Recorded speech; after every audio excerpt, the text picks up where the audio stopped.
This land is calling.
be. Living in the time of our lives. This could go a little too right. Illuminate the room like 1,000 stars. Running like a river through ya. Feeling you can't describe. You've no time to waste, so try not to wait too long. Yeah, you make a wish, you'll get it. Closest thing to heaven's right. In your hands like it's magic. Imagine that happiness can happen. All the time, just look around us. Yeah, everything is right. We don't need 4-leaf clovers, luckily to be. Living in the time of our lives. This could go a little too right. Illuminate the room like 1,000 stars. Running like a river through ya. Feeling you can't describe. No time to waste, so try not to wait too long.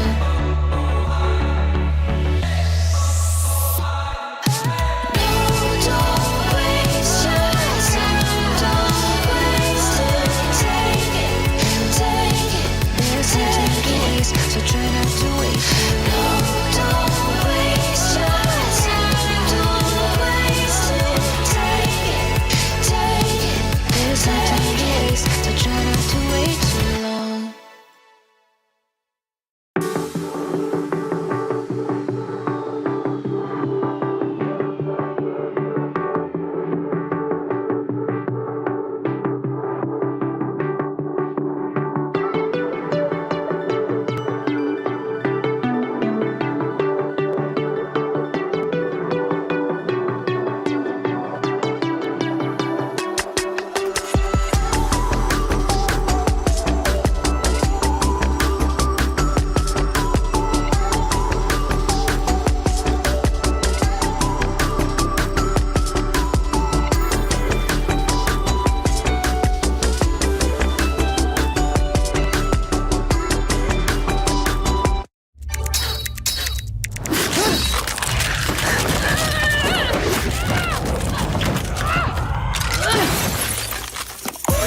Reach your impossible, Lenovo Legion.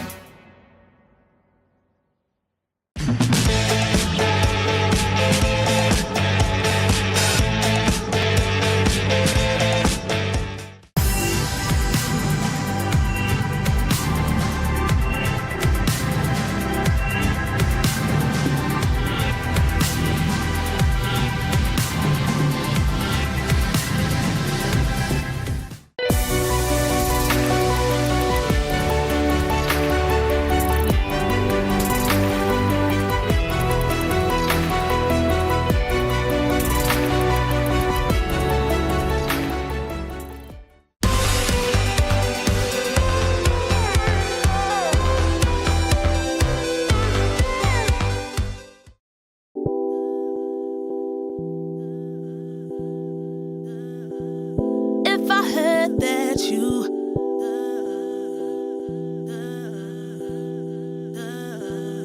If I heard that you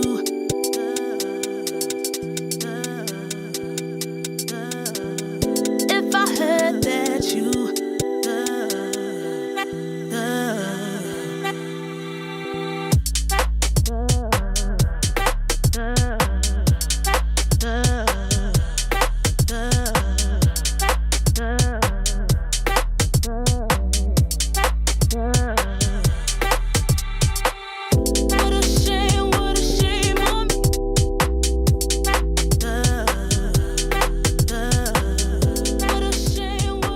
The final day for StarCraft II at EWC is about to start. We are about to put someone on this totem, and maybe it will be Serral. I mean, he looks like the clear favorite. He already defeated Classic, his opponent.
Day number 4 here at the Esports World Cup, and we have got StarCraft II on the cards. It's the semi-finals, it's our third place match, and grand finals here as 4 immortals will clash in the sky, in the desert, to figure out who is going to become our world champion here for StarCraft II. Welcome, ladies and gentlemen. My name is Kolaris, ready to bring you some of the most excellent esports action you have ever seen here from the Esports World Cup. Joining me to my left-hand side, I have Tasteless as well as Wardy to talk about everything that's going to be going down. As I say, immortals, and there is nothing short of that for these 4 players, because they have shown excellence, they've shown brilliance, they have shown fortitude and stamina throughout all of these days, and today one becomes world champion once again. Tasteless, these guys are phenomenal in every facet that they've shown so far. Serral is still alive, but South Korea is fighting back for a world championship. It's been an incredible 3 days so far as we enter into day 4. We have Serral looking like perhaps the favorite here, but Korea's been looking very strong. Interestingly enough, we've had a lot of strong Protoss players in this year overall, and Classic obviously is leading the charge on that. Yeah, man, it's going to be super fun. I feel like we've kind of got Serral in the challenges, you know, the guy who's been there and done it before, and the guys that want to come in and do it for the very first time. So it's going to be super fun. Serral's going to give us some great games. I think anyone really has a chance today. Yeah, there's some underdogs, but it should be fun. No, definitely. And you guys over at home as well can give us your feedback as to what you think about with everything going on here at the Esports World Cup, as well as for StarCraft II. We value that, so make sure to head over to the QR code you can see right down there and go and give us some of that feedback as time goes on. But of course, you're going to be watching all the action. You're going to be watching as these players try and vie to become the #1 in StarCraft II for 2025. And as our players make forwards here, brought to you by Jameel Motorsports, even I should say, we have got ourselves an opportunity for Cure and Serral, as we'll be starting things out for us. Likewise, Solar and Classic going to be making their way to the arena a little bit later as well.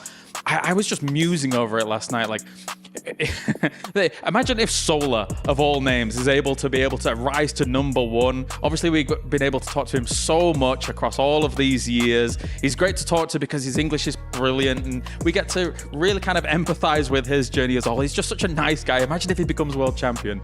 I think it shouldn't be too shocking, but the reality is I think it would be very unexpected for a lot of people. Right. He's always been extremely good. Korea obviously has had a lot of great players throughout the history of StarCraft. Yeah. He's been a little bit overshadowed, not just as a Zerg player, but just in general. I mean, we have people like Maro, we've had people like Rogue for the race Zerg, who've been very strong, but he's consistently improved. I think the same can be said for Cure as well. Each year, he's brought a better iteration of himself, and that's certainly no exception here. I think this is the best I've ever seen him play. Well, let's head over to the destination that one of our players will be heading towards later on, the Totem, and see what's going on here for the Esports World Cup. Surprising to many, the former world champion Clem was eliminated yesterday, which means we will continue the tradition of no back-to-back StarCraft II champions. Going back to the bigger picture and the team championship, Vitality, the leading team, has already been eliminated from the StarCraft II tournament, so they won't get very many points from that. However, Falcons, the leading team from last year, still has Solar, who could get him a lot of points, and Team Liquid, who made a resurgence last year via StarCraft II and Clem, still has a player. It won't be Clem, but Cure could do wonders for them. This is the Esports World Cup Club Championship, the ultimate cross-game competition that will crown the best esports club. It works. Clubs will be able to compete at the Esports World Cup in as many titles as they can qualify for. The clubs will then earn points based on their placement in each title. To qualify for the Club Championship, a club will need a top 8 placement in at least 2 competitions. But to win the championship, a club must place first in at least 1 competition. At the end of the Esports World Cup, the 24 clubs with the highest number of points will earn a share of the $27 million, with the winner taking home a staggering $7 million. And of course, the title of the best esports club in the world. Who will rise above and write their place in history? Watch it all here at the Esports World Cup. One team once again will reach legendary status as we take a look at the club championship standings so far, presented by STC.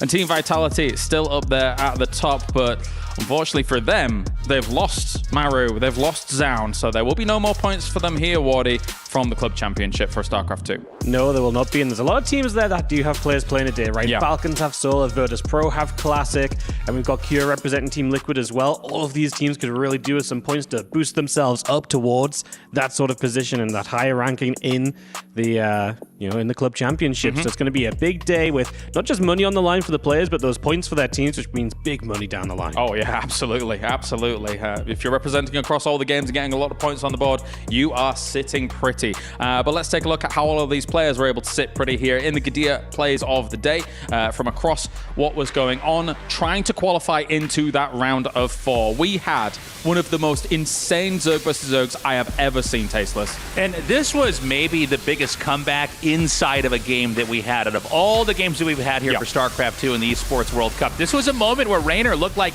he was going to crush Serral, and Serral would have been knocked out for the second time in a row in the Esports World Cup, but Serral really clutched it out, a gross overextension, and we had Serral winning that final match.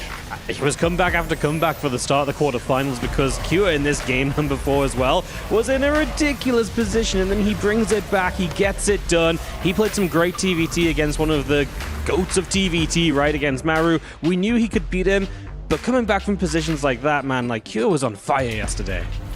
Yeah, losing Raynor and Maru in the matches that we did, absolute agony for them. And then we lost our world champion, Tasteless. Yeah, we saw a little bit of this in RSL before we got to the Esports World Cup. And the reality is it just seems like Classic has, on some level, solved the matchup, at least for now. He seems to be invulnerable. He plays a very passive style, and the Terran kind of bounces off the Protoss over and over until the Protoss is too big to fail. Yeah, and so far so good for these 4 players. However, we have had 14 keys crushed so far here for StarCraft 2 at the Esports World Cup. Let's take a look. No competition is as ruthless as the Esports World Cup. Its trophy system is no exception. The Club Championship Trophy, awarded to the one club that rose above the rest and reigned supreme across all EWC games. The Game Trophy, when a competitor closes their eyes, it's all they see, and it's not complete until it's sealed with a champion's key. Every participant earns a key engraved with their name. That's their right to compete. This year, returning champions hold a key unlike any other. Only one can place their key into the Game Trophy and become an EWC champion. The frame of the champion's key is embedded into the Totem, a stone marker of legacy displaying every champion of the year. The keys of the eliminated will be crushed. The champions select 3 broken keys as a personal token, a reminder of who they have humbled. Beneath the totem, a resin block holds the remaining keys, a graveyard of fallen contenders. Will your dreams be broken or your name carved in gold and stone? At EWC, nothing is granted, everything is earned. And with that, as I say, 14 keys already gone here in StarCraft 2. And last year, 50. I mean, I saw Wardy's in there. Wardy had a key in the... So all of these reactions are all so awesome. But Wardy, yeah, your key crushed as well. I can't believe it. My key got crushed? Yeah. I didn't know I had a key, James. No. Not gonna lie. Apparently, it makes a huge sound when they finally finish the compression. As you can see, the little edges pop out here. And so we're seeing reactions of each of the players as they crush their opponent's keys. I was on stage yesterday when the crushed run, and it does ricochet around the arena, man. Like, it is loud. These guys have all the right to be flinching. Yeah, I get it. And who is Keyman? We will never know, apparently. We don't know with him with his iconic white gloves. No, but I do love the carnage of this. The fact that you get to have their key smashed, and then you can keep that as a trophy there at the end if you go all the way. Yeah, definitely. As you're alluding to, 3 of the keys will be chosen to be put within the resin below the trophy at the very end for one of these players. Now, do bear in mind, because as we take a look at it, Classic was the one to crush Clem's key here, Wardy. He is the only person that could claim Clem's key Don't know why that was actually way more difficult to say than I thought it was going to be. Yeah, you made that one a tongue twister when it didn't have to be, James. Sorry. No, I mean, it's going to be cool, right? If Classic can go all the way, only he can pick up Clem's key. Clem's cheering for everybody else. He's like, no, just let mine, don't make it special. Please. Don't victimize me for the rest of your career. Well, those are results coming in from yesterday, and obviously we rounded things out with our former world champion being now eliminated by Classic. And I mean, we saw a little bit of that obviously in the RSL, where Classic was to look fantastic against someone like Clem, and then a 3-0, absolutely brutal. But we can go cast our minds back to a very important game from yesterday, of course, Serral versus Reina. It felt like such a rough draw for Reina, considering the quality that we saw from him, Wardy, to go up against Serral. I feel like Reina could have gone so much further if it wasn't for Serral. I love what you were saying about, like, every time Reina gets knocked out of these things, it's by the slimmest of margins. For sure. Last year, he was the one to push Clem to the limit as well. It's just like, but that's just how good he is. Like, to beat him, you've got to just about beat him. Yeah. And I mean, Serral shouldn't be in the top 4 right now. Like, Reno had so many opportunities across these games. Serral clutched it out. Reno made a couple mistakes in the biggest of moments, unfortunately, at this level, and especially in ZVZ. Those tiny little things become the big factors. It's two ways to look at it, right, Tasteless? Like, either, yes, Serral either shouldn't be here because Reno looked amazing. On the opposite side of it, Serral being able to keep his calm, keep his composure in a series like this when he's down and out almost, it's insane. Well, the funny thing, too, is that we have the heart rate hooked up here for each player. And, normally these guys, they go up to like 150, 160 when the game gets crazy. When Serral was down in the game, his heart rate was 89. It's insane. It's ridiculous. It was like a resting heart rate there. Rainer had the edge, but this shows you just how strong of a player and how clutch of a player Serral is even when you have what is a very obvious lead that you should be able to win the game out with. Even one of the greatest Zergs of all time can slip up and lose to Serral. It reinforces my idea of always like our pro gamers are the very best in any esport. When you can keep your cool in that kind of insane scenario. And we move on to our next series, of course, which was an important one. Classic is able to topple our title defender here at the Esports World Cup. I mean, just what a display as well, because he played some great games. 3-0 doesn't do this scoreline justice because it was very back and forth. These were competitive games, crazy fights, lots of action. This really was like peak TVP. Yeah, it would have been great to see Clem take a couple of maps to make the series a bit longer, but man, what a show from Classic, and to keep it going during those moments, very impressive. And, Clem, I think he really recalibrated well in each game and came up with new ideas. The problem is that Classic just is able to kind of bob and weave through the game and get to the late game where he's got all that tech, and then it just doesn't seem like there's a whole lot that Clem can do. Classic has a real shot here, a real shot at becoming a world champion for not only himself, but for Protoss. It has been 10 years since we have seen a Protoss world champion here in StarCraft II. Think about that. Some games aren't even 10 years old. It's crazy. It's funny because people meme a lot about Protoss being OP, or maybe they're easy, or you can cheese very well with them. But when it comes to competitive play in the 15-year history of StarCraft II, the reality is we've had a lot less Protoss champions than we've had Terran or Zerg. Well, let's take a look at our reactions brought to you by Bravi here as well. And it is just wall-to-wall, non-stop emotion, as well as kind of moments riding high for some of these players, Wardy, and some of them riding low because some of these players have gone out in brutal fashion. Yeah, I mean, Shin was a highlight for me yesterday. It was on the B stream, but he looked devastated because he was down 0-2. His tournament life was pretty much away. Game 3 wasn't looking good, and then he had all the hype of bringing it back just to fall in Game 5.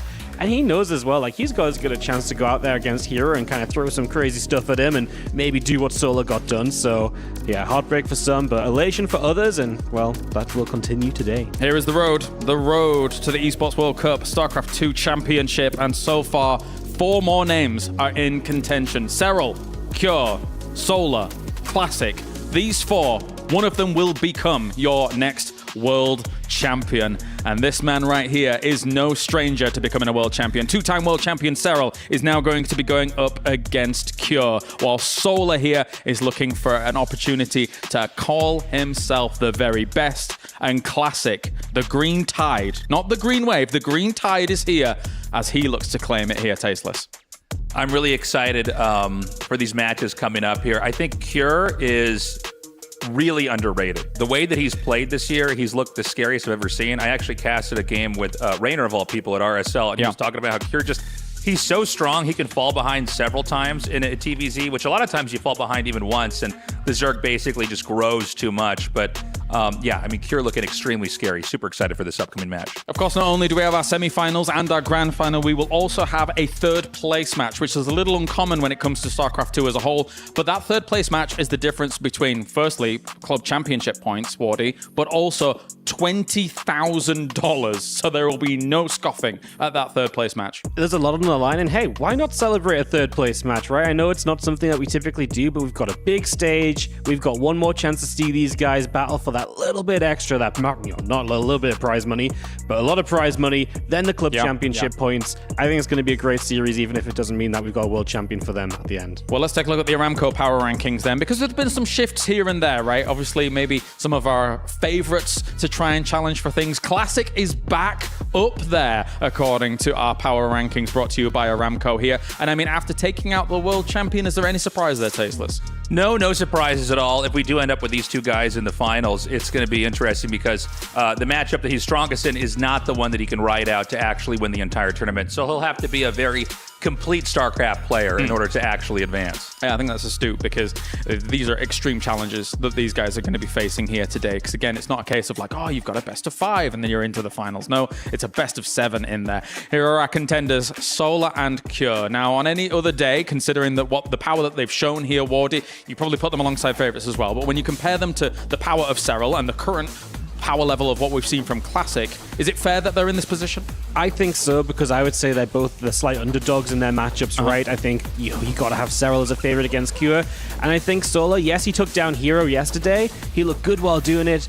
But Classic is not going to play as crazy as Hero did, and I think that goes against Solar. Classic's so good defensively, and you know that Solar likes to hit those timings, likes to be aggressive. So yeah, I would absolutely kind of have him there. Oh no, the Fallen Heroes! They changed the category. I understand. I mean, I feel more actually for Reynor than Clem, because if you do not run in, we've already talked about it, but I'm going to talk about it ad nauseum. If you do not run into Serral as Reynor, or if you don't run into Clem, you know, as Reynor before all of this in the previous 2 World Championships, Reynor's probably in both finals. He's that good, right? Well, it's sad because both these guys that got knocked out, Reynor and Clem, these were the guys that basically asserted that it's not just Serral who can be dominant outside of the Koreans. So this Final Four is kind of weird, right? Because it feels like it's a Final Four from maybe like 4 or 5 years ago. Maybe 2018? Yeah, exactly. Even further away, than that. And yeah, both Clem and Reynor had very emotional defeats. Reynor's was so close it slipped between his fingers. And Clem, you know, someone who won a very one-sided finals last year versus, of all people, Serral, had a brutal beatdown here versus Classic, going down 0-3. It's just horrible to see these guys having to leave the tournament, man. Like, they could on any given day come through and win.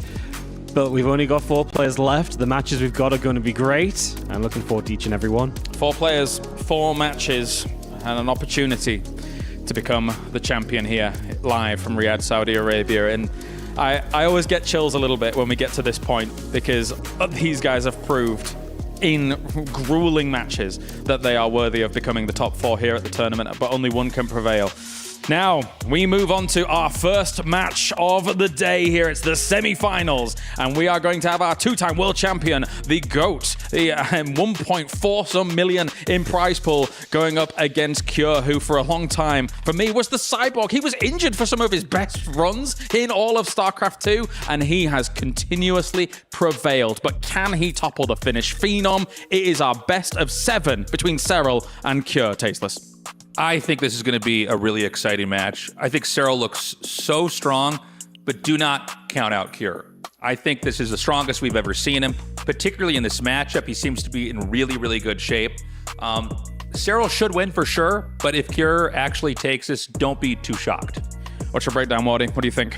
I think it's going to be difficult for Cure, but over the best of 7, he's going to have a lot of chance to mix up the builds, and if he gets in with a couple cheeky mech builds, I could see it. If he gets the 8 racks to work one game, you know, I think it's possible. Yes, to me, he is the underdog, but you know what he keeps doing here in Riyadh? He keeps stepping up, right? He was in the finals at Gamers 8. Yes. He was the 5th place finisher last year at EWC as well, so like he is right there up here. Every time we're in this tournament or here in Riyadh, he's really good. So why stop now? I can only agree. He's got one of the best track records when it comes to playing here in the desert, in the heat, when the spotlight is on him. But his opponent on the other side of things, it is Serral. Let's hear from him before coming into this match. I'm here with the greatest StarCraft II player of all time, Serral. Yuna, all your nemesis are gone. Are they? Are all your nemesis gone? Yeah, I don't know if any of those exist, you know. Fair enough, fair enough. Well, I mean, Battle of Heart Rate's coming up. Both of you and Cure have very low heart rates, apparently, and it seems to be that that's a good thing in this tournament. Do you have any comments on that? Yeah, I was watching the heart rates closely yesterday, and it seemed the guy with lower one won always pretty much. So this is more of just a battle who can keep the calm now. It's a battle of who can keep the calm, and of course, Cure, not known to be a particularly fast player. Is he, in your mind, still a very strong threat, or how confident are you feeling in the matchup? He also isn't known to play a lot of mech. Maybe I'm speaking out of turn there, but yeah, outside of mech and Terran, do you have like any concerns with the Terrans? I think Cure is looking dangerous. I think for a long time his TVC was lacking, but it feels like for this tournament and even a little bit before, he has kind of fixed it a little bit, and he's a very dangerous opponent. But I'm still confident in CVT. It's one of the matchups I usually do pretty well in. Besides against Claim, it's always a little bit harder, but against everyone else, I'm pretty consistently win. So I'm always very confident. And I know you never look past any opponent, of course, and Cure is a very strong one. But if you were to get past Cure, who would you rather not see at the finals for your own sake? I think I would rather face Classic.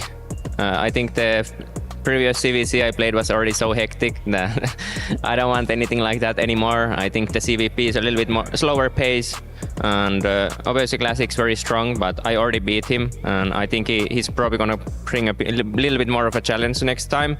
But I think if I play my best, I should be still able to do it. Thank you, Yuna. Here, I've never seen him more relieved, actually, after that Reina situation when we saw him in this interview. Here is our map pool to get things going. Quick predictions before we get into our match. I think it's going to be 3-2 Serral. Okay. But again, I want to put that out there. It is very possible for Cure to win this. He's very strong right now. It's best of 7, so... Sorry, that's what I meant. Hey, 4-3. 4-3 thing. 4-3. I think it's going to be 4-2. I do think Cure gets a couple maps. I think a couple builds hit. It's Serral, man. How can you ever go against Serral? All right, well, it is the World Championship here. When you have the king, you need to send elite assassins to try and take him out. But it is time here for day number 4 of the Esports World Cup. It's semi-finals day.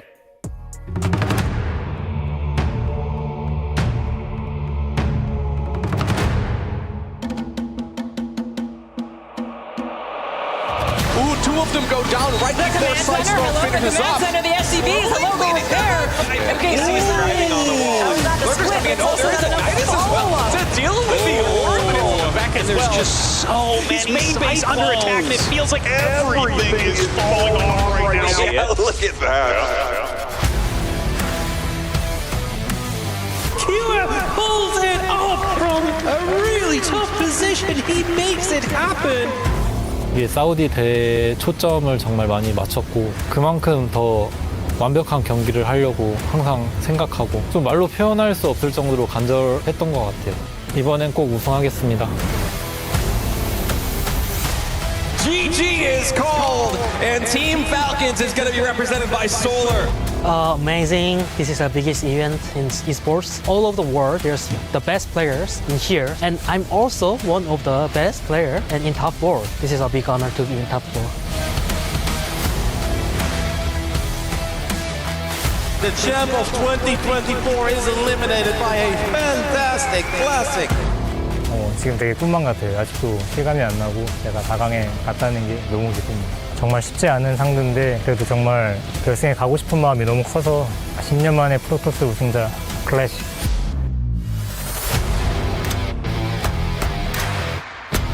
Serral obtains the win in spectacular fashion. Everyone is very good at this tournament. Everyone is a threat, but I usually tend to do pretty well against the Korean players.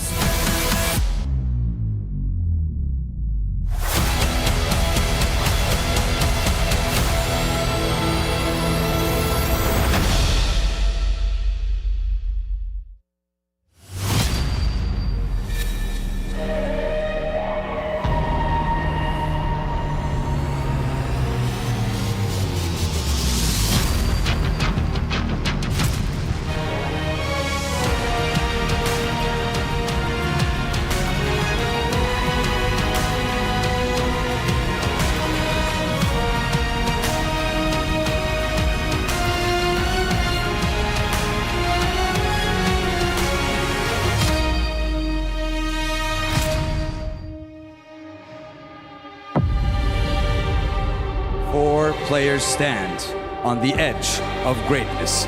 3 keys to be crushed. 2 matches to overcome on the path to glory. But only one will hoist the trophy. Rien n'est acquis, tout se mérite. Ladies and gentlemen, welcome to Finals Friday. Our first semifinal match of the day is between a long dominant world champion and a long deserving player who has come within reach of the title time and again. Let's see who will prevail today. We have Basilisk Serral and Liquid Cure. Representing the StarCraft II institution of Team Liquid, Cure has already taken out a Titan in Maru. Now he must overcome the Finnish phenom to keep his championship hopes alive. 2 world championships to his name, on the hunt for the 3rd and to become the undisputed GOAT of StarCraft II. A clash of races, of titans, of legends of the game. It's Zerg v Terran, Serral versus Cure. Casters, the floor is yours. We are just moments away from starting up the first semifinals of the Esports World Cup for StarCraft II in 2025. It's going to be a best-of-7 series of Zerg versus Terran. My name is Loco, I'm joined here by ZG. ZG, what do you make of this one? I think it's going to be very, very tough for Cure to overcome Serral. Historically, not a great matchup, although you can say that for many people against Serral. Cure was able to take a couple of series, but even the last time they faced offline in Gamers 8 when Cure was on fire there and did make it to the finals, he was still unable to defeat Serral. Have things changed since then? Is Cure in an even more upgraded form coming into this series? That's the question to be answered very soon. Yes, indeed. It's going to be a best-of-7, right? And that makes it so difficult. Maybe in a best-of-3, you can throw out some builds. Maybe you can catch someone like Serral off guard. But in a best-of-7, you need to win 4 maps, and that is just such a difficult thing to do. Then again, though, the story coming into this tournament in Zerg versus Terran is, of course, the Cyclone. We've been seeing a lot of Cyclone builds, and a lot of the Zerg players, they seem to be struggling against it. I'm really curious to see what Serral is going to bring out if we are going to be seeing a build like that from Cure here, and I'm fully expecting we're going to see it at least in a few of the games. Yeah, it's the newest development. It's the newest thing you can really bring out. If you look at some of their more recent games online, you wouldn't have seen as much of that battle mech, but it was a hot topic leading directly into EWC. It has proven to continue to be a hot topic. Many Zerg players having frustrations against that style of play, and Serral, I don't think he's any different as far as maybe it's a frustrating style. I just think he's different as far as how good he is still against it. Well, here we go. Game number 1 in this best-of-7 semifinals. We find ourselves on Ultra Love, and in the top right-hand corner, he is Serral. Widely considered to be the greatest StarCraft II player of all time. Can he overcome this Terran opponent? And in the bottom left, as the blue Terran for Team Liquid, he is Cure.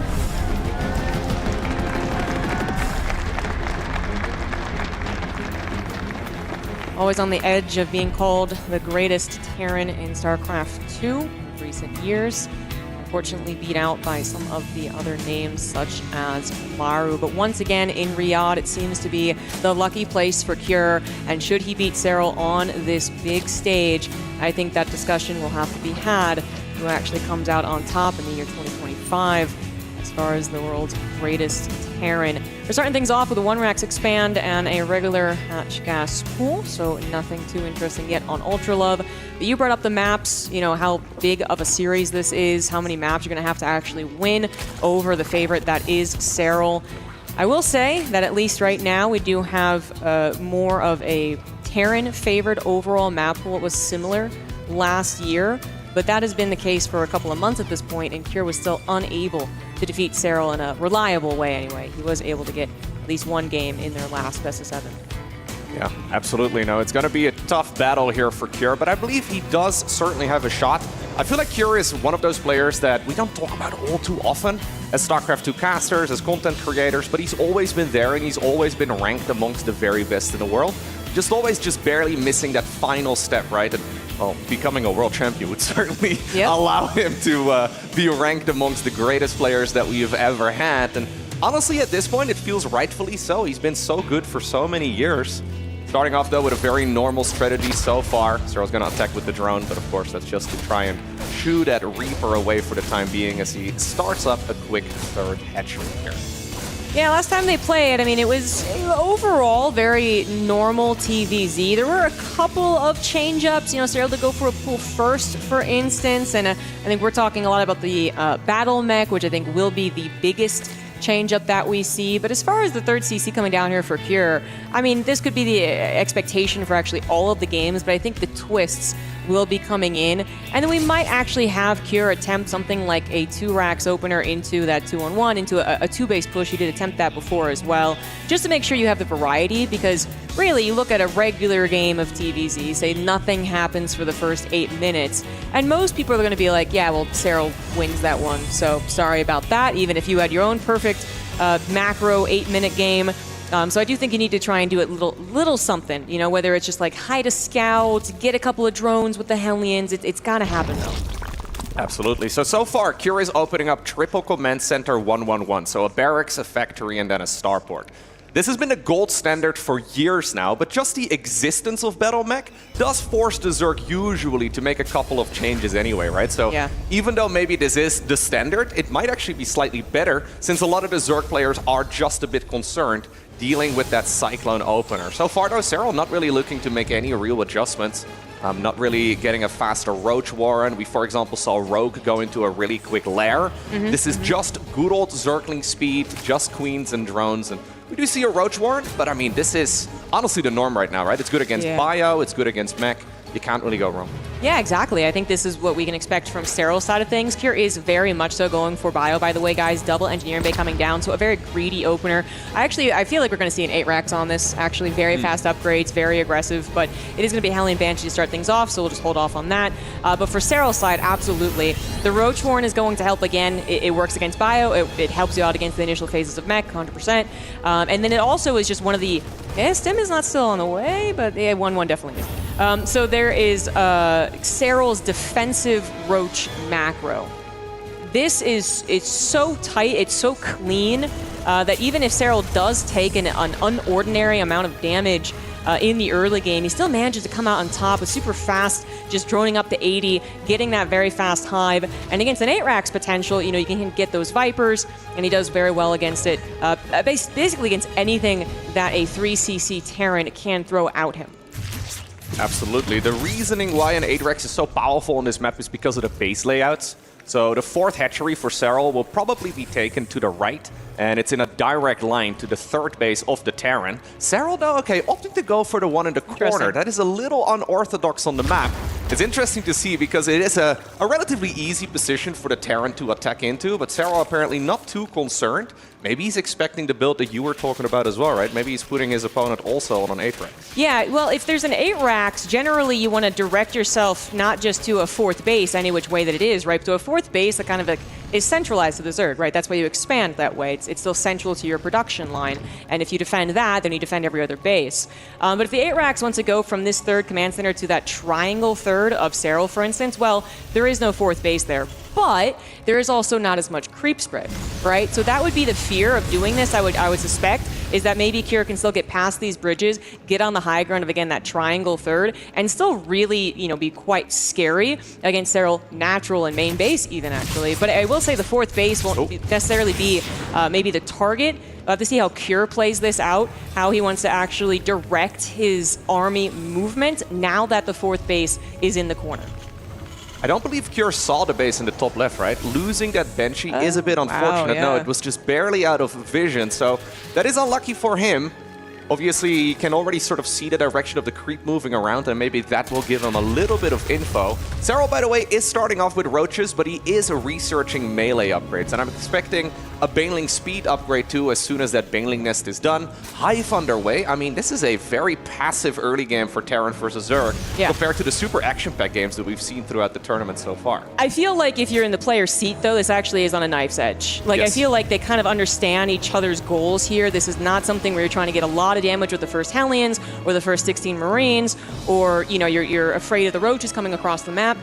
On the Terran side, you're thinking about this 8 racks attack and how the Terran player is going to be able to deliver the killing blow, and how the Zerg player obviously is going to try and deny that. So yeah, a little bit of action against the creep spread right now, but really eyes are set on that main push. Serral having the time to get there, but still having to squeeze everything in this very limited amount of time. The drones, the upgrades, the technology, the positioning, the creep spread. It is difficult, but he is one of the best at it.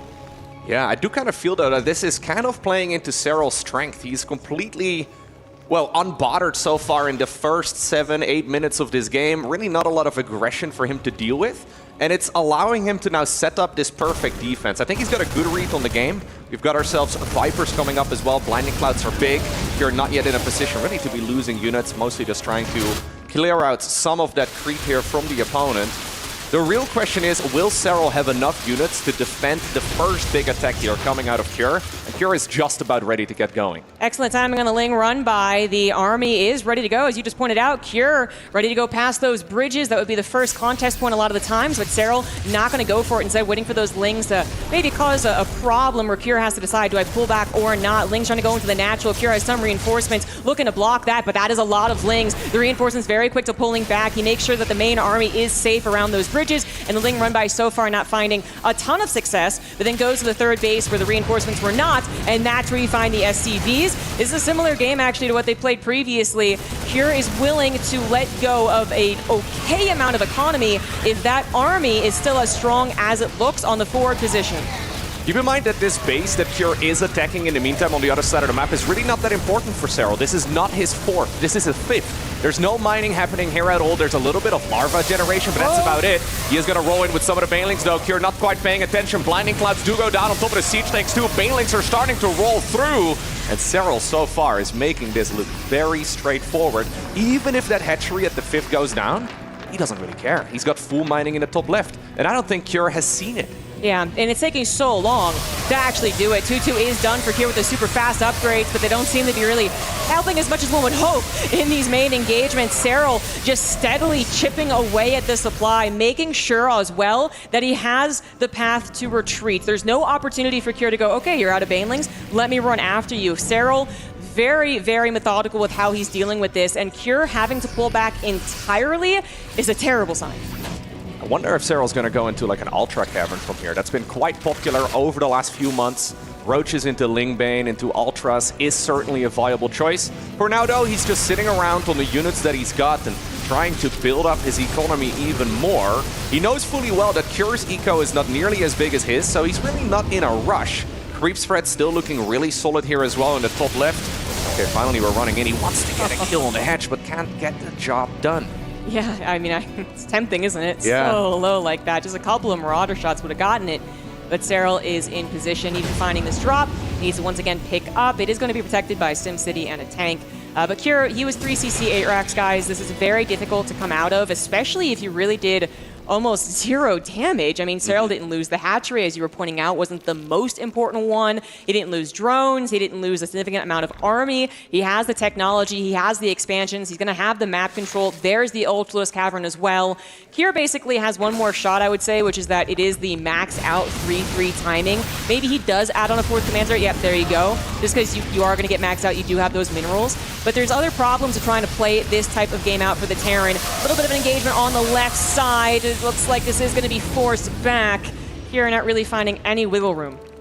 Nope, and so far Serral has firm control on it. Now he realizes that indeed this is where the 4th base was located. Maybe he was hoping that the worker count over at the 5th that he did see was the only amount of workers there that Serral had, but nope.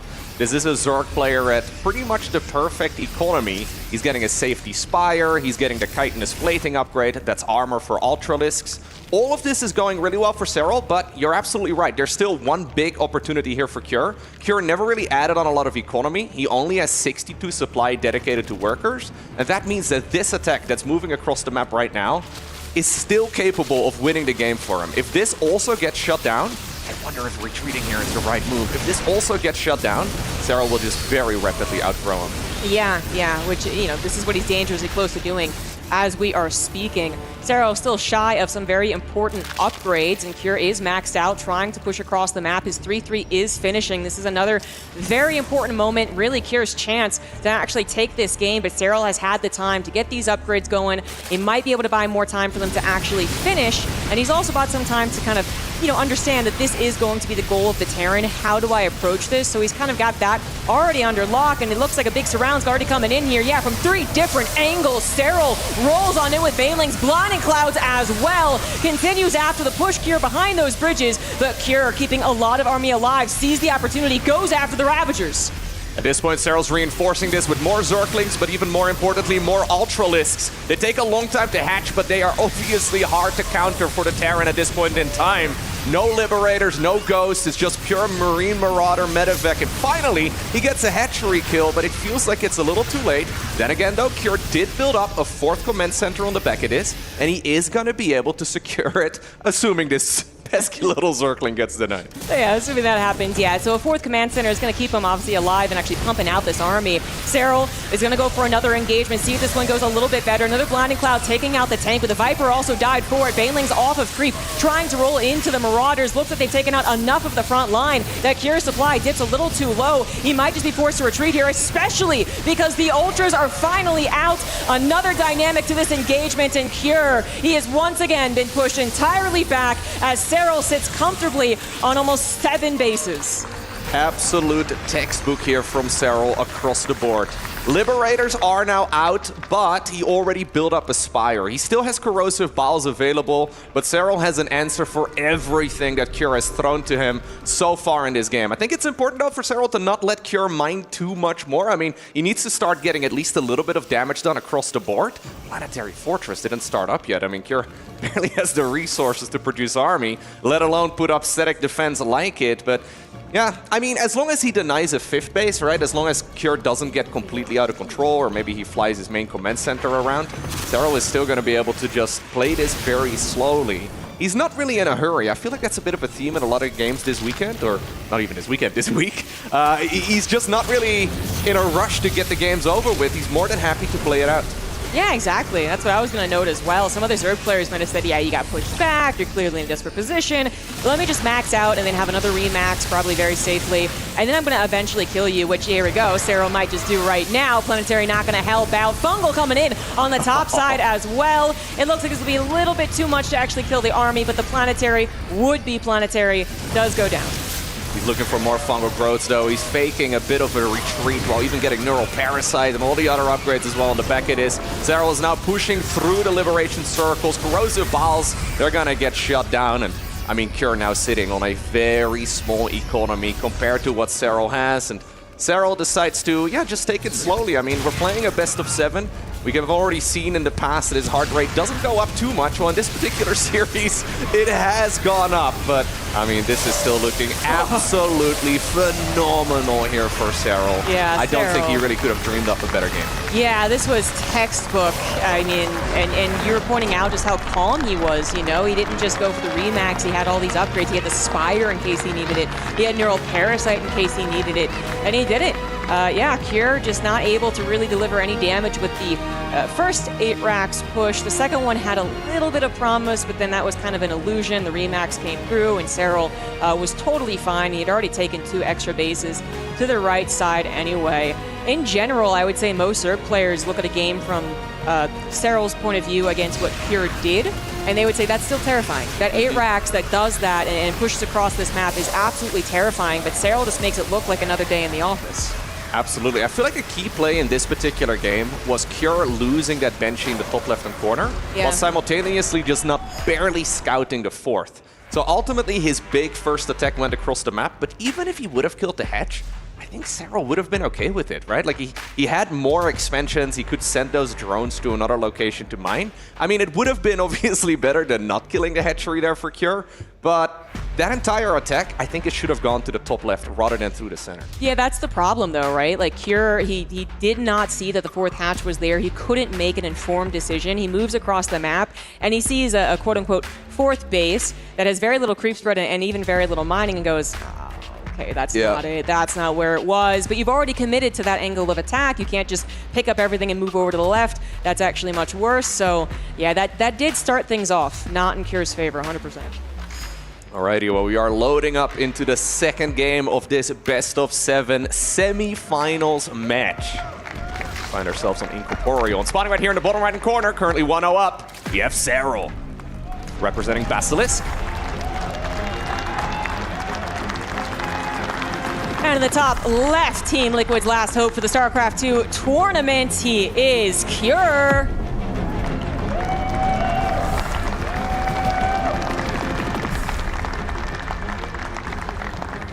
A lot of eyes were on Clem for Team Liquid for this particular tournament.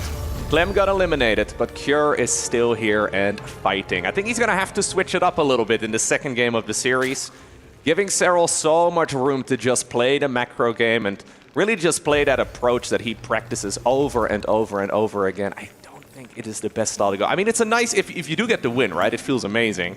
And suddenly this entire series gets flipped upside down, but Serral making it look, yeah, exactly the way he's practiced it. It kind of feels like a lot of StarCraft players like to play against like the very easy AI as they're just playing the macro runs, and that was a macro game and a half right there for Serral. In like the first 10 minutes, he got to do whatever you liked, and it worked out perfectly for him. Obviously, people can take that in a very negative way, like you're calling Cure easy AI or something. No, but I not compare it all the time. You know, it's just if you want to learn a build order and you want to do it as perfectly as you possibly can, you do it against someone who doesn't really retaliate.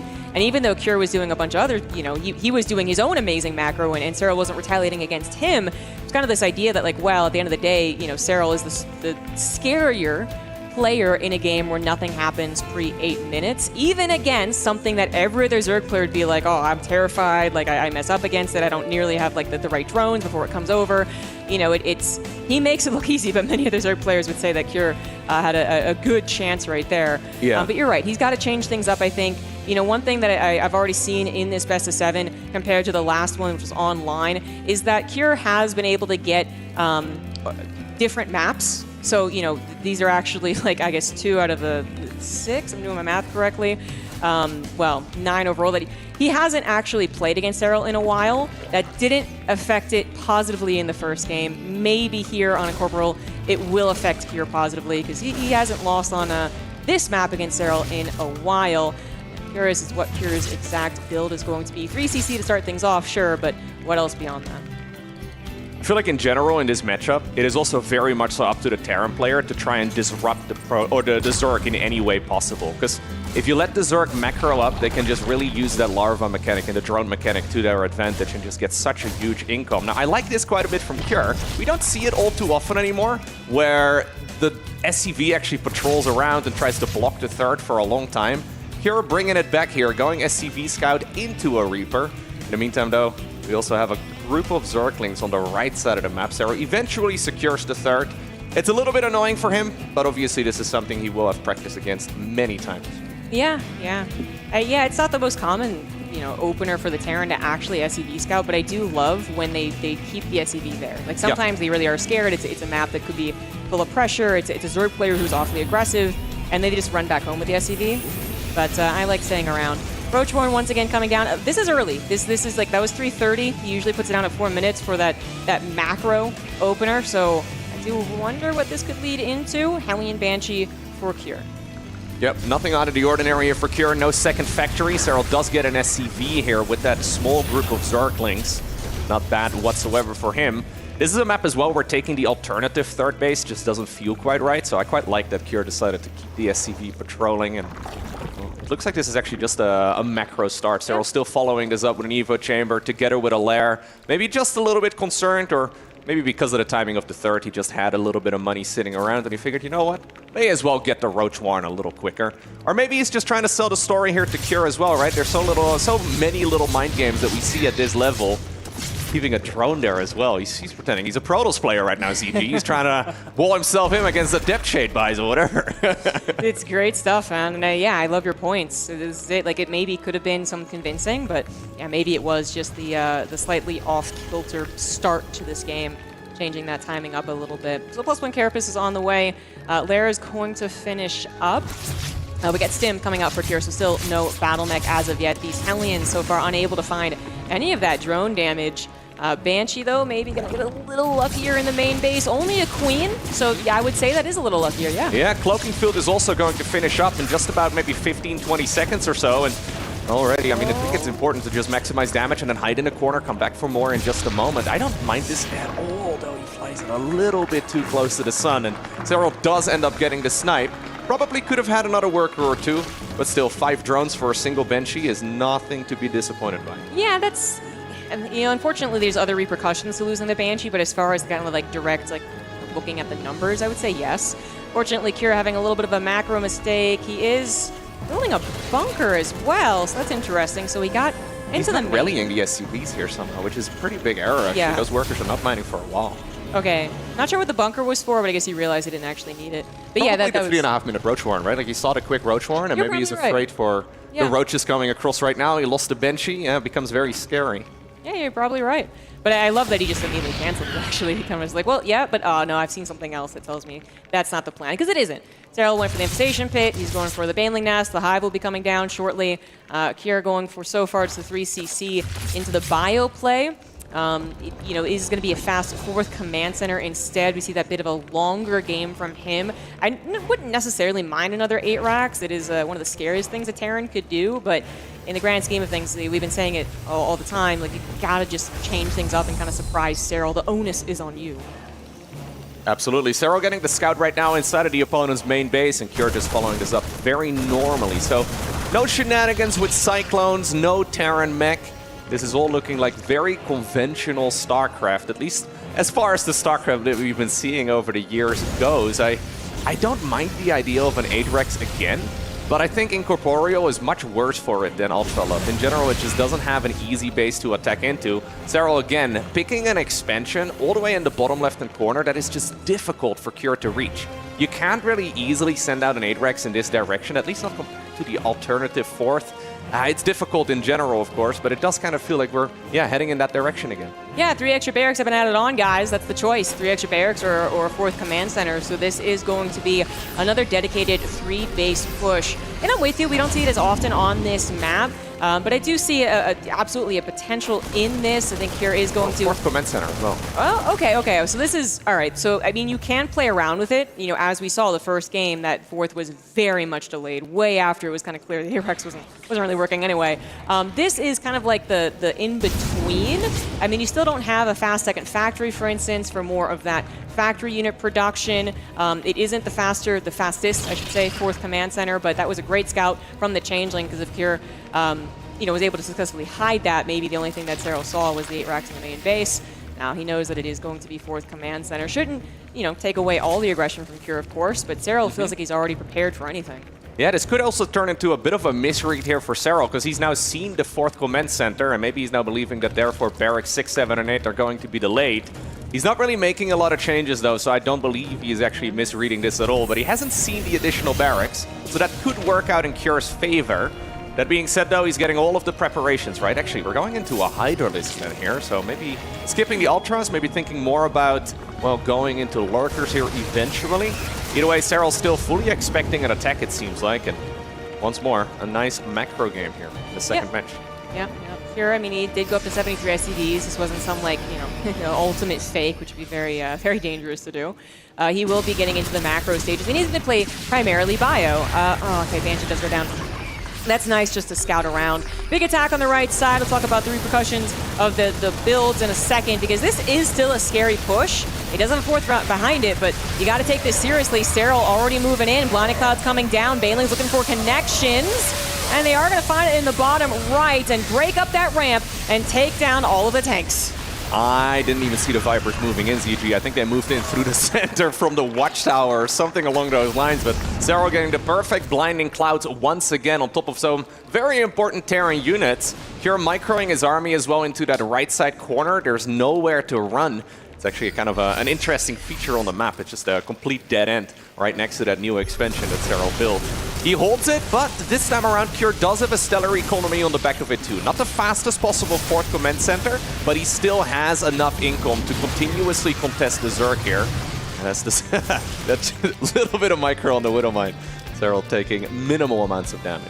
Yeah, my fear is that he was pushed back. He once again went all the way home, so he's losing a lot of that aggression and just constant action that a Terran would want. Then he does move out again, and then his planetary explodes. Like Serral, it's like he's seeing these things 2 minutes in the future and is already prepared for them, including another defense back at home. Cure back down to a 3cc Terran, perhaps even less, as the Banelings are looking for big shots on the SCV. He's not quite going to find them, but Cure is in some trouble. They can't get the counter damage done. Fight as well in the meantime in the bottom left-hand corner. Is Cure achieving anything in that section of the map? In the picture-in-picture, it does not look like it. What about the main army over here, though? Maybe he can finally strike back and get some real damage in. I don't believe there's enough Zerg to actually, shut this down for now. He does decide to use the Blinding Cloud, though, and even though the hatchery falls, quite a few of the Terran units also pay the price. Still though, Serral committed to killing a command center, right? And that was quite expensive. By no means a cost-effective trade for him. It's forcing Cure to be very active out on the map. And so far, he's actually getting some damage done. Yeah, I would actually say that was the damage that he needed to do. Exactly that. He got the hatchery without sacrificing a large chunk of bio units, once again going for all of these cancels, while mainly this time around attacking on the left side, clearing out that creep spread, establishing a presence over there. Serral, once again, a little lacking in the units at this particular moment. Needs more time, needs the Banelings, needs the Hydras to pop out, and another hatchery is going to fall. That's really good right here for Curie. Indeed, snipes another base here too. And keep in mind, he did save the workers when the 4th base went down. Only like 2 of them ended up falling, and it's allowing Cure to continue playing a macro game. He's also sniping the Hive right now inside of the main base of Serral. It's running dangerously low, and you can see that Serral is starting to get overwhelmed. The Hive indeed does end up going down. The Terran Bio Army has now arrived over at the 3rd base. That's where the Baneling Nest is located. Say goodbye to that structure. Cure looking very dangerous. Yeah, very, very dangerous. The supplies are even right now, but Cure is going to reestablish his 4th command center, and Serral has just been sent down to a 3-hatch, no lair, Zerg player. That does feel awfully, a little unideal, awfully scary, especially as Cure did manage to get up those upgrades, still working on his 3-3 maxed out bio. Serral has to triple expand to try and catch up. And I guess one's a macro hatchery, but still, this is not the steady Serral that we saw finish the last game. There was absolutely a hiccup. Yep, and he's also gone for a Lurker Den right now, which is awesome, but obviously Seismic Spines and the Burrow upgrade, all of it requires Hive Tech, so he needs to rebuild that as well. Cure effectively has full map control for the next, I want to say 3-4 minutes. Maybe Serral can do like an attack with some Zerglings or a run by here and there, but this is going to be Cure's game right now. If he has an opportunity to snipe another base, that would be big. It would likely force Serral into almost like an all-in. Still though, this army here from the Zerg is not to be underestimated. We have Infestors, we've got Vipers, there is Hydra Ling. I mean, eventually, if he can actually get those hatcheries up and he can actually get additional gas and he can back up to a Hive, he should be able to get the Lurkers out. Yeah, that Hive snipe is just so, it's so good for Cure. I mean, getting 2 hatcheries plus that, but yeah, it is a triple expand because he's expanding back into his main, which also, by the way, the lair wasn't available, so did we get the Baneling Nest back? No, he doesn't yet have a Baneling Nest. I think he's actually skipped it for now. He wants to go Lurkers instead. He needs to start up a Hive soon, though. Yes, he does. He does want those Hive upgrades. It has started, but it's going to take a long time to get there. Good fungal on the left side. Is going to need a little bit more follow-up, so a second fungal is there. That might just do the trick, but Cure having a very large army over to the right side. By the way, Cure going up to his 5th command center, and extra starports coming down, Fusion Core as well, so Liberators will eventually become a problem. That has absolutely set back Serral so much in this game. He is absolutely on the road to recovery, but he's missed out on a lot of the aggression, the run-bys, the comforts of having the map control that it looked like he was going to have before Cure types 3 bases. You're still struggling, though, trying to see if he can actually close this game out. It's so difficult to kill a Zerg with Infestor, Viper, and then all of these other units on the ground. Serral's just trying to play survival, and one thing he does still have, as we do see a nice engagement over here, is the creep spread. The creep spread hasn't really been hurt that much. It's quite common for us at this stage in a TVZ to see the creep pushed all the way back to like the 3rd, but Serral has been diligently just replacing it, and it's making it more, like, it's making at least the defense possible. Without it, I think it'd be super hard, and there's finally Seismic Spines coming up. Feels extremely late, nearly 15 minutes into it, but I love that Cure decided to go for additional starports, and we have another fungal growth. Also the ranged upgrade for those Liberators. Yeah. That's just put the medevac at the last second. The Lurkers are going to be great. You know, Serral had this wonderful plan, again, before just everything went poorly for him, which was, I believe, I thought the Lurkers are going to be great. I thought, okay, Cure is going to be going for, this multitasking style, a lot of bio more than any other siege unit. Lurkers are great at just planting themselves in a couple of bases, 2 or 3, and then suddenly a double drop is not nearly as threatening. And they are more cost efficient than a lot of the counterpart styles of late game Zerg, like Ultras throwing themselves in and dying to maybe, eventually Ghost. But the Lurkers are still so defensive right now that it's still a very scary scenario. I think they're great for the situation, but to actually feel comfortable again, I would believe Serral wants to get aggressive. He's got to get something on the map. He's got to make sure that Cure is also sweating. He has recovered. He has gotten the bases. He's getting a little bit of the map control back, spreading the creep a little bit further, planting the infestors. But this is still a very scary scenario where Cure has managed to get up to those 5 bases with Liberators and all these upgrades coming down in the production tab. No, Council on the Hatchery as Cure is once more trying to see if he can get this line of attack done. He needs to be careful though, because the Zerg army is getting better, but so is his. Fungal Growth does come from the Infestor burrowed close by. Is there enough damage here for the Zerg player to actually shut this Terran attack down? I think just barely. And so far, honestly, Serral is doing almost like what he was doing yesterday against Reynor, where this kind of looked like an impossible defense, but he's still in the game. And when Serral's in the game and he has a decent economy and, he's certainly still behind, but I can never really write him off. I feel like this is a situation where most Zerg players would have already lost. And Serral's still hanging on. He's got 190 supply. He's got good upgrades. And eventually, right, all of those upgrades are going to even up. Maybe Cure does it the 3-3 faster, but you can't go to 4-4. Yeah, that's a limitation of StarCraft.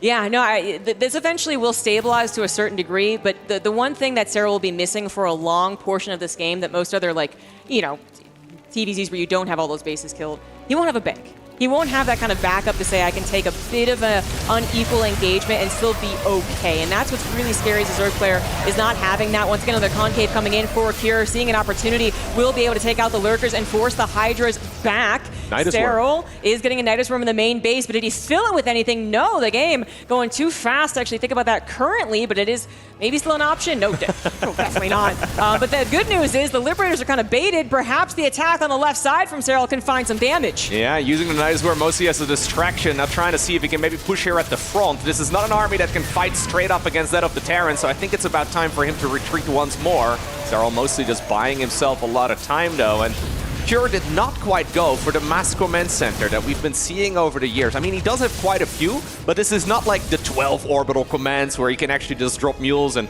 disable the Fog of War with non-stop scans, right? He's got a good army, but this is an army that's meant to be attacking. I think going triple Starport Mass Liberator is awesome, but he's not quite closing the game out with it just yet. Yes, that's true, but it is a scary prospect to imagine all the Liberators, 13 of them, that he's built up, all sieged up on the 5th base of Serral. Exactly. How do you... I don't even know how you deal with that. We don't have a Spire for Corruptors that could try and maybe go around and actually shoot them down. We're kind of just hoping the Viper abducts and Mary Peter's bomb can kind of combine together to take things down. But this is what was really important for me, was that Serral actually got something on the other side of the map. That Nidus Worm in the main to go for the big diversion was an excellent idea. Didn't find a whole ton from it, but is once again trying to get something on their side while simultaneously defending. Here's those Liberators sieging up on the 5th base, but the Hydras boost on forward, take them down. The bio pushed back far enough that they couldn't support, with the Lurkers threatening with their spines. Cure thought that was the moment, but he was maybe a little too quick to actually pull the trigger. Now he's having some trouble defending his 3rd base and mining from his 5th. Serral is such an absolute monster, ZG. That was insane. Using the lunge ability to get those Hydras to cross the distance a little bit quicker. He doesn't have a Spire. He technically doesn't have a good answer against those flying units from the Terran. I thought he was going to abduct, right? But he decided to go for the Parasitic Bomb and the lunge with the Hydras instead. Lurkers behind too, making it hard for the Terran army to actually chase. And now suddenly, he is the one on the offensive, and he is the one whose army needs to be respected. Planetary Fortress in the top right-hand corner is going to go down. There is a way to retreat here for the Zork as well through the Nidus network, but Serral is apparently ready to continue fighting as well. All of the Liberators get abducted. There's enough Hydras available too to shut them out of the skies. What a game here for Serral. Yeah, absolutely fantastic.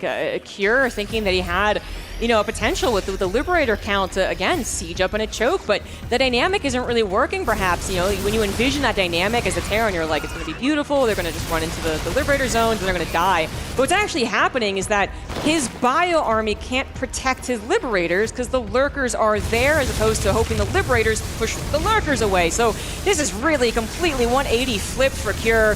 The Liberators are going to be nice for protecting bases, but only if they're there in time. That command center went down way too quick, not able to save that one. Cure, once again, a little bit on the ropes, trying to get on Serral's side of the map, and then fumble from behind. Parasitic Bomb on the Medivacs as well. Good last-second split, but Cure, he's lost so much of the ground he gained. This Liberator not doing enough counter damage. Serral's just a beast. Absolute beast indeed. Now we're 20 minutes into the game, and Kira's trying to re-establish the top right-hand corner. At the 20-minute mark, your fourth base is going to start running low, right? Even though you don't have the fastest possible fourth. He needs income, and he needs it now. Now, the top right-hand corner, maybe his saving grace. If he can actually mine it and drop the mules there, that would be amazing for him. But Serral does not really let his foot off the gas. Still using these Nidus Worms to go all around the map. He can obviously just send a few units as well to the top right, and I think he's accidentally going to stumble upon that command center here in just a moment. And that is going to show him where the income of the Terran is currently coming from. In the meantime, the Nidus Worm in the main base was not addressed. Oh no, this time it was absolutely real. Yeah. Lurkers actually popped out of that one. And Cure, you just... Can't even afford a scan easily here. That's true. He hardly can. He's incredibly supply blocked. He sees the incoming Zerg army and tries to get the engagement going, but an Infestor on the backside yet again. Serral, he can wait a little bit. He can be patient, but he is ahead. 30 army supply, taking down every last Liberator with the Vipers. And Cure, he might have just lost the handle of this one. I'm starting to get nerd chills here. This game is absolutely insane from Serral. He was so far behind, but still had enough to continue fighting. And he has navigated this game honestly brilliantly.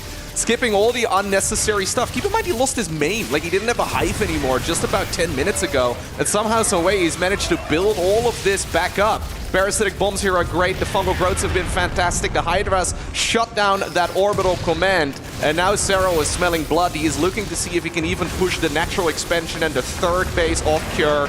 GG gets cold. And Serral may be shaking his head. He's not really too happy with that win, but I can imagine if you are in Cure's shoes right now, how do you feel? Like, that is not a spot that you want to be losing. No, there's definitely a moment where it was scary for the Zerg, 100%. But, we do have to remember that the game started off with Cure also being in a difficult spot, I suppose, or, also taking his lumps. It wasn't necessarily, the very turtle game where no one did anything to each other, and both of them got into perfect positions, whereas Zerg obviously got 3 hatcheries killed. That was much worse than what the Terran had. The Terran also, I think, had to make some decisions, and the reason I'm bringing this up is that I think a lot of people are going to be asking, why were there no ghosts? Yeah. And I think it is just a decision that he made to go into the Liberators first and foremost, hopefully swiftly enough that he could capitalize on Serral still recovering and still depending heavily on unupgraded Lurkers. But the timing didn't really work out, and I think the positioning was a little too eager as well, just in that first Liberator move out. But you gotta imagine if that was a more typical game, if that was a calmer game, and Ghosts are included, then again, the dynamic of Lurker, Liberator, Viper, Ghost, it really changes. Absolutely. He had a choice, right? He decided to go for the big attack with the Liberators, and he got slowed down during the process. He very easily, if he wanted to, could have gone for the mass command center, mass ghost, and then eventually Liberators and all of that, and slow down the game a lot. He decided, I've done enough damage, I'm going to try and see if I can win the game, and I think he had a real opportunity. But Serral countering with a couple of Zerglings, a couple of Hydras, the fake or empty Nidus Worm in the back of the main, all of it slowed down Cure sufficiently to the point where Serral could actually get those Lurkers upgraded again. There were like a good, I want to say 2-3 minutes there where Cure really had a shot at potentially ending the game, but he could not quite find the engagement. Well, next up, we find ourselves on the map Pylon, and spotting right here in the bottom right, he is Serral.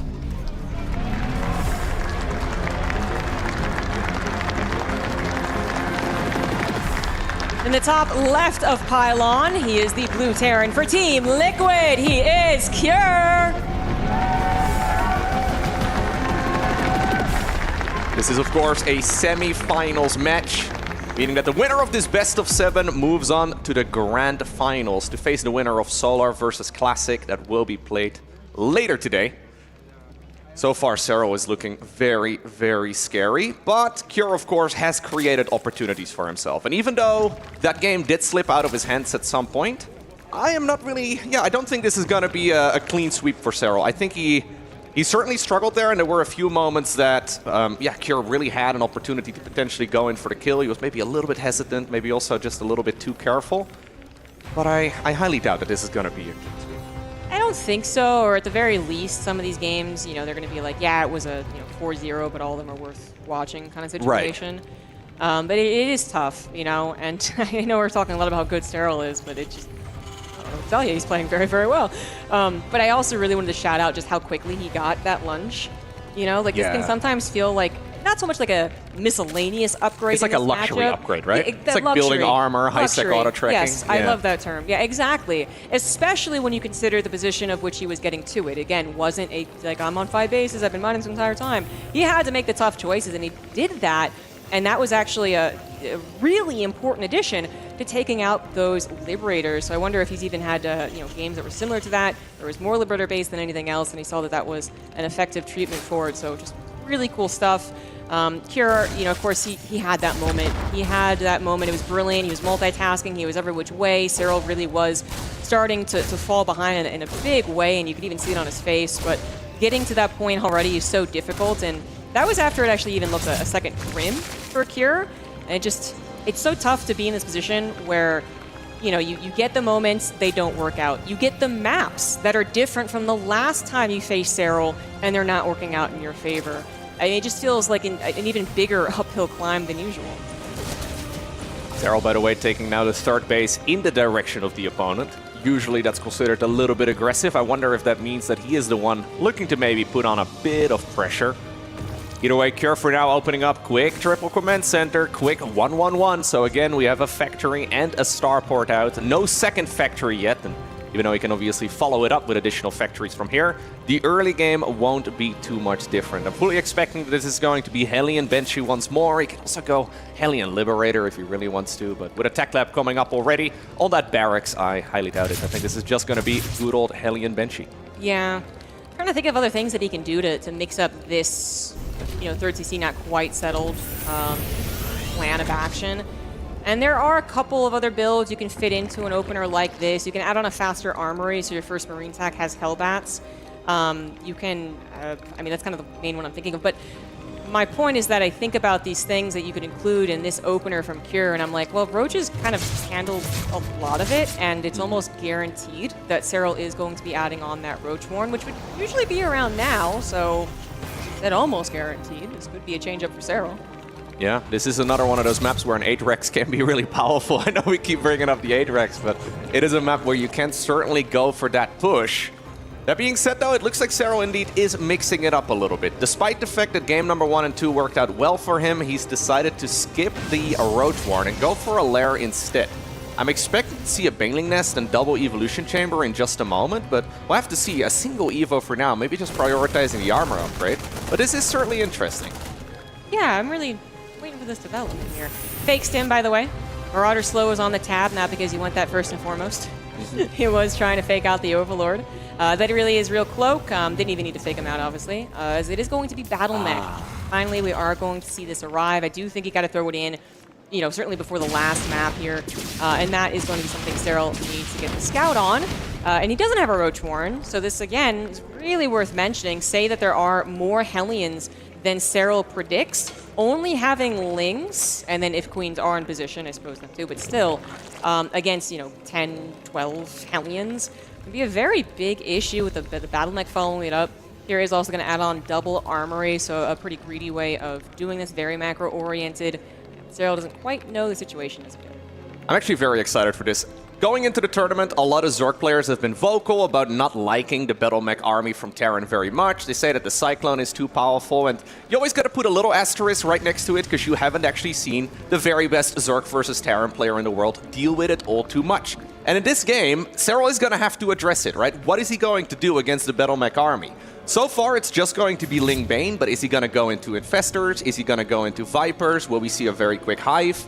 Is he going to rely on surrounds? Is he going to go for counterattacks? There's technically a lot of options, and it doesn't seem like there's like one, okay, this is the way you deal with Cyclone Mech. This is the way you gotta get it done that Zerg players have decided on. Yeah, but it is not going to be Battle Mech. I think, we were just like, well, Factory's Battle Mech, there you go. But the double armor, you don't really need that attack upgrade as a priority for the Cyclone style, as that's a lock-on that does what you need it to do.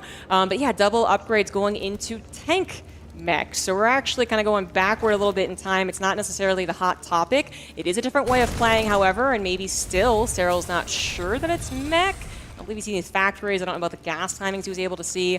And then if he did, he would maybe also be thinking what we're talking about, Battle Mech first and foremost, but it's not. He does see a tank, and a lot of helmets. So that was enough, but it's funny, right? Like, this is a build that is technically not very popular anymore because we've decided that it's not the best way to play Terran, but maybe because Serral could also be thinking, okay, this is going to be Battle Mech, he decides to overreact. I mean, he will be extremely diligent with scouting. He will be seeing the units that pop out of those factories, and that will be a big tell. He does decide to add on a Roach Warren right now together with a Hive. It's quite rare to see those two structures on the production tab at the same time. Yeah, right, yeah. Yeah, indeed. But it is going to be good old-fashioned mech, so with the goal of this, Battle Mech, it can, in a way, play almost like Bio, which is that it's very active. It really wants to re-engage and hit over there and hit over here. Battle Mech is fun that way, but good old-fashioned mech, you can call it the old-school mech, the vintage mech, it's going to be way more about getting to that perfect army, right? Around 180 supply, you can kind of push out, max out, if that's your goal, to push out and win with it, or, of course, you could turtle, which is you kind of threaten maybe a move out, but really your ultimate goal is even to get to like spooky mech with ghosts. That's what you have to keep an eye on. It can be a short map. When you see the mech army moving out and they're maxed out and you haven't done anything to it, suddenly they're on your doorstep as a Zerg player. You're just like, well, oh god, even though Vipers are good and I've got a lot of roaches. So that can be scary. At this point, as I said, Serral knows it's mech, he knows it's tank mech, and it is up to him now to kind of figure out, how do I want to keep this down? How do I want to make sure it doesn't get to that perfect final form? Yeah, I'm curious to see what he decides to go for. Is this going to be Brute Lord? Is it going to be Hive Tech? Do we go Swarm Host? I mean, there's technically quite a few options available to the Zerg player once more. He is now getting what looks like a full surround with a lot of these units. Now, those Hellions are not going to go away, but the main bottleneck for Terran when playing this army is gas. So you can sort of get rid of your Hellions eventually. Now, I think that was a little expensive. Losing that many Hellions is certainly too much, but it is still not the end of the world, because the Siege Tank and all of the expensive, well, gas-heavy mech units is what you are aiming for most of the time. Yeah, exactly. But you're right, it was a bit expensive for that. Good news is they are relatively cheap, they are mineral-based, and they produce fast, especially if they are reactored, which we do have. So the Hellions, still going to accumulate here, protect those tanks. Maybe the Ling Swells, for instance, also going to be necessary as we look forward to the future. That Spire, you're wondering what Serral was going to do to kind of react to this, and it does look like a greater Spire with Broodlords is the option. A mech player, they're going to be primarily concerned about the mid-game bust to begin with. Then when that doesn't happen, they're going to start worrying about that higher technology. And if it's Broodlords, they want to start up those Thors. They're going to be really well upgraded Thors too, but you know what the reaction to that is for the Zerg player is Neural Parasite, and that is started very quickly. Yep, Serral is just preparing to play a long, drawn-out game. I wonder if he's going to allow the Terran a 5th base. Because so far, he's not really addressing the 4 bases that Cure has. He's saying, I will just give you whatever you like on your side of the map. This, though, is the scary moment. That is an terrifying army right here for Cure moving across. Serral, in the meantime, going for 7 Dropper Lords. Is he planning on, like, dropping Banelings up on top of his army? Ooh, there's very little anti-air. We haven't seen drops against a mech in it feels like a very long time. That could be very interesting, but this is actual push mech. You're not just completely turtling. You are pushing, and Serral was trying to fit a lot of things in a short time span then, up until about 10 minutes, trying to get everything done before that army already knocking on the front door right now into that choke. Serral does have a maxed army himself and a couple of Vipers, but let's see how this engagement goes. It's going to be through a few chokes, and that's a very deep tank line. Zerglings in the meantime going in for the counter-attack, but there's still some reinforcing units available. I don't know if Serral can push in that. Look at the amount of siege tanks there are, and look how well spread they 19? Yeah, Blinding Clouds alone. I mean, there's 2 Vipers. I don't think they're going to be able to cut it. Yeah, and now we even have the reinforcements kind of helping out against those potential future run-bys. And now the engagement will happen. Baneling's rolling on the right side into the Hellbats, hoping for something a little bit better. Blinding Clouds taking out the frontline tanks, but it is a depth of tanks through those bridges on the left side. Doesn't work out for the secondary army movement. The tanks will stay put, meaning that Cure, with what was probably 7 factories, is going to be able to reinforce that point. He is going to stay there. He's going to continue on. Unsieging your tanks, very dangerous. The Zerg player does remax very, very quickly. We need those Hellions on the front lines as well, because Lings can be a problem for tank only. And Cure did lose 21 SCVs during that time. So it looks like, all said and done, Serral basically did enough to the mech army to kind of get a breath and a little bit to the economy to say that this is still a game that I can control, but that is still on my doorstep, and I need to continue figuring out how to actually nip this in the bud. Pure finally moves forward again with some of the units. Pure Siege Tank makes it super hard to actually push. I think Serral may have to give up on this base.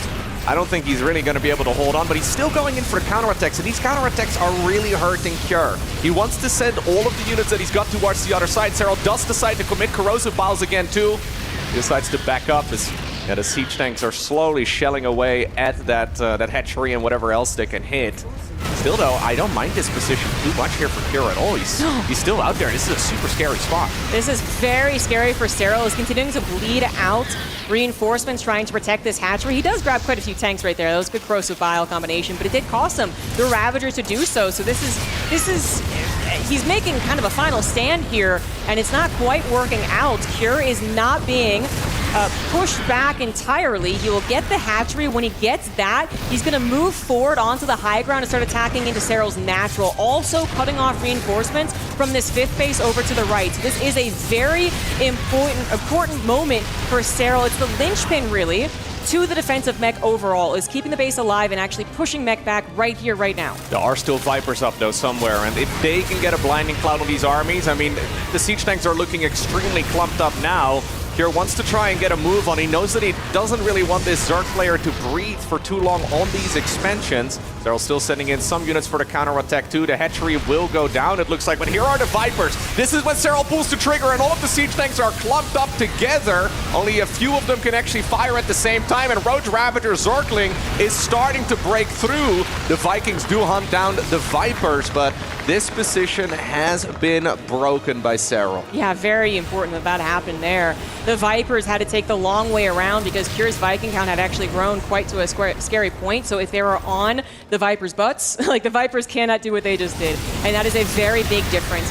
That said, that was still not a, Cure down to 100 supply. He's only on 3 bases, right? He got up to 5 bases. He's reinforcing. He's taking advantage of the defensive chokes at this point, and he's trying to get back to that maxed out army. Serral, though, he sees his moment. He was able to defend the base. He's going to actually get maxed out again. He's going to start using his army to try and pick away at the lower tank count while Cure basically licks his wounds and prepares for the second attack.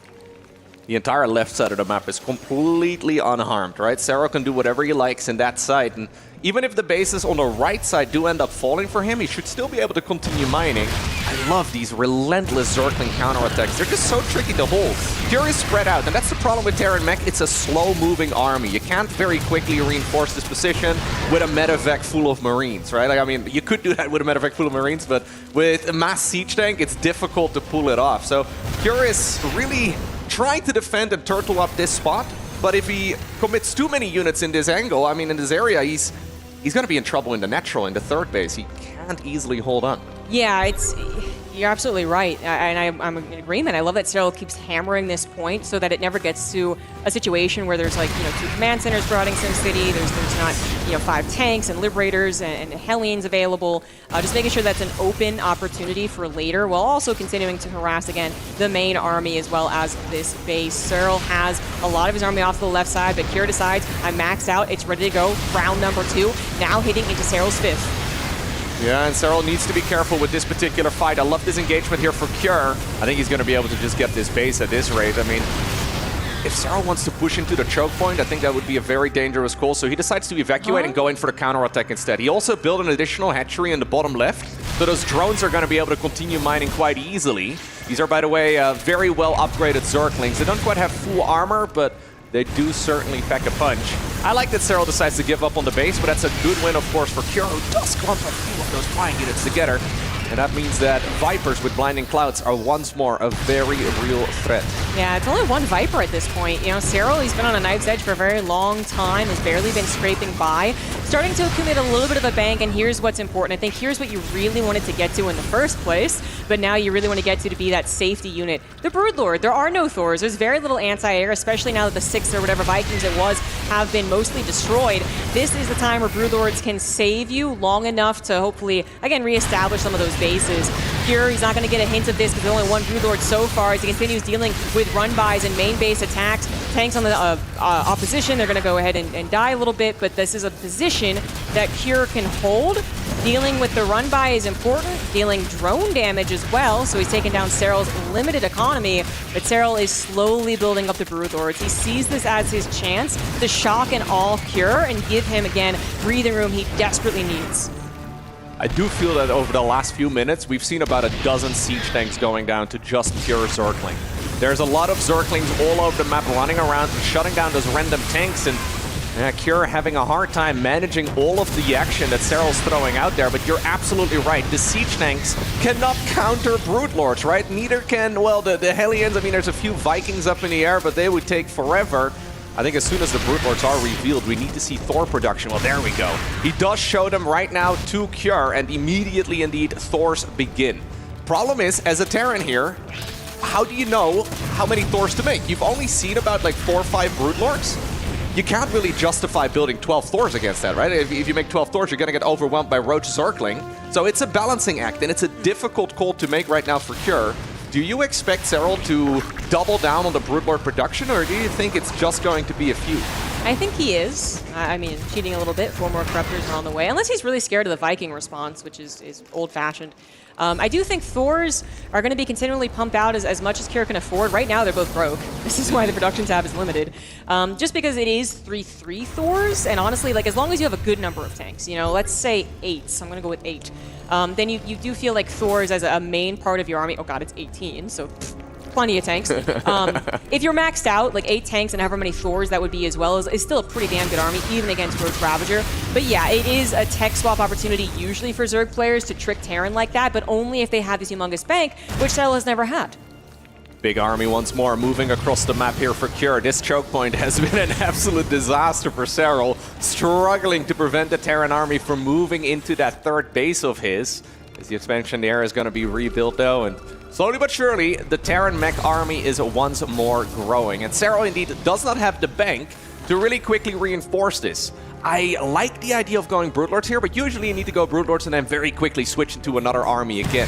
Broodlords alone are going to make it quite difficult for him if the Thor numbers are big enough, and I really like this position here for Cure across the board, although he needs to be careful. He's losing a lot of siege tanks randomly, and a lot of SCVs here going down too. The Broodlords are now into that choke point. I mean, Thors are usually good in an open terrain, but in a choke, obviously, that's not where they shine. Yeah, exactly. So kind of turning that around as far as the map here, but only to an extent. There is also the awkwardness. The Hellbats are on the backside instead of the front side as they were. That is fixed. All the Thors get into their single target mode as well, and that's when Broodlords really have to fear even like a minor number. This is only 2. More are sure to come, though, and I think it's also what Serral is respecting. He has to give up on that right side of the map, and hopefully, you know, the 2 bases really still has fresh mining on the left will do enough, but he's running out of minerals on his original 3 bases. Of course, they both are, but Cure with mules lifting off his command centers has a little bit more of that survivability in a very, very clutch game as Terran 10-2, and this is a clutch game. I mean, no point were they even really over like 1,000 minerals. It was very temporary, as it has just been Cure constantly moving in, knowing that he's got to keep this action up, or Serral's gonna, you know, do his macro thing, and Serral just really hanging on desperately, trying to make all the right moves. He is at 12 Broodlords now with 8 Corruptors in the sky too, and he does have Neural Parasite, but he hasn't had the opportunity to make those Infestors. I'm very curious to see if Cure here decides to add on some additional SCVs, because he is not remaking any of them over the last few minutes, and that does mean that his income is going to be very, very low. Obviously, it also means that his ultimate army is going to be absolutely massive, but it's going to be difficult for him to compete against 65 workers from the opponent. Obviously, mules are good, but they're not quite that good, especially if you want to have a few scans available. And Pylon, I mean, the map, it's incredibly choky, right? Like, there's a lot of these choke points, and the Hellbats and the Thors don't really have an easy way to engage. Vikings might not be a terrible idea, but again, yeah, it does feel very old school, and this is not going to be that easy to close out here for Cure. He's struggling right now to try and find his base. Blinding Clouds as well as Fungal Growths go down, and suddenly that means that those Broods can start raining the Broodlings from the skies. Needs to be careful. Neural Parasite is available, like you already pointed out, and that will always be a clutch as well for Serral if he needs it, but this hold here is really, really nice for the finisher. Hey, that was actually really, I want to say, odd from Cure, to be honest. I mean, it was a choke. The Hellbats were on the Thor side. They weren't protecting against the Broodlings. The Vipers are going to get beautiful Blinding Clouds because of how choky that was. And you know, he kind of just let it stay there. I mean, I don't know how easy this game is if he didn't right there lose so much of his supply, but that was the game decider, guys. Now Serral's maxed out and Cure's not able to, only 100 supply. It's not scrappy anymore, it's just Serral's game. Absolutely. And keep in mind, Cure did not rebuild SCVs, so now he's sitting only at 26. He is starting to slowly fizzle out. There's a, well, Blinding Cloud here to boot as well. I don't even really think he needs it, but Zerglings, Roaches, Ravagers run in, and it means that a lot of those siege tanks will indeed fall. Not a terrible engagement actually for Cure, but at this point, Serral is more than doubling the supply, and that is never a situation you're happy about. All right, well, this siege tank is very useful. That was pretty useful. Still not 100 supply useful, but Cure trying to make all these maneuvers now, killing the economy and getting some really important spellcasters down. But even though Serral's still not in big bank territory, and there's only so many bases he's mining from, I guess, it's, you know, he's got double army supply. So double army supply, plus he could use the Neural Parasite if he needed it. He just didn't really need it in the last battle. So many spells that can affect Cure so well. Yeah, Cure, he's, I mean, I think he knows. Yeah, I think he's processing the loss at this point, yeah. Yeah. What's frustrating here for Cure is that the reason that Pylon is such a good map for Mass Siege Tank is because of the choke points, but then ultimately the reason why you lose with Mass Siege Tank is because of all the choke points, right? Because you need to have an answer against the Brute Lords, and Thors are just not easy to pull off here. It is a frustrating one here for Cure for certain. He still has an army, and it's not to be underestimated, but Serral can actually remax this too, and obviously he still has Fungals, he still has Blinding Clouds. And if we've seen anything from Serral so far throughout this tournament, it is that he's very, very patient. He is not going to overextend, and he will be more than happy to let Cure come to him and try to maybe send in some Zergling run-bys every once in a while. But Cure at this point only getting a few hundred minerals, well actually he's getting a few thousand right now, but the mule mining, but I mean, this one Ravager, is that the same Ravager the entire game long? Because there's been one Ravager raining biles on this base for ages. No, it's a new one. It's only got 6 kills. Yeah, I would love if it was the original one, but nope. Serral very comfortable sending a lot of the ground army over to the left side, knowing that he has opportunities to win over on the right. Broodlords are very injured, to be fair, but not quite going down. Corruptors successfully tackling the Vikings, even though they're also getting injured. Again, they're not the ones that are actually dying as much, and Serral has so much supply, he can take a few lumps himself. Here, as I said, you said, is just processing the loss. I mean, the game was very scrappy, and this was clearly a game where for 20 minutes there was not going to be that big Zerg remax. You think you won, but then this big remax, it has been scrappy. Cure recognized that. It's with the overwhelming supply lead that ended up happening towards the last couple of minutes. It's not the same game. Cure might think there's some hope into this main attack, and you can see that Serral is respecting him. But again, I think Serral is just really big on crossing the T's, dotting the I's. Not letting this one go in a silly fashion. 16 Broodlords, 7 Infestors that can again either get not that helpful, but Neural Parasites. Can it just take the entirety of Cure's army with no parasites? Yeah, it's tricky. Almost. Yeah. This is frustrating too for Cure though, right? Because Serral will be more than happy to drag out this game. He doesn't really care. If you are mentally struggling right now, right, and you're maybe very frustrated about the situation, sure, drag it on. We're still, playing a best of 7. There's the Neural Parasite to rub some salt in the wound. You had that upgrade for a long time already. Didn't really use it until just now. But yeah, Serral looking very scary. But again, not an easy win for him at all. This is, if you look at the scoreboard alone, it looks like it's been a straightforward series for him so far. But honestly, this game, Cure had a very real opportunity. That engagement on the left side of the map with the Thors and the Siege Tanks and the Hellbats, fighting into a choke point. Serral with the combination of Fungal Growth and Blinding Cloud. just so incredibly difficult there for Kier to get anything done. And yeah, maybe getting a little bit impatient. Maybe, yeah. And it was such a scrappy game, which I think he did recognize for a time, that he was really hoping that the pushing would work. It really was one of the more ideal pushes you could do, but he was also feeling the pressure from losing so many SCVs and seeing that growing Brood Lord count too, and you're just like, well, maybe I take it now before it's 20 Brood Lords. It really was one of the worst ones you could have taken. So unfortunately to be put in that position after everything that happened, in the mid game too, because I would say more in the mid game when we were still tank based, he was very much in control of the game, but Serral's able to bring it back. We are going to head to a break, guys. When we come back, could be the conclusion of this best of 7.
Welcome back to the first semi-finals of the StarCraft II Esports World Cup. It's a best-of-7 series between Serral and Kier, and even though the scoreboard Looks pretty one-sided so far. Kira's had great opportunities in each of the games so far, other than maybe the first game of the series. That one was a little bit of a, well, let's call it a Serral game, right? Like, that was a very clean game for Serral. But across the board, especially in Game 2, especially in Game 3, the one that we just watched, Kira had very real opportunities to close it out. And, well, so far, he's having a difficult time, but maybe he can bring it back. Yeah, there's definitely something to look at and say, if, this had just done a little bit faster, if I had, lost just a little bit of SCVs, like, it would have won the game. There's definitely signs of hope in both, as you said, Game 2 and 3.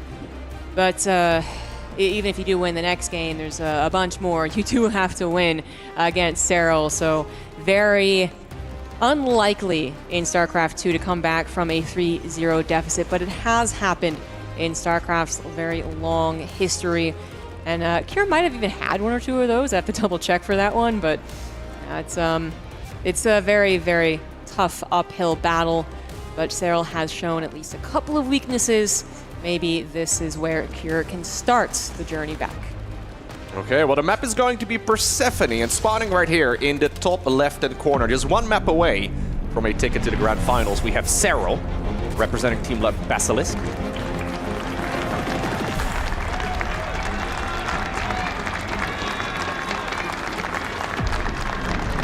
Down to the bottom left as the last hope for Team Liquid, he is Cure.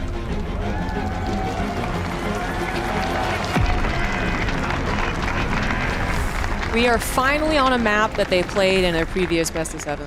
Are we actually? Yes, yeah. Wow. Cure, the way that Hard to judge Persephone, right? This is such a common map. Yeah, the only other option, I think, for the one they hadn't played was Last Fantasy? Thank you. Yeah. Exactly. Which is just I would love to see that, to be fair. But oh, I would have. I would have been so amazed, But no, it's Persephone. They had a really epic battle on this one, actually. Unfortunately, it did still end in Cure's loss, but it was one of those battles where you're just it was Serral win, but you should go back and watch it. It was back and forth. It was macro. It was awesome. So hopefully that happens again here, and Kira has shown those signs of being able to win. He's gotten dangerously close to actually successfully suffocating Serral, right? Like going up to his bases, cutting off the reinforcements, making Serral definitely sweat. So we'll see if Persephone can start it again for Cure on this long road back to potentially winning this best of 7. I am expecting another 3CC 1-1-1, from Cure, but I think he did do a 2-1-1 actually on this map. That could be another change-up. Once again, SCV scouting by the looks of things, and we'll see if it tries to block the hatchery. I love this double first-person view of both of the players. We can see how fast they are and what they are managing early on.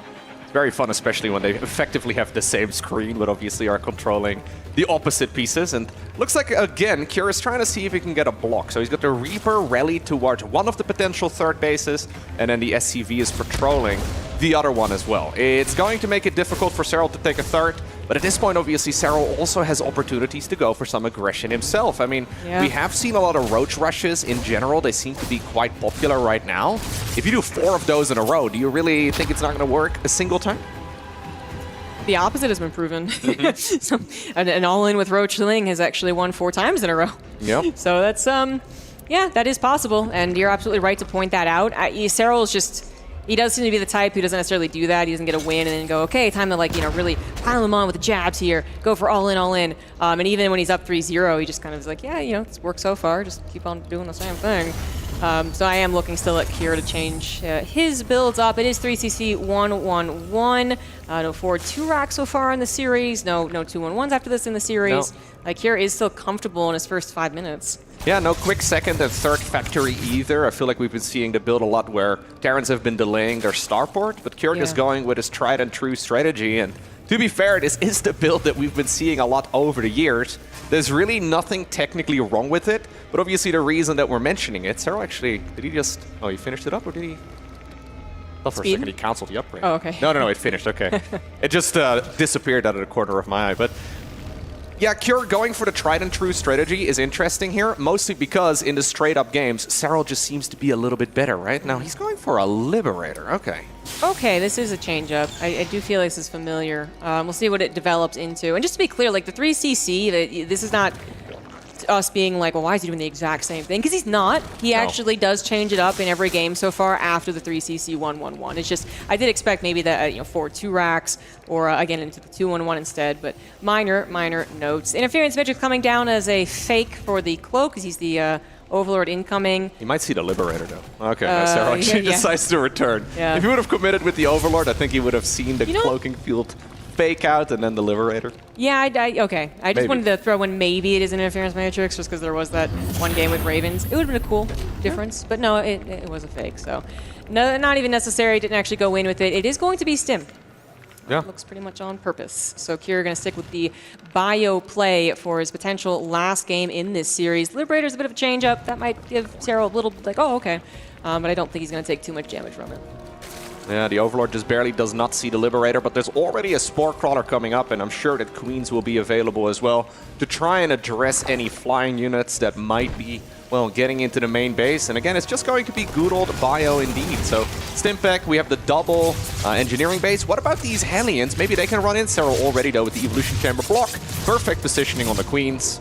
Absolutely flawless defense. Right, yeah. Even, the Spore Crawler's in range. He was so close. Just a smidge to the right. That still wouldn't have gotten that many drones because Serral was reacting, but maybe that Liberator lives and can come back another day. Instead, nothing found with the opening units. We are going into the double engineering bay. The additional barracks are being added on, and then the question is 4th CC or 8 racks, which, the 8 racks, it's still so strong, even though we saw a game where it didn't look particularly great. It is so strong.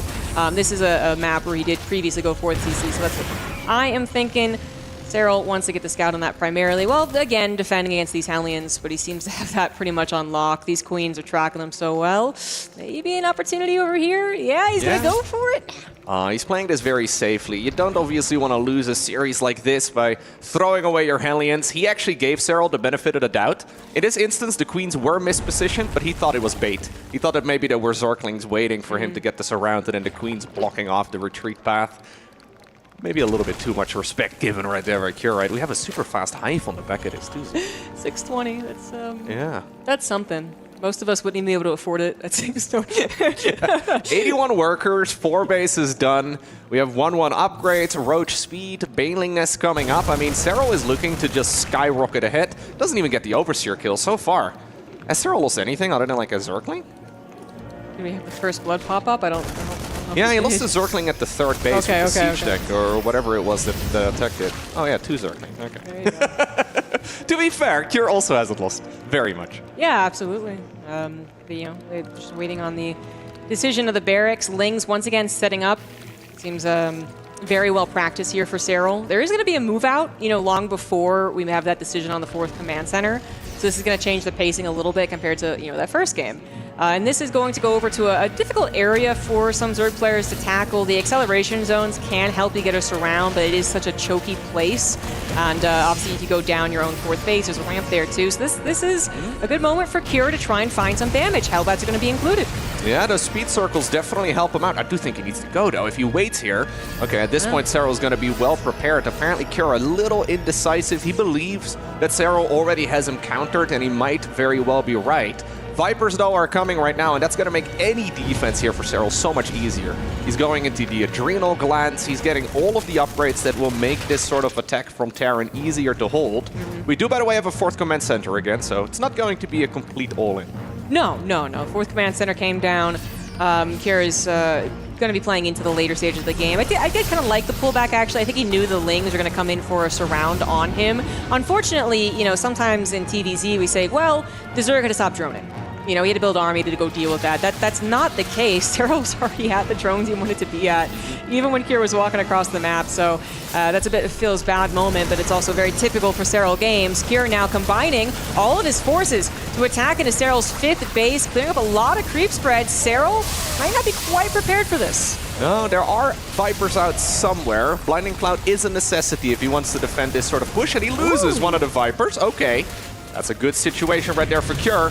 This, however, is not. There are Zerglings in the 3rd base. There is a little bit of a reinforcement squad, but not even really enough, it looks like, to properly shut this down. Losing 12 workers right as you're securing the 4th really does make everything so much more difficult. It's not even done yet. 14 SCVs go down, and the Zerglings will just run away. Yeah, that's a good blow. You know, and the Lings are alive too. Might come back later on.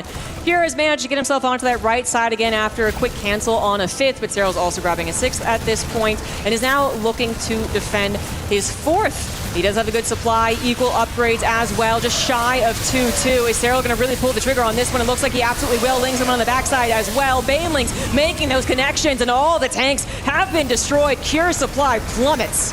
Absolutely. Blinding Clouds are not those speed-up circles for Zerglings. They certainly help out quite a bit. At least he gets a bit of damage done with this 5th hatchery going down, and in the meantime, there is a hit squad as well on the left. If he gets 2 hatcheries, I mean, I am not disliking it. Okay. Yeah, this is, you know, kind of reminiscent of game 2, where it seems like Serral was taking the good engagements, then Kira was able to actually kill a lot of the economy, not quite grabbing the 4th base, of course, but keeping Serral suppressed. Into the main base we go with a good portion of the buy with 2-2 done before Serral's 2-2. Parasitic Bomb's going to try and stop this and be able to escape. Looks like 3 Medivacs will be able to continue this pressure, as Kira also still has an army off to the right side. Not quite using it. He wants to get the cancel on this one. He does. Okay. And that is probably going to be it. Kira is going to have to go home, but this is, I think, an important moment. He has kept Serral suppressed on the bases. He's taken some okay engagements, and he's getting 4 bases up again with 65 SCVs actually saturating them. He has just shut down like 4, 5, 6 hatcheries or so. I feel like a lot of them got cancelled. He may be able to get another one as well. Only a single one got killed, but it has slowed down Serral quite a bit. Main problem though for Cure is that the 5th base is not nearly as important for Serral, right? If you shut down a 4th, then suddenly it's difficult for Zerg to actually continue playing. The 5th base is important eventually, but for now Serral can just macro up on 4 bases instead. There's a Lurker Den coming up. He's going into the +3 carapace. Another hatchery is going to be forced cancel. I mean, it's really quite good here for Cure, who is maxing out now. Yeah, he's bopping around and really making this a tough macro game for Serral. But for Serral, he's gotten everything he needs to be kind of okay for now, taking this damage, and that he's maxed out 78 drones, 4 bases, you were saying. Of course, eventually he really does need a 5th, and he is going to get it. Or Biles might take this one out. But he also is getting technology, and that's what I wanted to highlight. Infestors are on the way. It's going to help with some of these multitasking. Lurkers are once again the option as well against the style of play. And when they're actually out, which they took forever to do so in game 2, they will help against stuff exactly like this. Drop in the main base, going to actually target fire that Hydralisk Den. It looks like Serral, afraid he's going to lose the Hive, is already starting up a lair, by the way, in the picture-in-picture. The Lings are not going to be enough, and meanwhile, Cure sending more of his army off to the right side, scans ahead, likes what he sees. Marines pull back, Marauders tank the Banelings. He's going to take a good engagement over here, a great engagement actually. Serral forced to retreat, pulls the drones, is slapped back down to 4 bases. Absolutely, that is another expansion biting the dust here. The Hive did actually survive. Serral did go into the upgrade as well for the ranged on the Lurkers, but so far, Cure is doing a phenomenal job containing Serral on only 4 bases. Usually that's the task of the Zerg in this matchup, right? But Cure making sure that Serral's economy does not get completely out of control. I didn't really like how Serral was allowed to just get up to 4 bases pretty much uncontested, but at this point, I mean, things are looking up here for Cure. Yeah, very, very reminiscent of game number 2. Cure once again going into the additional starports and looking for Liberators to be that immediate follow-up to all of this pressure. In that game 2, we saw the Liberators take longer than they wanted to actually get on the front lines, and when they did, they were perhaps placed without the proper protection. This time around, Cure might be already rallying Liberators forward. Nidus Swarm this time, absolutely real in the main base. We didn't see it, Cure didn't see it, and now Lurkers are there, but Liberators have popped out. He's going to need to scan, obviously, and this is going to be a problem, but Cure doesn't really want to panic right now, so he's going to have to take some damage to his production for the greater good. Absolutely. Ravagers also decide to join in for a few corrosive biles on the libs. Not bad right there for Serral, but he is not going to be able to really, well, really, I'm surprised he doubled down here. I really didn't think he was going to be able to send more units across the Nidus network, but you know what? Those Lurkers are putting in a lot of work.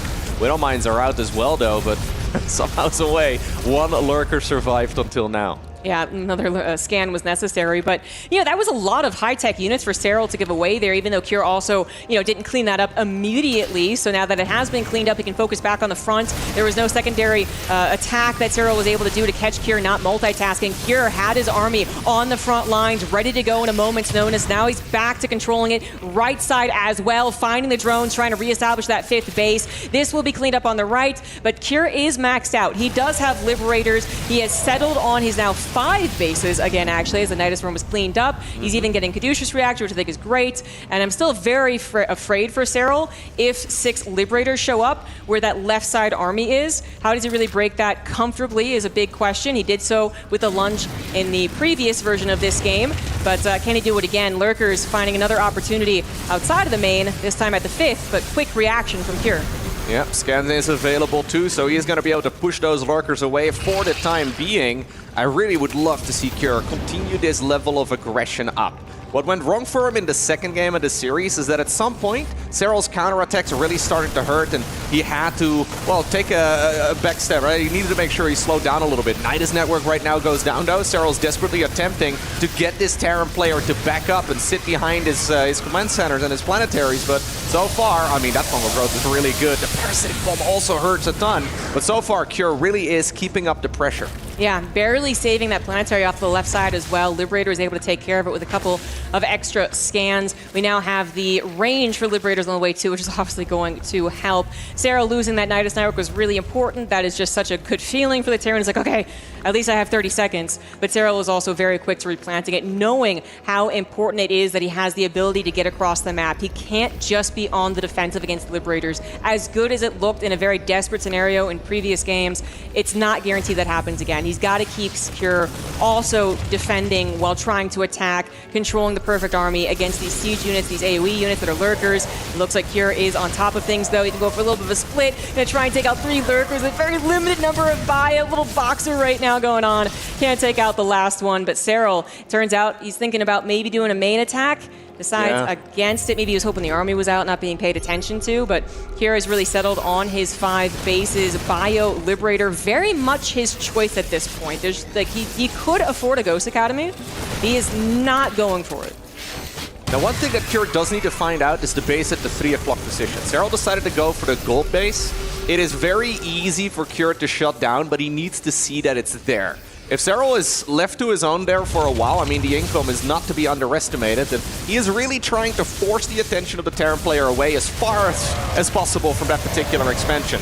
Okay, not enough here for the Zerg to really fight it, although a parasitic bomb there on those clumped up Liberators is really going to hurt quite a bit. We also have a Nidus network again on the left side of the map, and Nidus network in the bottom right-hand corner. Serral trying to get this Terran army to slow down. Yeah, Liberators were heavily injured due to that parasitic bomb, and now only a couple or even 1 corrosive bile away from dying, but Hydras will also do the trick. It's literally 1 corrosive bile, but it's helping. Viper is making sure that the Liberators actually die. Cure suddenly losing really his Liberator army on the front lines, but still having a very fearsome bio army and being able to remax 6 Liberators at a time, showing how well Cure has been able to manage the defense of his economy. 6-7 SCVs, 5 bases, an extra orbital command, despite Serral's attempts to get the Nidus Worms over there, to get the Lurkers over there, to get the Lings over there. Serral really needs this to open up the opportunities to get bases. He is... Finally finds it. Yeah, the gold base has really been quite nice for him to have this entire time, unscouted and unpressured. I'm getting a flashback to the second game of this series now. It's usually very difficult for Zerg to stabilize from this particular spot, and I don't think Serral is feeling comfortable just yet. But this is looking a bit better than it did a few minutes ago. That being said, though, now that Cure knows about this gold base, he's going to be able to shut it down relatively quickly, or at the very least, contest the mining here.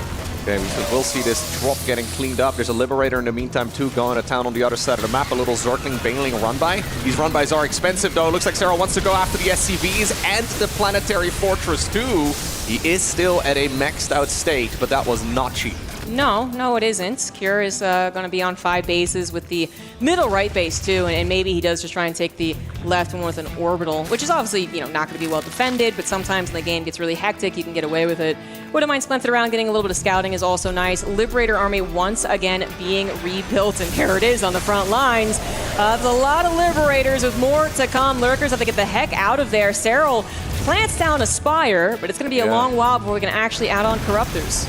Absolutely. There is a Spore Crawler though, and there are some Hydras, but look at the spread right now. Those Liberators, they now have their ranged upgrade, and suddenly it becomes incredibly difficult for the Zork to engage here. Great push for Cure. In the meantime though, Serral has re-expanded 2 bases on the left. I really hope here for Cure that he can snipe that base, and indeed he does force the cancel in the picture-in-picture.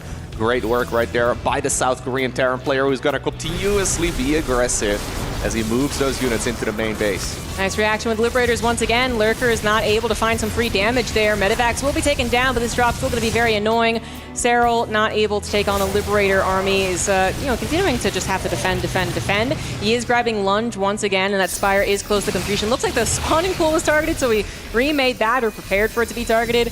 Not sure which one. No, okay, he's just going to have 2. All right, fair enough. No, he's going to have 3? He's getting a third, yeah, he's getting a third. Liberators, though, are setting up a giant spot on the middle of the map, and Serral cannot engage there until Corruptors are out or until maybe the Lunge ability gives them an opportunity to immediately close the distance. Cure can sort of, well, slow push, right? Like what he did in the previous game with Siege Tanks. He can sort of do that right now as well with Liberators. Needs to be careful, though, that he does not get overwhelmed once more, because Liberators are constantly under threat, especially of the Vipers. The Vipers can keep fishing away as many units as possible. Little hit squad on the left does get cleaned up by Serral, who's gonna now go in for the counterattack once again. Yeah, I also want to mention Kira only on 3-3, which is great for his bio, obviously, but never went into any of the ship weapon or the armor.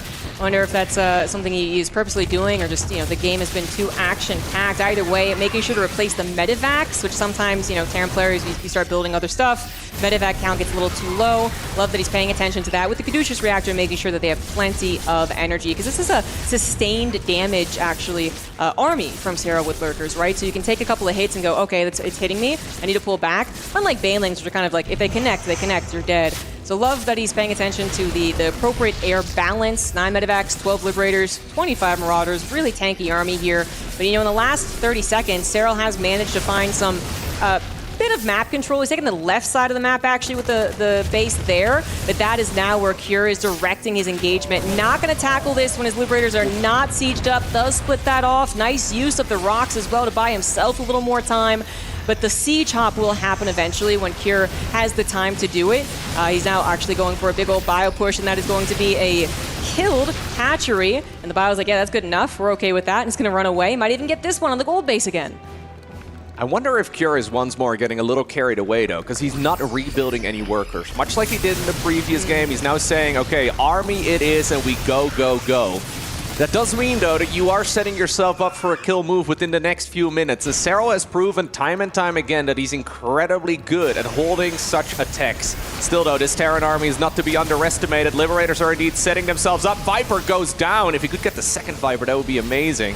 Serral still has a lot of energy, though, on others available. He does give up on the hatchery on the left side of the map, but does clean up the army on the right. Okay, Serral's economy now also plummets down. A couple Lurkers in for the counterattack. That's sweet, but how do you deal with those Liberators? Those Liberators are so powerful. You either need time to steadily abduct one after another. You need that one moment, like in Game 2, where you can just overwhelm in the blink of an eye, and Cure is making sure that does not happen. His Liberators are injured. They have been reduced in the count, but he has just taken down 2 pretty important mining bases. Serral's out of mining on his original 4. He doesn't have a 5th reestablished. Cure not in a terribly better situation, by the way, as this 5th base has been denied mining many a times. This base off to the left side has only just been planted, and yes, he never really remade those SCVs. The planetary, in fact, does go down to the crackling, so that is very, very efficient. This orbital can lift, but the SCVs cannot. They're in a lot of trouble. We see that we are at a very similar supply. Serral down about 10 army supply, but the spellcaster usage, which unfortunately the missile turret was there, the spellcaster usage from Serral could really change this game around. Serral desperately trying to get a new base up and running, where you can see that he is feeling the heat in this game so far. Cure is doing a good job defending most of these outer angles, but still, every time the Lurkers find something, right, they just annoy the Terran, and if anything, it's a very APM-intensive defense right there for Cure, who has to now let go of the pressure. Both players now rebuilding, though, and neither of them brave enough to really add on additional workers. So we're going to get into a situation where, even though there are still a lot of minerals available on the map, we're going to see massive armies. Both players aiming for about 160, 170 total army supply. Serral makes one drone, but immediately thinks better of it and goes back to Hydras. Yeah, this is obviously much worse for the Zerg. Kier does still have orbital command slapping down mules. Or Serral, I mean, even if he does have bases that can actually saturate, which he only just recently got with the 5th base, that's where the minerals are. It's only 36 drones. So a second base, not going to be fully saturated. Well, I guess technically, depending on the gases, I suppose. But anyway, Serral is just not going to have a lot of money. All right, so the spellcaster usage is going to have to be absolutely fantastic. It is an army that can take a very good trades in ideal situations. Oh, careful. And, well, there you go. A lot of Marauders being torn down is a nice start to that fight, but Serral is going to need more as a drop heads into the main base, threatens a lot of technology there. Liberators are injured from earlier battles. A couple of parasitic bombs actually even taking them down. Serral has to whittle away.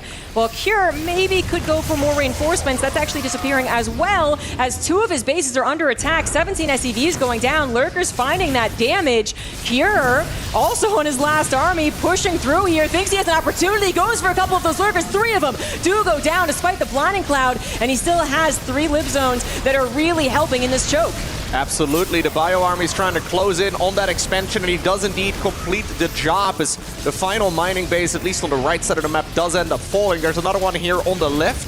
Serral looks like he is going to be able to prevent this drop from dealing additional damage. The problem here, though, is that while all of this was going on, Kier has taken a ton of damage on the other side of the map. He's now down to only 9 SCVs. This orbital command is slowly burning down too. He needs to catch that before it completely disappears. And I mean, look at the amount of health it's losing in the bottom right-hand corner of your screen. It is, okay, getting repaired as Kier does spot it in time. Yeah, you know, when it's 30 SCVs versus 30 drones, we all give Terran the credit there. But 9 SCVs even with mules, and you need the scans for the lurkers, that's a very different story. Serral has managed to whittle down the army and eventually deliver a real killing blow to Kier's economy.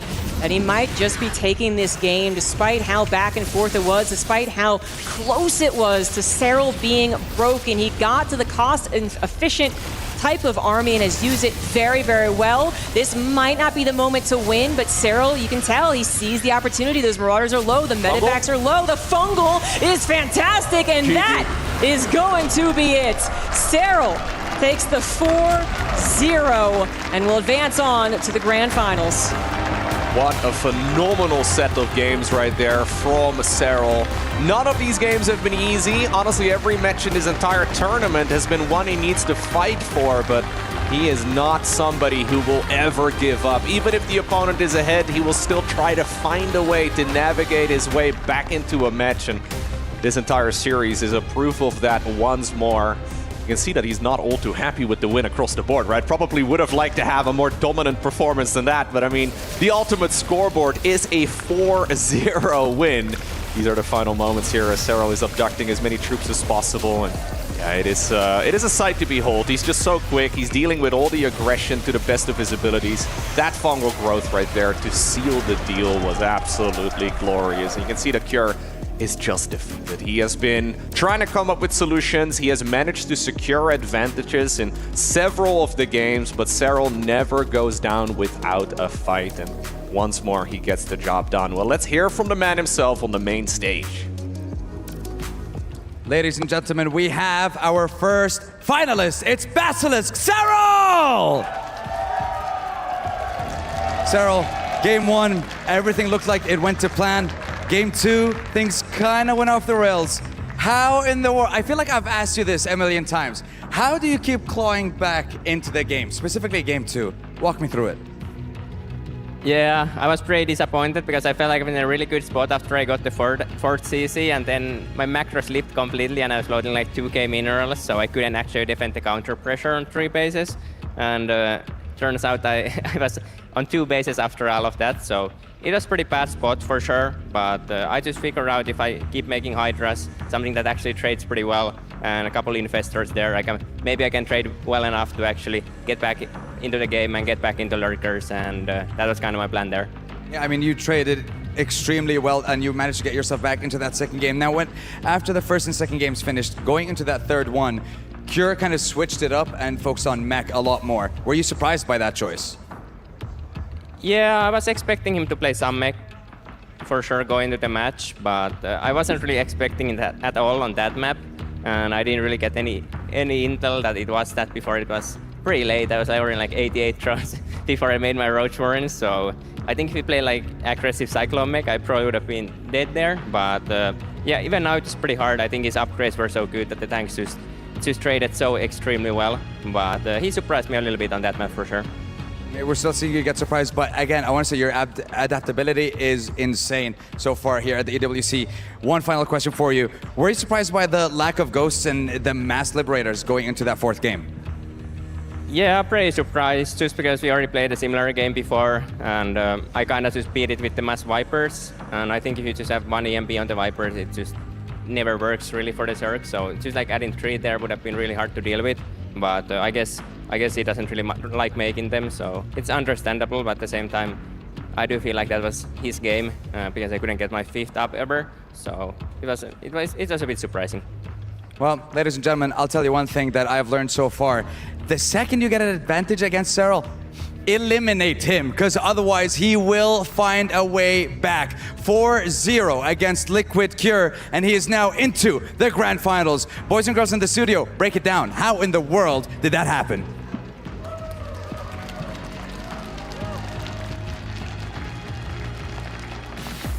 Yeah, the machinations of Serral are a mystery. 4-0 here against Cure. Unreal stuff once again. It didn't look quite as dead in some of these games as against Reina, but Cure had some advantages here or there, and Serral still 4-0 here in our semi-final, Wardy. And you know, it's just that Serral factor, right? Where even when the games get close, he's able to clutch it out. And this was a case where Cure had great opportunities. There's a couple games, like this could be 2-2 right now. I don't think that's a crazy scoreline we could be at. It's just Serral has that little bit of an edge. That's why he's a multi-time world champ, and that's why he's got the 4-0 here. He's just got those little edges that Cure just couldn't quite overcome today. I thought Cure put up a really good fight, but Serral really showing a master class in how to play ZVT. I mean, these are really drawn out, complicated positions that both these guys were in.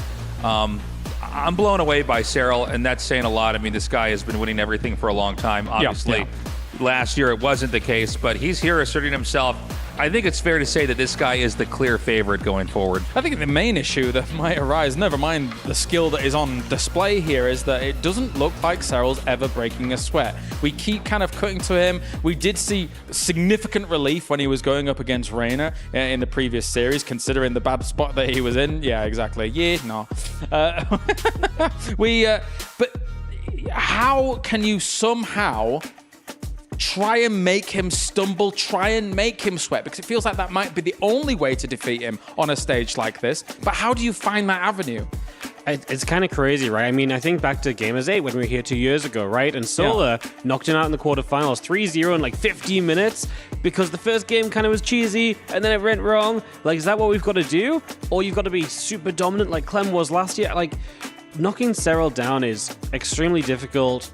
Even when you're ahead, you're not really ahead because he is so good at just not making long-term mistakes. He's so good at staying in the moment and just extending the game as long as he needs it to go.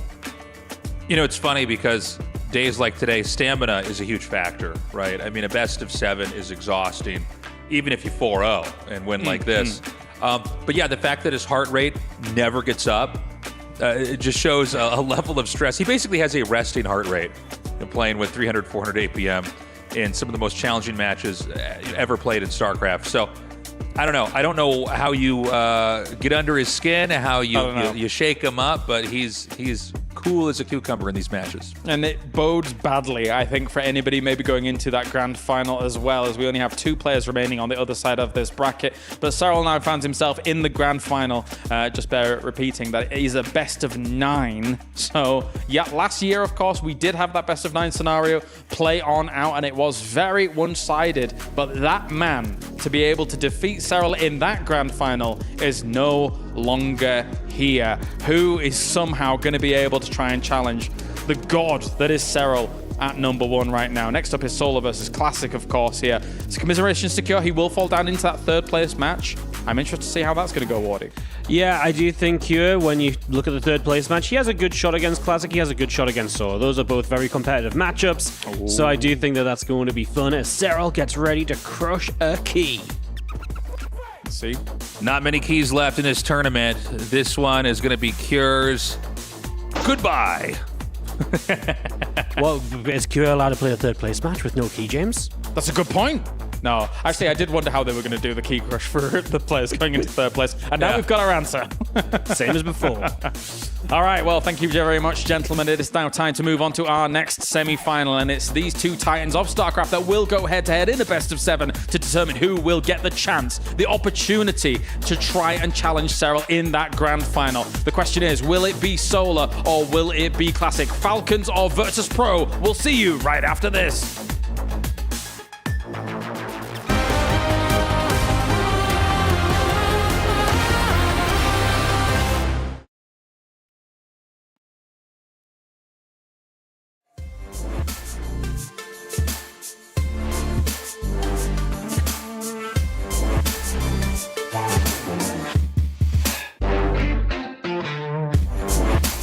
I am here with Classic, who is about to go up against Solar. Classic, there hasn't been a Protoss champion, a Protoss world champion, I should say, in 10 years more or less since SOS. Are you ready to break that streak?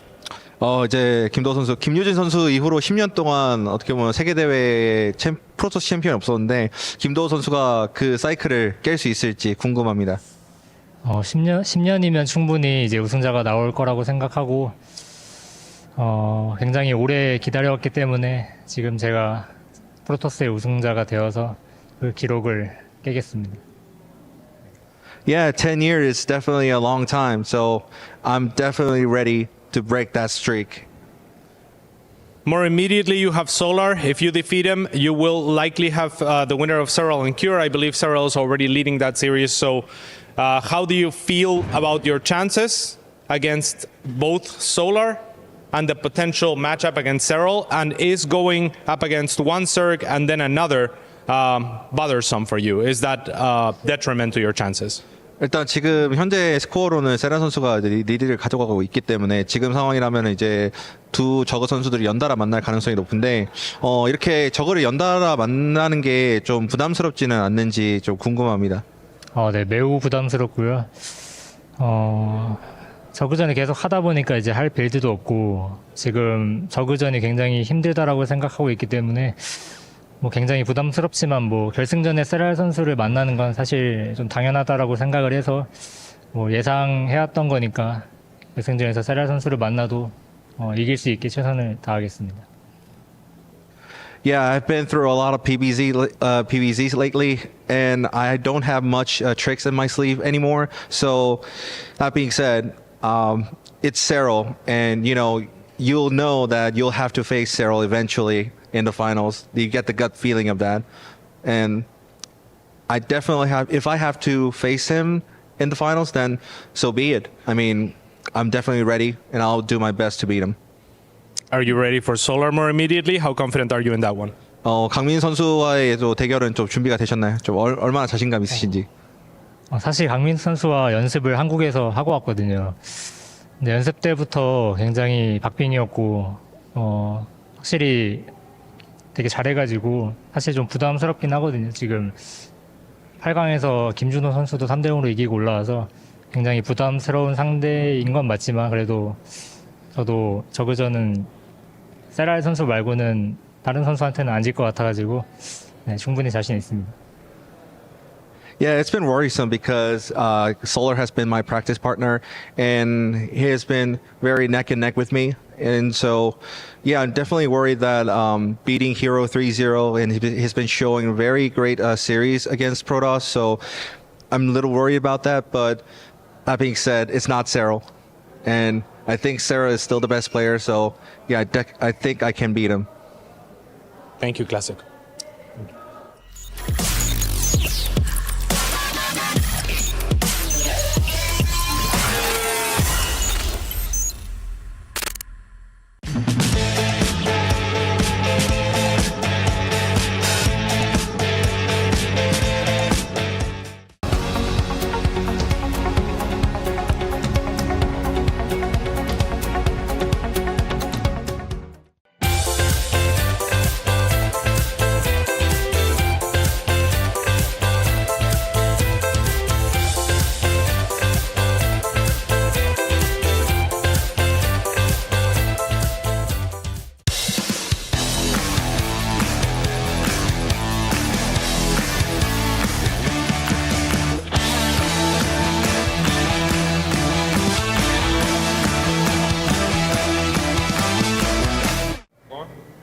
I'm here with my friend Solar. Solar, how are you feeling going up against Classic in your next match? He's one of your practice partners, so... Yeah, he's also one of practice partners, so I think he knows me very well. Also, as he knows me, I know him as well, so... Yeah, we will see what happens. Yeah. We had some nasty builds prepared, but probably not going to use them in this one. Yeah, I practiced a lot with this amazing interviewer. He gave me some good ideas, but I practiced with him, so I cannot use it. So, yeah. Well, it's still fine, actually. Maybe. Yeah. He didn't have the best response. But you 3-0'd Hero. I mean, that was amazing. I think most people weren't expecting that. So how are you feeling overall in the matchup? How did your practice leading up to this go in the matchup? And if you should go to the finals, who do you expect to face there? And are you ready to win the whole thing? Yeah, ZVP is fine because I practice a lot with ZVP because I felt my ZVP is really bad in like 2 or 3 months ago. So I just focus on the practicing ZVPs. Also, if I go to final, I think I'm gonna play against Serral probably. But I think Serral is the only one. I'm the only one guy who beats Serral more than he beats me on Korean ladder. So I'm pretty confident if I get him. I think on the League as well, you might be the only person that's like pretty close or even win stats against her also. That would be very exciting. Thank you, Minsu. Thank you.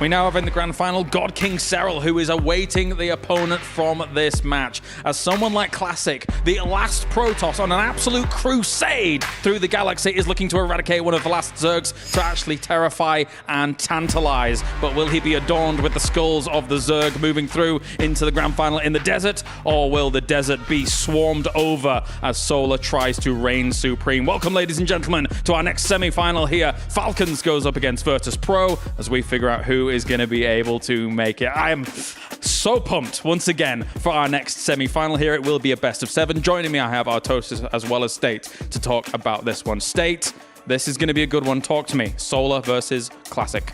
I mean, it's Classic who has been the defensive macro Protoss ever since the patch, and even a little bit before that patch. He has been refining this style. He's getting so good, but adding energy recharge, the change of the maps has gone so well for him. Everybody's looking at him as kind of the next version of Stats. And I'm really curious how that's going to pair up against a Solar who's getting so aggro. I think it's going to be a banger of a match. Artosis. I love Classic. Always have. He was a great Protoss player before Stats and after Stats and during Stats. So to call him the next Stats is a gigantic insult. And he has a much wider range than Stats. I love Stats. I love him. But anyways, Classic is in great shape. He's such a strong defensive Protoss to what you're saying. And the thing is, I think his style is basically very close to the opposite of Hero's, right? Like Hero is way too aggressive. He was trying to attack a bit too much. You know, his defensive qualities aren't as high. So I really think that this matchup actually favors Classic against Solar. Classic, of course, able to purify a Terran in the previous round, and it just so happened to be the title defender, the world champion in Clem. And the fact that he looked so unbelievable in PvT State means that I am fearful that if for some reason he does fall down into that 3rd place match, Cure wants none of that. Oh yeah, if Classic goes to the 3rd place match, I put him as the heavy favorite versus Cure. And again, that's no disrespect to Cure. Classic is just the Protoss player for PBT. I think that's the 3rd series in a row that he has won versus Clem. He beat him twice in RSL, and now here on the biggest stage in EWC, taking him out in the round of 8. I mean, that was a big surprise. Yeah. On the opposite side of all of this, you have Solar, someone who I think that most people probably would not have pegged to potentially become the world champion. However, Artosis, when I look at this, if he's able to somehow get past Classic, I think he's actually got a really crazy chance of being able to defeat Serral. We heard it in the interview just then as well. He believes that he has a good chance against Serral in that Zerg versus Zerg dogfight.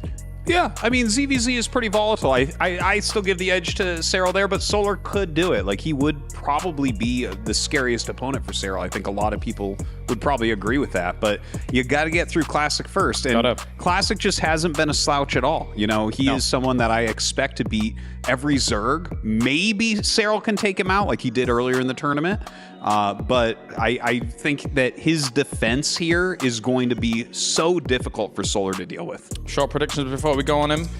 Oh, I got to give it to Classic, man. I would say probably 4-2. I think Solar is going to steal a couple maps, but yeah, defense is going to win. Short one. It breaks my heart to have to agree with someone on the couch, but yeah, 4-2 is what I see. I see it in the future. But we double hexed him now. Yeah, well. All right, well, thank you very much, gentlemen. Time to get into our next semi-final here. The one remaining Protoss will try and challenge Zerg for dominance here at the Esports World Cup. Welcome back to the S&B Esports Arena for our second semi-final. Both our players are hungry for their own world champion title. But that's not all that's at stake in this next head-to-head. That's right, Seltzer. Club championship points on the line. Pride and representation of a nation on the grandest stage of all. Make some noise for Falcons, Solar, and Virtus Bros Classic. A veteran of the stars, the final flame of Protoss. While others have fallen, he stands alone. The last hope of ire. Experience forged in war. Legacy carved in time. Can he carry the weight of a race on his shoulder? And Falcon Solar, acquired for this year by Team Falcons, Solar represents their best chance for an essential first place finish thus far in the EWC Club Championship. But Solar has his own goal to strive for here. Let's see who comes out on top. Casters, take it away. What a fantastic semi-final we have ahead of us. As for these two players, it is one of the biggest matches of their lives. A chance to play in the World Championship match on the line. One best of 7 between them and that, Roddy. And it's a very winnable best of 7 for both of them. We can even go as dramatic to say that it's the biggest match of their entire career, because neither of them has ever played for a World Championship. Solar here, what a run it has been for him. This man, of course, has had a beautiful career. He's won a GSL. He has been able to win a DreamHack. He won an SSL, but he has never crowned himself the official World Champion of StarCraft II. And what to think of Classic. What a pickup that has been, by the way, for Virtus Pro. They're like, you know what? We'll get a StarCraft guy as well. And look at him in the semifinals. Has also had a beautiful career. He's won GSLs, of course. He has won an Intel Extreme Masters, but he has never crowned himself the world champ of StarCraft II. He is the last remaining hope of that green wave that, I have to say, never really caught a whole lot of momentum, buddy. Yeah, that green wave was more of a green little paddling pool. Didn't quite come to be. As Classic is the last remaining Protoss player here. Of course, Solar looking for the chance to play ZVZ in that finals, which I do think would be the scarier matchup for Serral if he was to make it. Yeah, I think they're both scary in a way. Of course, Serral has already had a pretty convincing 3-0 victory over Classic, but we can't forget that Classic did defeat Serral over at the DreamHack Masters Dallas not too long ago, and I'm sure that Classic has already looked at those games and be like, you know what, if I just don't do X, Y, and Z, perhaps it goes a little bit better. I think they're both going to be scary opponents for Serral. I think Serral will be the favorite regardless, but especially Solar. There are a lot of fans out there who generally believe that Solar is the best ZVZ player on the planet. I feel like he has lost a little bit of that shine over the last 12 months. He had an incredibly strong period a little over a year ago where he was just winning indeed a lot of them, 2-1s, 1-0s, like a little short series. Very rarely was it like an all-out best of 7, but Solar is incredibly dangerous in those shorter series in ZVZ, but we'll talk about that later. What to think of this ZVP war? I'm legitimately so excited because you just know how much this means to these guys. These are not dudes that started playing StarCraft a couple of years ago and here they are. They just happen to be very talented. No, they have put in like a decade of hard work, and for them to sit here on this stage, like, I'm nervous and excited for both of them. And I'm like, I want either, but to be honest, I don't even know who I want to win because they both have incredibly cool stories. Solar has been a fan favorite for a long time. You think of events like the Home Story Cup, where Solar will come, but he's not just coming as a player. Solar is there as a proper community member. He helps with the translations. He does interviews. He does casting. He's vibing with the local crowd in Germany. Such a fun dude, such a gem to the community. And then, of course, a Classic, giving all the Protoss players hope. He's been around for so long as well. He's had one of the coolest coolest moments ever in StarCraft II history, where a bunch of DTs blinked on the high ground, sniped a lair. I mean, it's so easy to root for both of them. One of them is going to be ecstatic at the end of this best of 7. For the other one, it is going to be heartbreak. They will play another match regardless, because there is a 3rd place decided this year at the Esports World Cup. Lots of money on the line there, lots of points in regards of the Club Reward Championship. And I'm sure that Team Liquid will be rooting for Cure. And whoever loses here, they'll still be rooting for the 3rd place. I'm personally a fan of 3rd place matches. Like, I don't think we should always do it. It doesn't have to happen at minor events. But I feel for what is considered to be the biggest event of the year, you should be proud of a bronze medal. You should have the chance to fight for a bronze medal. I think it's silly where it's just like, well, you lost in the semi, so 3rd, 4th, whatever. It's like, no. Give them one more match, and it also, of course, allows the other guy that won the 2nd semi-final to take some time off and give it some thought before their grand final. So overall, I'm excited. What a day it is going to be, Wadi, and what a series this is going to be. Solar looked insane against Hero, and of course, Hero looked like Hero, a little bit crazy, especially in that first game. I don't think Classic looked at that build and says, you know what, that's pretty cool, I should give it a shot as well. Even though I wonder, with a quicker battery, perhaps that would have worked. Either way, let's get this party started. A best of 7 between our Protoss and our Zerg. In the bottom right-hand corner, we're going to start things off with our red Zerg player. He is, of course, representing Falcons. This is Solar.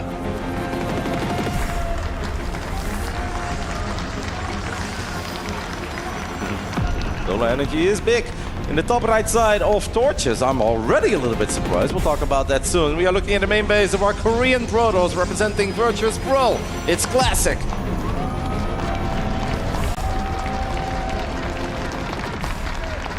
Torch is a very spicy map, obviously, to kick off this best of 7. Solar is going to take the gold in the center of the map, but he's going to take it on the quote-unquote wrong side because he's expanding towards Classic. But Classic, is he anticipating this play from Solar? Because he went pylon gateway on the high ground, Wadi. Who the hell goes pylon? And he's building a fort! Oh my god, let's do it! Okay, what a start to this series. The Forge comes down in Classic. He is going to notice what is up, and he's going to be able to put so much pressure onto this hatchery. It is on, like you say, the wrong side. That's easier for Classic to access in some ways further down the line. In some ways, it's easier for Solar to defend if this got to a point of mining, as that's a heck of a pylon as well. So this base is in trouble right from the very get-go. Cannon's going to be coming up soon, and the Zealot is already out as well. Solar is sending a bunch of additional drones towards that gold. Obviously, you want to start saturating that mineral line normally as quickly as possible. But in this case, it is also going to help. Will that Pro be able to get one more building? That's a close call. Can we warp it in? Yes, we can. That is an incredibly well-protected cannon with very little surface area. It is, however, just a single cannon. How much can a single cannon get done? A very good question here. The drones get a few mines off with the gold, and then they start to head away elsewhere because they could mine to the top side and mine out the gold minerals on Classic side and open that passageway. Classic going to double down a cannon on the other mineral line as well. Ling's coming up, Ling speed starting. What can we do as a Zealot enters the main base and nothing here to play defense? Nope, there is nothing. How good is that drone micro? Great job there by Classic, immediately putting that Zealot between the mineral patch and that gas to make sure there is very little surface area for the drones and the Zerglings to do their thing. No Queen on the production tab here, by the way. That's actually going to be very annoying. I do think, by the way, that Classic quickly needs to either wall this off or get a cannon on top of his ramp, because I have the feeling that Solar is going to ignore this and he's just going to try to get into the main base of Classic. And right now, Classic has nothing there. Wadi, this could get close because that's a lot of Zerglings. I'm sure Classic is going to try to re-wall. Adept 50% done. I guess it is going to work out for Classic, but this is still going to be a bit scary. It is. The Adept will pop out. It will start to deal some damage. Those Lings will then get pushed away in theory as the cannons take down this hatchery. This is a massive investment, but Solar has so little follow-up. Okay, still in trouble. We need to wall off again, and we so far have successfully done it. If I was Classic, by the way, I really wouldn't hate a single cannon on top of this ramp. You know, I guess this is a big investment. I kind of wish he would have cancelled the third cannon, by the way, below those pylons. Like the first one, I understand that he wanted a little bit of support in case a Queen would come out, and then a bunch of drones and Zerglings. So it was very cool how he rotated that drone around, showed up at the bottom side of that mineral line, got a backup cannon. The third one, though, massive overkill. It really didn't add anything.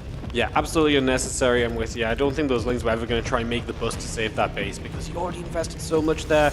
as a Zerg, it's better just to let that go down most of the time. And that's exactly what Solo went for as well. So I'm with you. Maybe that cannon didn't need to come through. Now we're in this weird state where the game kind of normalizes a little bit, but of course Classic has to wait a while before he can expand. So Solo gets his own expansion down, and at the end of the day, who do we love it for? Normalizes is a funny term when we have a bunch of cannons randomly in the center of the map. Classic is still on the high ground. It's got a bunch of adepts sitting here, one base setup, a temporary third gateway on the way, and a Stargate, all of one base. Like if Classic had a second base, or at least the opportunity to quickly... Oh my, okay. I love that. That is so smart. Because I was wondering, I was like, man, it's going to be a bit annoying for Classic to expand, actually. Solar is going to check it. He's going to see it now. He turns around immediately, but that's going to be hard to break. That is such a clever base for Classic to take here. I love it. It has a static defense on it already. I mean, crazy play, but it's a lovely play. And now he will have some adepts that can move from there and harass. He's going to throw the fleet beacon down as well, as we are just going full chaos here on torches. Oracle coming through, wants some drones, gets a couple into the main base. It goes. Spore Crawler is around, and the Oracle doesn't want to take too many more shots. Already low on the HP bars. Does get out, as of course you want to keep that alive as throughout this game. It helps a lot. But that fleet beacon, Roddy, is ticking on up. It is the second time that Solar, in game 1 of a series, is facing a 5-minute fleet beacon. Maybe the one of Hero was even a tiny bit quicker because that one didn't really start off with a bunch of cannons. But even this one is very early. But I think it's a mega clever play coming out of Classic. To deal with Tempest, you need a good economy. Ideally, you get Corruptors. Really afford Corruptors immediately. So what people often do is buy some time with Queens and stuff, but Solar just has very little to work with. Does see the recall go down. It's very important for Solar that he gets this scout, and he will see the fleet beacon. But yeah, we don't even have a lair yet, so he's going to fire that lair up immediately. This is going to be annoying. I guess the only nice thing for Solar is that Tempests are not exactly known for their speed. They're not the quickest units in the game, so a Tempest being built in the main base of Protoss, it's going to take a little while before it reaches the bottom of the map, and it can actually start attacking those drones or queens. Yeah, absolutely. And you want some time here, right? Extra queens, make sure your spores are set up, make sure you're ready to deal with this as Solar. And then, of course, we'll see how he wants to deal with this once the lair comes in. Typically, just get that Spire up and get an answer to those Tempests, because you just can't have them poking away forever, because that's when you get into trouble like we saw yesterday. Solar needs to make sure that he doesn't put his Spire in a silly spot, by the way, because if there is a world where he loses his Spire, he loses the game. I'd love to see it in the bottom left side of the natural, basically where the observers are looking at right now. I would love that Solar is spreading a lot of creep towards this gold, because now the Queens have just a little more wiggle room to put some initial pressure on the Tempest. And what Solar wants is not to kill a Tempest, because that's really not supposed to happen with Queens, but what he wants to make sure is that he either forces the Tempest to defend this gold so it's not attacking his drones, or just to make sure that Classic is wasting a lot of time. Classic is not really taking the bait. We do indeed see that Spire go down in the bottom left side. I like that call. Yeah, just keep it nice and safe away from where you're expecting damage to be. A couple of Ravagers trying to get some work done, hit some probes here. Cross File is good, and the Queens get some good damage as well. The other Tempest still nearby can definitely get some shots on that, as we kind of play this game of just, you want to hurt the Tempest want to pull back at the same time. The Queens don't want to take too many Tempest shots. We'll lose a Ravager there, but the transfusion is good, and that will keep said Ravager alive. As a few Lings poke the other side, that's still a funky position for Classic to be playing from. Extra gates coming down, of course, we're now not that far from the Spire being up and running for Solar to get those Corruptors on route. What a beautiful wall, by the way, for Classic on top of the ramp, entering his main base. This creep makes it so scary, by the way, for these Tempests to go deep. Solar has done a really good job in just making it a bit uncomfortable for Classic, giving Classic a lot of things to worry about. His probes, his cannons, his Tempest, his wall at the top of the ramp. Classic knows that Solar is just doing this to buy a whole bunch of time. This is where at least a few of these Queens should go down. The first one has gone down, the second one will fall. Classic spots another low HP one. That one has not quite done yet. Actually, he did get it in the end, so that's -3 Queens. Very quick, but 7 Corruptors on the way. You know, it'd actually be, I want to say, kind of a cool place, maybe Void Rays here as support. But we look at the work account, Wardy. 50 drones against 33 probes. And yes, there is a gold, but that really doesn't make up for that massive work deficit. I'm a tiny bit worried for Classic. He doesn't have a +1 for the ground unit. He needs to get out of here like now, because these Corruptors are going to be able to dive the Tempest very shortly. And those Tempests are not going to have a good time. We're going to hide them back. We're going to pull them in now, and this is where Classic has to respond. He's going to drop the recall, but we will target one down. One of them there did not get recalled. It's going to try and run home. The Corruptors will play the chasing game. As Roach Speed finishes, we got 9 drones in the end here. That helps with the work count, but of course it's not going to fully solve the issue as the Stalker on these. Yeah, I guess that's going to be the main play here for Classic. Just a lot of Stalkers. He does not have Blink, but what he does have is +1 finishing up in the near future. We've got a Sentry in the mix, and Solar lost a lot of his basic units, so he made a big investment in getting out all these Corruptors. He was forced, of course, to build those Corruptors, but right now the real threat is not in the skies, but it's on the ground. Yes, it is. The drones are going to pull a few Lings, a handful of Roaches. It's really not a lot for Solar. Can he get enough out to deal with this? It is an upgraded gateway unit, so you don't have the efficiency of the Blink. The drones are doing a great job tanking him for now. It is looking as though we are getting this pushback. Classic is having to step away, and Solar is defending. Creep making all the difference here. These Zerg units are so much better on creep than they are off creep. It just allows them to get in range, get on top of these basic gateway units, and Classic, of course, not having the luxury to blink those units back. It allowed Solar to take a pretty decent fight. The only downside for Solar, they are losing all the Corruptors. I still think most of the threat is obviously on the ground, not in the sky, but it is kind of annoying that we don't really have an answer anymore for these Tempest. But look at these Zerglings go. Classic is probably thinking, man, if I want to make something of this game, I'm going to need to get a Twilight Council. I think you should drop it immediately, Wadi. I don't believe you can win this game anymore without Blink. He has no longevity in this game without a Twilight Council, and there it is coming down right now.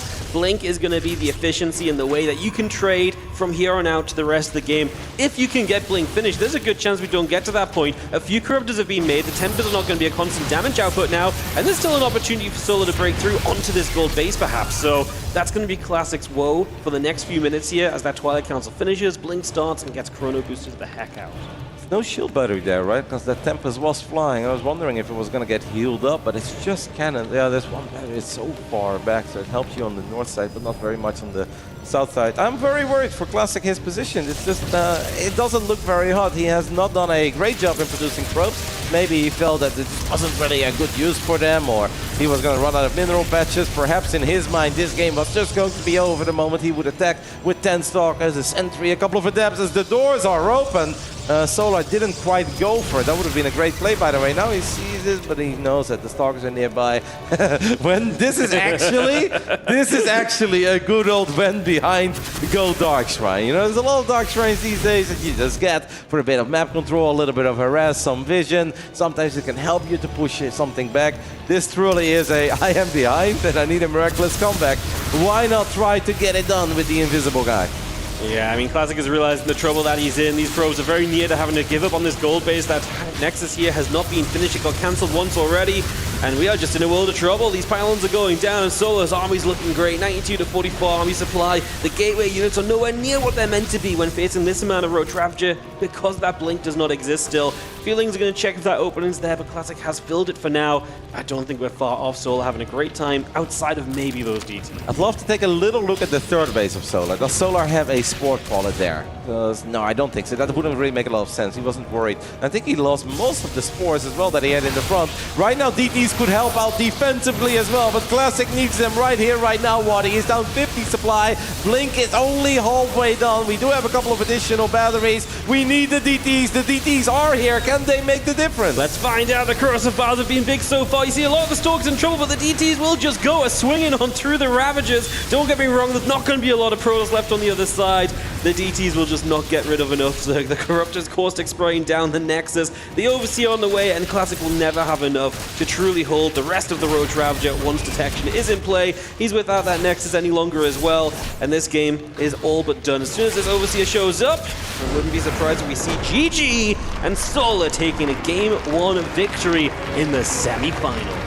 And what I absolutely love is that yesterday after his win, Solar said, like, yeah, CVP is a very difficult matchup, but I've just given it a lot of thought, I've practiced it a crazy amount, and I want to get it done in the Solar way. I look at Serral, but I don't want it to be like that. And I look at Reina, but I can't really be like that. So I just want to get it done, and I believe I can get it done in the Solar way. But I kind of felt that Classic gave him an open opportunity here to be Solar, because this was a bizarre game, a very fun one to kick off this semi-finals. Torch is, of course, a unique map. Solar thinking he was going to get the gold. Classic in the end getting the gold.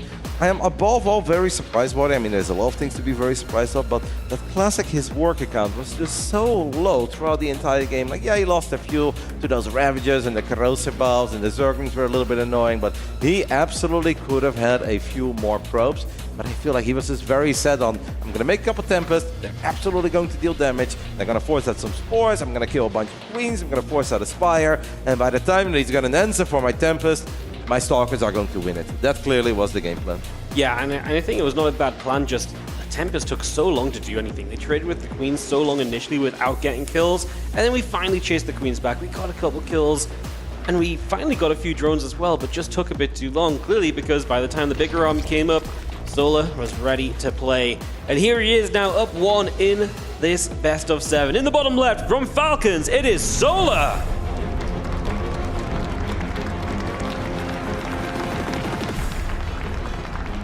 In the top left side of Persephone, we are looking at the main base of our Korean Protoss. He is down 0-1, but that was a very weird and unique game. Let's see if this one is going to be a bit more standard. To give it up for Classic.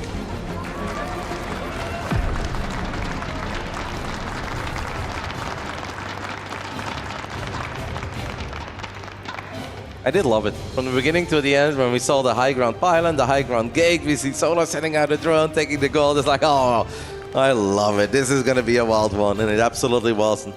There are definitely worlds where I see Classic win that, either with just, some variations. Maybe I think above all, a quicker Twilight Council would have been awesome, but it's obviously easy to say in hindsight. Classic was never thinking about getting blamed. Classic was just thinking about, okay, I know that I'm going to force out a lot of Corruptors, and maybe after he makes all those Corruptors of a bad economy, he's going to drone up a little bit, and that's when I'll surprise him with a whole bunch of Stalkers. But Solar did a 10 out of 10 job. Being active with those Zerglings, getting a little sneak peek up the ramp. It's like, hey, what's happening? Oh, Forge is researching +1. All right, I see a bunch of gateways. Takes a look at the gold, sees a couple units being warped in, and I felt that truly kept Solar on his toes, but also kept him very ready for not just a SkyToss unit. Great information gathering and just being able to prep himself fully, because it wasn't an overcommitment. Like, especially when you see like 4 Tempests, 5 Tempests on the way, it's like, oh god, you know, maybe I want more than 8 Corruptors. But he really didn't make all that many initially, just the 8, and that allowed him to have some amount of units on the ground to start pushing that back and to have the kind of the bank account to still build into more when he needed it as well. So great job, great identification. Let's hope we can keep that scouting up throughout this series, because we know Classic can be very pesky with those builds as well. He is definitely one to mix it up a little bit. Has not been necessarily in the build-up to this event, but in the bigger matches, he will do so. A couple of Zerglings on the way already, a decent amount. I wonder if Solar has a plan where he's going to try to sneak a few links to the other side of the map the moment that first Depth leaves, just to disrupt the build order of Classic a bit. Like, we haven't really been able to talk about what we actually expect in this best of 7, because it was thrown to us, we were hyping up the guys, and it got crazy and wild immediately in game 1. But historically, Solar does his best work of lair tech. Like, he's an incredibly good late game player as well. He is very comfortable with maxed out Zerg armies, but he loves his Hydras, Lings, Roaches, Ravages, and Banelings. He is less of a spellcaster enjoyer. Classic, of course, is known for his defensive playstyle, is incredibly good in controlling the late game Protoss army with those Archons, Tempest, the Mothership. So I do feel that it's going to be a perfect clash of styles, where I feel throughout the series, Solar is going to be that battering ram, just trying to get Classic out of the games, and Classic is going to warp in a lot of cannons, a lot of batteries, infinite amount of High Templars with storms until the grand finals. And then the big question is, can Solar find that damage in the mid game that he will be looking for? Because I have a hard time believing we'll see a single game coming out of Solar where he just sits back, rushes up to 95 drones, takes the entire map, and never attacks. Like, no, Solar loves to attack, Solar loves to trade and battle, set up surrounds, and kill probes. Yeah, he is not afraid to pull the Queens. He is just happy to get across the map and do damage 9 times out of 10. I'm with you. If we end up in a late game, it's because Solar threw something at Classic. Classic barely held on in the game. Resets a little bit from that, but this should be a pretty murderous kind of mid-game kind of series, which is frustrating for Classic because he would love nothing more than to play that latest style. First you've got to earn it getting there, and that's a cancel on the third Nexus for the moment. It always scares me when they wait so long. Game 2, semifinals of the biggest event of the year. It's like, I get it, you want to get a few more links, but if we lose that, I'm not going to say it's game over, but losing 400 minerals in minute 4 makes it incredibly tough for your follow-ups to be anywhere near as good. Yeah, it really, really does. That Twilight Council is on the way, so we'll have that coming up. No Forge or anything along with it. now. There we go. So this is looking fairly normal from Classic, likely blink into +1. And the Queens do push these Oracles back, but only after 5 drones, and that to me is one of the weaknesses Solar has. It does feel like he's often open to a lot of these Oracle harassments. Yeah, Solar is not as clean in his early game defense as a couple of the other elite Zergs out there. Curious about this probe, by the way. Is there a world where Classic will actually get a pilot and gateway on the other side of the map just to follow this up with some pressure? Solar will often lose a couple drones and he will just immediately rebuild more drones once he's happy with his drone count. From there on out, it is units and he very rarely ever looks back. But 5 is too many. Honestly, 5 is too many. There are a couple Zergs out there that say the moment you lose 5 drones before minute 5, you should just leave. Well, that's something you can do on the ladder, of course, when there is nobody watching and there is nothing on the line. That's not something you ever do in the semifinals of a World Championship, but Solar is going to have to step it up throughout the series, because if we're not killing Oracles but we're losing 5 drones against the first flyby, we're not going to win these semifinals. Not in multiple games. Once or twice you get away with it, every single game you'll not get away with it. Yeah, you can't play with that deficit every time. There is a pylon going down, so we will have some aggression maybe coming in from that bottom right-hand side. The extra gateways are building up as well, so Classic is getting those numbers ready. Meanwhile, Solar's getting the Dropper Lord built right at the front, in front of the units of Classic, and yeah, is that just a fake? I mean, he's building the second one further back too, and he is just droning. I'm a bit confused. Solar is going all the way up to like 70-something workers after losing a couple of drones early, making a few links as well. He is clearly not expecting Classic to be aggressive. And I do love this from Classic, because we are talking about how strong he is defensively and how scary his late game is. And I'm sure that Solar is thinking of that as well. And it's like, all right, before I start attacking, let's make sure that I'm very rich. As a couple of the Queens do hop out of that Dropper Lord. But Solar's kind of faking this, right? He's like, Classic, I'm going to attack you, Roach Ravager Ling. Here I am. I'm on the way already, but he's absolutely not on the way. Solar is still droning. He's going up over 80. If Classic actually commits to the attack that he was planning, Classic will be cooking. But at this point, Classic is probably thinking like, hey, in case he does have 40 Zerglings and 20 Roaches, I really shouldn't move out, but he should probably just go for it. That cannon is not quite done yet, so we should be able to warp in a couple of units. I love the mind games here. I love the fake of Solar, but I'm afraid for Solar that is not working, because those Stalkers did go to the center of the map. They gone down that Dropper Lord. They're going to pick off each and every single Queen here as well. Now Solar is immediately hammering out as many Roaches as possible, but this is going to be tough, especially with a 5th hatchery on the way, Wardy. He's doing nothing but setting up for the later stage. I mean, he does have +1 missiles and roach speed nearly done. Is that going to be enough to help? A little link counterattack is forcing some reinforcements. Is that enough to distract Classic? I really do not think so. Classic is going to have so much available here. That Oracle getting low, but he instantly blinks forward. He recognizes that there's not that much right now. A few drones pull in, but that's just not going to do it. These Stalkers are so much better than last game because they have that blink upgrade. They will get so much value here with Stasis Wards to fall back to. A reinforcing pylon nearby. Classic looking good. Classic is playing this with so much confidence, and can we really blame him? He got a couple workers in the early game. He knows that Solar faked aggression, so he's probably very high up on the drone count. He even sniped a hatchery in the middle of the map, and that's why Classic is confident. He knows all those little victories are adding up, and he's not just going to kill the 5th base, but he should be able to kill the 4th base here as well. That hatchery is very low. With a few more shots we can get it, and if you're Classic, you can honestly just go back. Right here, you don't have to continue attacking. It's 3 base against 3 base. That's always perfect for a Protoss. Let's not do anything silly with all these Stalkers. Yeah, especially because it's been a little bit kind of nasty. Some of the Biles have taken Stalkers out throughout this. He's maybe had a couple more losses than expected. It's still a lot of Stalkers, man. He warped in extras here. He's looking as though he might want to come back up this ramp, but this is difficult. Going back up there, not going to be easy. Your Stalkers can't all fight at once as he tries to come through. Yeah, if Classic doesn't really want to do it, he's going to have to close his eyes and go for that forward blink, but that is so freaking risky and it's really not needed.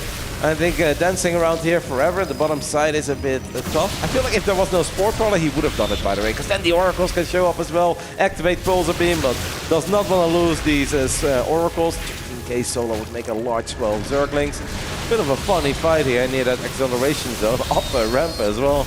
Like, all right, we're going to get +2. We're going up to 4 bases. So Classic is thinking of the next phase of this game. Solar as well. So Solar is just going to try to once more get this 4th base in the bottom right side up and running. And we've got Hive Tech on the way. Hive Tech on the way, Hydrogen already done, so potentially looking to just move straight into Lurkers here, which if you can get there, then brilliant. Oracle's finding a chance to help out as a few more Biles coming down. I do love that, finding that tiny corner in the right side, away from that Sport Crawler, activating Pulsar Beam, gutting down a Ravager or 2.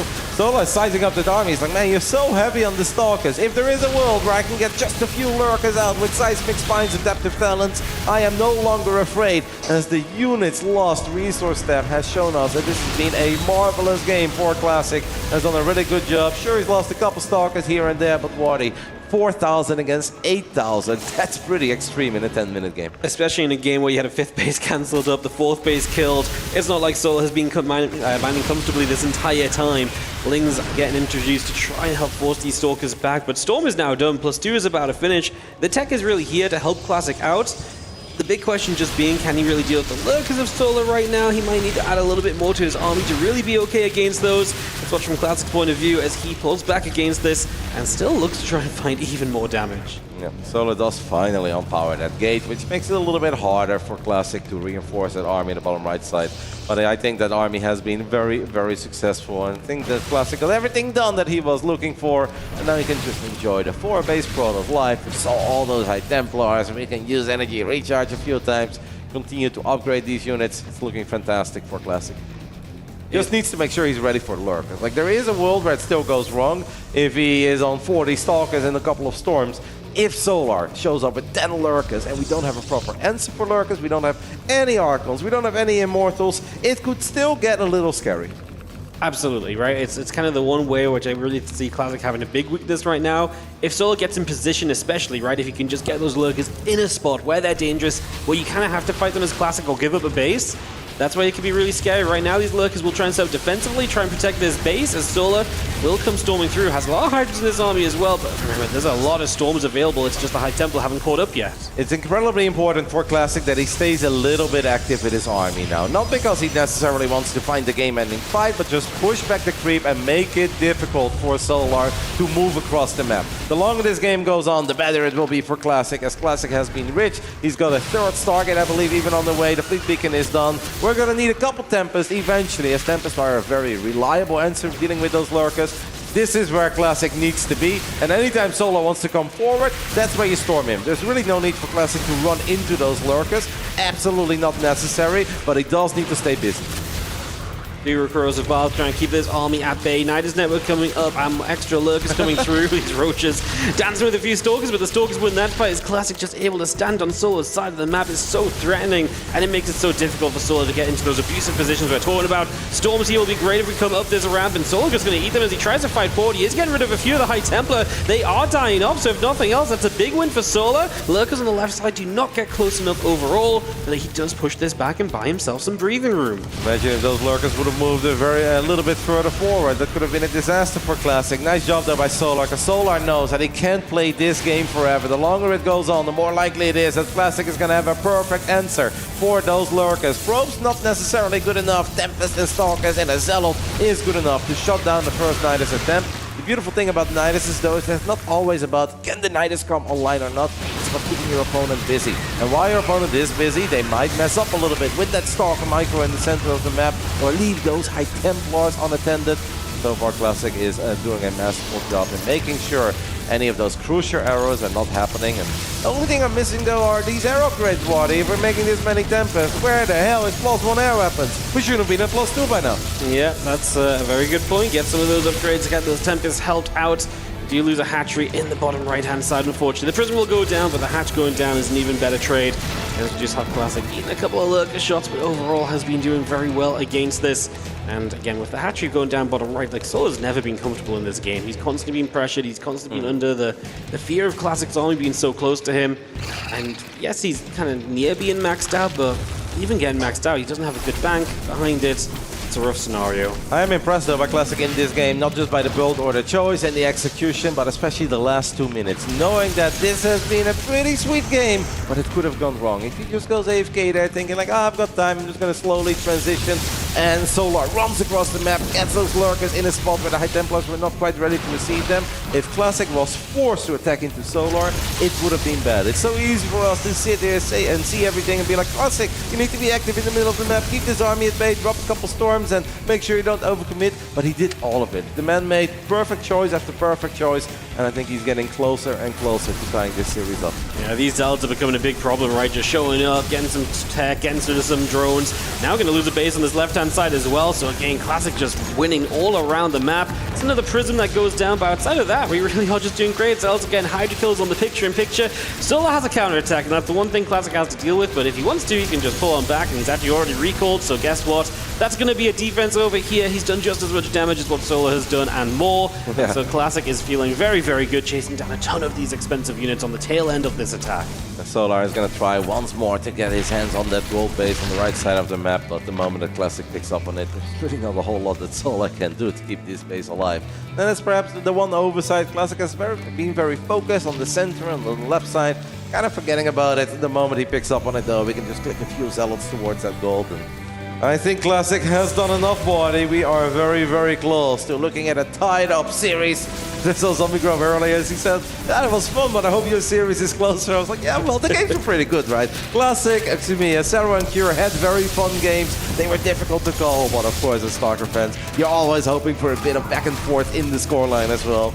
And it does seem that that is what we are looking at over here. As Classic now picked up on the fact that there is a gold on the right side and we can just warp in Zealots. They've got pretty fancy upgrades, +3 attack, +1 shields. We've got the Rico in the main base as well, and I really don't know what Solar is gonna do against this.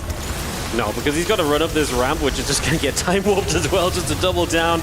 And Classic, he's been enjoying killing Zerg main bases this tournament. He's going to get this one here. We are going to try and come up here with Soul, who basically has no choice. It's not like he has the freedom to play elsewhere on the map overall. Storms have been beautiful. They are going to go off on the Corruptors, the Hydras, the Lurkers are not really in range. Classic just keeps pulling back, and Solar will exit this game with the GG, giving Classic game 2. And we are tied up in the semi-finals of EWC this year.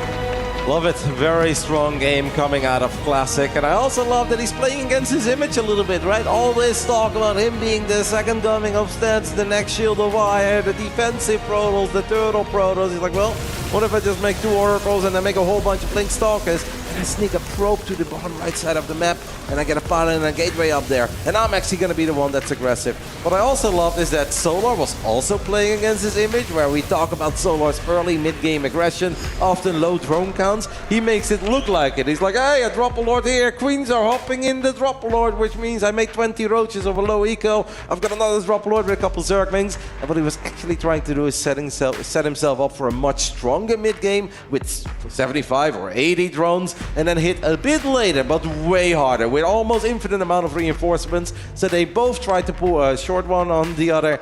In the end, it just worked out a lot better for Classic, because Classic was decisive and picked up very quickly on what Solar was trying to sell him, which obviously wasn't really what was happening.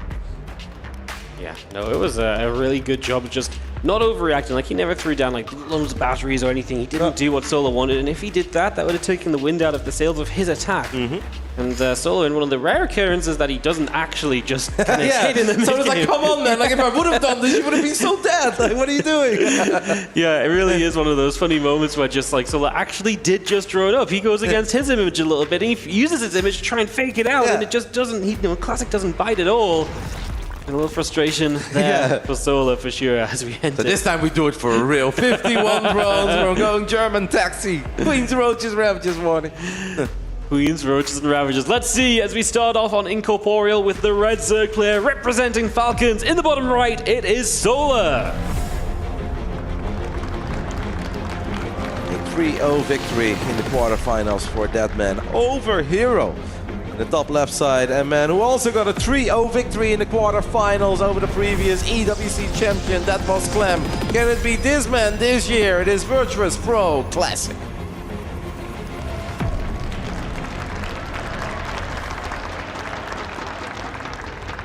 I love the thunder sticks. I had thunder sticks earlier. You had thunder sticks earlier. We saw you in the crowd, Ronnie. I was making some noise. Having a good time. That's pretty fun out there. And he's faking the cannon. Wait, did he go high ground or low ground? Sorry, I was so busy on the intros and stuff. Nah, it's just low ground. We don't have a forge. He is faking it. He is really faking it, Marty. Oh, if Solar would cancel this hatch now and immediately go elsewhere, Solar will hate life. But Solar is not quite buying it yet. And now Solar is loving life. Be like, lol, you thought I was going to fall for that, mate? So Classic actually wasting 50 minerals and not really getting anything out of it. Yeah, it's classic with a little grimace there. He's like, oh, you didn't fall for my bait, huh? So both players are really trying to throw the other guy off, but no one is really biting, right? It's like in the previous game, Classic didn't take that bait of not building infinite amounts of batteries and cannons and being very worried. And this time Solar sees two pilots go up with his natural. He's like, good luck with that. If you want a cannon, go ahead, a cannon, my friend. And Classic is like, come on, man. If it would have been real, you would have been in trouble. Yeah, sheer belief from Solar holds his ground. And we get ourselves set up on this game 3. Prober nibbling, Overlord is scouting, Cybercore finishing as well. So we will start to see Classic choosing his tech options, which 9 times out of 10 in this day and age is the Stargate. There's obviously a lot of follow-ups you can do from the Stargate as well. I mean, Resonating Glaives is something you can go into after the Stargate as well, and that's something which Classic has shown us a fair amount. So that is a possibility we could keep our eyes open for down the line. We saw this map earlier in the tournament between Zaun and Raynor, and Zaun went for that cannon rush in the first game of that best of 5. Did manage to get the cannons up, but then in the end still didn't win the game. So maybe Solar just thought back of that game, be like, well, Raynor got cannon, he still won. So I guess if you want to go ahead and cannon, go ahead and cannon, and I'll just play it out in a different way, expand elsewhere, and we'll worry about those pylons and batteries once we get there. But there was nothing to worry about, all cannons. First Adept of Classic has made it to the other side of the map. It is going to be fun to keep an eye on the Adept movement and keep an eye on the Oracle movement. So Russ going to have to clean it up a little bit. He didn't lose that previous game because he lost 5 drones against the first Oracle flyby, but it doesn't help. And throughout this best of 7, we are really going to have to limit that damage. 1 drone, 2 drones, completely acceptable, especially if you get a bit of hull damage on the Oracles, not just the shields, but anything more than 3 stings already, and 4 or 5. But the first flyby, that's way too many, Waddy. No, absolutely. And you said it before, it's like every now and then it doesn't matter, you win the game anyway, right? But like if you're just having that happen every game in a best of 7, the odds just stack up against you. So yeah, definitely try and tidy it up. Let's definitely try and be a little bit cleaner overall. That Twilight Council comes in nice and quickly here. As our first Oracle's popping and walking across the map. And if we only have that one Oracle, that Twilight Council is going to get put to use real soon. Second Oracle is on the production up now, as Classic is also sending out a worker. So he does wipe in a third Nexus at 3 minutes and 55 seconds, which is quite fine. I don't see a Queen here. Queen is making its way over. There is a Spore Crawler, of course, but that Oracle could still find a few workers. It's just one. That's a bit annoying for Solar, but it's completely fine. Resonating Glaive Adept already on the production tab, but that Overlord is just chilling in the main base. It is right there. Can definitely get some info, and yeah, that Glaives is going to be coming straight on through, so that Overlord from Solar just has the chance to come by and see what's up. Already saw the Twilight and so has a rough idea of when everything went down. Maybe able to piece this together a little. We have not seen a Baneling Nest or a Roach Warren yet. I always kind of like the Baneling Nest, but I know it's incredibly risky, especially if Classic makes a few more adepts than you expect as Ling Bane player. And if you take one bad fight with the Lings, you're just left with Banelings. It's so easy to spread against it, so it makes a lot more sense for Solar to drop the Roach Warren. It's just a lot more reliable, and you should never die. Yeah, I mean, Roaches really do kind of usually give you good defense against these adepts. It's still about positioning, it's still about splitting them properly, right? Making sure that you do not get overwhelmed in one position or you know, out-positioned by the speed of those adept shades or the trickery of the cancel. Hey, did he see all of them there? Because we saw those 2 adepts, but I wonder if he saw the other 2 as well. As we warp in 3 additional adepts. This is quite early. It seems that the Oracle also protected this one adept that was in the center of the map. I was about to point out that that was a nice catch for Solar, because reducing the adept numbers with just a few links is amazing. The man needs to stop building drones, and he needs to start building a lot of roaches and links. And this could turn very well into one of these classic Solar games, where he's going to make a lot of roaches and links early on. He's going to lose a bunch of drones, but he won't be replacing those drones, Wardy. He will just go full speed, pedal to the metal, nothing like metal units from here on out. Let's see how clean this defense is. Yeah, it definitely feels like he's got that aggressive follow, because that Overlord speed's coming in. That will give him the drop loads across the map, right? So definitely feeling good. He does get a couple of adepts killed here early. The drones pull and there's roaches in position. So yes, we're losing units, but we are shaving that adept count down neatly. Now there are going to be more adepts showing up on the left-hand side shortly. Let's see how well we can do. A lot of these adepts are going to be dying, Roddy. Yeah, I'm a bit worried for Classic, also because this is not going on for that much longer. I have the feeling that Solar is about to end this party once and for all. 5 extra gateways on the production tab, but we don't have Zealot Charge, we don't have Blink, we don't have a lot of cannons at home. I don't even know we have a Forge yet. He is starting to produce Immortals, but the Queen count is high as well. That is a ridiculously important pylon, powering 4 gateways and the Robo. I think Classic is in a lot of trouble. Solar's army supply right now is already 63, and he is indeed never looking back. He has lost 12 drones. He has not replaced a single one of them. Nothing but battle units coming out of Solar, and I have a lot of belief in this Solar push, because very few people in the business execute these kinds of attacks better than Solar. Yeah, absolutely. It's very sentry heavy, so we will have some force fields to work with, but the Ravagers are there, and this really is right now a sentry army with one Immortal attached to it, so it's not that much. The Link's trying to get in early, the Adepts get there. Solo's giving up a few units already. The Oracle very narrowly goes down.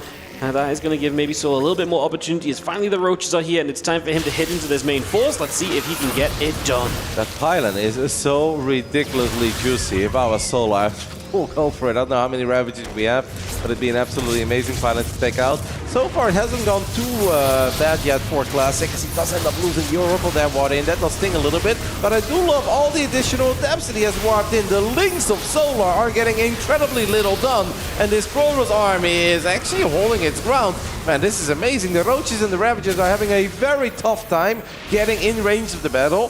Feels like Solar just lost 40 or 50 Links without killing anything. Yeah, and the Links really are the problem. Like, the Roach Ravager doesn't really die to the Adepts, but that was very well done by Classic, who is going to chase this army down a little bit now. Force field's coming down. Solar just didn't really have the oomph with this push we were expecting it to really go with. Maybe he lost just a few too many drones at the end, didn't quite have the reinforcements. The Lings were trying to force some force fields, and Classic didn't bite there either, so... Was Roach Speed the big problem? Like, I feel like if we would have started that a bit earlier, and I know he lost some drones to the Adepts, but I feel like if we want to go for this specific attack, we should have probably had Roach Speed done at that point. And I guess Roaches without speed just suck off creep against Sentries and Immortals. They'll have a very difficult time getting in range of the fight. This is a lovely little Link drop, though, coming out of Falcon Solar, and Classic decides to just battle with probes, which I'd say is ill-advised. That's the tiniest recall ever as well. I almost think maybe we could have wiped in a unit if we didn't have to use recall there. 5 probes against a couple Links. Solar will take that. But the previous fight, I'm shocked by how bad that went. Perhaps without without Roach Speed, it's just impossible to go for a committed attack like that, because the Lings are so much quicker than the rest of your army that they will always run away from the support forces of Solar, and they just kind of die before the rest can get in range. In Solar right now, 66 drones is back to just building units though, right? So he's going to get another drop load set up, and he's just going to go for a round 2, it would seem, because there is no future in this game for him. There's no attack upgrades on the way, right? Evo Chambers aren't active, just the Roach Speed finished, and we're just going to go with a larger army. But Classic's only like 15, 20 army supply behind that. Really isn't much when it's a Roach-focused army from the Zerg. Adepts are showing up here, and that's a distraction that Solar has to contend with, and that's only going to weaken the push and the timing across the map that he's potentially looking for.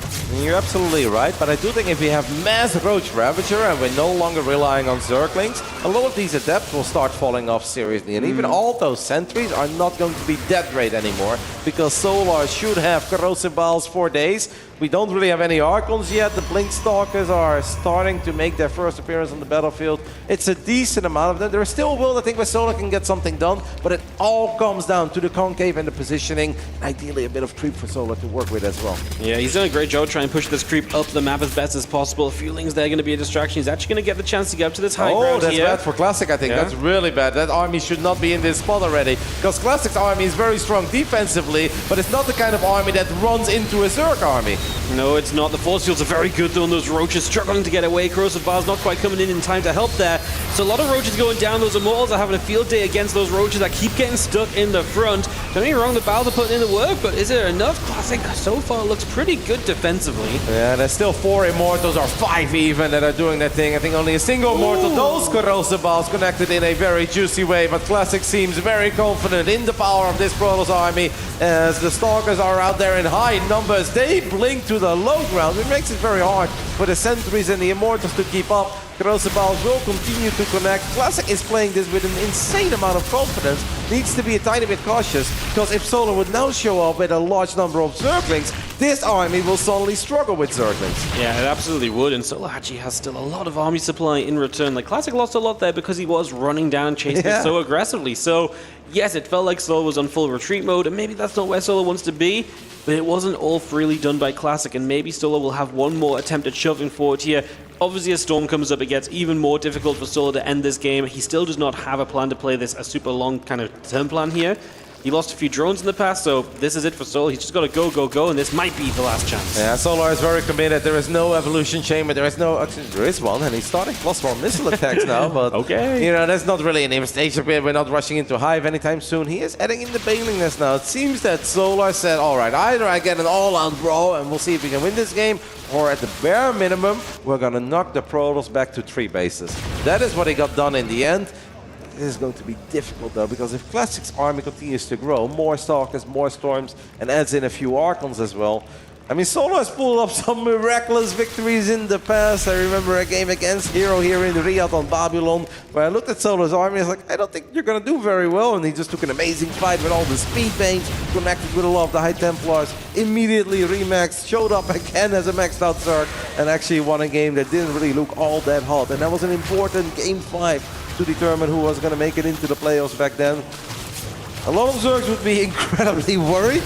Perhaps Solar will look at this and be like, this is my comfort zone, you know? Going up against a bunch of High Templars, 3 base Protoss, lots of creep. I have all the basic units, no Hive tech. It's going to be difficult. It comes down to the bailings, if you ask me, Waddy. If Speed Veins can connect with the High Templars, Solar is allowed to dream. Without that, I think there is no chance. Yeah, Solar's looking for that fight that's going to make the highlight reel later, right?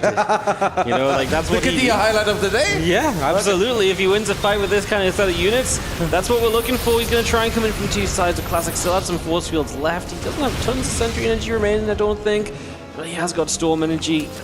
Keeping this 4th base down would be lovely, but again, we just don't have enough wings to realistically do that. And Classic is nigh on maxed out. And once he's maxed out, I mean, Solo is still just Roach Ravager and I guess however many bailings we get going, which right now is only 3 on the way. I feel Solar's best chance is to legit go for like 40 bailings. Yes. Because he doesn't need a trade. He needs an incredibly convincing win and then never look back. Keep on sending it. Right now he has nowhere near 40 bailings. He does try to gun down a few of these High Templars, but he doesn't even get close. There are 15 extra bailings on the way, but they were not ready for this fight. And that highly anticipated fight that we were dreaming of, that perhaps Solar was dreaming of, will never take place as Classic wipes the floor with some Roaches and Ravages and it turns the tide of the series, takes the lead for the first time 2-1. Yeah, that just was not the moment to fire. I was surprised he went for it. Like, he was like, oh, I've got this, I'm going to jump. And I think I'm with you, right? He needed the bailings at the very least. Those bailings give you hope because maybe some slip through. They get juicy connections. The splash is good. I mean, they just started morphing and he jumps on forward. I don't know what he saw here that he likes so much, just the fact that he has a bit of creep to propel forward with. Yeah, maybe a little bit of creep, and I think the High Templars in the left side of the battle, they looked a tiny bit exposed, but Classic is really good in doing that as bait as well. We saw that a few times in the PvTs where he's like, hey, here are the High Templars, you should really steam Marines and Marauders forward, and then they just kind of disappear in the big old Protoss army, and then Stalkers and sometimes Colossus, in this case Immortals, just gun down everything that gets close. So it's a 2-1 lead for Classic. We're going to go ahead and take a tiny break, and after that we'll be back with Game 4 of these semifinals.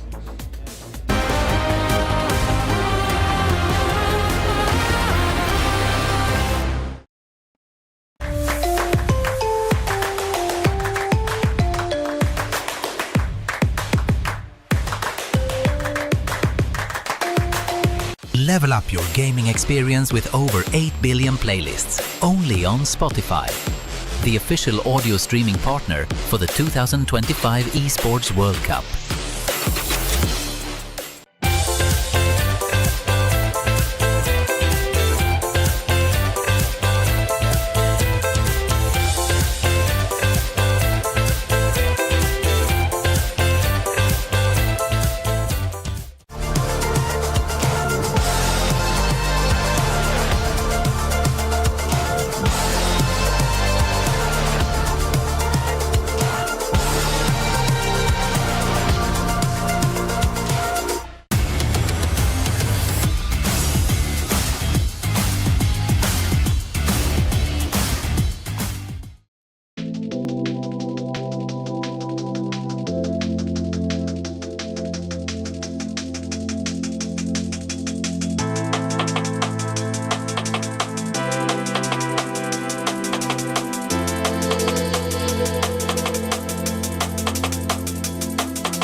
Classic leads Solar 2-1 here in the semi-finals of StarCraft II at the Esports World Cup.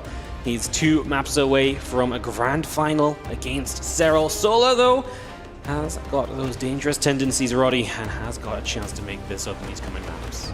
It's been a very funny series in that regard, where I don't think in a single game Solo was truly able to just play his game and go for the kind of game that he had in mind and show us what he has planned. It's all been a little, okay, something crazy happened and now my hand is forced and I'll do X, Y, Z, and it worked out in the first game. Didn't quite work out in the third game. I guess he really just did not want to wait for roach speed, and he's like, you know what, if you make that many adepts at home, you're going to have 1 Immortal and a couple of basic gateway units. It won't get a lot done. But kudos to Classic Man for immediately warping in all those sentries, buying a lot of time, slowing that push down, and of course having a lot of adepts still at first at home as well, just making it so much easier for Classic to deal with the Zerglings, and the Zerglings were so much faster than those Roaches without their upgrade that what should have been a very difficult hold turned out to be a rather easy hold. And from there on out, Solar of course tried to make some stuff happen, but he was in so much trouble that he could not turn things around. No, he could not. So we will get ourselves into this game number 4. And in the top right-hand side, we're going to be starting off with the Red Zerg looking for the comeback. It is Solar. Trying to get it done the Solar way, as he said yesterday. In the bottom left side, we are looking at the main base of the last Protoss in the tournament, representing Virtus Pro. It is Classic.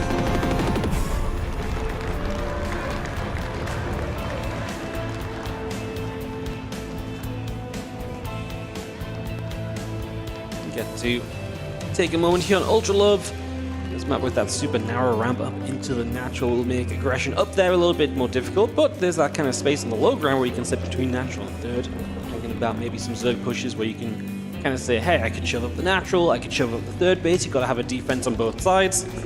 And Solar does kind of bring the aggression. That could be one of the ways he tries to utilize the map and push and pull Classic around.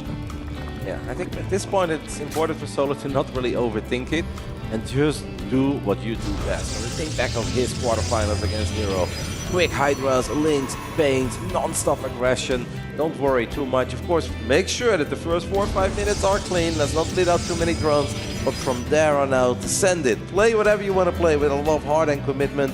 No second guessing, and I feel like he did try to do that in the third game. I love like the ambition to immediately counter. I feel like a lot of Protoss players have been on the wrong side of a game 3, like we just saw, where you make a few adepts and you shade them to the other side of the map. You're like, oh, I did decent, you know, I killed 10, 12 drones. It wasn't even crazy, right? It wasn't like we killed 20 drones or something. I don't think that Classic was mega thrilled about the amount of damage that he got done. And in hindsight, perhaps if Solar would have just rebuilt those workers that he lost, he would have actually been in a pretty good spot. Because it's not like Classic can make a follow-up attack with 1 Immortal, maybe with like 2 or 3 and a War Prism. But that would still take a little while, and I think Solar would have been absolutely capable of dealing with an army like that defensively. But I totally understand the excitement that Solar had, where he's like, hey, you made a lot of basic units. They didn't really get all that much done.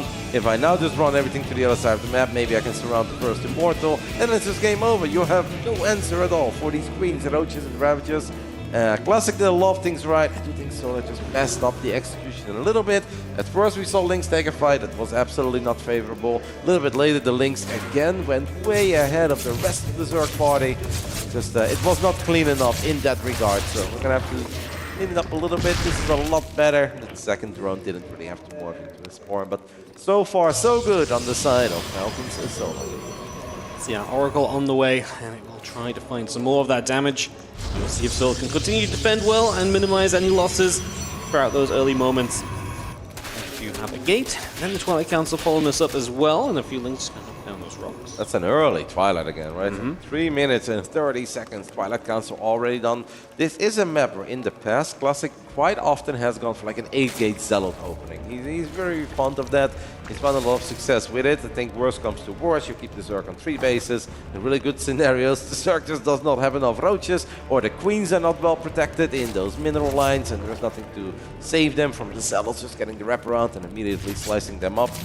Could be Glaives again as well. Blink would surprise me a tiny bit. Like this early of a Twilight Council to then go Blink. I don't think it's truly needed, but let's see what Classic decides to do. Solar's going to try to figure it out, of course, himself. Ultra Love is a large map. If you start taking the corners and we're really splitting the map up in the late game, it can feel like it's a pretty wide, not necessarily wide open, but there's a lot of wiggle room. There are a lot of different attack paths. Early on, when it's like the 3 base pushes, those do hit like a truck. And you can see from the first-person view of Solar, he's actually going for +1 melee here, Waddy. Yeah, gonna open with that melee upgrade. Maybe feel like it's a good time. He just used the adepts, right? So maybe he doesn't do it again. Good time to kind of get away with that. Oracle, though, is gonna show up and he's gonna get some extra kills. Does drop a couple of spores. Queens get that defense made, but getting a little bit messy there from Solar in the end. Finally got some good damage on that Oracle, but took a little while, as it is going to be Glaives on the way from Classic's Twilight Council. Now, the Baneling Nest at least will help you with that, even if the melee is not necessarily what you want. I'm thinking back of our other Korean Zerg, Dark, who would quite often just make a lot of links and a couple of banelings at first, and then you hold the adept push, and then you just counter. You just march the queens to the other side of the map, so you have an answer for those oracles, and you just keep on spamming out links and banes. I honestly almost feel that it would be better for Classic if he doesn't commit, if he doesn't throw away too many units. And he has spotted this building. Click on it, you know it's a baneling nest, but doesn't just assume that it's going to be a roach warren. At this point, though, Samurai still building drones, Waddy. These banes are a little bit late. This could get tricky. It really could, because these lings are just going to be on their own with these queens right now. Going to run in, but that's a good block. There's no surround at all for the Zerglings. So the Adepts take an amazing start to this fight. They will stick around right here as well. They're going to be choked up in the mineral line, and they will get some drones as well. Oracle does go down, so again, at least that grab, as the Adepts will continue to threaten the Shade and work on this third. I wouldn't let the Shade finish up, because there are some banelings, and you don't necessarily know where all the banelings are, but Classic didn't decide to Shade into the natural, which I think is a good choice. He's going to go for the 4th. That is a lot of Adepts, so they have serious DPS on a hatchery. We can cancel that Shade again, and just like that, see if we can get a cancel on this hatch. That's going to be a close call. Good job by Solar, splitting off a single Zergling to activate this stasis trap. Obviously, without Baneling speed, it is hard for these Banelings to connect. Shade gets cancelled again. Classic is doing as well as more Adepts have shown up in the triangle. Classic is all over Solar at this point, and Solar needs to end this right here. We need to keep this hatch alive. I don't even know where we go from here. Now he's dropping a Roach Warren as well, which I'm a little bit surprised by. Oh man, this has been beautiful by Classic. Absolutely really well done. As he does just minimize some of the damage taken here as well. 10 drones have fallen. It's taken a very long time to clean up as well, which is always a factor. Blink is almost done, and Soul is just going to try and drone on out of this one. Classic also has a Templar Archives down, so Storm can begin as well. And I really think a lot of this just comes from the fact that he lost 7 drones to the harassment, because then everything else is just that little bit delayed. That's the kind of damage you can't take when the follow-up is something like this from Classic. Yep, we were watching Solar's first-person view at that moment when those first 2 oracles showed up, and I gotta say, I don't even know how that oracle showed up again right behind the hatchery. Where the hell did it came from? Solar lost track of it for a split second. Classic was there again to activate Pulsar Beam, gun down a few more drones. Because of that, Solar wanted to replace those drones, and while replacing those drones, our Lings and Banelings just a little bit later. There's no Spore here, and that means a few more workers will fall. This is a tough one at this point for Solar, who is firing up 12 roaches at this point. +1 missile attacks on the way, roach speed halfway done. Perhaps the Solar's best chance in this game, Waddy. It's just slowly max out with a lot of Banes and hope for a dream fight. Similar to what was our last chance in that previous game. I don't really want to see him go earlier, though. I really don't believe in that. Yeah, it's just rough because we already have Blink Stalkers out, right? So going any sooner just kind of gives the Stalkers a chance to be aggressive already. He is just building Roach Ravager though, and I imagine it's as soon as that +1 missiles and Roach speed is finished up, I think that's just when he's going to send it. But there's already going to be storms to soften the Roaches up. The Stalkers should be able to trade well.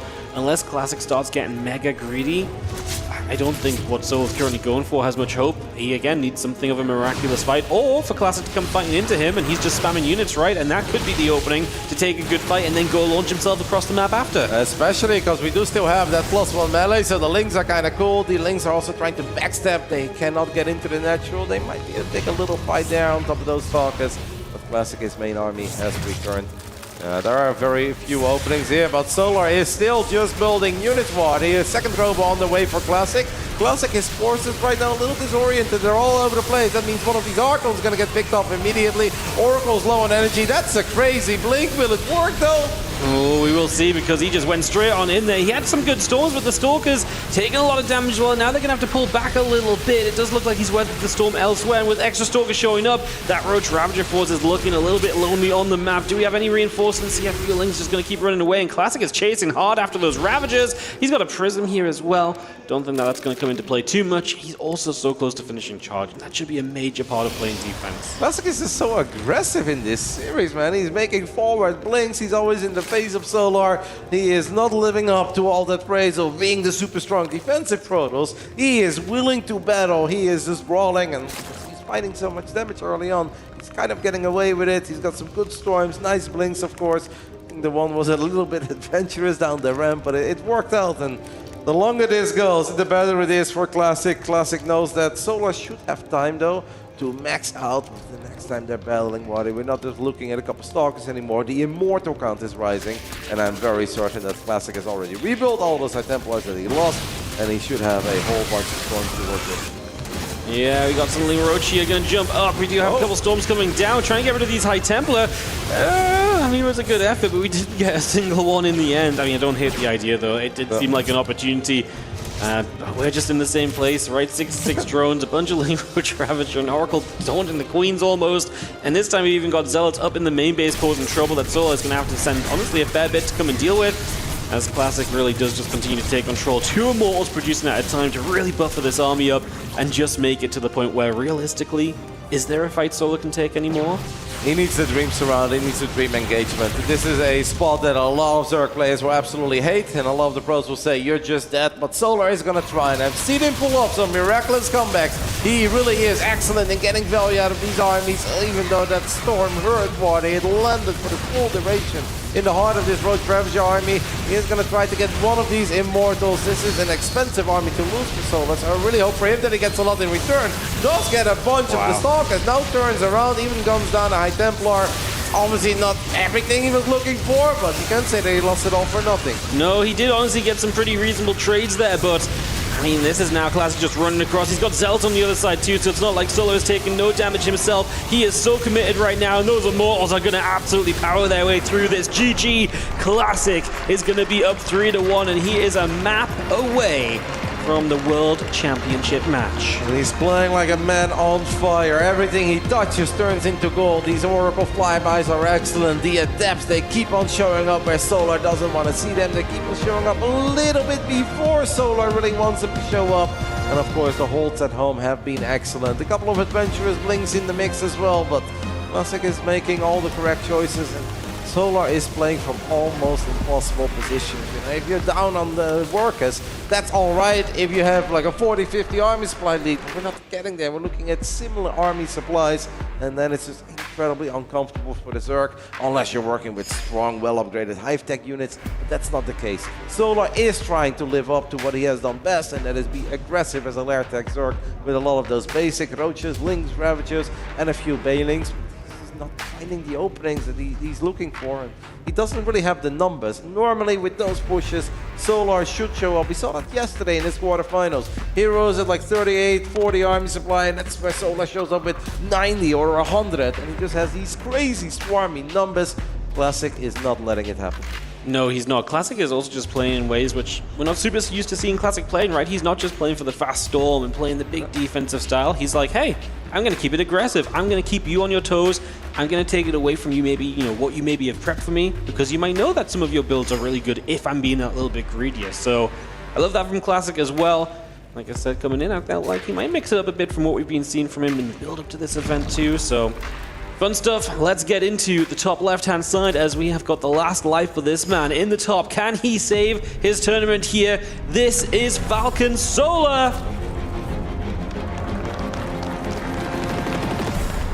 In the bottom right side, the man that all the gamers were talking about, he's just gonna sit back, get Blink Stalkers, get a couple Storms, make a lot of cannons and batteries. Well, in this semifinals, he's showing us that he's capable of a whole lot more. It's Virtuous Pro Classic.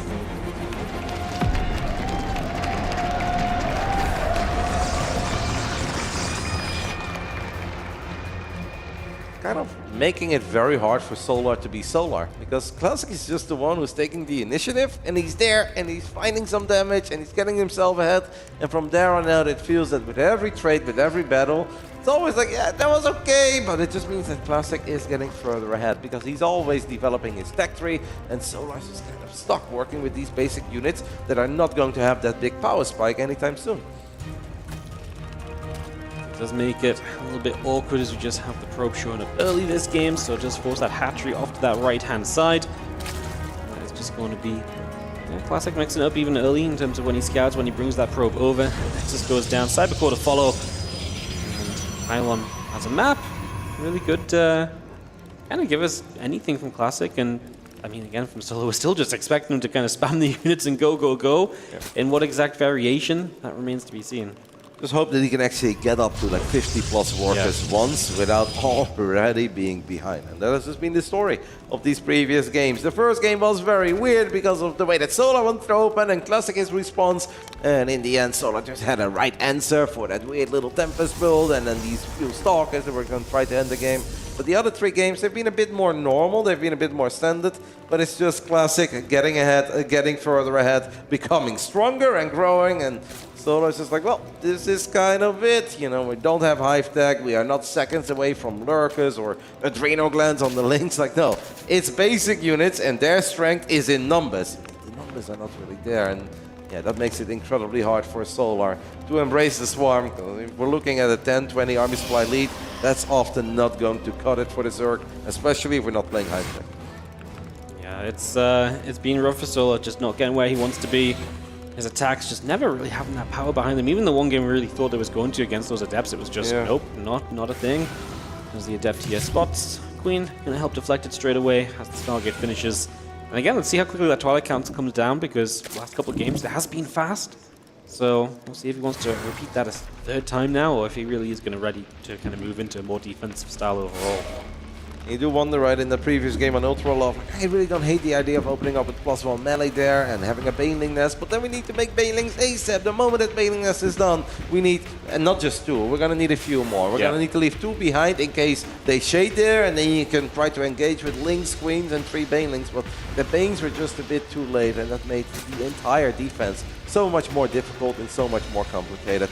So this is it for Solar. Not quite Tournament Live on the line, as we'll see him again in a third place match, but of course he's not too excited over that one. This man wants to play in his first ever Grand Finals of a global championship. It is so important for Solar to keep it clean, keep it tight in the first 5-6 minutes. Losing a drone or two, completely okay. We cannot be losing 7 drones against those first Oracles flying around. On this level, you'll just get punished later on. So far it's been fine, but of course the Oracles are now teaming up, and that may be where the damage comes from. The Zerglings continue to scout, the Twilight Council drops in a little bit later than what we've seen in the previous couple of games, and gasses onto the natural as well, going to go to 4 gas nice and quick as the Adept warps in there. The Queen's going to push the Oracles back, so you wanted a clean opening. This is going to be it for Solar for now.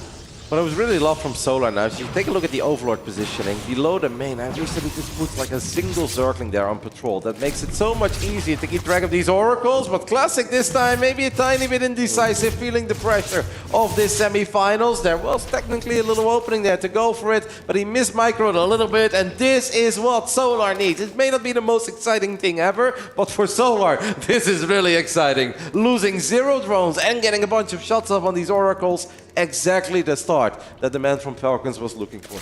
Yeah, it's going to be so much better than what he's had before. We'll see if he can continue through with it as he just gets a chance to draw, and he's going to hit that 50+, 60+ marker and then choose what he wants to do. Does he just want to spam out units? Does he want to bring the Queens across the map as well?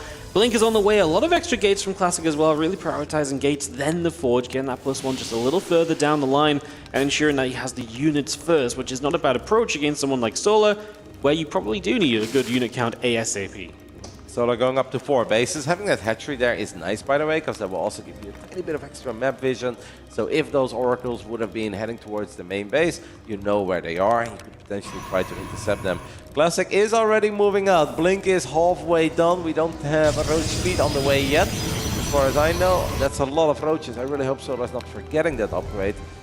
Getting a few units out here early is nice, but he needs to start making sure we can protect that hatchery water. It has been a clean game so far, but now Solar needs to make sure that he can get on top of that perhaps a few too many links to activate that stasis trap, but it's all good. The Stalker numbers are not that high yet. These Oracles are low on HP. I want to say that Solar should be fine. Yeah, he's absolutely fine. I think he was even lurking with the other links, thinking, hey, can I get us around? Can I maybe punish those Stalkers? Not going to be the case. They checked across the map as well, but nothing there.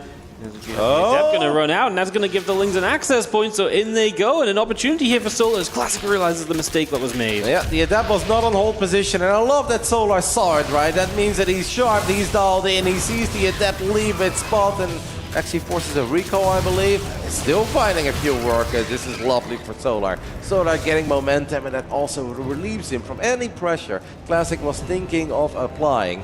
We do have Storm on the way, but Solar, his work account not incredibly high. It's only 60. I'd love to see a few Overlords. We have Overlords on the way. We are going to send it, and I hope for Solar that we're going to send it in typical Solar fashion, where he does show up with a 50, 60 army supply lead, because that's what he's going to need, Ward, if he wants to win this game.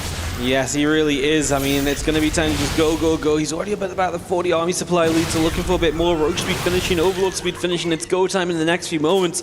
Storm is going to be done though, Roddy. So we are going to have some Storm to soften things up on the way in. Does Classic have enough support for that? He'll also have +1. Yep, now Classic definitely has the tools to potentially defend it, but it's still going to be a monstrous Zerg army. And then it comes down to where are the cannons, where are the batteries, and Classic will always hope to fight near those static defenses, get a lot of value out of them. At this point, it seems that Solar is going to come in from the right. Can we take a little look at the natural of Classic? Because that is actually pretty weak. There is a lot. I'd love to see a couple Zerglings go in there. Great blink by Classic. The initial storms are quite good, but Solar has a lot of units. He's looking to get through that Stalker, does get through it. Yes, we got the Ling Road Ravager trying to come through. He do still protect the natural wall for the moment. The Stalkers keep on fighting the High Templar. A couple go down, but we are continuing to trade well with the Stalkers. Lings do drop by, so that's going to be something Classic has to deal with while defending at the front. But he has so many Stalkers, and with good blink control, he should not be losing too many of these. The Roach Ravager will try and do what it can, but it's mostly Ravagers left, and they are going to be low HP, low armor units that go down very quickly. Classic only lost 3 probes defending against the Lings, and he is pushing Solar away. There was a cannon in the main base mineral line as well, so that little Link drop didn't get a whole lot done. The Oracles are still alive as well, despite the fact that Solar had a lot of screens. It looked promising for Solar, it looked good, but Solar tried a few too many things. Bust open the natural, fight the main army, and Classic in the end had an answer for all of it. The Storm's connecting with so many Zerglings. Classic may need to be a tiny bit careful on trip linking forward. That is a hold. That is an incredibly successful hold for Classic. And Solar will be kicking himself. Look at the HP, by the way, on that cannon. That's such a good cannon for Classic. If he does not have that cannon there is no way that he doesn't end up losing 6 or more workers against those Lings. And it will give Solar a little bit of extra power for the next push too. Maybe those Lings could have even unpowered a few of the gateways. It almost felt that that gap in the natural was bait, right? Solar was so close a few times to getting in there. And if 40 Zerglings stream into the natural on the main base, it becomes incredibly difficult for Classic to deal with all of that. Did not happen. Classic got the defense, he got that hole plugged up, and now we do see pushing forward here. So we're going to go for another wave of this attack. Now G blink over to the right hand side, trying to protect this location. First storm goes dead center on the roaches. That's a good amount of splash done already. Might want to use the next storms if the Lings try and force their way onto that army. We have to cancel the base, but still is, 59 drones still. Classic doesn't need to rush to base 4. No, that's not something that Classic knows. If Classic would see what we see, he'd be mega relaxed. He'd be like, well, here we go, up 12 workers, I've got an upgrade. You don't even have a single upgrade on the production tab. No hive tech. These Oracles, that is a good scout, by the way, for Classic, where he's like, hey, you got this base a while ago. You've got no drones at all. Either that was the earliest drone pool in history, or I am flying in this game, in game 5 of the semifinals. If Classic wins this, he will advance into the grand finals, and we'll see the rematch of the match we had earlier in this event, where Serral, of course, is the one who's waiting in the grand finals.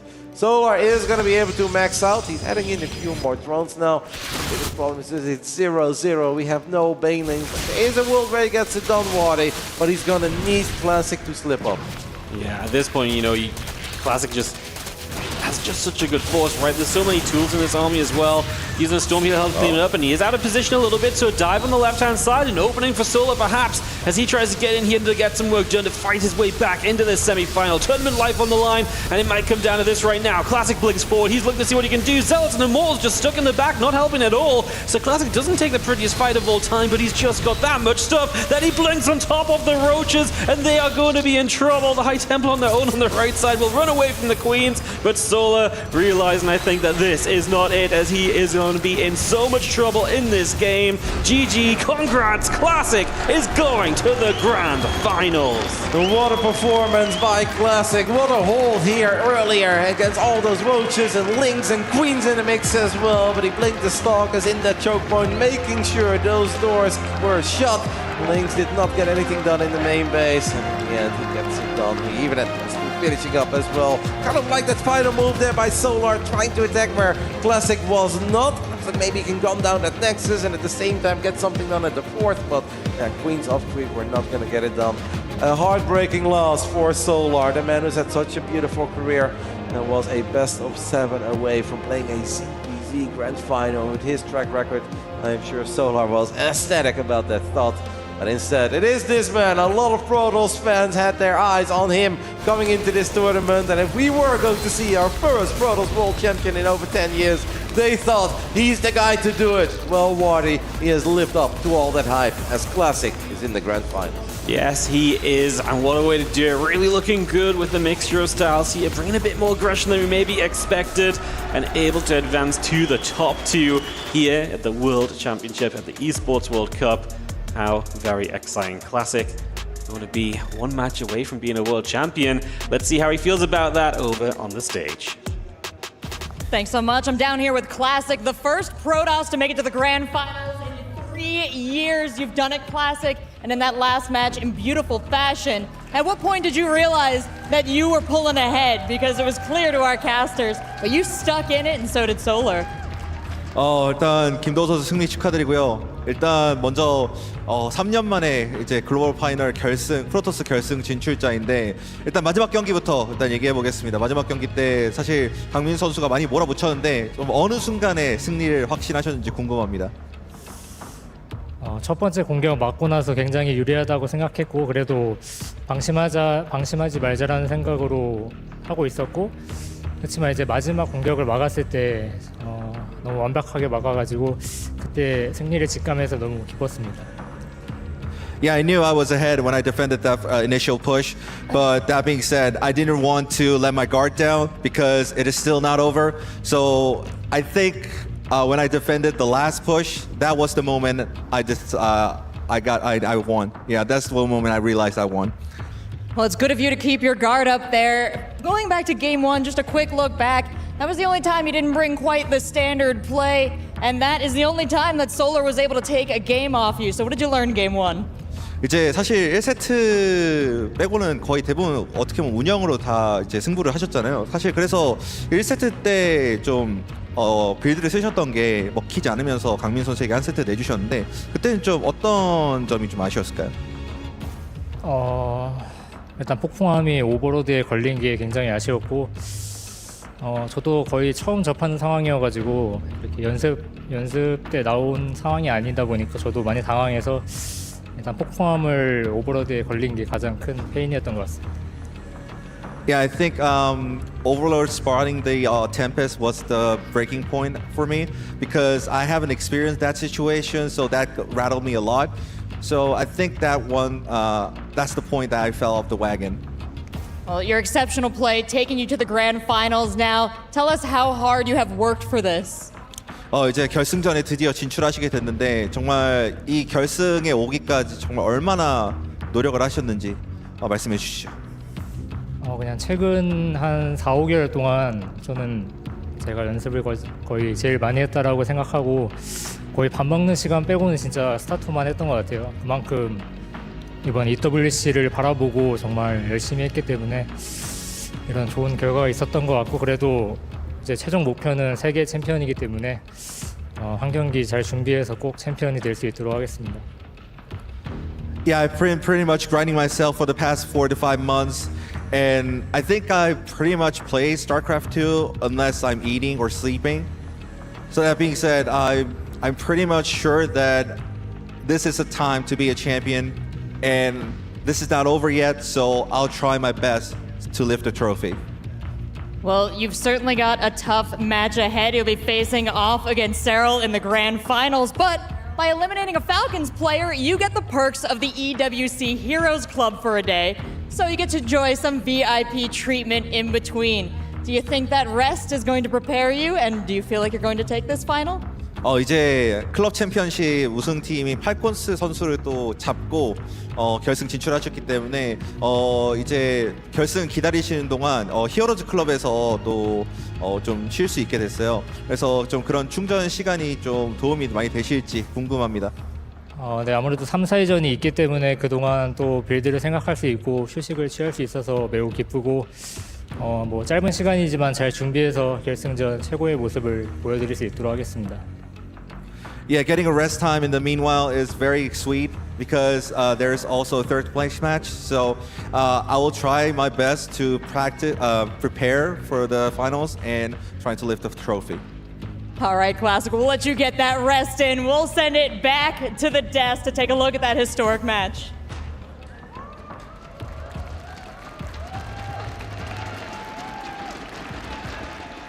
Well, we have emotions riding very high for a Classic because he has found himself in his first ever World Championship match here in 2025 of StarCraft II. Congratulations to him, defeating Solar in pretty impressive fashion here in the semifinals. Joining me, State, as well as Artosis, to talk about this one. State, Classic is on fire for Protoss. Dude, what a series that was. Solar came into this one looking so good, ZVP versus Hero, and I was kind of expecting Classic to play the same defensive style that he's been using to kind of ride this wave of momentum into EWC, but he switched it up so much. He's mixing up the builds, he's playing aggressive, he's doing creative strategies. I was kind of skeptical about his chances versus Serral if he made it to that grand finals because he was a bit one-dimensional, but if he plays like this, he might win it.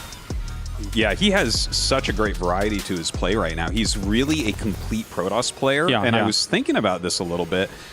You know what? He is actually the most complete Protoss player that we've had since Reign. Think about this, right? Like, most of the time, Protoss players really go in one direction or the other. Super defensive like Stats, super aggressive like Hero. He is so, like, he's a full-bodied Protoss. You know, he has absolutely everything in his toolbox, and that's what you need to be a champion.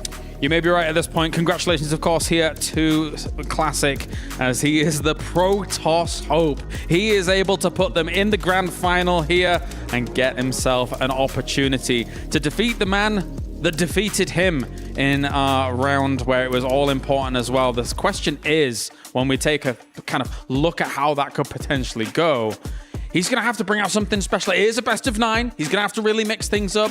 We did see some mixes up here, I think, Stats, in this series where he was being a bit cheeky here and there. I think he has to bring some of that against Serral, surely. Yeah, I'm right there with you. I mean, in a best of 9, especially against a player who has been winning games he outright should not be winning. And Serral versus Raynor versus Cure, you see him in these impossible situations, and he just has that it factor to come back. I think that Classic, he's going to have to keep this range of builds, keep these diversified styles, but if he plays like that, the way he did versus Solar, he can win it. That range of builds, and maybe even more. Because the thing is that in a best of 9, Dan, you are going to get some of those long drawn-out games against Serral, and you need to somehow find the kind of weakness in the armor. Absolutely, absolutely. And we saw that in DreamHack Dallas. Like, they played, was it 3 games that were over 30 minutes there? And Classic could hang with Serral. I think he's one of the only Protoss that really can in that late game. So I give him chances, you know, with these early game mix-up builds, with great defensive play against, like, Serral mixes in all-ins too, so the great defensive play will come into play there. And, of course, his late game is capable of beating Serral there also. I think this is the best match we could have had. That said, we now know that, of course, for Solar, he will not be in the hunt for the World Championship here. However, he is in the hunt for a 3rd place. Now, he's going to be going into that match, which will be coming up next, and that's going to be going up against Cure here. Solar. There's so many Steadfast State. So I'm all washed over now, considering the kind of quality of games that we've had and seeing this have been playing out. But State, Cure versus Solar. That's going to be a really good match. I am excited for it. Cure, it was a 4-0 versus Serral, but he looked really good from map to map to map. It felt like there were maybe at least 3 maps in that series where he was in a really good position to take it. Yeah. Solar also in top form, just barely getting edged out by the best Protoss player in the world. I think it's going to be a superb 3rd place match. How about yourself, Atos? What do you think? Yeah, I'm having a hard time figuring out who I even think is going to end up winning that one. That is a very close match. It's an excellent match. Can't wait for it. Maybe it'll end up being a very important one in terms of the club championship points as well, because obviously Team Liquid is in the hunt for big points. Falcons are previous club championship winners. So as we take a look now, though, at the Key Crush, Classic will be crushing yet another one. I think you're right, Dan. I want the orientation a little different so we could see like different kind of crushes. Like we only get that little bit kind of crushing each time. Yeah, I would like some different types of hydraulic presses. I'd like to grind it into dust. You know, we should have several different ways. Oh, look at that. No flinch. Oh, no. Serral's in trouble. That was the least flinch I've seen that was the entire least week. Flinch. Yeah. I thought Serral's prior was the least flinch. But now, Classic's just one-upped him. What do you make of that? You know, I was kind of torn between Solar versus Classic when I saw the handshake leading into the match. I was kind of okay, Classic, he's probably got this one. He's looking a little more confident. After that press, maybe, man.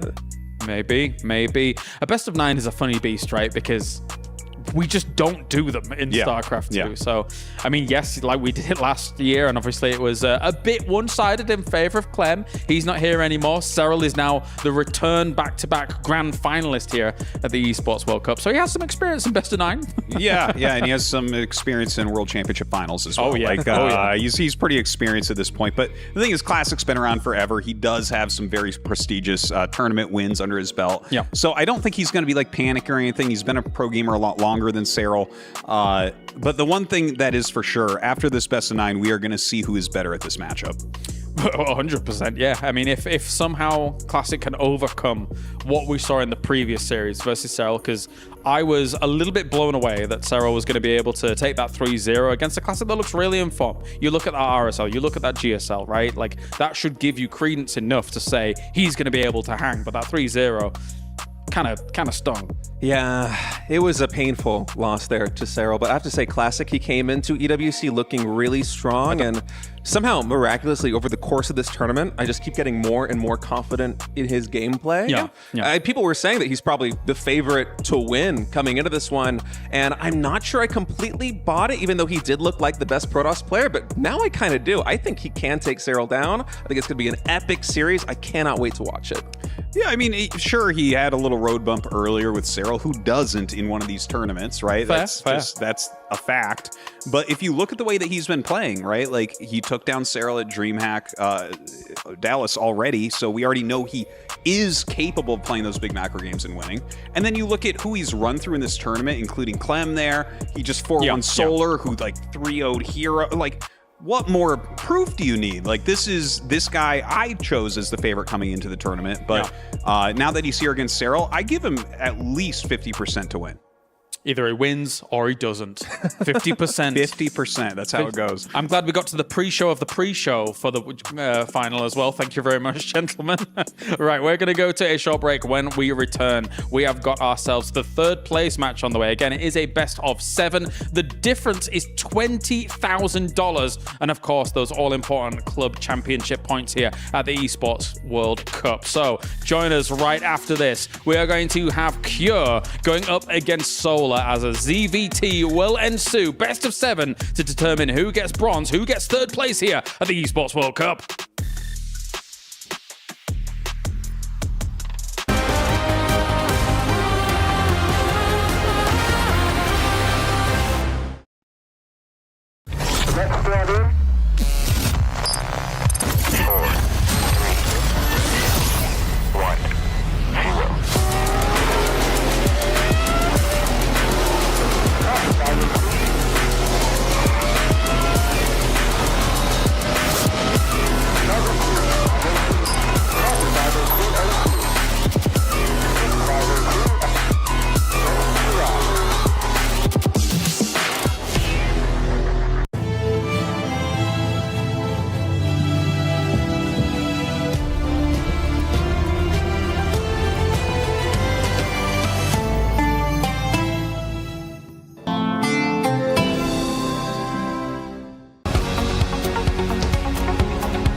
All right, we are back here at the Esports World Cup, and we have our third place match about to be underway. It's going to be Solar going up against Cure here to determine who takes bronze, who takes the extra $20,000 between these absolute titans of the game. They may not have made it to the grand final. They may not be in contention to become the world champion, but there's still a lot on the line for these two, not to mention the fact that they represent Team Liquid. They represent Falcons, two teams that are on the hunt for club championship points, and not only just challenging for small spots here and there, they're challenging usually for number one, as they were 1 and 2 last year. Joining me, Rotterdam as well as Loco, to talk about all of this. Rotti, it's a matchup here for these two that is very important, despite being that third place match. No, of course. I mean, normally if you win a StarCraft tournament, you get a couple $1,000. Once in a while, you win 10,000. This is a single series for $20,000. So, of course, they're motivated. And the club reward, you said it, Falcons was the champ last year. Liquid was the runner-up. They both, I think, expected to score big points in StarCraft. And top 4 is good, but, you know, those 200 extra points,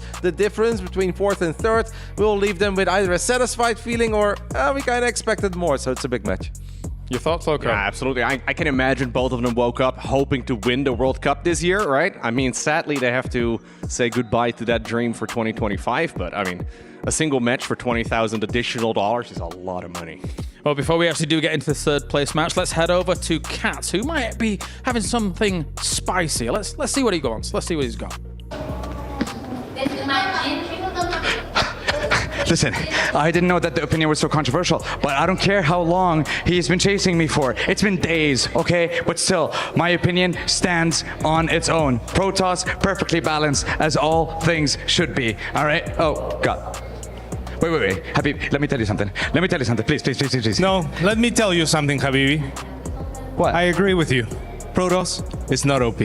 For ire, brother. For ire. All right, well, you know, okay. You know what? I'm glad they've made up for the Dr. Zulman Al Habib hot takes for the doctor's notes. I guess, you know, I'll ask you guys some hot takes. How about we're going to... I have the exact same hot take. Look, I see a lot of people complaining about late game Protoss versus Zerg, and then we actually see some PvZs featuring, for example, Serral. We're probably going to see some of that later. And Serral actually makes the late game look pretty easy. So even though maybe some people are complaining about Zerg versus Protoss late game, I think Protoss is totally fine. How about yourself, Roddy? I think my hot take is that third place matches should be the norm for the biggest event of the year. You should be proud of finishing third, and obviously fourth is amazing as well, but a bronze medal means something extra. Yes. We haven't always done this in the history. Sometimes we did, then we went away for it for a long time, but I feel this should be the norm. So maybe that's a bit of a hot take, because a lot of people are like, oh, they lost, they're disappointed, you shouldn't have to play anymore, but I do really like it, and it also gives the players to still end their tournament on a bit of a high. You know, you're sad, of course, you lost in the semis, but if you win another big match, you'll be like, this was actually a pretty sick run. So perhaps that's my minor hot take. Especially helps that there is a lot on the line. Don't make him play for nothing. No, but I also like it for Classic now, right? Because he gets a little bit of time to actually reset. Like if you send him straight into a best of 9 against Serral right now, I mean, that would be really tough. He gets, you know, a little bit of time, at least like an hour or so, to mentally prepare for it, which I think is actually really big. And apparently, of course, he was able to eliminate a Falcons player, so he's going to get the VIP treatment for the day, which is going to be all cool. All right, let's reset. Let's take a look at the bracket here for the Esports World Cup for StarCraft II and see where we are at, because the road for these players has been tough to say the least. We've had some 3-0s here and there, but we've had some big 3-2s, all important 3-2s as well. In the grand finals, where it's Serral versus Classic. You do not want to miss that one, but equally as so, for our third place match, our players are going to etch themselves in history. One of them will take away third place here at the Esports World Cup. Will it be Cure or will it be Solar? And as previously mentioned, I will reiterate, important club championship points on the line for either Team Liquid or Falcons here as well, because I'm not going to mince words. Falcons so far, I feel like they believed they'd have more club championship points by this point already, but they've not had the best of times in some of the other titles. So now it's up for Solar here against Cure to try and bring some back. Yes, I was like, he's doing it again. He's gonna ask me about different games. It's like, No. I've only played StarCraft for 15 years straight. Please don't do this to me. But yes, I'm sure they have a lot of great rosters, especially in the games that you're an expert in. Like I do a bit. I've heard they're good in the parachute game, right? Okay, all right. They know where to hop out of that plane. But yeah. it's a big match, and I'm sure they'll be watching. It's exciting, but it's also just very cool that it's these two because they have so much history with one another, and it's been so damn close historically between Solar and Cure, and also perhaps in a way, no matter how big the match is, they can play a little bit more freely. Like, there still be stress, but I think it's less stress than in the semifinals, so perhaps we can get all-out bangers. Well, I'll ask you get your thoughts in a moment here, Loco, but, you know, even if you have been eliminated here in this tournament for the Esports World Cup, you don't have to feel too sad. See the frustration in his eyes because he probably thought multiple times he was going to win here. Lambo going to have to try to mentally recover. He does have a little bit. You know. Have you ever wondered where the players go when they get eliminated? Back to the hotel? The player lounge? Or maybe straight to the airport? Truth be told, even when our players lose, they still win in a certain way.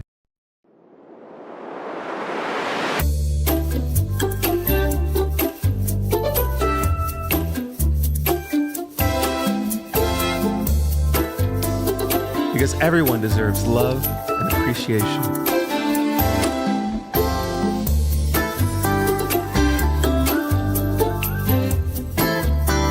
Here at the EWC, it's all about treating our players the right way. Fellas. Where's that?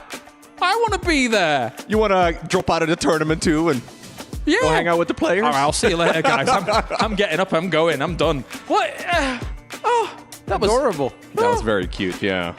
All right, I know exactly where I'm going right after the finals. Okay, we have got the Cure going up against Solar. Loco, talk to me about this matchup. Talk to me about you think with the prospects here for this best of 7. Yeah, I can really only echo what Roddy already said. I mean, this is such a difficult match to predict. How do you even really call an advantage for either of them? It's been incredibly close historically, and in my mind, like I think all of us have like a picture of every player in our minds. In my mind, this is a super close match in general. Like both of them can certainly beat each other on basically any day, and a best of 7 between the two. I'm kind of leaning towards Cure a little bit, mostly just because across the board he's been very impressive this tournament, but Solar obviously also has been looking like a monster. Talk to me, Roddy. Yeah, well, a little while ago, I wasn't that fond of Cure his TVZ. I felt that was the one matchup that really held him back from just winning a few more tournaments, because his TVT, we've seen it. I mean, the man eliminated Maru, TVP for a while. People considered him to be the best player in the world. Just his TVZ was not that impressive. Yeah. But this tournament, I've been loving it. He got a 3-0 victory over Rogue, and that wasn't even close. And yes, he lost 0-4 against Serral, but you can't say those were boring one-sided matches. There were quite a few moments where they were both low on workers. Serral had no more money in the bank, and on top of that, I feel that Cure can experiment maybe a little bit more with the Cyclone. I think it's mega close, but I think I agree with Loco. Like a minor advantage for Cure, perhaps. Okay, fair. I mean, Solar can be tricksy. Solar for a good while did have extreme confidence in this matchup, Loco. Maybe some of that time has passed on a little bit since then when we was talking about it, because he would always go into interviews saying like, yeah, I think I can take Maro in this matchup. I think I could even hang toe-to-toe with Clem in this matchup. But going up against Cure here, maybe those days are gone, and who knows? Yeah, I know that Solar in general has been quite vocal about not enjoying the Cyclone builds all too much. True. I feel like ever since he has been vocal about it, everybody's been playing Cyclones against him. Weird, I don't know if they're just, rubbing it in a little bit, but yeah, there's no denying that in general he's really good in this matchup, but I am going to give the slight edge to Cure overall. Okay. How about yourself, Roddy? I mean, obviously you've talked about, giving an edge to Cure here, but what can Solar do, you think, or kind of how throw wrenches in the works here to try and topple someone like a Cure? Yeah, it's a real shame for Solar that he couldn't quite showcase his speed and his multitasking in his previous semifinals, because a lot of the games he just had rough starts and it was classic, it was in his face and kind of disrupted his build orders. I have the feeling if Solar does have a clean start and he can start setting up those run-bys and he can attack in different locations, as they're like, hey, you guys enjoy Protoss Pain? insane, by the way. It's like, nice little TVZ you got there, but look at these probes dying. It's like, seems like production's just like, do you remember this? yeah.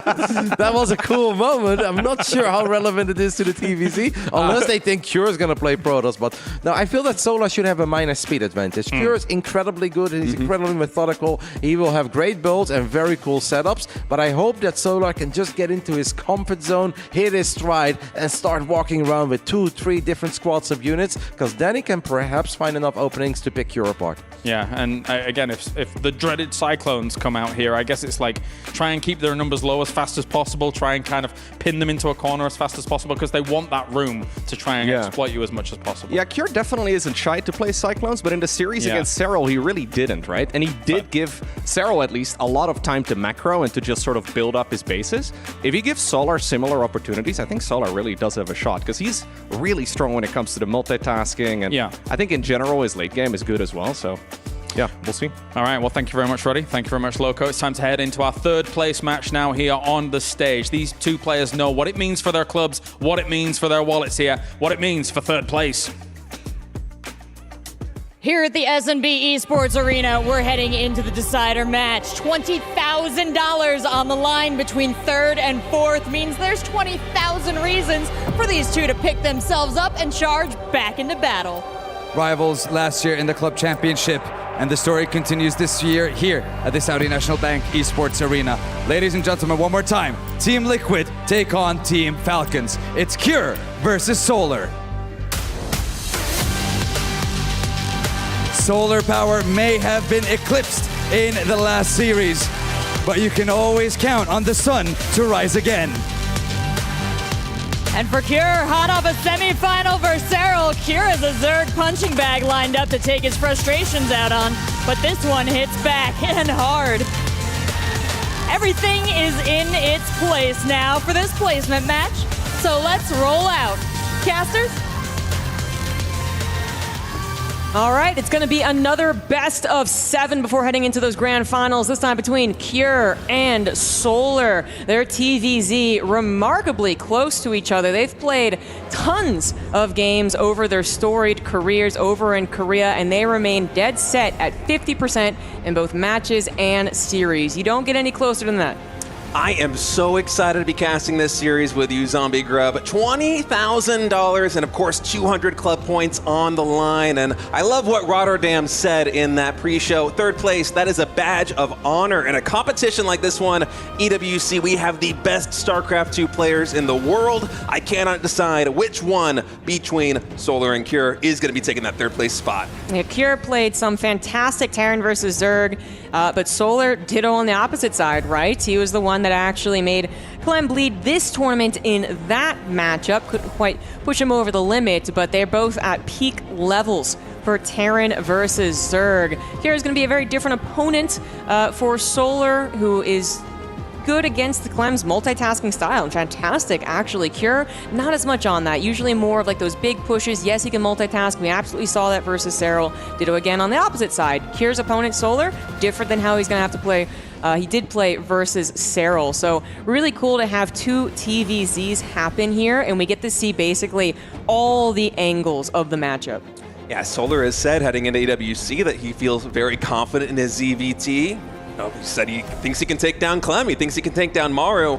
Well, Cure, among those players, is just so good at TVZ. Just as you said, he might not have quite the multitasking skill or prowess of Clem. He might not be quite as good as Mech at Maru, but you watch him play and he is so decisive, he is so calm, collected, and controlled.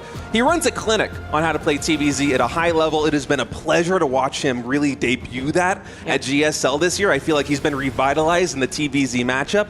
I think this is going to be a really close series, as here we are loading in on Ultra Love for map number 1. Spawning in the top right, the Red Zerg representing Team Falcons. It is Solar.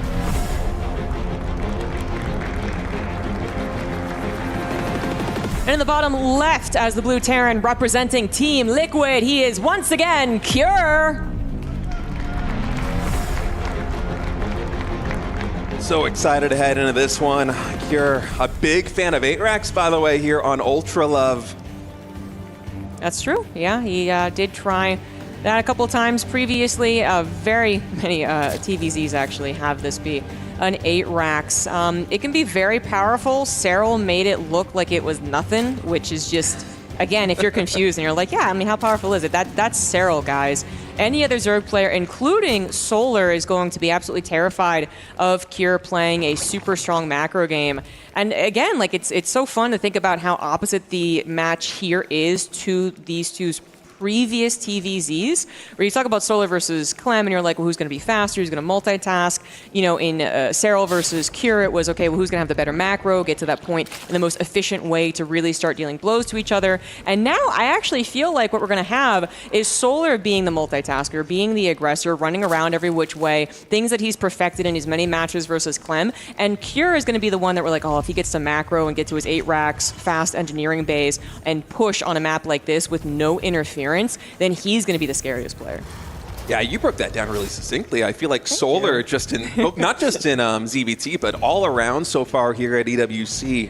One of the reasons why he is vying for this top 3 spot in the most competitive StarCraft II tournament in the world is really on the back of his multitasking, his aggression. You see some players like Serral who, you know, when they navigate the early game, they're actually not really that worried, or not afraid, I should say, of going into the mid game, going into the late game a little bit behind of their opponents because they have so much confidence in that late game. For Solar, it's kind of the opposite. He wants to bring the fight to you early. You saw that versus Hero, you saw that versus Classic is actually Cure. Usually we don't commentary the first Reaper because usually not a lot gets done, but some fancy micro able to take down one drone. Going back to my previous point, yeah, I think you're absolutely right.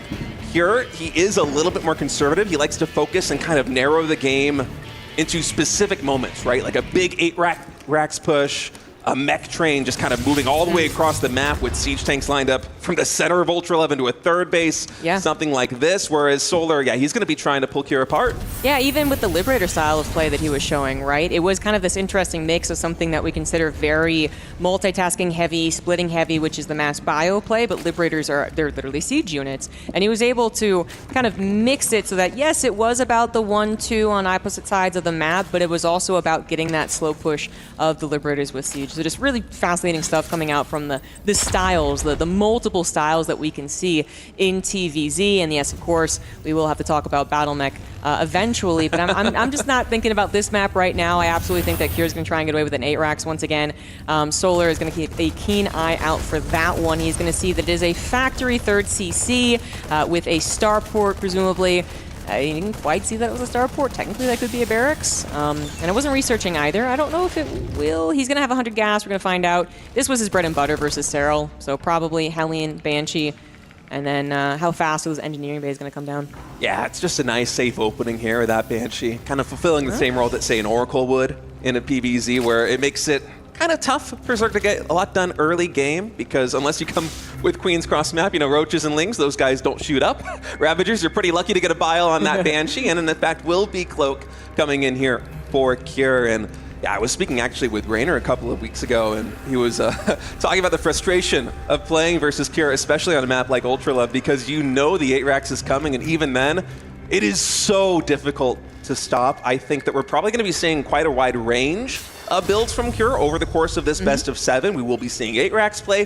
We will be seeing Battle Mech. And I was going to say that I am fully expecting him to send the 8 racks again in Ultralove, as he has repeatedly over the past couple of weeks. But look at Cure kind of flipping the script right now, man. He wants to go into double factory. As you said, even with you acknowledging the 8 racks is on the way and getting all the world in the time to prepare, most Zergs are still very afraid of it. But Cure, he wants to really change things up. It is obviously the precedent that has been set in his TVZ and a lot of TVZs.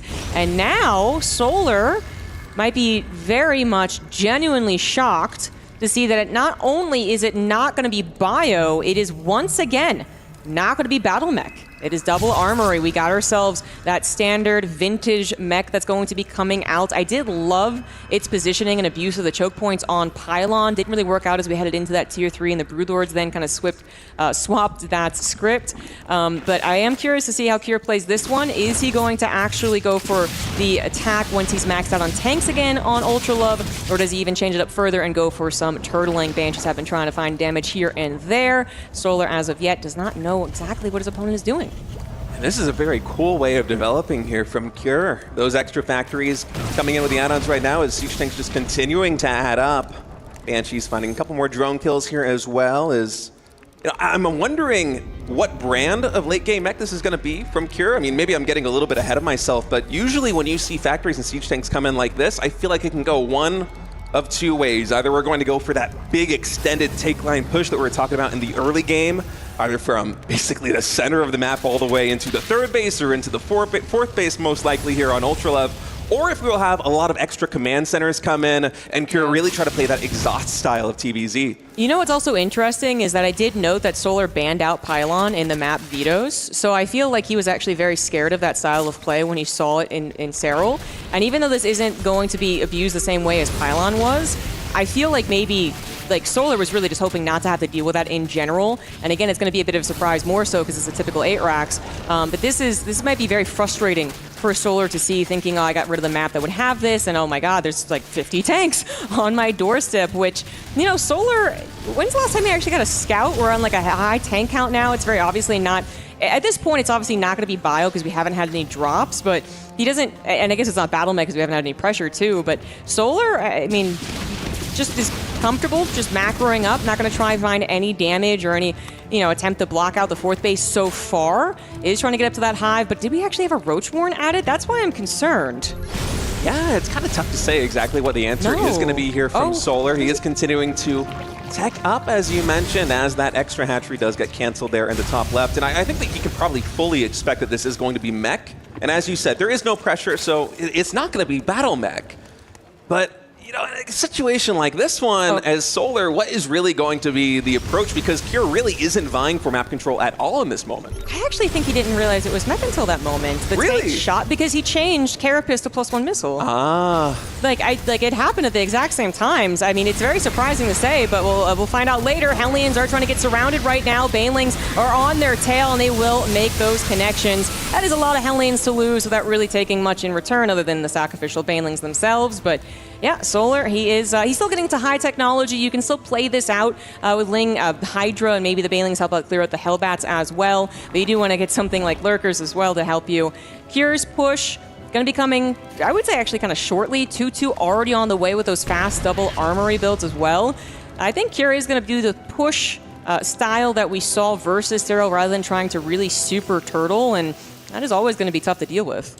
Especially with the fast 2-2 coming in here, as Banshee is going to catch yet another drone trying to take an expansion, and Solar poking and prodding over here at the fourth base of Cure, able to snipe at least one siege tank. Can he get the second one there with a bit of assist from those tanks on the ground? And actually, Hellbats here in the very top left. Cure, I was talking about how he doesn't have that much map presence because it was really just that one rogue band of Hellions, but he is really trying to get a lot done with Hellions, with the Hellbats right now.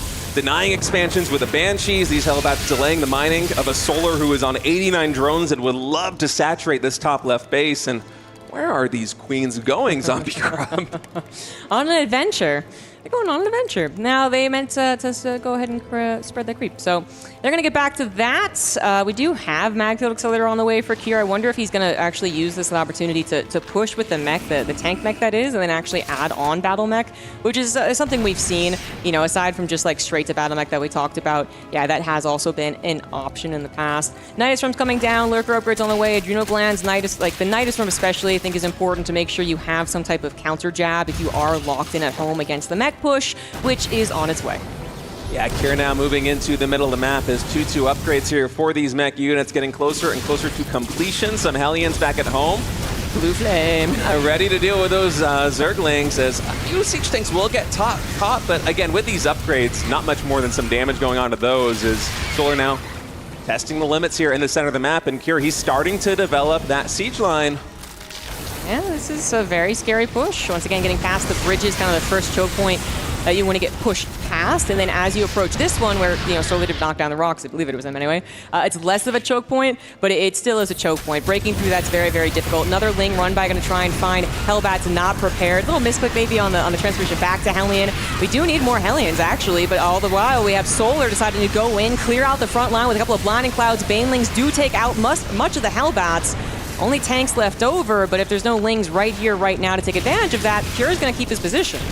Yeah, Kira is losing a lot of SCVs back at home to these Zerglings. 18, in fact, in total going down right now. But in a situation like this one, where you're going for this tank-style push in the center of the map, I wouldn't even mind. Of course, he is rebuilding those SCVs, but I wouldn't mind him just fully investing back into Army because the pressure is on right now for Solar. Yes, with those blinding clouds, he was able to get some damage in against the siege tank line, and he comes in yet again from the west side right now, trying to find an angle of attack that's going to get a little bit more damage done. But I think in total, only one siege tank falling, and actually, that's just his GG. GG is called here in game number 1. A bit of a rug pull moment right there as I guess Solar, maybe, as you mentioned, a little bit of a misread there in the initial stages of the game, not catching that it was going to be mech. Yeah. He had to cancel the upgrades, he had to switch the tech a little bit. I think we had, what, 1 Viper, maybe 2 in total in the initial engagement, and when you're low on energy like that, you really need the abducts, the blinding clouds to break through a siege line like that one. Unfortunately for Solar, game 1 going in the favor of Cure. It is such an oddity to think that he didn't scout the mech, and it's not, we're giving, obviously we leave Solar as a very great player, and then here's what a lot of players can note if they're having trouble literally scouting factories versus barracks, right? You get the scout on the gases going down as fast as they do for the 5th and 6th one, that could be a scout. You see a tank and no Marines, that can be a scout. You see no 630 drop, which is like one of the faster ones you can do off of 3cc. Why aren't they doing that? Are they actually preparing just like an 8-rack push that has nothing? That's uncommon. Even in the game that he did 8 racks, he at least had a dropout. So this is all the reasons that, we kind of just was like, well, Solar's probably figured it out by now. But it really was. As soon as he saw a tank fire at the 3rd, that is when he swapped his upgrades. So either he thought it was bio, or he thought it would be battle mech immediately. And either way, I think the mech that was actually being shown did throw him off. Hellions were causing more troubles than they should because you don't have those dependable roaches to take care of it. And yeah, it might look like the foundation is set to a degree because he's on the drones, he's on the bases, he's on some good technology. But like the mental preparation for handling those different styles of play is very, very different. Perhaps that is a reason that Solar ended up losing that game. Maybe he can get back on the scouting this time around, not make that same mistake. We are into game 2 on Tokamak, and in the bottom left, losing game number 1 of this best of 7, he is Solar.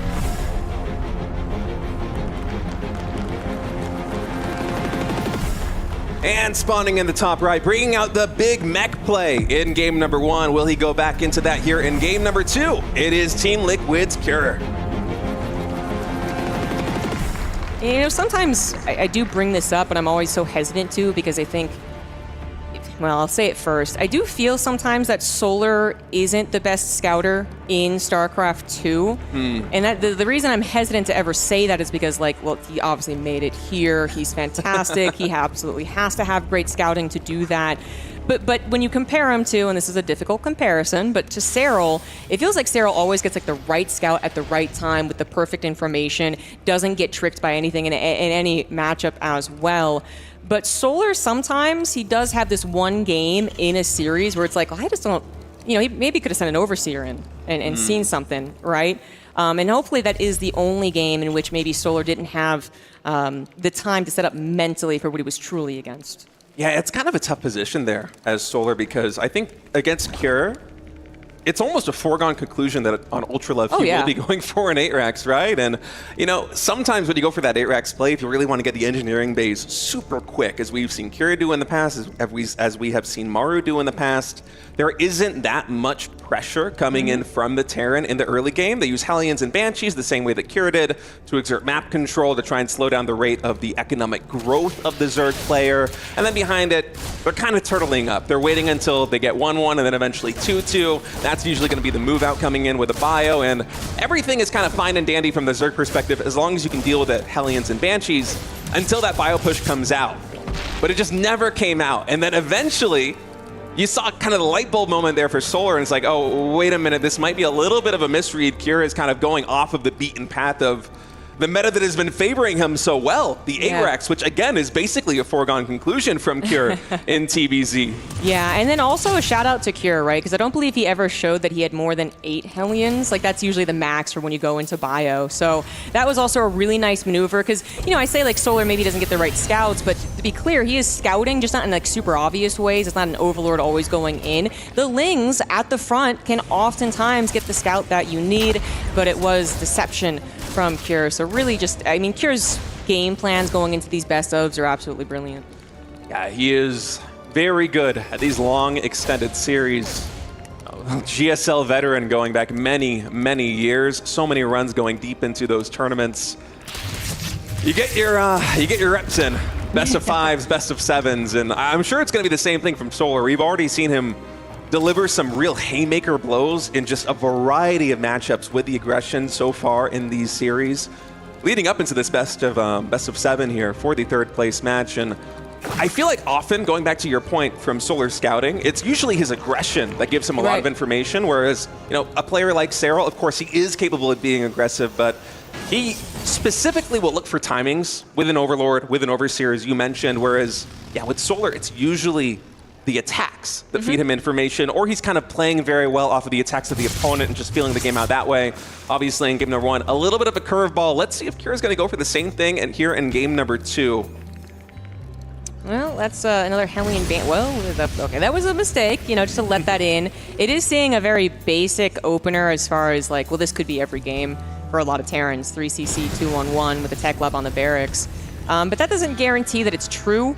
You know, they could be adding factories, you know, swapping that barracks off. In this case, it was, but Solar would definitely want a second scout just to confirm that. And it is going into bio.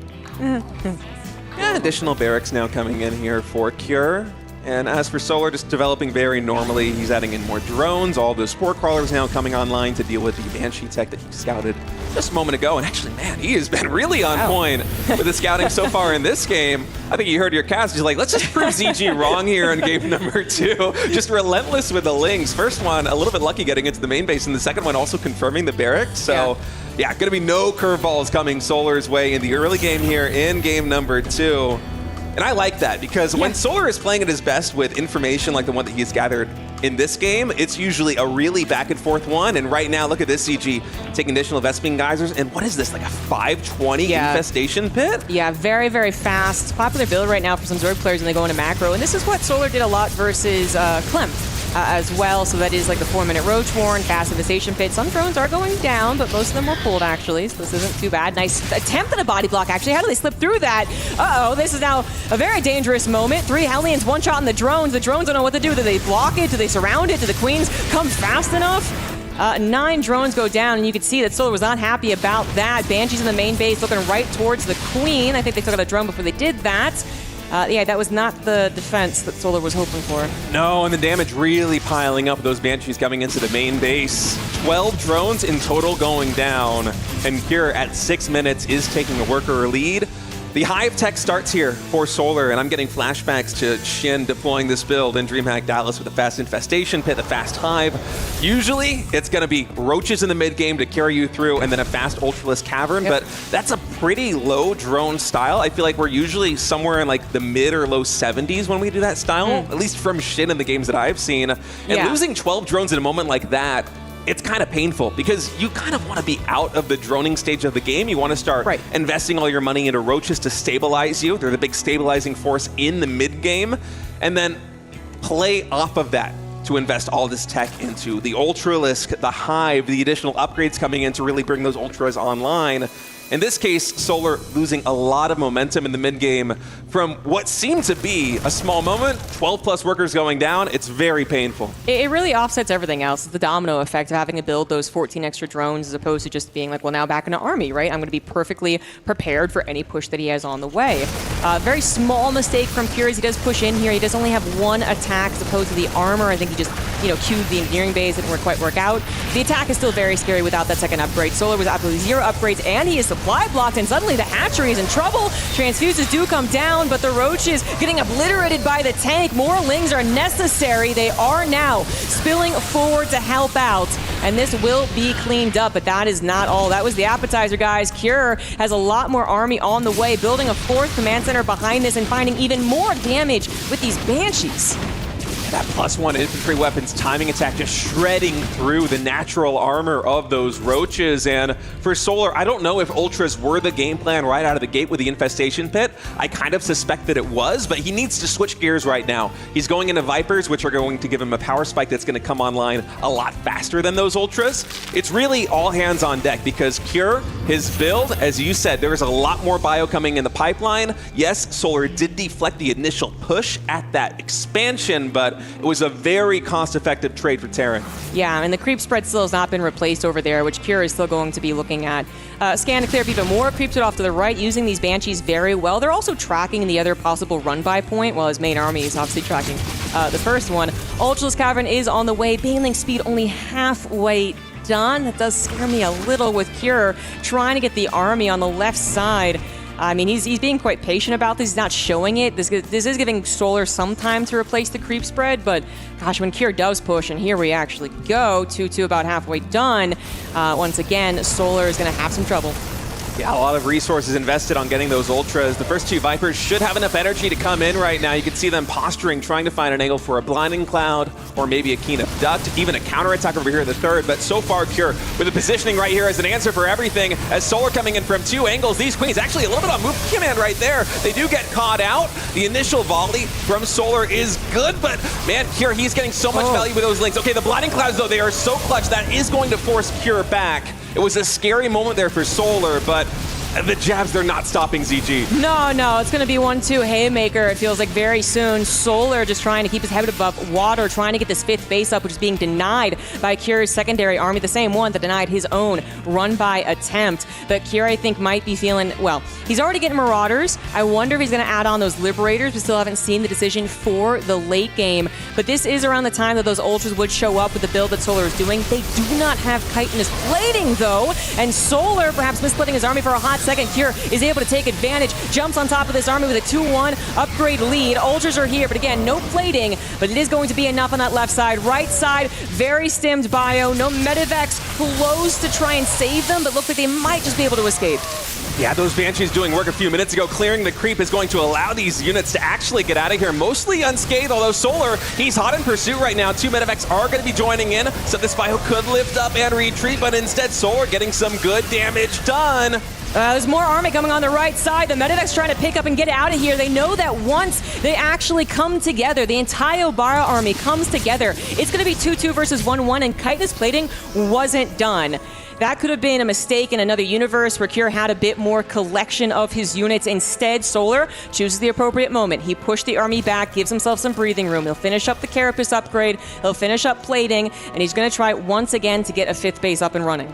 And for Solar, it's been a really scary past couple of minutes, but now those Ultras are online. They do have their upgrades. Things are going to be a lot easier. Ultra speed now also coming in. I think this is going to give him this staying power that he needs on the ground to finally secure that 5th base safely. Cure's done a very good job of denying expansions. Even the expansion at the 6 o'clock, it's at what, a 3rd HP right now, so that is definitely going to be a target in the future. But for Solar, this is a position that you could absolutely play with. He has stabilized here in the mid game. You can see him bouncing over there in the top right for a moment, just checking the drone count, being like, okay, you know what, my economy, it's in about the right place that I want it to be. Let's try and get in control of this game. Yep. Once start building a bank, which is going to be a bit troublesome. Cure is once again on the offense. These Banshees have just been a nuisance and a half. Vipers coming in with some blinding clouds. Fungals also being looked for. They are going to grab a good portion of the Marines. Parasitic Bomb also affecting these Medivacs. Cure is going to be forced to disengage. Couple of weak Ultras he wants to get before he's fully forced back to his base. Reinforcements covering a Ling run-by to a certain extent, but Cure, now on the ropes, needs that planetary to hold. Yeah, the Marauder count right now for Cure on the front lines, very thin. You can see now he finally has 5 tech labs on those barracks, so he's able to pump them out 5 at a time. And the first Liberators also coming in. Of course, the Ravagers on the field are going to complicate matters a little bit. And it might look very good for Cure if you just purely glance at the army supply, but we have so many Medivacs right now. It's 11 Medivacs, 2 Banshees, 2 Liberators, so much in the air, and really not all that much on the ground, although when the forces converge, This should be a better angle of attack for Cure. Yeah, he still wants to go for it. It's going to be off creep yet again. Woodermine's getting some attacks. Those fungals looking awfully scary, but one less to worry about. One, the second one couldn't quite grab it. Liberator now taking control of the choke as well. Solar rethinking if he wants to take this engagement, is deciding to go for it. Viper's coming in. Let's see how effective they are. Parasitic bombs once again, but the spread of Marauders when it is down to just those Ultras is too good. The fungals are necessary. Ling surrounds are necessary. There's a fungal right there. The Ultras get nice, close, and comfortable, but there's still a lot of bio that is looking to kill the remnants of this Zerg army. The standing army here for Cure is just continuing to micro back and forth. These Widowmines getting so much value on the Lings. One of the last Ultras is going to fall. Finally, the Ultras are cleared. 2 more are in production, but Cure, he is charging forward right now with 3-3 bio. The Hydras, no longer do they have a tanky front line to support them. Instead, the glass cannons getting quickly dispatched as Cure sets his eyes on another expansion. I think he's going to grab it. There's not much left over for Solar. He chose the moments, and unfortunately, it wasn't quite it. Now down 50 supply, losing his Infestors, losing his Vipers, and losing this game. Cure with a super strong performance, a 2-0 start to this best of 7. Yeah, that was just fantastic bio play there from Cure. For me, the key moment looking back, when those Hellions paired with the Banshees in the main base were able to get a dozen plus drone kills. Solar playing such a high-tech style, going for the super fast infestation pit, the fast hive. Intentionally, I think, going for the fast ultras, but then having to take a step back to stabilize in the mid game, it really derailed a lot. And from there, Cure, he gave up no momentum. The aggression was relentless. Even in these moments where there's no full frontal push, he's trying to take down the 5th base. He's trying to stymie economic development with the Banshees, which basically until the final moments of that game, we're still alive. We're still getting value, whether it's clearing creep, whether it's denying expansions, whether it's just adding in additional DPS with the main force. I mean, Cure, just really the complete package right now in TVZ, and you can see Solar, the look on his face. That style didn't quite work in his favor. I feel like, again, a lot of it goes back to the economic deficit that he found himself in after the initial Hellions and Banshees got that damage done, but trying to come up with an answer here in game number 3, it is a difficult prospect. Yeah, he's tried 2 different styles. Well, to be fair, the first one didn't work out because he just didn't know exactly what he was up against. But yeah, that Roach style is not going to be a guaranteed path to the Ultras. Cure obviously able to find that damage. And then it's not so much like the multitasking. He did have 2 attacks. The multitasking was good, but it's really just how confident Cure is in keeping his army in place on the offensive, even if he's being attacked back at home, that I found really impressive about that game. We are going into a very interesting map for map number 3. It's going to be Last Fantasy in the bottom left for Team Falcons. He is Solar.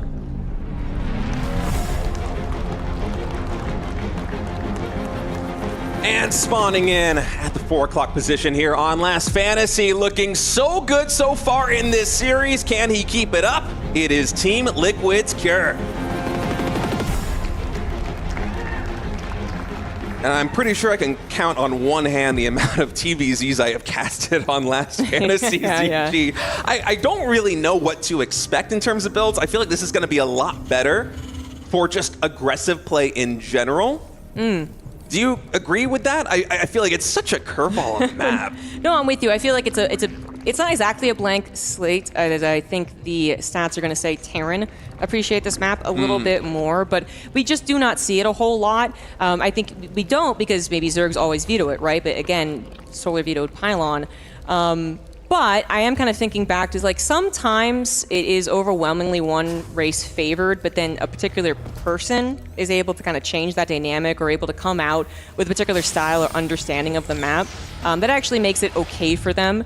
And I'm hoping that is the case for Solar, who obviously was, one of the ones who let this through, as he did not choose to veto it right off the bat. At the very least, this is interesting. Cure, not just a 2 racks. That's a 3rd one in the main base. Yeah, gonna be 3 racks Reaper coming in from Cure, and you can always expect some kind of shenanigans here on Last Fantasy. Of course, the only 3-player map in the pool here at EWC is you don't know quite where your opponent spawned in this one, and there are all sorts of tricky positions in terms of expansion patterns, and as you can see, of course here, Cure is going to confirm that it will be that right position versus the bottom left, and there are a lot of ledges also to play around, by the way, with these Reapers. Unfortunately for Solar, it takes a little moment for Kira to see where his opponent is, but for Solar, his overlords don't really know where they want to go or where they how to position themselves until later on in the game, and that is pretty big for the Zerg.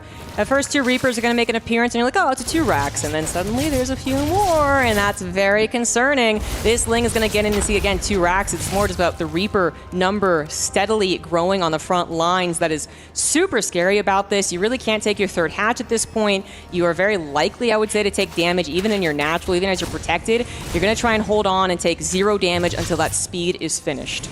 A lot more Lings in production, as well as 2 Queens here for Solar. Zergling speed about 75% done. Kira is expanding behind this. It's a lot of pressure, but it is not all in. So far, the defense from Solar has been very good, but this Queen getting dangerously low on HP. It's going to be regenerating a lot slower than these Reapers. Yeah, Kira was a bit cautious there. Didn't want to chase after that Queen, even though the Lings were still slow. Around 330 is when you're going to be aware of the speed. It's kind of the fastest speed you're going to expect. A lot of Lings were created. These Reapers, they need to be very careful. Like, they're still important to make sure you're just not constantly contained on 2 bases, that your barracks aren't even in trouble, honestly, as you start to add on other production. You do want to keep them alive, and he does pull back. Of course, grenades can also save you. Ledges can be found, so ideally you never lose all of them. But in this case, Cure saves every single one, is okay with just delaying that 3rd hatch and forcing all of those Lings as well. Yeah, and this is a really cool way that Kira is developing back at home right now. He's adding in 2 additional reactors at a very fast engineering bay. Of course, these Reapers, they have a lot of value right now. They're going to try and cancel this 3rd base. Solar, he's looking for the surround right now with these Lings. You got to be very careful because Reapers, they pack a big punch, but if there is a full surround, all right, first grenade comes in. Very good, able to dislodge a lot of these Lings. There is a surround on 2 of the Reapers. That's going to be the end of the trade for now. So Solar able to keep the space alive. But the point that I was making, ZG, this is a really fast +1, a pretty fast stim as well. If those Reapers are able to safely get back home, we can have a very big bio push coming in from Cure at this 3rd base. Solar's economy, it's a little bit stunted, right? Yeah, and I really, I think I like this from Cure. I'm not sure if it's going to work, this ploy to use the Reapers to get a backstab snipe on the hatchery, but I'm really appreciating it. It is a way to try and play out with these Reapers, avoiding the Ling surrounds in the middle of the map and kind of sneakily getting over while the hatchery is still low. That many Reapers absolutely got a snipe. So actually very good handling of the situation right now for Solar. But now what I'm worried about is, as you were talking about, the 2-base follow-up. Solar, he has to play the Zerg game, right? He has to make the army to make sure he doesn't lose any more to the Reapers. He also has to make sure he has enough drones to actually play out the rest of this game. And that's where information is critical, and he hasn't really gotten that follow-up information yet. Yeah, and the more I think about this build on this map, the more that I like it, because there is so much area with ledges to play around. As Solar, how do you get this surround on these Reapers without massively overmaking Lings and just hamstringing your own economy? You have to catch Cure out of position, but he always finds himself in angles like this one, where he has the ledge to retreat back to, and you can see Solar's like, what's even the point of trying to get the surround right there? He's just going to jump back up. 2 Reapers in total going down for 14 Lings, and I know no drones have died, no Queens have died, but this is way more Lings than Solar wants to make. It's indirect economic damage, and I think this is beautifully setting up for this push. Yeah, 100%. I loved Cure's rotation right there. He basically made sure to rotate around the map where the ledges are the most abusive, as opposed through these speed zones where the Lings can actually help out. Now he's using them, of course, to get here as fast as possible. Attack already on Solar's doorstep. Gets an Overlord supply block. Solar ways away from actually having that carapace. Meanwhile, infantry weapons is done. That is a lot of Marines, and I'm not sure Solar is actually ready for this. He can't get us around either. This choke is so abusive. The grenades are still available too, and Solar is having a heck of a time against Cure. Oh, this is such a cool build coming out from Cure. Solar is trying to hang on right now. This bio solo on HP, not just from the Queen hits, but also from the stims, and you can see a look of frustration there on Solar's face. GG is called. What a cool build on Last Fantasy. Cure just played that absolutely brilliantly. I was skeptical about the 3 Barracks Reaper at first, because we see this quite often on more standard maps. It doesn't really get all that much done unless the Zerg typically misplays it, and Solar, with how well he's been playing at this EWC, you're not expecting him to misplay it. But on Last Fantasy, the build just makes so much sense. Cure is able to get so much value out of it with the ledges and stunting the economic growth of the opponent, and it just culminates perfectly in this 2-base push with +1 stim, 2 medevacs. Brilliant planning, brilliant execution. I love it so much, DG. Yeah, Kier's builds for this series is just so amazing. The way that he played it too, it could be so easy for a Terran player to think like, I'll do the Reapers and then I'll do the follow-up, and that'll be okay enough. But to actually use the Reapers well enough in that fashion, just absolutely beautiful stuff. We do have a break incoming, guys. When we come back, it is going to be more Terran versus Zerg action.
What's up, everybody? Quick shot here again with my best friend this weekend, Hero Marine. Thank you so much for joining me. Have you played table tennis before? Not at all. Not at all. Can you play table tennis with a microphone in your hands? Well, we'll see. We're going to find. I think this is going to be awful. But what we're going to do is we're going to predict the third place and the finals matches. I'm going to serve. You're only allowed to answer after I serve, okay? All right. Cure versus Solar. Who will win and what will the score be? I think Cure is going to win 4-2. Okay, give me a reason why. I think Cure is looking pretty good at the moment, like in this tournament. I know he lost to Serral, but everybody loses to Serral. Okay, fair enough. Let's get a serve. Yes, okay. Next question. Serral versus Classic. Who's going to win and why? I think the only person favored against... Oh, no! Well, the only person favored against Serral is like Clem. Okay. And since Clem is out, I think Serral's going to win. So Serral wins. The ball's gone. You know what? Here, I'm coming back this way. 5-1. 5-1. Yeah. This was awful. I suck at table tennis. You beat me here, and your predictions were correct yesterday. So there you have it, Serral. 5-1.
Some spectacular gameplay being shown today by the Terran Cure. He is now leading this series 3-0. Solar, absolutely no slouch when it comes to the ZVT. He went toe-to-toe with Clem earlier on in this tournament.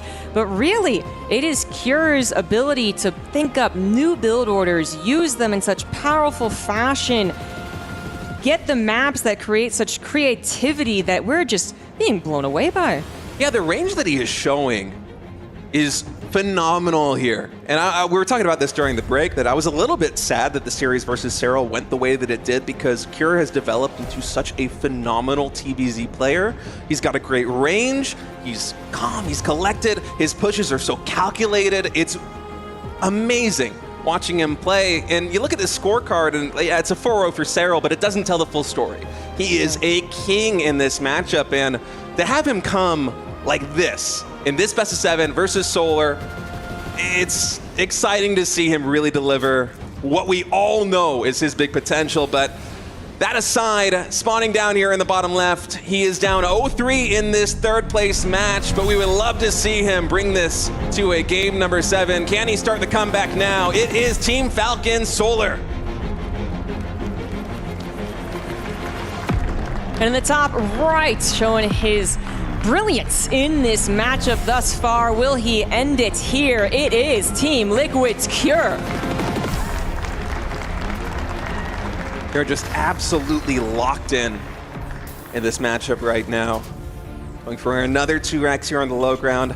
I feel like we probably will not see the third barracks again here, ZG, given that this is ley lines, not Last Fantasy. Yep, agreed. That was really good usage of the map, being able to threaten the hatchery and then being able to disengage and threaten again meant that Solar never felt comfortable. So that means he never felt comfortable to read the situation correctly, to actually get the proper scouting and the proper preparation for the final push. Ended up being 2 racks here. This is usually nowadays just going to be for 3 Reapers. There's a chance it goes up to 5. It's actually even a chance it stays at 2. But if you are going to go Reapers, it's usually the 3. There's a chance it will definitely delay the third hatch. Well, most times, 9 out of 10 it'll delay the third hatch. And in really extreme scenarios, you could even get a cancel on one. Solar is taking a very fast, prepared third hatch drone right now. He is going to see that it is 2 racks. He'll probably presume the same thing that we did, which isn't a third barracks, and he would be right about that. Yeah, so far only 2 Reapers in production is Keurig just making a bit of money for this command center. Scout coming in from Solar is going to confirm the CC, and that, of course, is the tell that, yeah, this is just the 2 racks here on the low ground. We are not running back. Game number 3 here on ley lines, and I'm curious if Keurig is going to add in additional Reapers. It seems like that will not be the play. Yeah. Oh, but he's doing a third barracks anyway. Okay, so he only goes 2 Reapers, which seems like a real non-committal. Maybe the Terran player is going to just go up to 3rd CC faster or into a 2-1-1. This is different from that, which, by the way, we do still have a delay on that third hatch. This is it's going to be the 4 racks control Terran is what I'm going to deem it. Again, bringing this out, this is something that Cure showed earlier in the tournament, but it's also something that he dominated with a couple of years ago.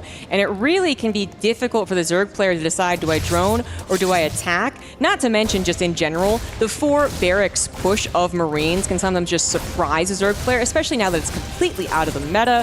So there's a couple of very scary points here for Solar as Cure prepares his build and Solar finally gets his third hatch down. Yeah, this build is a little bit of a throwback. I feel like it's been a hot minute since I casted a 4 barracks opening in TVZ like this. Of course, the trade-off here is Terran is that your tech up, it's going to be a lot later. We even have the engineering bay being quite significantly delayed here by Cure. No factory yet, no NG bay yet. Those upgrades, medevacs, they are minutes away from where we're going to be in this game. But what Cure will have as compensation for those sacrifices is an obscene number of Marines. 5 being produced at a time right now. Combat shields, stim, both in the pipelines. For Solar's sake, I'm quite happy that he's going for the safety Roach Warren right now in this moment, because Roaches, Marines, we saw them destroy Roaches earlier on this series with an upgrade advantage. But with equal upgrades, those Roaches, they really do pack a punch. I think that seeing this tech lab here on the south side of the Wallen is a bit of a tell here for Solar. This is a fast tech coming in. He can probably assume it's definitely going to be either combat shields or stim, right? But he can assume that the timing is going to be revolving around that. And of course, the Marines as well are a little bit of a signal flare that some kind of aggression is in the pipeline, and the Roaches, they are getting queued up here for safety. It is a big difference, though, to expect 16 Marines and 2 medevacs trying to hover around you versus 20-plus Marines, whatever it's going to be, hovering around you. So a couple of safety roaches are fine if you get the time to build more. But if suddenly, boom, Marines see the opportunity, they stim, they jump on top of your limited number of roaches, they can go down, and that can snowball very, very quickly. That's a key moment. The Lings did not see them move out. It is so far hidden. A couple more roaches are on the way, however, so Solar is playing quite safe. I think that should be enough for the first wave, but don't underestimate stimmed Marines. Will they take the opportunity? Yeah, he's going to stim. He's going to go for it, but that is quite a bit. Yeah, stim comes through. That is very expensive again. This is permanent damage on these Marines. And actually, Cure, he sees the Queens and the Roaches right there. He's like, you know what? I want no piece of this fight. He is going to be retreating. +1 getting started up, factory finishing. So I wonder if Cure is just going to wait until we have 2 medevacs and +1 and then let's start getting aggressive again. Or if he's going to try and really just turtle up back at home. We don't have a third command center just yet, so the macro play, it's still just 2 bases here for Cure. I'm keenly watching that production tab, curious if we're going to have additional barracks or that third CC. I'm also watching the production tab of the Zerg player. So, you know, if they are going to make a lot of army but then be scared, then that's bad for Zerg, right? But if they're going to make an army and then actually attack with it, I mean, that can sometimes be what the trick here. We do have an extra drone being built. Is that just the perfection drone? It looks like it is. This is a lot of roaches, no upgrades on the side of Solar, looking to overwhelm Cure, who, by the way, doesn't have any factory units. No tanks, no cyclones. Medevacs are going to be in super low number. This is an excellent attack from Solar. Great decision to do this. He has a backup plan in case this doesn't just win the game outright. Very important for Cure to see the roaches moving across the map. His Marine count is high, but that is a lot of Roach Ravager. Yeah, and again, these stims, they are so expensive. First stim comes through. Cure needs to commit to the fight, but the Biles, they usher him away. He has to retreat back. That is a lot of damage done on this Terran army just by the indirect stim. Is now Solar with Roach speed done. He's pushing through, continuing to pump the gas. Cure, once again, stimming forward. He's trying to focus fire down these Ravagers, but instead he's just going for the Roaches on the front line. They are the easier target, and you could really see the damage piling up with all those Marines. Yes, the bio, it did get shaven down a little bit, but I think Solar was looking for a bit of a better trade.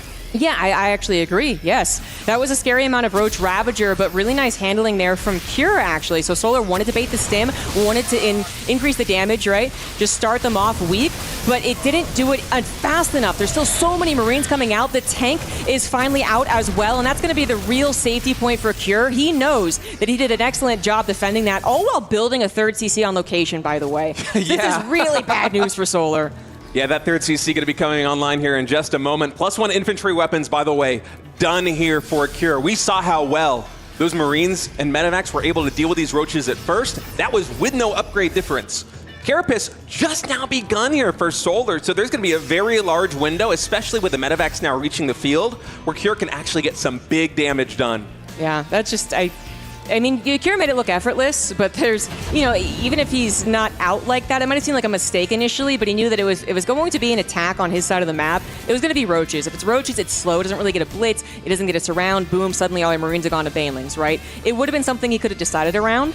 And instead of cowering in his natural, where then maybe the Roach Ravager can like bust down a lot of production and kind of force those Marines in a position where they can't retreat, he takes the fight, has to stim, it's true, but then chooses the moment to stim and really engage, which he just had enough, and again, ended up buying up the time to get to the technology. And this means that Solar, you know, he capped himself off at a very low drone count, no upgrades, no technology. He's going to be trying to recover from that from this point on, but now we have such a large Terran army with the ability to multi-attack.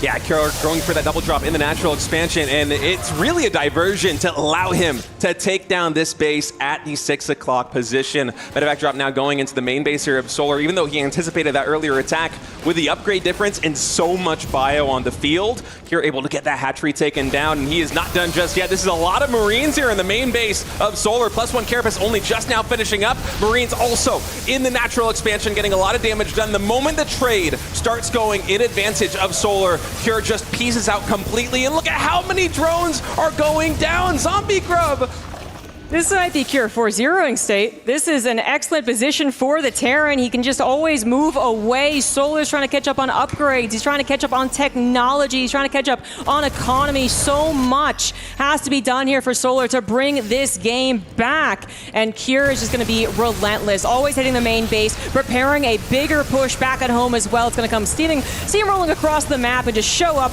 to Solar and probably get that GG. The Hive is suddenly a target now, and he's going to go for it. He thinks he can get it. He doesn't care if he loses the Marines. The Hive is gone. No Vipers for you, no advanced technology, and another base that is taken down. Here continuing to push forward. So much momentum behind this Terran army right now. Solar, he's going for one last Hail Mary fight. The fungal is huge here in the center of the map, but Cure has so much he does not care. That is it. Cure takes the 4-0. A brilliant display of Terran versus Zerg. He controlled that entire series like a mastermind. His decision-making when things did get a little tough, they did get a little weird, was excellent. And he made Solar look like he did not take 2 games off of Clem, that he did not have superb ZVT going into EWC. What a performance for Cure to take this 3rd place match. One of the most commanding DBZs we have seen here at the EWC, as Cure going to be the 3rd place victor here in Riyadh, and with 4 distinct builds. Game number 1, the tank push with Mech catching Solar off guard. He anticipated the 8 racks the same way that we did, but no, Cure, he saved that for game number 2, deployed it to excellent success. Game number 3 came in with a 3 racks Reaper on Last Fantasy, getting so much value just out of the architecture of the map, putting his opponent behind, able to deliver on that advantage with a push. And then in game 4, as we just saw, the 4 racks, it didn't get the initial damage done, but the follow-up was so brilliant. Cure, a well-earned victory here over Solar. Yeah, fantastic stuff. Looking forward to more Cure TVZ in the future. Can't come soon enough. Also getting those extra points for Team Liquid, which I'm sure that they appreciate, and an extra $20,000. An excellent 3rd place match. A little taste to what's coming forward in just a second, which is going to be, of course, the best of 9 grand finals between Serral and Classic. We do have an interview prepared, so let's head to it. Thank you very much, boys and girls. The 3rd match decider has been wrapped up, and Cure will be claiming a spot on the podium. First of all, I want to say congratulations on an incredible run, because at the end of the day, you managed to take down some incredibly strong and talented names here at EWC. Showtime, Rogue, Maru, and now Solar. Still an incredible run. How do you feel at the end of the day? 일단 김덕 선수 승리 축하드리고요. 일단 이번 대회에서 정말 눈부신 활약을 했습니다. 일단 쇼타임 선수부터 시작을 해서 이병열 선수 꺾고 조동주 선수도 꺾고 결국에는 강민 선수까지 꺾으시면서 3위로 대회를 마무리하셨는데 좀 기분이 어떠신지 궁금합니다. 솔직히 아직 아쉬움이 가시지 않는데 그래도 마지막에 최선을 다해서 유종의 미를 거둔 것 같아서 다행인 것 같습니다. Yeah, I mean, sadness still not goes away because I've not been in the grand finals. But that being said, finishing with the win actually gives me a great consolation. I mean, a great consolation, and 20,000 plus added to the bank. That's nothing to snuff at, ladies and gentlemen. And at the end of the day as well, you managed to secure some valuable points for your organization in Team Liquid when it comes to the Club Championship as well. I want to give you this opportunity to say, is there anything that you'd like to say to your fans, your family, anyone? The floor is yours, Cure. 이제 또 3위를 획득하신 만큼 또 개인 상금뿐만 아니라 이제 또 클럽 챔피언십 포인트에서도 이제 팀 리퀴드에게 500점을 또 선물하게 됐어요. 그래서 이 기회를 빌어서 지금까지 김덕 선수의 경기를 시청해 주셨던 모든 시청자분들과 팬분들, 그리고 여기 와서 응원해 주셨던 모든 이제 팀 리퀴드 팬분들께 한번 얘기를 해 주시된다면요. 사실 경기장 와서 좀 경기력이 처음부터 마음에 안 들었었는데 지금 팀 리퀴드 멤버들이 와가지고 계속 기세를 복돋아 줘가지고 경기력에 많이 도움이 돼서 8강부터 그때 기세를 끌어올려서 여기까지 올 수 있었던 것 같아서 고맙다고 말해주고 싶어요. Yeah, coming here, I wasn't satisfied with my performance initially, but all the Team Liquid fans coming here cheering for me actually made me perform a lot better. So I want to thank all the fans came here cheering for me, and thank you so much. Well, thank you, Cure, for an incredible performance still, an incredible run at EWC. But we still have one final thing to give you. I know your key may have been crushed, but you still managed to secure a top 3 finish. So I'd like to invite the Keymaster to present you with your 3rd place finish here at the StarCraft II tournament at the Esports World Cup. Ladies and gentlemen, that is a wrap. But we have the grand finals waiting in a few short moments. And trust me, it is going to be a long one. So get some drinks, get some snacks, because we have a best of 9 waiting for us. Let's head on over back to the studio.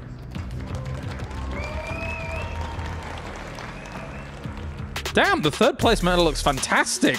Congratulations, Cure, here, as he, in dominant fashion, is able to dispose of Solar and be awarded with the 3rd place here for StarCraft II. Not only for himself, but also for Liquid, and he walks away with an extra $20,000 over Solar in 4th place. Joining me, Rotterdam, as well as Loco, to talk about this one. Loco, this was a masterclass coming out from Cure. Yeah, all 3 of us predicted a Cure win, but I don't think any of us expected it to be like this. We were all talking about how it was going to be close and how at least mentally it feels like these 2 are very evenly matched, but Cure just honestly stomped them. Yeah, spectacular patience you can see in this match, this battle as well here on this map, right? Just constant back and forth, understanding that if you can just get as much damage in against the Ultras, never let them close the gap, not let those fungals land. I thought the patience coming out from Cure in some of these fights was brilliant here, Roddy. Also the variety and the flexibility in all of his build orders, man. Completely different starts. Cure looked so freaking good. I mean, he 3-0'd Rogue, he 4-0 Solar. It's spectacular what he has done to his own TVZ, because this is a matchup that in the past he truly struggled in, and we felt it was a little bit better, he would have won more championships. He looked amazing, and it also does speak volumes. Again, not to make everything about Serral, but how freaking good is Serral? How on earth did Serral 4-0 this guy? Because Solar, we know how powerful he is, we know how good he is and scary if he gets going, and Solar had the opportunity there to really let the hands go and set up some moves, but incredibly impressive performance by Cure. And I love the cheeky smile as well a few times when he was stimming forward, and he knew that he reached the tipping point of when you kill 1 queen, you're gonna get all 6, and he's like, yeah, that's all me. But awesome performance by Cure. Yeah, again, congratulations to him. 3rd place will be going his way, and 3rd place for Team Liquid here for those club championship points, all important across Esports World Cup as a whole. But Loco, again, just it's a brilliant performance by Cure. He doesn't get to go into that grand final, of course, doesn't get the chance to call himself a potential world champion, but still, 3rd place, very commendable. Yeah, he performs really well over here in Riyadh, right? Like, we've seen his performance over the years, and he's always here, and he's always amongst the very best. I mean, we always talk about Maru, we always talk about Clem, but Cure really is an absolute monster. And what I really like about this series is just the amount of variety, right? So many different strategies. He did the same thing as well against Serral. Just never really sure what he's going to do, even though he opens up most of the time with the triple CC 1-1-1. He still, mixes it up every time. Yeah, even if that semifinals did not go his way and it was an 0-4, we did kind of sing his praise a little. And it seems silly that you're complimenting the guy that lost 0-4, but those games were very competitive. They were close. Like, he really pushed Serral to the limit. There were multiple moments where the work accounts were low. And it's not that Serral was sitting at 10k. Like, no, Serral was battling with 160, 170 supply. They were both broke. It came down to a few little skirmishes, and this performance just emphasizes that Cure has played spectacular TVZ this event. Can't really fault Solar, obviously. I mean, in a lot of these games as well, as much as he's a great player. We expected it, considering that he got himself all the way to that round of 4, to that 3rd place match here. But he did look a little bit outclassed when it came to this series overall. Yeah, sadly for him, for sure. I can imagine he woke up this morning thinking he might just become the world champion, maybe even believing it. It's a very respectable result, right? Getting top 4 at an event of this level is extremely impressive, even though it's like probably the worst case scenario for him for at least today's performance. Sure. I mean, across the board, he can still be proud of it. Yeah, great run overall by Solar. Of course, he also made it to the finals of DreamHack Dallas, which was a qualification for this event. So he has a couple of months that he can be very proud of, but I'm sure it stings going out like this, especially because Solar often has this, right? The first day, the second day, the third day of a world championship, we're like, okay, we know he's good, he's always a dark horse, he's always a contender, but this might be the time. And with that bracket he had today, Classic first, after he took down Hero yesterday, so convincingly, and then maybe that ZVZ final, Solar had all the reasons to dream. Unfortunately, turned into a bit of a nightmare today. Well, let's take a look at the bracket then here as we will confirm the result that we got here from this third place, as well as we know what is to come. You don't need any reminder of that. We have got ourselves Cure looking brilliant here after taking down Maru 3-1. Unfortunately for him, losing out to Serral, where he falls into that third place match, and a 4-0 goes his way. It's almost looking results-wise very similar to last year, Loco. What are you suggesting for the grand finals, James? I'll wince in pain just a little bit and twitch. Let's hope it's not going to be a 5-0 again. That would be very unfortunate. I feel like the Serral games, though, even though it's a 4-0 win, I mean, it wasn't a one-sided series. I feel like Kira really put up a phenomenal fight. Well, regardless, we are getting ready for the big one. It is going to be Serral, the two-time world champion, going up against Classic, the man who does not only not have a world championship to his name, but he doesn't even have a world championship placement to his name in terms of being in one of those grand finals. We're going to be right back after this break, where we have the grand finals here for StarCraft II.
What's up, everybody? I'm Quickshot, and I'm joined by the legendary Tastosis duo. These two gentlemen have meant a lot to me in my professional career, and it brings me a lot of joy to present to them the flaming microphone. You might ask what that is. I'm going to pass that to you. You're going to hold on to this because I've got some hot questions. Okay. Who is a player that was overrated versus their expectations, EWC? Oh, okay. So I think the player that came in overrated that people like really valued too highly was Hero. People are remembering like how Hero was playing several months ago, and he's just not playing up to that. The metagame kind of changed. He did not deliver anywhere near as much as most people were saying. Okay, let's pass the hot mic. Do we agree or disagree with that before I ask you your question? No, I can agree with that for sure. Okay. Yeah. I didn't say you're challenging each other's opinions today. All right, so let's go. Next question is going to be which player is underrated versus their expectations at this tournament? I think Solar way outperformed what a lot of people expected. I think we've been pretty used to seeing him do fine, get pretty deep, occasionally get to the very top and drop back out. But he nearly got to the finals of this event, so I think we got to say that he's definitely the guy for that. I'm going to stick with you, and I'm going to ask you, yes, are Protoss balanced? Well, the reality is that, you know, people could talk about balance, but these tournaments are basically big laboratories where we figure out, you know, which race comes out on top. And Protoss don't win. I mean, we'll see if they win this time. Maybe Classic actually takes He's in the final. He's in the finals, but he's got to win the finals, right? We've had a lot of Zergs and a lot of Terrans win. I know the big meme is like Protoss OP, but if you That's what I heard, and I'm casual. But if you add up all the numbers, they don't win anywhere near as much as Terran and Zerg. Same question. Are Protoss OP? I don't think you can say that. You know, like Tesa said, like they haven't won the World Championship in like 10 years. They've won very few tournaments. Okay, they had some success in GSL this year, but it's not like all the best players chose to play Zerg. Not all the best players chose to play Terran. And we have the best Protoss in the world making it to the finals and no other Protoss in round of 4. You can't call them OP. Okay, let's go. Another question. This year's EWC is less competitive than 2024. Less competitive than 2024. Okay, that's actually a hard one. I have to actually think about that. I would actually say the state of the game and the maps and the balance and everything is actually better this year. Last year was a bit Terran favored. Terran was kind of dominant. I mean, 5-0 against Serral. What are we even talking about? That's not a real result. That's like, well, the thing is, Clem obviously played out of his mind, but the maps were kind of Terran favored. The ghosts were really strong, and like Clem was literally unbeatable. What I'm hearing is blame the balance team. Same question. Yeah, Anything to add? absolutely. Okay. Absolutely blame that balance team. You guys, come on. I would agree with everything Artos has said. I think that this is a more interesting finals we've got. The game is definitely in a better state. You know, Serral, it was a weird finals, right? 0-5. I mean, we kind of thought we were going to be in for like hours and hours and hours of casting, and it ended pretty quickly. This one should be closer. This is also, you know, on one side, a very predictable finalist with Serral. No shockers there. Classic, and again, the Protoss too. That's very cool. So I think this finals is fundamentally more interesting, and I think it's also less likely to be a 5-0. I have one last question for both of you. Yes. Now, I come from a different game where East versus West is the biggest talking point. The gap is closing. The gap is closing. That's the meme. If we assume StarCraft 1 was very clearly ruled by the East, by South Korea, StarCraft 2 is ruled by the West. True or false? Sort of true some years. It's a yes or no. It's a binary. True or false? Last year, yes. This year, we don't know. We're going to find out. We're going to find out. Pass the mic. I fire you. Pass the mic. I want a binary. True or false? No, it is not. It is not ruled by the West. We're not. I'm not doing. No. Look. I tried. Okay. I tried. Serral came in and usurped the Korean kings for a while, but they come back, and it's kind of back and forth between them. Fine, I'll accept it. I know it's true in my heart. I was just hoping to get one of you to say otherwise. Thank you so much. That was the Spicy Mike. We'll see you later.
All right, we are back for the Esports World Cup StarCraft 2, and we are getting geared up for our grand finals. Two of the best here to ever do it will collide head to head. We've got a lot to talk about before we really get to this grand finals, though, as it will be a best of 9 to tantalize and tickle your taste buds out there, you cheeky StarCraft 2 community. Whoa, Serral going up against Classic, but I'll give my pitch a little later on, of course, as I've got Rotterdam as well as ZG here to talk about things, because we have had a great tournament so far. Another World Championship for the history books for sure. It's been there's been so many good series, Roddy. I can't pick one off the top of my head. So many fun moments. Absolutely. I had a difficult time selecting one, but for me it had to be this easy, man. Between the two Basilisk boys in the quarterfinals, Raynor and Serral.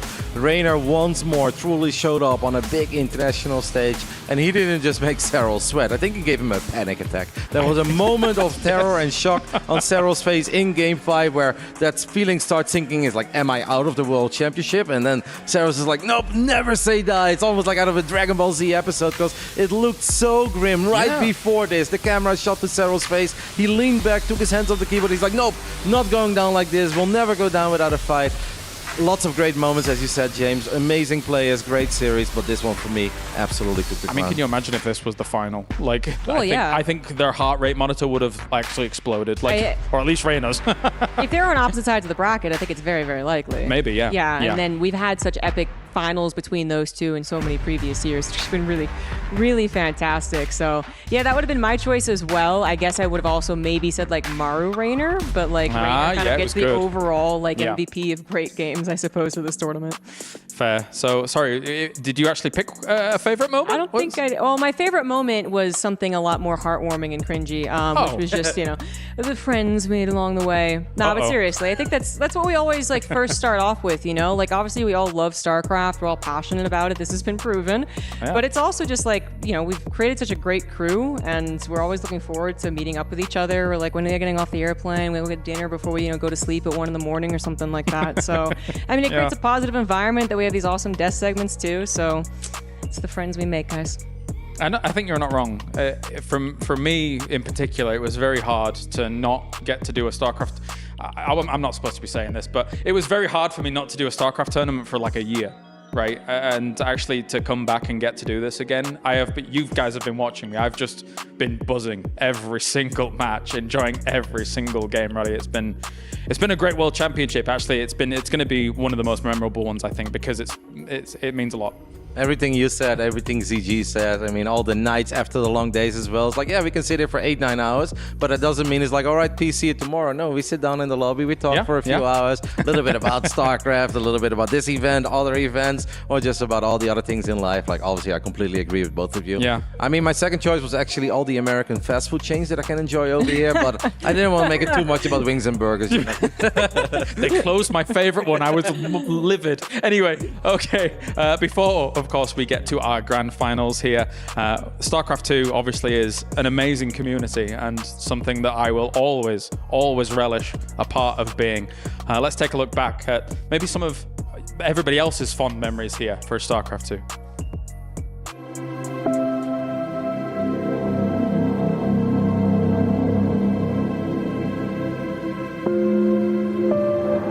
I remember the night that the StarCraft II beta was released. It was the middle of the night and I immediately just downloaded it. I played 72 ladder games before I stopped. A game that defined its genre and shaped esports as we know it today. My best memories would be winning Katowice. Is history, ladies and gentlemen. I would say winning DreamHack in Tours in France. My fondest memories in StarCraft, qualifying to a DreamHack Tour, even though I couldn't actually participate in the tournament because I wasn't 16 yet. My fondest memory in StarCraft 2, I met my love, my wife, so this is my everything. Is our 2016 WCS World Champion of StarCraft 2. 여기가 아니고 미국 기준으로 11월 6일이죠. 네, 브리즈컨. 네. 날짜 까서 기억하거든요. 2016년 11월 7일. 이거는 한국 기준으로 11월 7일이고. 是21年的时候中国区，在当时的话，因为很多原因，我其实已经想放弃了，并且那次比赛的时候，我也是上来就被打了个3-0，然后我当时就觉得是不是就此结束了。然后我去洗了把脸，说到，那即便就此结束的话，我也不想说是最后被零封，然后没想到就赢了。Brand new Chinese champion. With a bloody reversal as well, Oh my god. No way. 스타트야 오래 있어줘서 고맙지만 You're 15 years old now. It's time for you to start thinking about getting a job, okay? StarCraft 2. So get out there and do me proud. Do me proud. 스타2에게 뭐 한마디 하자면 그냥 항상 옆에 있었던 든든한 친구였는데 지금 좀 열정을 아직 식지 않게 해주셔서. Well, I like to say StarCraft. Hey, you just changed my life. Chris, come on. Well, first of all, the quality time it has given me, and just all the people I have met through it. Sometimes they're really frustrating, and I really just want to, punch you. But I think that's what it means to be a true friend. You gave me the experience of learning how to lose. It was maybe one of the most important experiences I've had in my life, realizing I need to go back and improve. And because I was able to lose and learn and rinse and repeat over and over again, you've turned me into the man I am today. 계속 이제 있어줘가지고 너무 고마운 것 같습니다. 金价是彻彻底底改变了我人生，它是我可以说是我生命中最重要的一环。For me, it's the one and only, basically, the one that I'm gonna stick to until the very end, and then I don't think there's gonna be another game that I really play.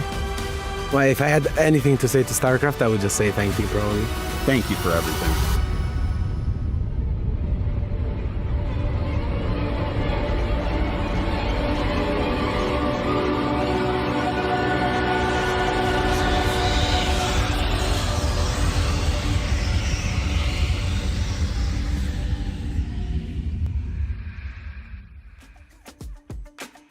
So many glorious moments across the history of StarCraft II, and I'll just go rogue and say, we want to continue. This historic moment is going to happen here as we crown another world champion, but this community deserves a circuit, deserves to be here next year and many years to come.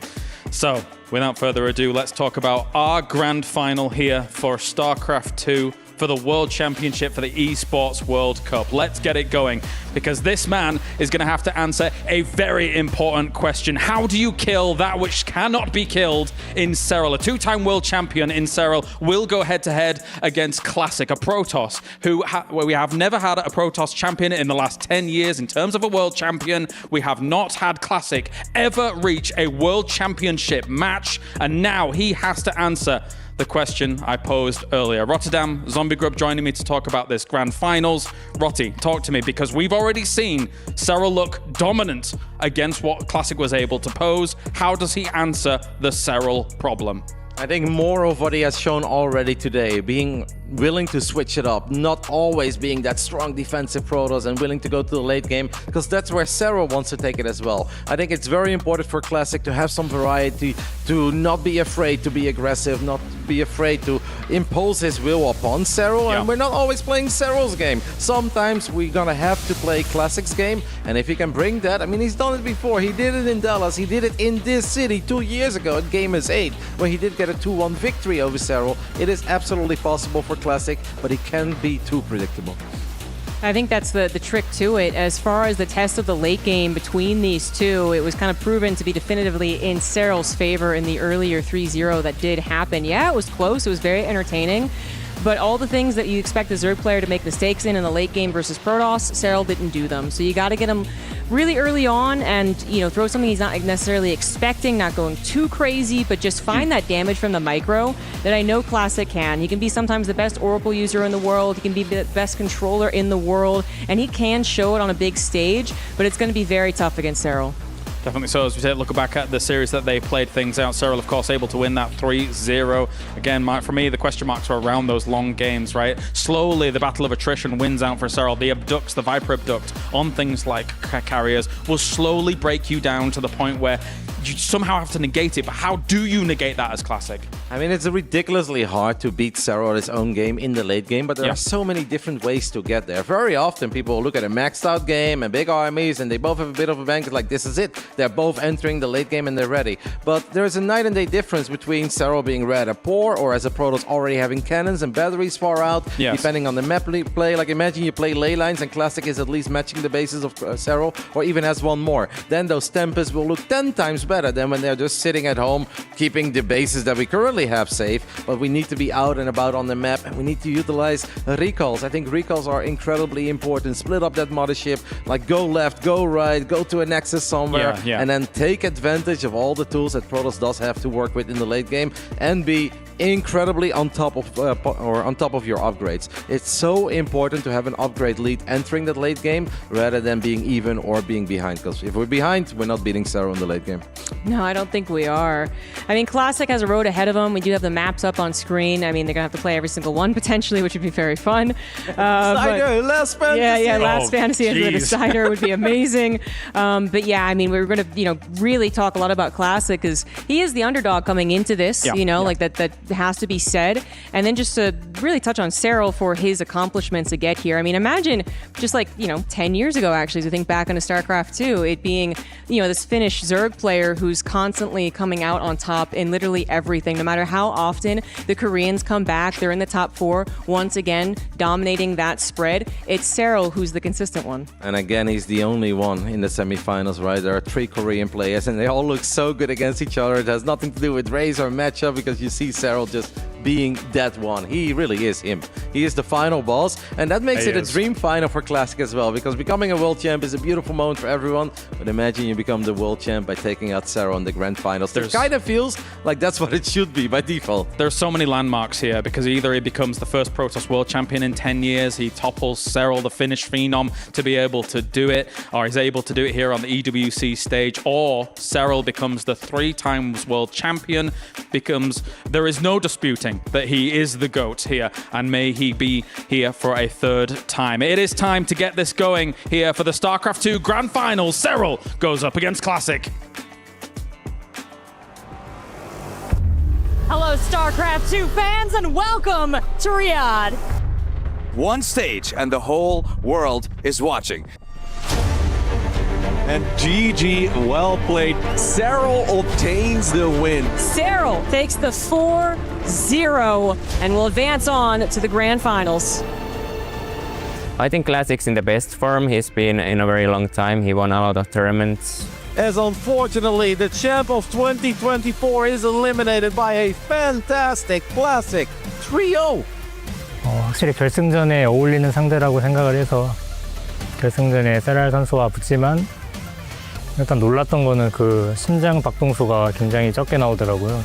GG, Serral defeats Classic 3-0. 뭐 제가 이번엔 지긴 했지만 또 달라스에서는 이겼으니까 1대1이라고 생각하고 Classic will complete the series 3-2. GG, congrats, Classic is going to the grand finals.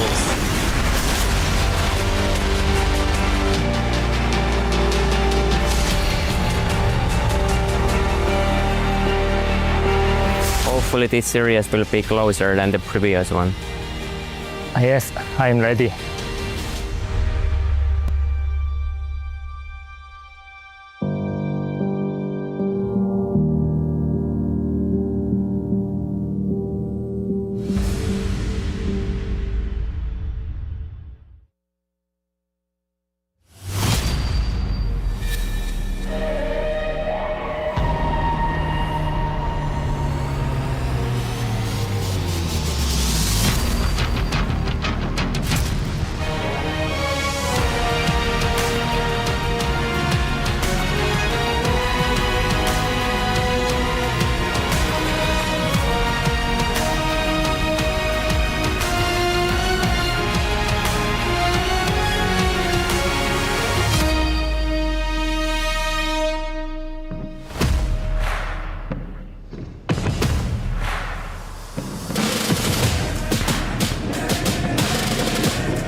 This tournament has already given us a storybook final match, but its ending is about to be inked. Banners have been called, plans drawn, and armies rallied. And on this, the fourth night of battle, we await the one who will decide our fates. The heir of Kerrigan, eyeing up the throne that once was. The return of the king is upon us. Where he goes, the swarm follows. But after 10 long years, a prince of ire appears, shining brighter than the stars, and one key to rule them all. Ladies and gentlemen, I present to you the king of the swarm and the prince of Protoss, presenting Basilisk Serral and Virtus Pro's Classic. The throne awaits for its king to reclaim its throne. But who will finally be seated? Will the king of the swarm find it, or will the prince finally claim what was missing all along? A challenger for the kingdom who rules from his nexus. Will Classic end this age and bring about a new one? Casters, take us through it. What's up, everybody? Tasteless and Artosis here, bringing you the 2025 EWC StarCraft II Finals between Classic and Serral. You couldn't have a better finals for this year. With Protoss trending upwards, our strongest Protoss player, someone who has become so close before, even a top 4 at a previous World Championship, challenging Serral, who is looking for his third. Last year, Serral was defeated by Clem 5-0. He's returned now in the finals, facing a different opponent, an unexpected opponent. Classic has exploded this year, looking unstoppable, but he's going to have to go up against one of the most consistent, strongest Zergs that has ever existed. That is a fact. There's no question that Serral is the strongest Zerg. He is just levels above everyone else. Every aspect of his game is fantastic, but Classic has shown the same with Protoss. He's shown the best defensive play. He's shown amazing timing attacks and pressures. He's shown some really good cheeses, but most of all, he's shown a rock-solid late game. This should be a really dynamic series. We have not had macro Protoss style succeed in so long. Only Stats and Rain, 7-8 years ago, were able to pull this style of play off. It's very difficult. You have to be able to make every step of progress in the game safe and secure. But Classic is really, truly able to do this on a level that we just thought we'd never see before. We kind of thought this style of play will go away. Now, that being said, he does know how to do timing attacks. He does know how to cheese. He's shown that in his journey to get to this finals. The question is going to be, what kind of games is he going to bring us against Serral? That is a good question. You know, they've both had a few hours knowing that they were going to play each other. Did they come up with something special? Do they have something left in their back pockets here? It's hard to say. There's been so many hard opponents during this week that I feel like they've kind of shown their entire repertoires to each other. Serral has come here with a very clean style of Zerg, and although Classic is very, very strong in the late game, I don't know if there is a stronger Zerg player ever in the late game here with Serral. He is able to play that chess game in the middle of the map, the counterattacks, knowing when to do the drops, to relocate, to sandwich his opponent. It's going to be a fascinating match, especially if we go into a couple of very long games to see exactly how each of these matches pans out. You know, Serral definitely is a full package Zerg player. He can do everything, but I would say his superpower, Tasteless, is he optimizes while staying safe along a cleaner line than anybody else. He will be amazingly defensive without skipping a single drone, and that is incredibly hard to deal with. It's important to remind everybody this is a best of 9. In other words, there are going to be so many games ahead of us. If one player identifies a small weakness, an Achilles heel, they can make those adjustments. So each player is going to be constantly trying to recalculate how they approach the game, changing their builds, maybe causing a couple of fake outs here or there as they're slowly downloading each other's plays and nuances. That is definitely a fact. I think that we'll see it throughout the series, too. You know, it's a best of 9, so as long as it's not totally one-sided, we're going to see so many games that we will see these little adjustments happen from game to game. We're now going into this Game 1 here in the finals of EWC for StarCraft II. Classic versus Serral, Protoss versus Zerg. In just a few hours, we will be crowning a new world champion, Artosis. I cannot wait to see who it's going to be. Two great storylines here. Will Serral cement his legacy as the strongest player, or will we finally have another Protoss champion, the first since SOS? That's right. Introducing our players here in the top left in the red. He is Serral.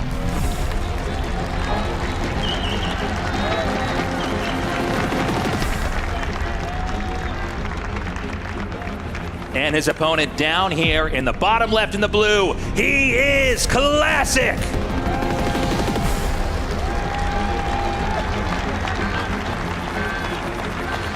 Nice audience out there. So glad everyone could come to see this. I mean, history is definitely being made here tonight.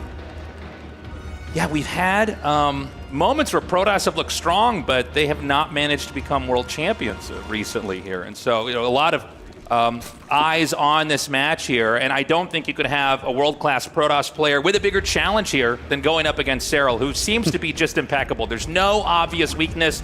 There's no quirk in his playstyle that I feel can easily be exploited. That's a fact. That's a fact. He's too strong in each way, but Classic has shown that as well. You know, yeah, Serral beat him at this event, but in DreamHack Dallas, which I would say was the second most prestigious tournament of the year, everyone played in it, and it was a live tournament. Classic did end up beating him there, so they're kind of 1-1 on the year for big, important LAN matches, but this is the one that matters. And so to start this game off, it's going to be a fast expand here from Protoss. We're going to wait and see when the Cybernetics core finishes what kind of game we're going to have, although I would say Classic is a little bit more predictable in this regard. Probably just going to go into a Stargate, get Oracles, get a few Adepts, and try to expand. Classic tends not to do anything too crazy in the early game. We'll probably have a couple of surprises. Of course, it's a best of 9. You do have to have some variance in your build orders. You generally can't just do the same thing over and over. If you could decide who was best at a StarCraft II game like that, we'd just be having best of 1. So yeah. Clearly we want to have a lot of games here back to back. But as we said earlier, Stargate is going to be the starting tech. Yeah, very, very common. We'll probably see that. Let's say we see 9 games. I would say probably 7 of them will be Stargate as the first tech building from Classic, but definitely we'll mix in some others. One thing before the game really gets like too deep into it, I do want to mention that like these guys are pretty hyped up right now, especially Serral. We've had these heart rate monitors on them, and he's had the lowest heartbeat of the entire tournament, even during crazy battles. This is the highest I've actually seen him personally. So I think maybe the blood is flowing right now as they start this very important match, but I expect to see him calm down a bit. Yeah, it'll be interesting to see the heart rates here as the game continues on. You know, a best of 9, even a best of 7 or a best of 5 in StarCraft II is a real marathon. That is a lot of games back to back, so stamina is going to be extremely important.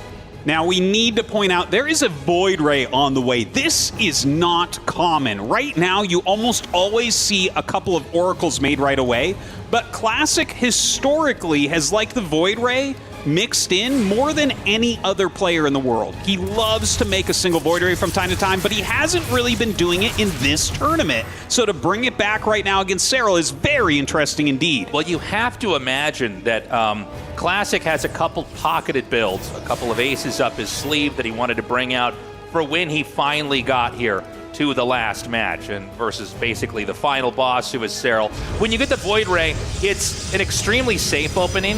You basically can't die to any rushes. It's then used later on to clear the Overlords on the map. But if you look at the minimap, there are no Overlords anywhere.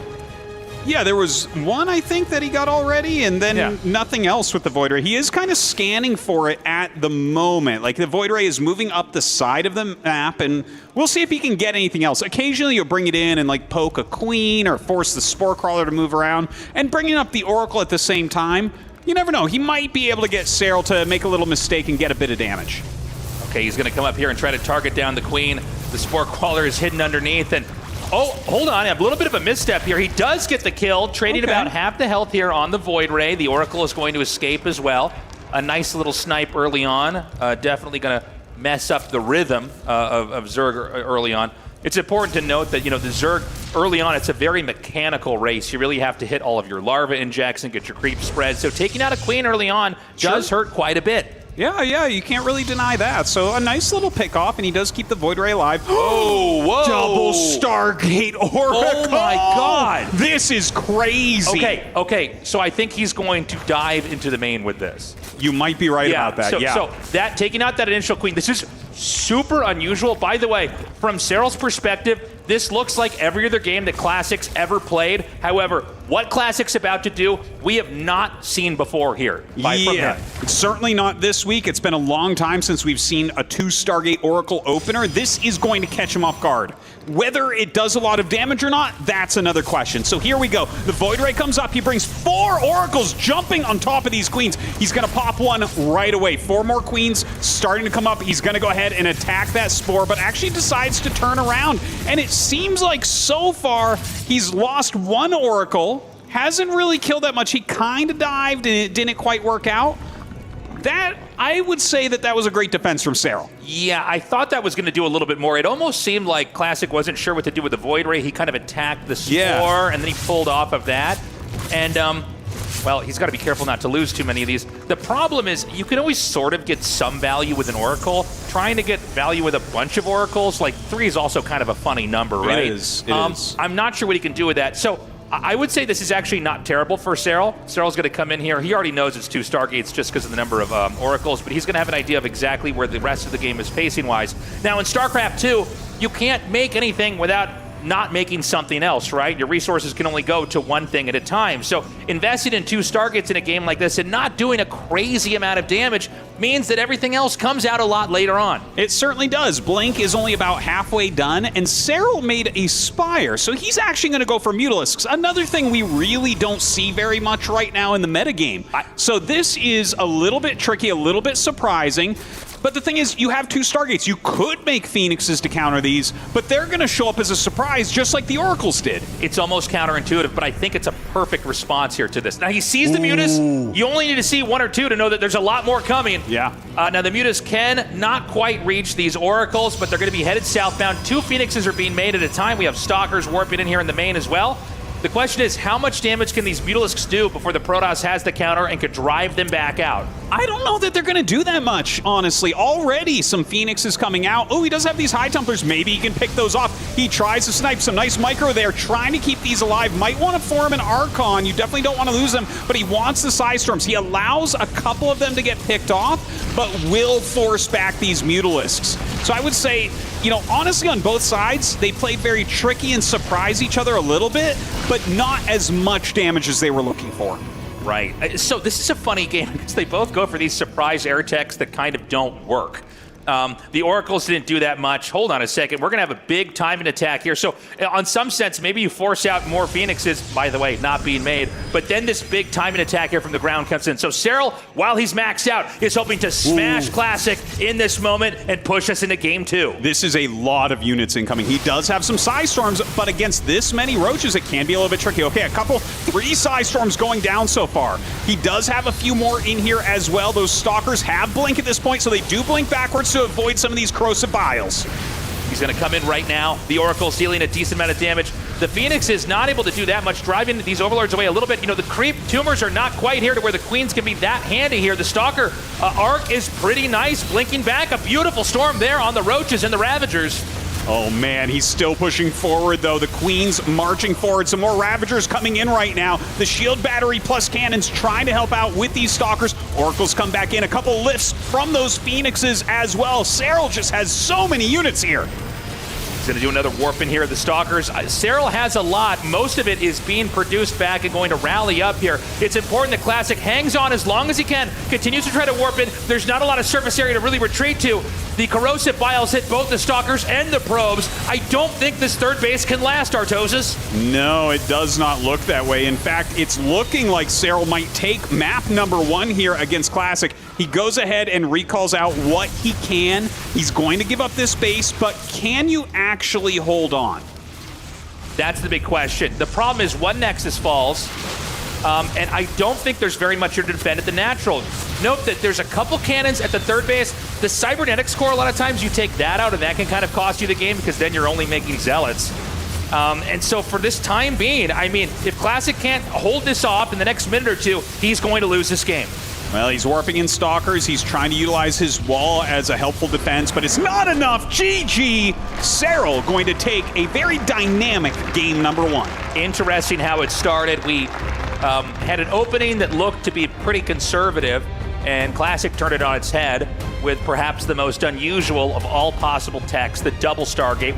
I basically never cast competitive games with that. Not in a long time. Yeah. And so he did that. It didn't do a whole lot, and you know, whenever you invest in Oracles early on and it doesn't do anything, the Zerg is going to have a lot more muscle on the ground. Yeah. Even though the Mutas didn't really do that much, it still didn't matter because Serral was in such a comfortable position. So in game 1 here, Serral takes it, but we've got a lot more to go, because this is a best of 9. Yeah, a lot of chances here still for Classic. And honestly, I don't think that this game, no matter who won or lost, would really mentally affect either of these players too much. When you think about it, they both used kind of out there strategies and counters.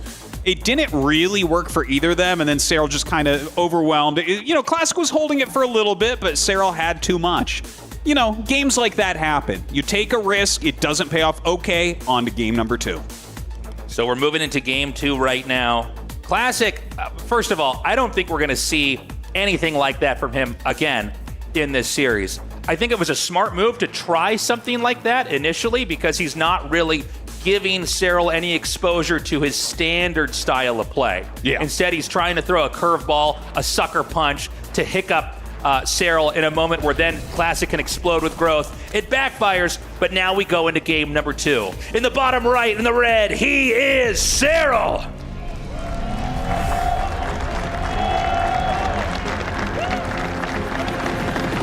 And his opponent here in the top left, in the blue, he is Classic.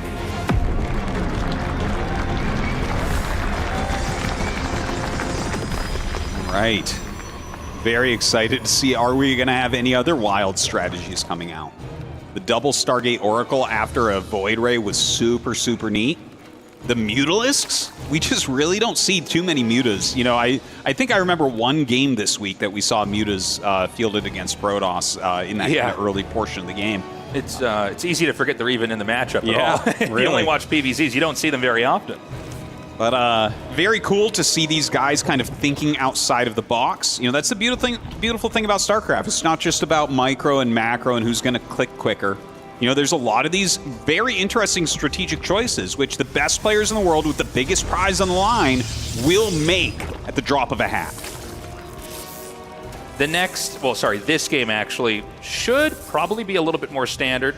I know we've been talking a lot about how Classic approaches this. Serral will every once in a while do really crazy moves. I do think that the timing attack from Serral in game 1 was really more prompted by shutting down the double Stargate. I think so. Although we very well could see him do something similar to that depending on how the rest of these games go as well.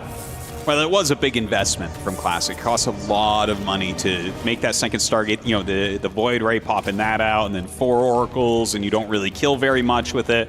Just makes sense as Serral to do a little bit of a counterattack at that point. So very well done by him. Right now we can kind of see their first-person point of views. Both players just playing pretty standard openers so far. Serral doing a little bit of scouting there, sending out a couple lings as well. And this is the moment of the game that players are just laying out each of the building blocks to start to get into this, the techs and the strategies ultimately that they want to try to execute here. Now PVZ, you know, a few years ago, it had become a very explosive matchup where Protoss had to be really in the Zerg's face, aggressive, shutting them down, surprising them with different types of techs, and usually closing the game before the Zerg got out of control. And now that Classic is the leader in Protoss thought, it's taken a very interesting turn. The matchup, especially the early parts of it, slows down quite a bit. The Protoss, especially with Classic, more so than any other player in the world, is very withdrawn, staying back, powering up, and then slowly moving into Stargate tech. We see Tempest come in here. We see carriers at times used. We have the Mothership come into play. And it does feel like once you have that paired with Archons and Templars underneath it, suddenly you have this wrecking ball that can maneuver through the map, destroying various Zerg bases. And the Zerg also has a hard time counterattacking. Templars are handy in defending, but also the recall can be utilized as well. Yeah, and you know, he's been very successful with that. But that being said, he is once again deviating from that path. He knows that he's known for that. So here, he's actually gone for his Stargate and his Twilight around the same time, which is not a common play that you're going to see. So he's going to have the Oracle out quickly, but he's also going to have one of the quicker glaive upgrades for his Adepts that you are ever likely to see. Really an interesting way to try to play this. But the Overlord is going to come in and scout that Twilight right away. What a scout by Serral. Yeah, and you can see Classic watching the Overlord come in here. Adept Glaives is, you know, as old as Legacy of the Void, the expansion pack. So this is going to be tricky, and I see him making a Stalker now. He's going for a third base.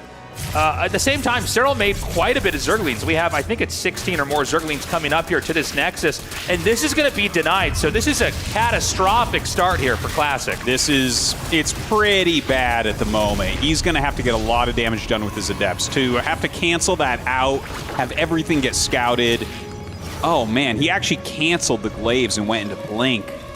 That doesn't look good either. What do you think about that? Canceling Glaives here? Well, I think, so you get spotted, right? And the Nexus has been denied. So he has to basically make a hard fork in the build. The Nexus is going to be denied a second time. No. I mean, the critical failures in Game 2 are stacking up. Now, Blink doesn't allow you to move out on the map and do a whole bunch of damage right away. So he's basically moving his tech around. He's going to hopefully force a Zerg to defend against Adept Glaives that are, in fact, not coming. Although it doesn't seem to me like Serral has been phased by this at all. He doesn't think Glaives are anywhere.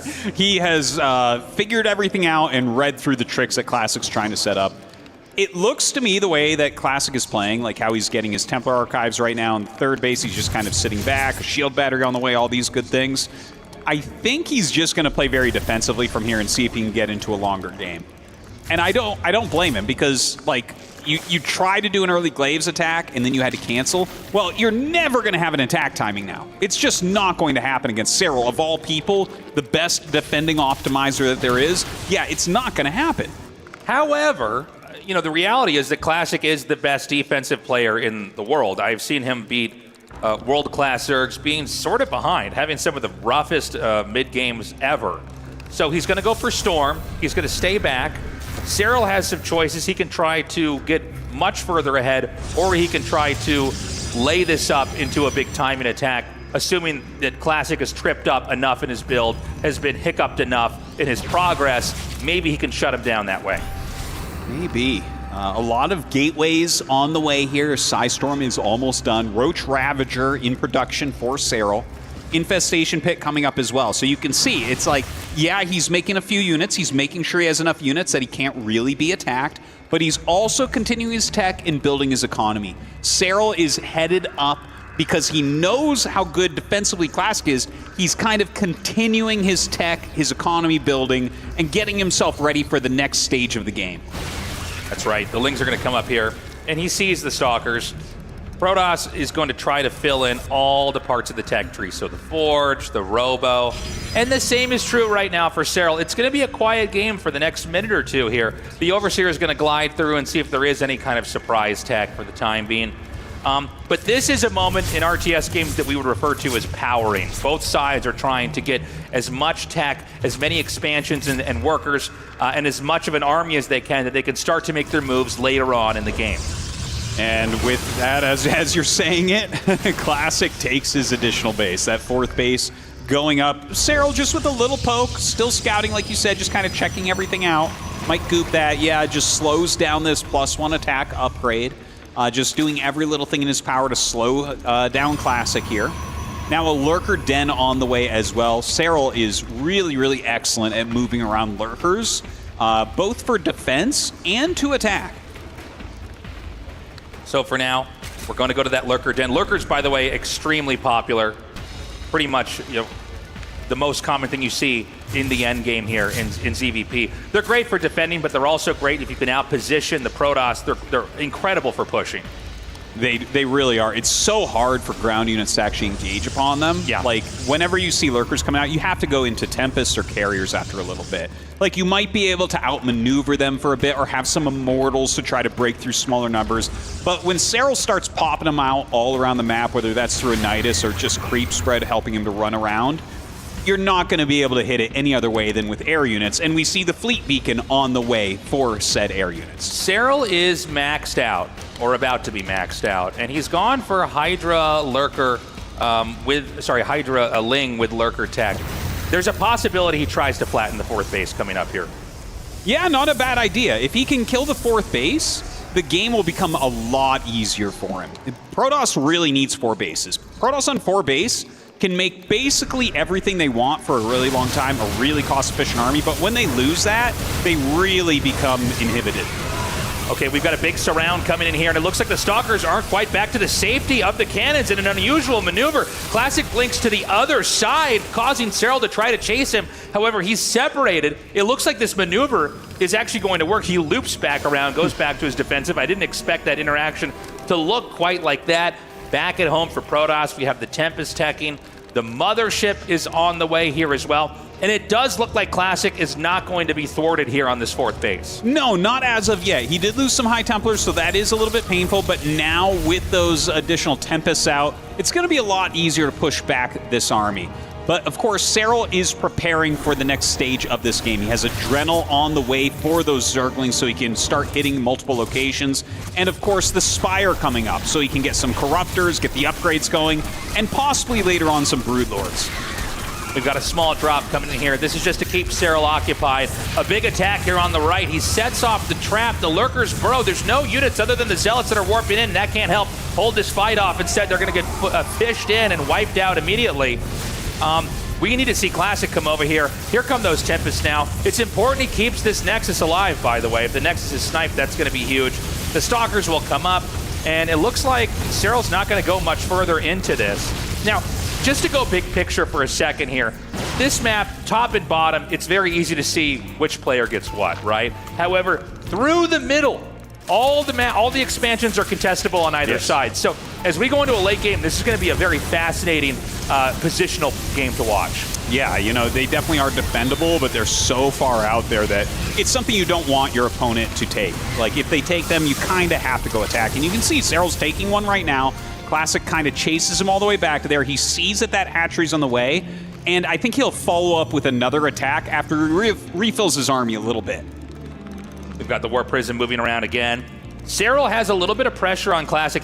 Classic's still trying to build up. He's not maxed out yet. You can see Serral's in the phase where he's already getting a huge amount of income here banked up. And I don't see anything defending this expansion.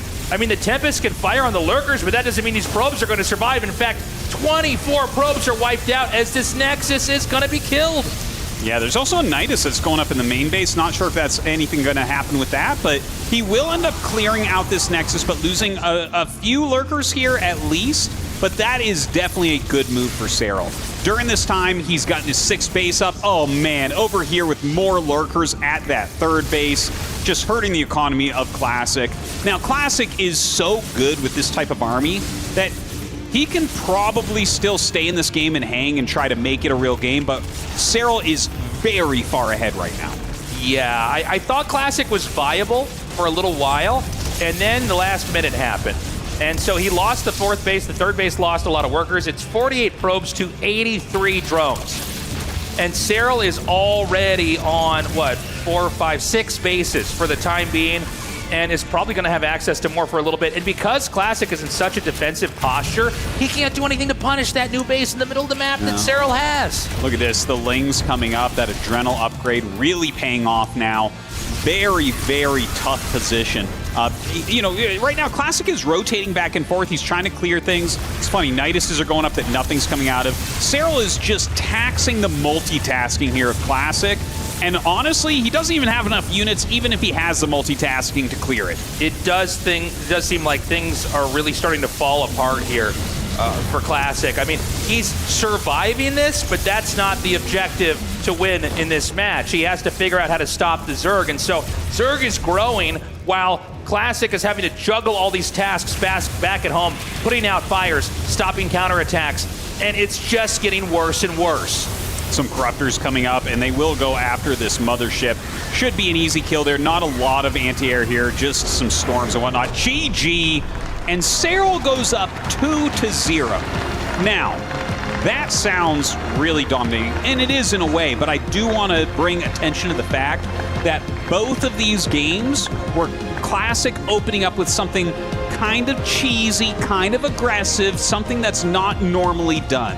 You know, that quick glaives got scouted, and that's really where things started to go wrong. Like, his entire opener was messed up, and it became very hard for Classic to do anything. His 3rd base got canceled a lot. So Serral did a fantastic job, but I don't think the whole series is going to look like this. No, I think Classic still has a decent shot, but frankly, that was 2 brutal games in a row. I mean, we never really got to get to the game that Classic is known for dominating in because late game never arrived. Serral was able to kill the game, kill the plan in its crib, so to speak, before it ever was able to hatch. And so here we are, Serral, not quite halfway, but close to halfway through finishing out this best of 9. Yeah. 2 fits even. 2 fits. You know, obviously leading 2-0 right now, that has to feel absolutely fantastic for Serral. He only needs to win 3 more games to be a 3-time world champion. Classic, I'm going to be honest, it's time for him to stop trying to pull a fast one. Yeah. It's time for him to play his standard defensive macro game. See if you can beat Serral in that longer game, regain some of that confidence. You're right. He came in here with a lot of tricks, a lot of deceptive openings, and they basically blew up in his face. So we haven't seen him bring that superstar macro defensive play that brings us to late game. Because yeah, he's tried to throw some curveballs in here that basically backfired. We'll see if he can pull it off, or if he even decides to do it this time around. Introducing our players down here in the bottom left in the red, he is Serral.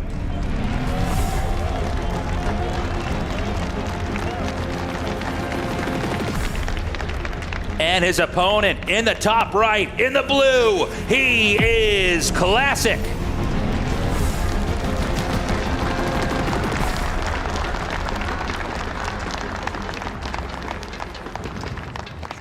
All right.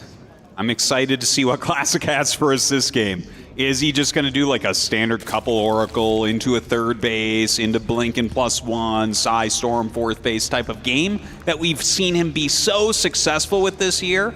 Or does he have another trick up his sleeve?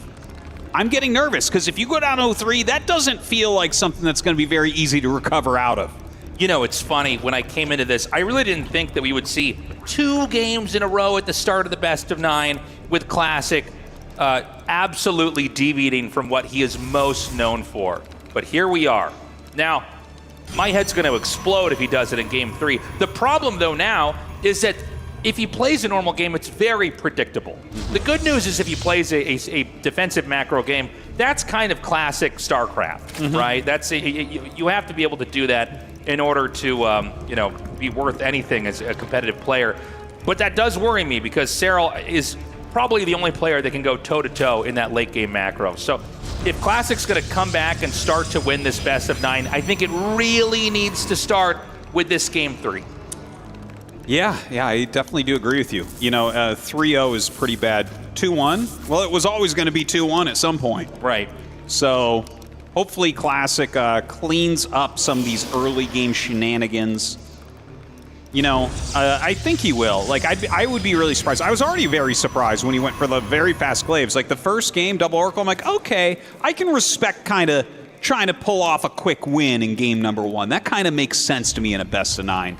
But when you try it twice and an Overlord simply floats in and ruins your plans, that's no good. It's important. I'm glad you brought that up, Artosis, because it's not even like he tried the Adept Glaives and it didn't work. It got scouted.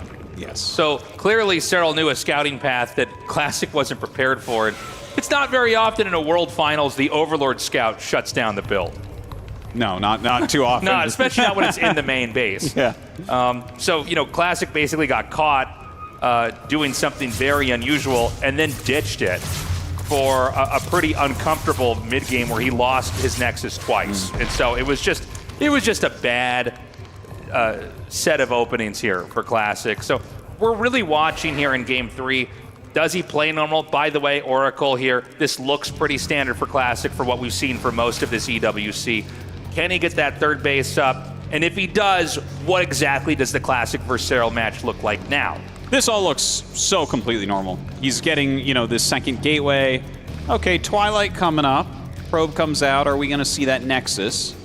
See in a moment. The Zergling is waiting for that. It really wants to see, okay, are you going to go for this very fast third base that is so standard? And there's the Nexus. Okay, third Nexus starting over here. And this is the game that Classic is known for playing. The macro Protoss play. The Oracle right now is just orbiting outside the Zerg's base, looking for any surprises, any kind of timing attacks, which I don't think Serral's going to go for. So we've got more gateways coming here, and we're going to begin to see the Protoss tech build up, as we will see Serral's tech build up as well for Zerg. Yeah, so already adding some additional gateways and getting a very quick Glaives. Do note that there is no Forge as of yet, so he is playing like kind of aggressive. This is a little bit in between his normal play and what we saw in the previous game. It's a pretty fast Twilight with pretty fast Glaives, but not as crazy as the game before. The Overlord gets in the main here. Question is he going to spot this? Yeah, I wonder, like, okay, he's trying to, the Stalker going to block it perhaps? Well, it depends on where it arcs out to. He kills it. Now, there was never anything up here. All right, well. That's not even where the Twilight was. I didn't realize. Okay, so it's actually up there. The greatest suspense possible. Yeah, nice commentary by us here. So the Glaives are going to be halfway done.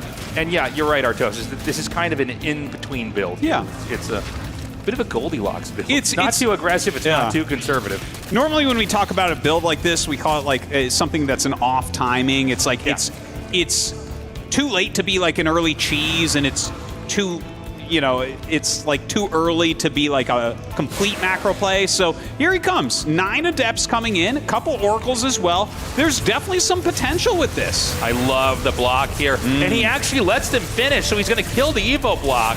He's going to run into the main now. He's diving on top of these drones. He's going to get at least a few kills here before they get in the main. We don't often see Protosses commit into this, but that's exactly what Classic's going to do. He's got 9 drone kills so far. We can see the drones rotating now back up into the main, and he's going to juke back in with the shades. He's going to get even more.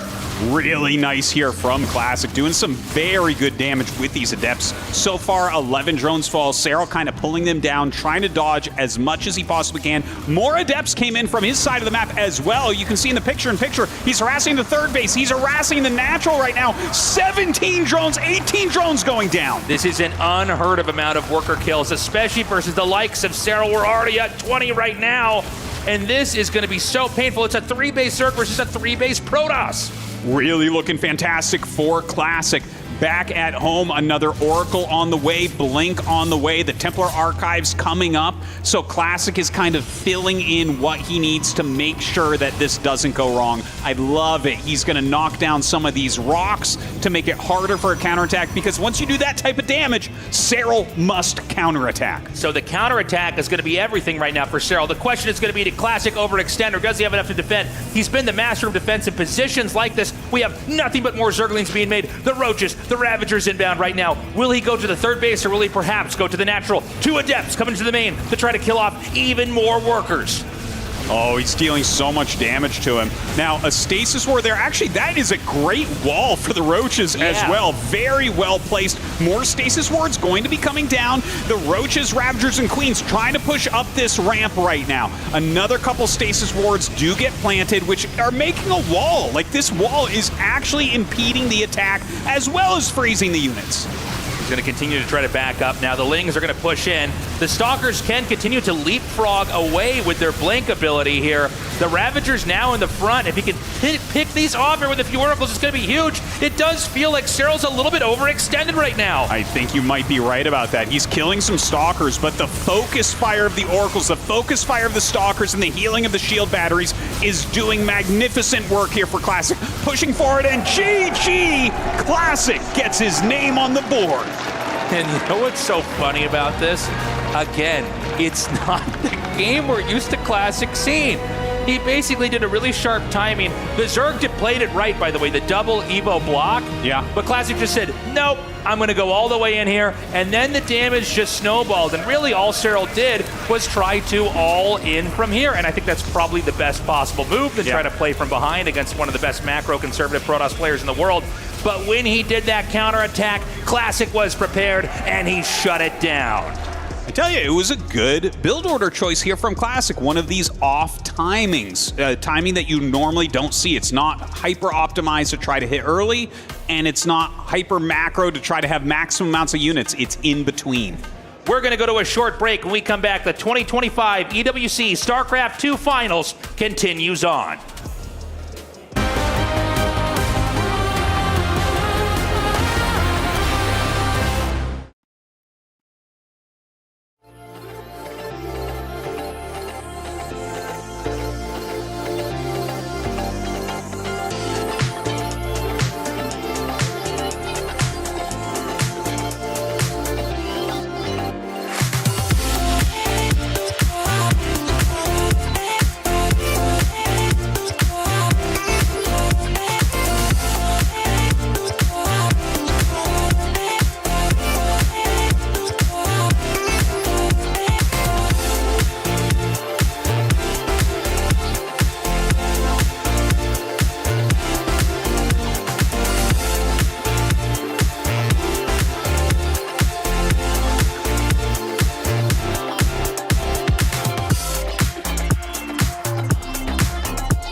Welcome back, everybody. Thank you for waiting. We continue on with the 2025 EWC StarCraft II Finals between Serral and Classic. Currently, Serral up with a 2-1 lead.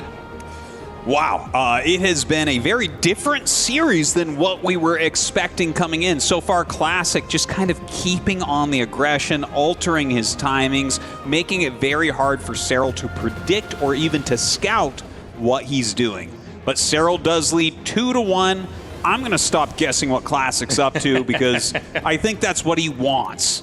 Yeah, I mean, he's played a completely different set of builds. You can see each one was designed to look so different, or basically function so different from what his reputation has been built off of. Truly somebody who's coming here prepared to take on the best Zerg of all time here in what has been probably going to be a very, very long series. Introducing our players here in the bottom right in the red, he is Serral.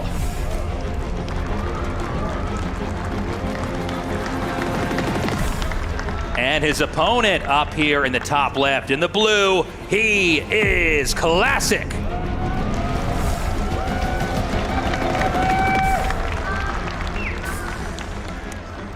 All right, gateway goes down and he will go ahead and scout. Serral, of course, bringing down his drone, throwing down that hatchery. Nothing too weird here to start out, at least. Every game that we've had so far has been Classic looking like it's going to be a normal macro game, and then the hard fork comes in. Yes. And he deviates from that. A very unusual timing there from Serral. That was, from Classic in that last game. That's one that's not intended to kill the Zerg, but to snowball the death of the drones so much that they're really not viable. They can't compete with a 3-base Protoss. And that's why we saw Serral do that counter all-in. Both of the all-ins that we've seen in this best of 9 so far, I think have been basically prompted by the moves that Classic went for. It kind of makes sense when you think about the races in general, right? Like you look at Terran and Zerg and they're kind of tiered as far as their tech goes. With Protoss, you know, once that Cybernetics core finishes, you have 3 distinct choices of tech trees that you can go down. So a lot of Protoss's power can be in switching it up a little bit, you know, deciding to go down a different road than what your opponent might expect and try to get some damage with that. But with that being said, I'm looking at it and I'm thinking, is there any chance to see the third route that we really don't see anymore? Do you think Classic might have a robotics build planned for tonight as well? I was thinking about that, actually. Yeah. You know, I mean, we're in some ways a little bit deterministic in the matchup with Classic that he will go for Stargate. It's going to be a Stargate again, but just to finish the thought, I think a robo build would not be a bad move here. I mean, you've got so many games, best of 9, in the history of StarCraft, and the best of 9, by the way, fairly new, introduced by EWC. That's a lot of games, man. That's a lot of you games. got to have a lot of different strategies, and you have to know how to maneuver from game to game. Sometimes you can do a strategy in a game earlier in the series that you can make it look like you're doing the same thing again later on, and instead layer in a different build from there. I mean, the mind games are going to be crazy here, so I would not be shocked if we do have that robo build later on. Well, he did actually send the Overlord in, and we'll see the Stargate. A Stalker started for a moment, but then Classic thought better of it and went back to Adept production. So normally when you see something like that, it's like, okay, I guess he's not going to be trying to hide anything. He's just going to let that Overlord do its scouting, and he's going to try to keep his build order online, right? Like, keep it going how he wants. A few Adepts out on the map, maybe trying to harass some drones, and of course the Oracle for some harassment and scouting as well. So we're going to have the second gateway coming down now, as well as this Oracle's going to move out on the map. The probe sent out here to the third base. Oh, I thought it was going to go back for a second. That's not what it's supposed to do. He's going to throw the pylon down, wedge the Adept in between the mineral patch to keep it safe as far as Zergling's attacking it with the surface area like we see here, and expand. And again, it looks like Classic and every other PvZ that we've seen. Normally, it is a macro game. We were talking about how we're going to try to not predict that anymore because he's deviated 3 games in a row from doing that, probably because he's hoping that Serral is really more ready to anticipate macro game after macro game and play against that. So yeah, we're going to sit back and wait and see what tech exactly Classic is going to go for. So far, it's exactly the same build as we saw in the previous game. This is that kind of off timing of Adepts. Now, on Serral's side, you can see, once again, he is going for the melee attack upgrade, and that tells us that he's going to focus primarily on Zerglings, which is what the Adepts can counter. Really, you want Roaches or possibly a Baneling Nest, which he just put down. And it looks like he just... Oh, no, he preempted it, but he's going to come in here and scout this in a second. So the Queen actually lives. The Oracles take damage on the hull, and the Overlord is going to see exactly what kind of game this is. Now, in Game 2, when Classic was scouted, he abandoned the tech and tried to do a pretty uncomfortable transition into Stalkers with Blink, and frankly, it was a pretty abysmal mid-game where he was swallowed up alive by Serral. This time, he is not abandoning the tech. The Adept upgrade is going to finish. Well, he's already put a lot of Chrono Boosts into it. I think it makes sense. I don't think attacking with it makes sense, though. I think you actually have to sit back. Like, I could see him trying to sneak a couple in and get a few drones here and there, maybe get some scouting, keep Serral back for a moment. But I can't foresee him actually, like, holding off Ling plus Baneling chasing him. Okay, we've got the Robo starting here now. The Adepts are going to push in. Now remember, with Banelings, this is a lot easier to stop. We were talking about maybe he shouldn't commit to this. We don't know if he's going to really dive all in yet. It looks like he's going to try to go outside the front, maybe force out some Zerglings and run back home. He's still staying on the outside of the creep. You know, Adepts, they're not that handy the longer the game goes on. It's why when you invest in them, you're going to have a little bit more of a bumpy ride if you don't close out the game. Or at least lead in the mid-game there. He's going to shade a couple over here to the side. It looks like he's going down to what would be the fourth, and in fact, there is a fourth base morphing over here now. I don't know that he has enough damage to deny that, though. All right, the Lings go for a counterattack. A couple of Adepts there do slow them down momentarily. Warps in 4 more Adepts, but the Lings are more than a match for those Adepts. You will have to run his probes away from that third base. In the meantime, this fourth of Serral taking quite a bit of damage. I don't normally see interactions like this in PvZ. They're both going for the spare bases. I think each side thought the other one would turn around and try to defend or recall, something like that. The Adepts are going to back up. Now, this hatchery's low. It could be picked off later. I don't know that he can come in and do much more now. He doesn't snipe the Orange Queen, and this expansion is still alive. So both sides taking a decent amount of damage, but nobody's really given up an expansion just yet. Forge on the way, as well as the Templar Archives, so definitely Psystorm going to be coming up. Gets that quick Prism as well. The Prism actually with Adepts, with Glaives, can do very, very well. There's all sorts of little tricks where you drop Adepts out somewhere and then shade them in, pick them up elsewhere with that as well. So we'll see what he gets done with that Prism. Nice wipe out there of those Adepts on the map. Serral is growing very comfortably. He's expanding over here into the 3 o'clock position. All other bases on this map are a little bit harder for Zerg to obtain, but you know, when Zerg gets on 5 bases, they're very comfortable. We do need to see a 4th base here from Protoss unless they're trying to do a very specific timing attack. Maybe we have that. We have 4 gateways now warping in. All right, he actually flies over these Banelings. As soon as you see those, you have to deal with them. Those Banelings are waiting for speed to finish, most likely, and a roll into the 3rd base. So scouting that was a very important moment, but at the same time, Serral sees, oh, okay, there's a Warp Prism out. We have to get some defense up ready for these drops. And so the Lings are going to come out here. This is the first-person perspective right now of Serral, who is aggressively paving the map with creep as this 5th base is about to finish. All right, this 5th base finishes up. The Prism going to kind of start flying over. He drops out a few Adepts to pick off this Hydralisk. It's the only thing here that can hit air, so it kind of makes sense to try to snipe it. But as you can see, this hasn't been very successful so far, and I don't think it's going to be either for Classic. Yeah. It's more of a distraction than anything else. The Lings are going to come up and confirm the 4th base, so Serral knows exactly what kind of game he's in. It is going to be that macro game. Serral is ramping up to being maxed out here. He's at 173 supply of 190.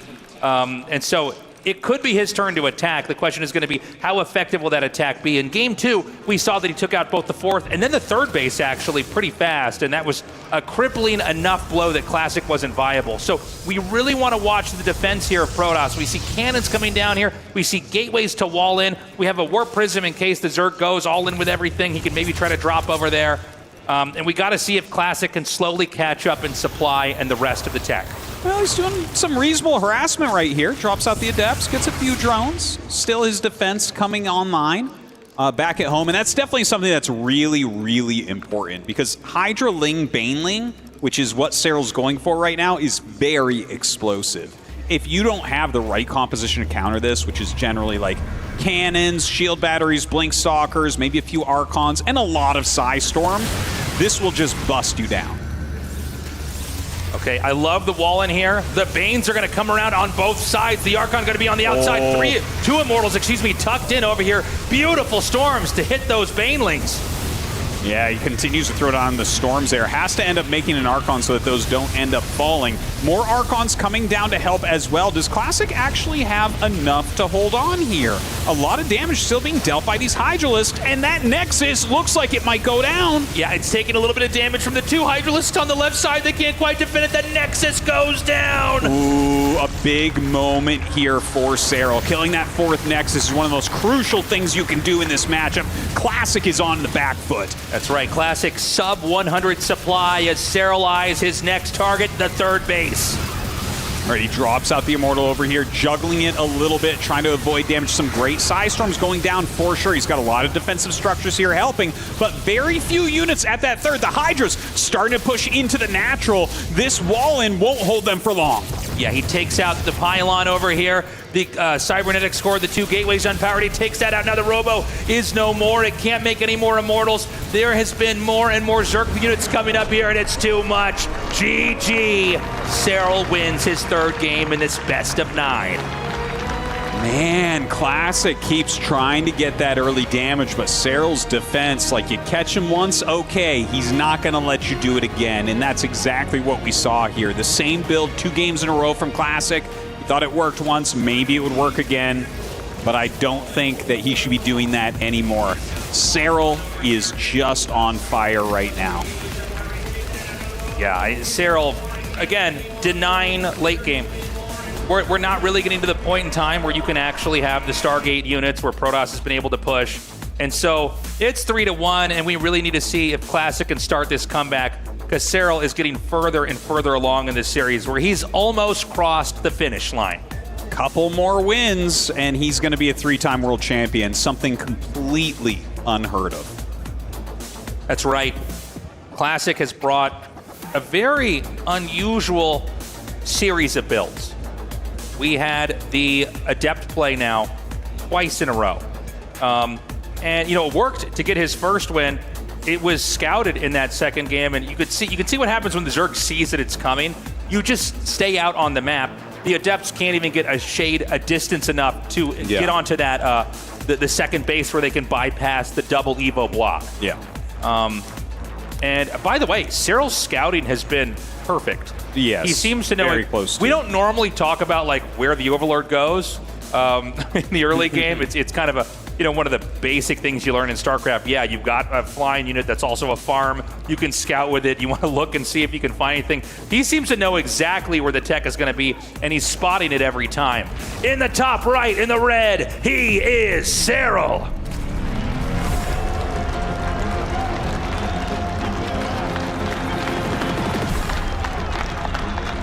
And in the bottom left, in the blue, our Protoss player, he is Classic.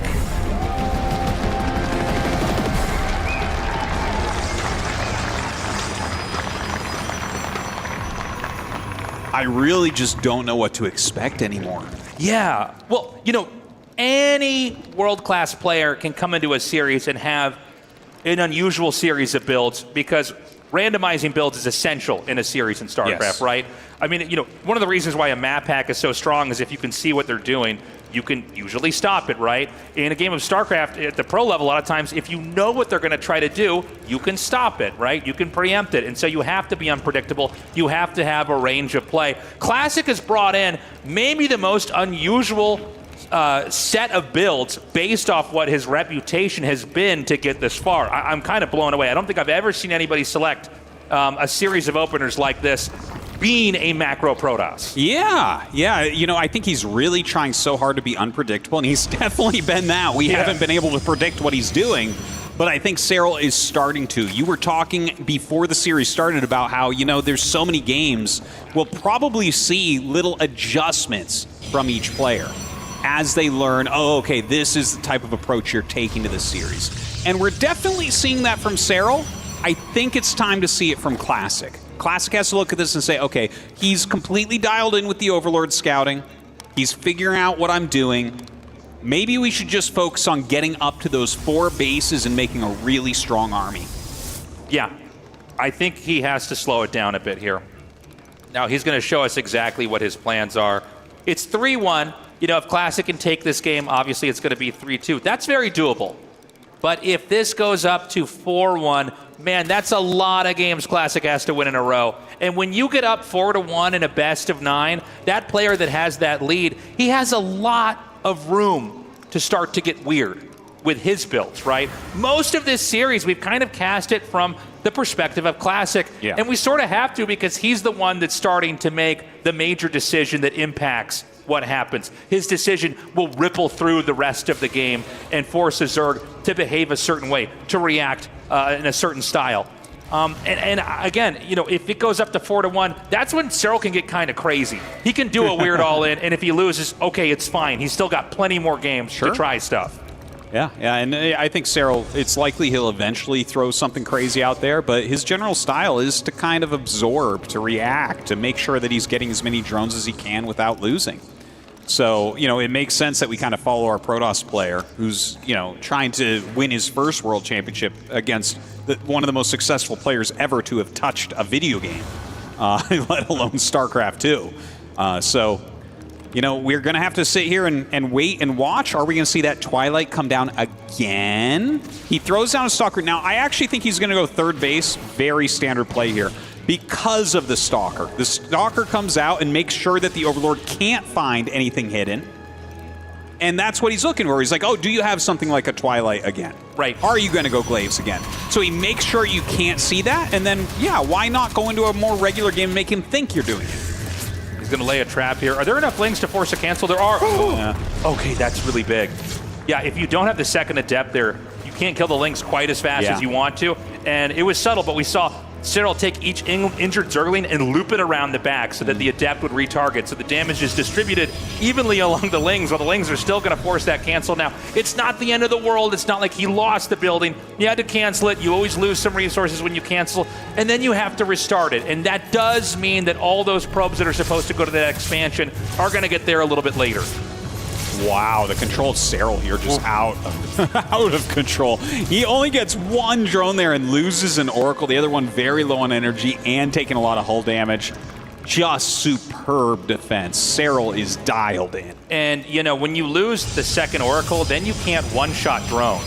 So now that the function of that Oracle is basically to tag units. Yeah. And to try to monitor. So the harass phase of the game for the Oracles is gone.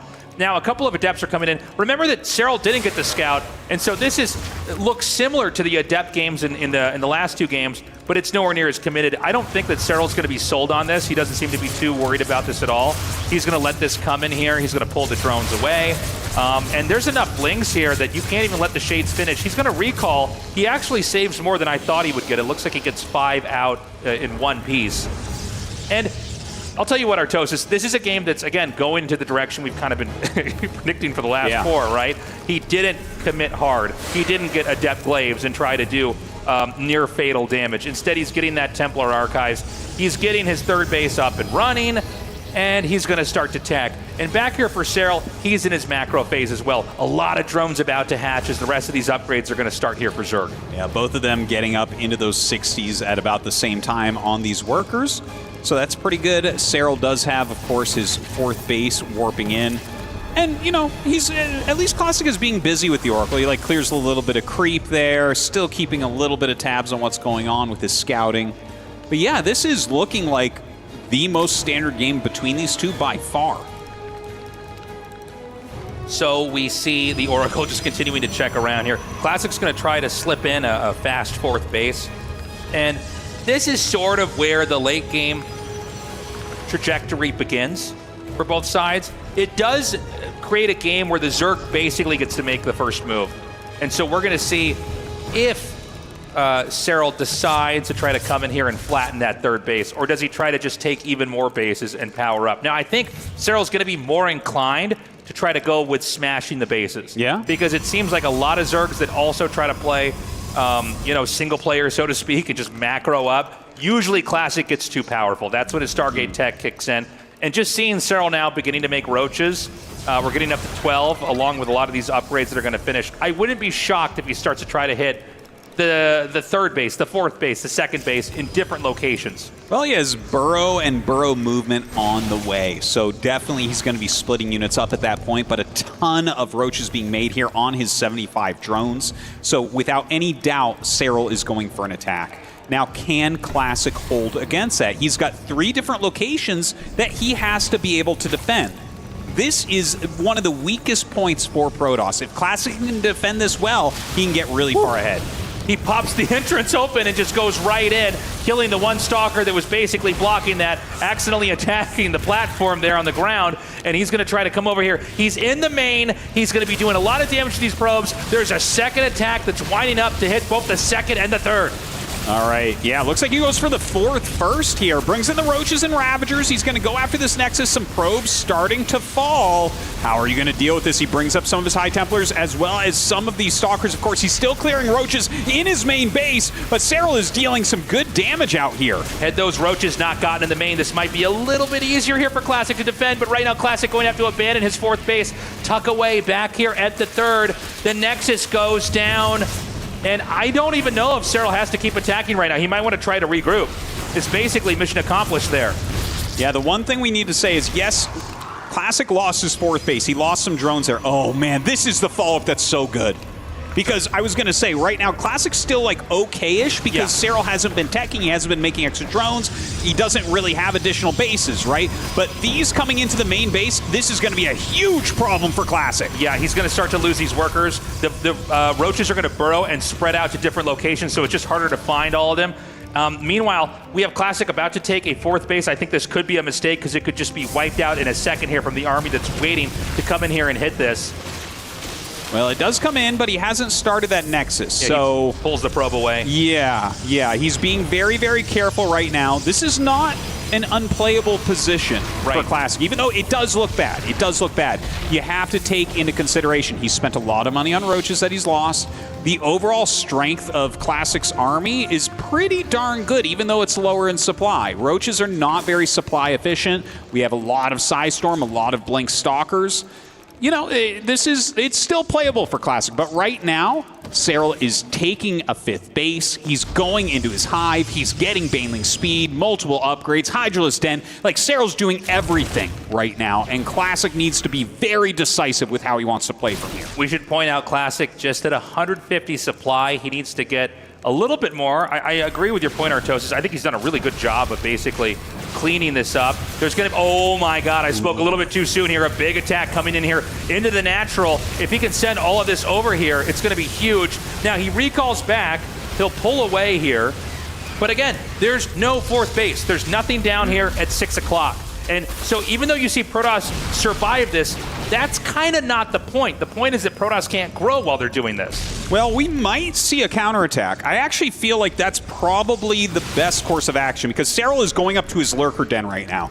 Classic actually has very similar army supply. He's playing against Roach, which means his army is better right now. So he's going to start to move out, and I think this attack just has to do very, very well. He needs to kill a lot of army. He needs to kill at least 1 base, and maybe during this, he can get a 4th base up. He's going to try to push in here now.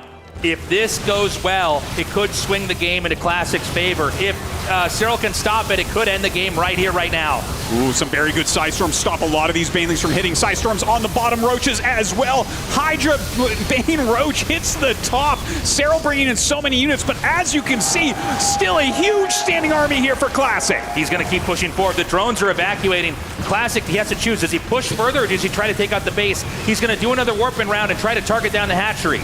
Very good choice, I think. Kill that off. There's going to be some units maybe hatching there you can get as well.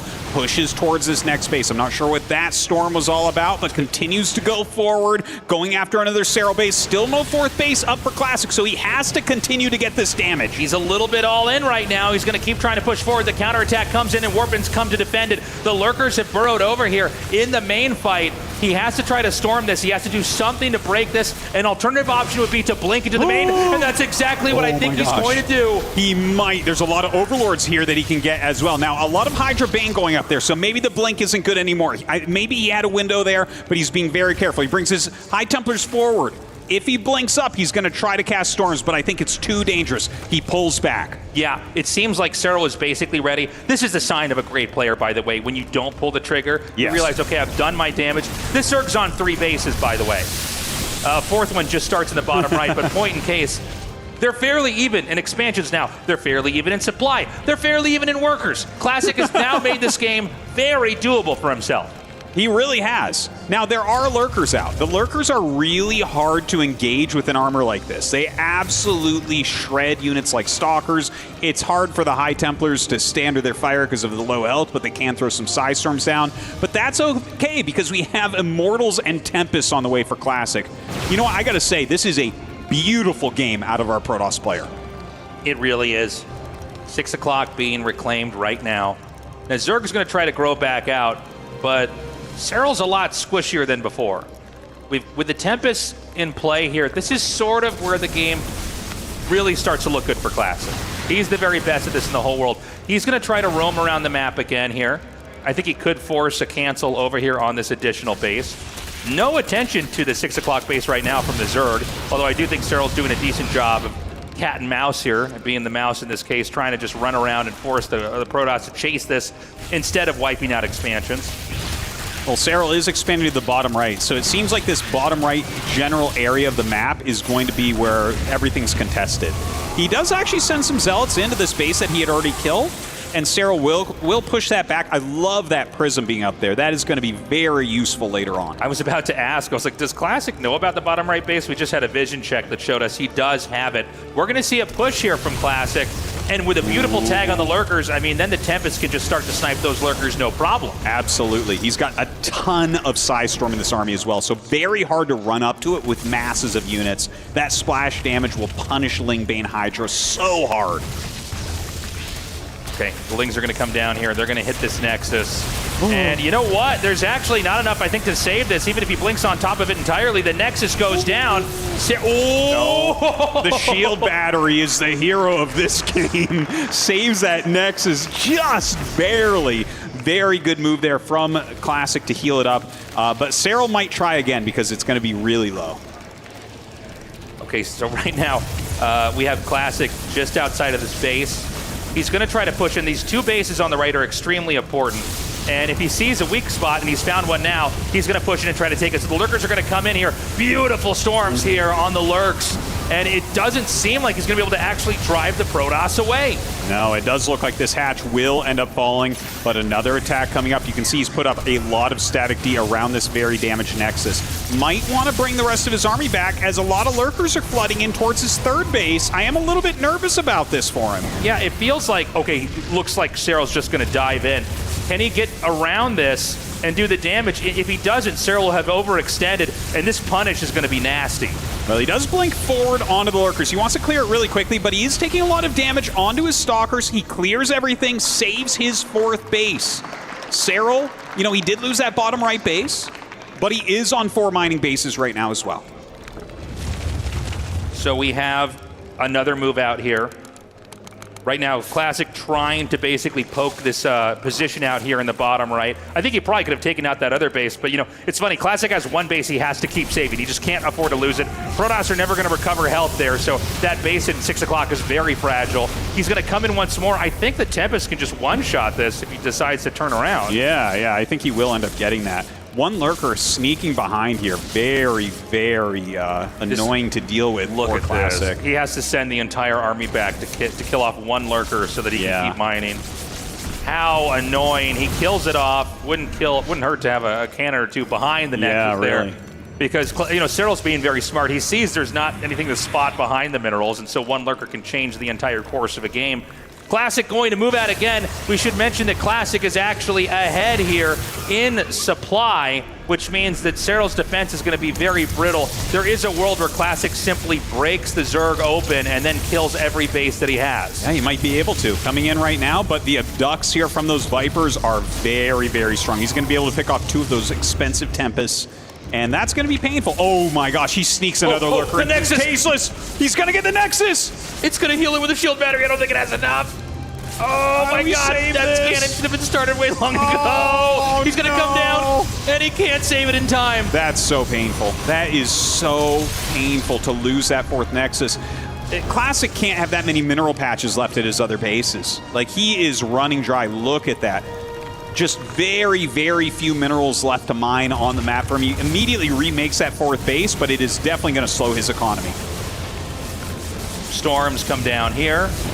And, Serral is kind of taking control of this game. Protoss is going to be very weak economically. Beautiful storms here as Serral tries to come in for a surround. Did Serral overextend, and now will Classic's counterpunch do too much damage to Serral? You got a lot of damage down there. A lot of those stalkers are hurt, but here's that warp prism we were talking about before. A little counter to warp into that main base.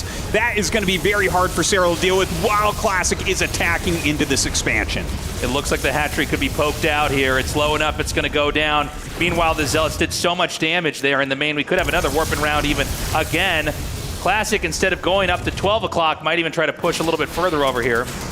Yeah, I'm not even sure if he recognizes that there's a base there at the moment. A few more Lings coming in and utilizing that burrow as well. No detection there, so hard to deal with. These two are just being as annoying as possible to each other. It's a funny game because they both are barely functioning economically. They have massive armies, but the income isn't great on either side. Well, picks off another lurker there, takes a bit of damage, takes all the shields off a lot of those stalkers as well. Time warp goes down. That means he's really looking for the engage. Throws some storms down. You cannot go through that time warp. Throws down storms on the Hydras and drones together. I don't think that Serral can save this base. I don't think there's any way. Yeah, there's no way this base is going to survive. Can he maybe take out some of these drones? It looks like he actually only gets about 2. Although 12 overall killed, but 2 that were retreating. I like the burrow over here with the Lings. This is definitely going to play a factor later on. Remember that basically Classic only has 6 o'clock. There are some minerals at the other bases, but they're going to be mined out over the next minute or 2 here. What Serral needs to worry about now is this sort of marooned 12 o'clock base. I don't think that Classic knows about yet. It seems like there's a blind spot in his scouting. Now he should know. Yeah. He should know when he sees the drones over there. Ooh, the prism gets pulled down. I think that was an all-army hockey there. And hold position lurkers deal a little bit of damage there. Throws down a few storms. He does back up in time. Tempests start to work through these lurkers. As you work through the lurkers, there's nothing blocking the Psy Storms from coming in, getting on top of those Hydras. Serral's army just so damaged. The cloak is triggered on this mothership as well. Really great control from Classic.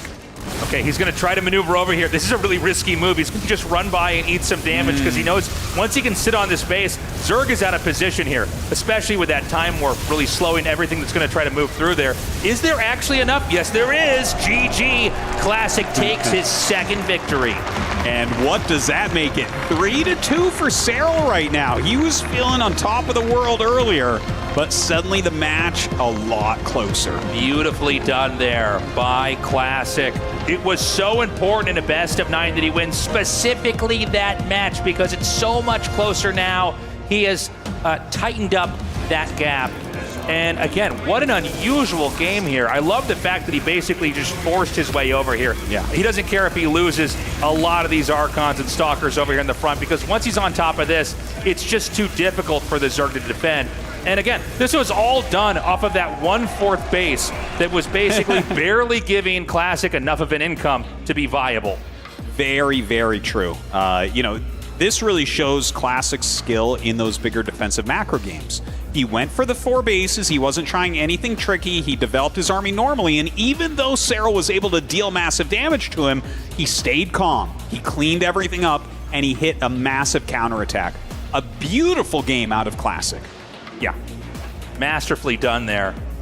Again, had he lost that Nexus too many more times, I think he would have just fizzled out.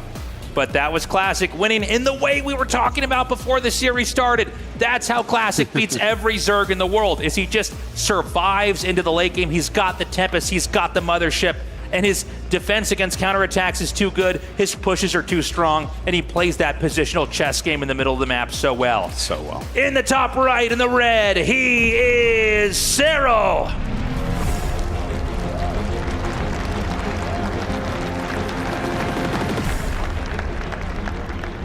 And his opponent down here in the bottom right in the blue, he is Classic. I love this series right now, Tasis. It is so close. You can definitely see from both sides ways in which that they can end up taking this game. Now, you know, Torches is kind of a crazy map. It's got those golden little mineral things that you can mine through. It's got that kind of double gold base in the center that people try to take. We've seen a lot of very cheesy games, a lot of very sneaky builds on this map. Will we see one here from Serral or possibly from Classic? Or are we just going to go into a regular macro game? Let's find out, Artosis. The builds are starting to unpack themselves as this game starts. I'm so glad that Classic won his second game because this is so much closer. It is hard to tell who's going to take this. Remember that the first couple of games really came down to really obtuse builds from Classic. Some builds we haven't seen, at least in years in some cases, from Protoss players, like that double Stargate, you know, 4 Oracles to blindside the Zerg in the main. I can't remember the last time I've casted that. No. But things have started to normalize, at least kind of what we would have imagined the games to look like before the series started. And Classic is winning in the way that he's known to win. Well, if he goes for that type of game again, is that going to put pressure on Serral to try to either match him in the macro game, or will Serral try once again to pull a fast one, you know, kill off that 4th Nexus, try to do some extra harassment around and end up winning that way, because it didn't work last game. We're taking a look at both players' perspectives here. For now, Classic is going to send his probe through. He's trying to identify the location of the third base. This is a map where there's basically 2 locations the Zerg can take the third at, and a lot of times you want to make your decision on how you're going to approach the matchup once you see where that third hatchery goes. So Serral is going to mine out these gold minerals and take his third base. It looks like right there at the regular patches, as opposed to that kind of forward base that's a little bit easier to attack. Of course, the Stargate is on the way, and he's also making that Stalker. Don't forget, the last time we saw the Stalker, it actually heralded that he would play a normal game. Right. It's funny because a lot of times when you make a Stalker and they can't get inside, from the Zerg's perspective, they're kind of thinking, okay, what are you hiding? You don't want me to see this, and this is the poker game of StarCraft. Absolutely. Where, you know, both players are operating with a degree of incomplete information. You're trying to see, okay, are you behaving in a certain way? Are you trying to hide something from me? Or do I see, you know, you make a lot of workers too early? Oh, you're being greedy. Yeah. And that's where, you know, that trying to find something that might telegraph a behavior that could happen later on in the game is so important. So that Overlord comes in here. Now, the Stalker wasn't in a position to deny it, but you're going to see the Stargate, right? So Stargate's kind of standard. Yeah. There could be anything behind that. You don't really know for sure, but it's also the most popular opener to just go into a fast third Nexus. Right. The problem is it's also an incredibly popular opener to go into a cheese, too. Yeah. So you can scout it, and you still don't really know what's going to go on. Well, the first Oracle flying up across the map, a little Zergling scout will come down and see this third base. Now, this is kind of cool and interesting, right? Because their third bases are awfully close to each other. Yeah. Like, really close compared to most maps. Yeah, they're almost claustrophobically close to each other. And that means there's a lot of unique timing attacks they can both do to each other. The funny thing is, it's not exactly like one race is better at timing attacks in the matchup. You know, they both have their moments in PvZ. That's the ebb and flow of the matchup here. But yeah, it's a funny map because you both spawn on the right side. These bases further towards the center on the right side are extremely desirable. If you expand towards the lower left or upper left here, it's much harder for the other side to really come across the map and hit it just due to the travel distance. So a lot of times they're both just hitting each other and going for the mains even. Yeah. More gates on the way. Blink and the Forge is coming up. So yeah, it looks like we're going to have Classic kind of power up into a lot of Blink Stalkers, which is exactly what I would suggest for him to do. Whether he's going to attack or Serral's going to attack him, the key is going to be making a lot of stalkers. That's right. And I do wonder, and this may be very map specific, do you want to just go mass blink stalkers while you're taking a 4th base and just pressure the Zerg? I know that that's not really how Classic plays. That's really more of a hero play. Yeah. But it kind of makes sense the way the map is shaped. That might be a good idea. Few speedlings running through the center here. He's actually killed like 4 creep tumors so far, I think, with these oracles. That's actually very, very impressive. So, not much else other than the Overlord and the Zergling being killed off. Still, the oracles, I think, are doing a fairly good job. We're going to have a Ling Ravager timing here. The Queens are going to come through here. So basically, Serral is going to try to flatten and trample Classic in this position. If Classic can hold, he's going to be in a great spot. If Serral pulls it off, this game is over. No creep out here for those Queens. They're going to be very slow and having a hard time truly supporting.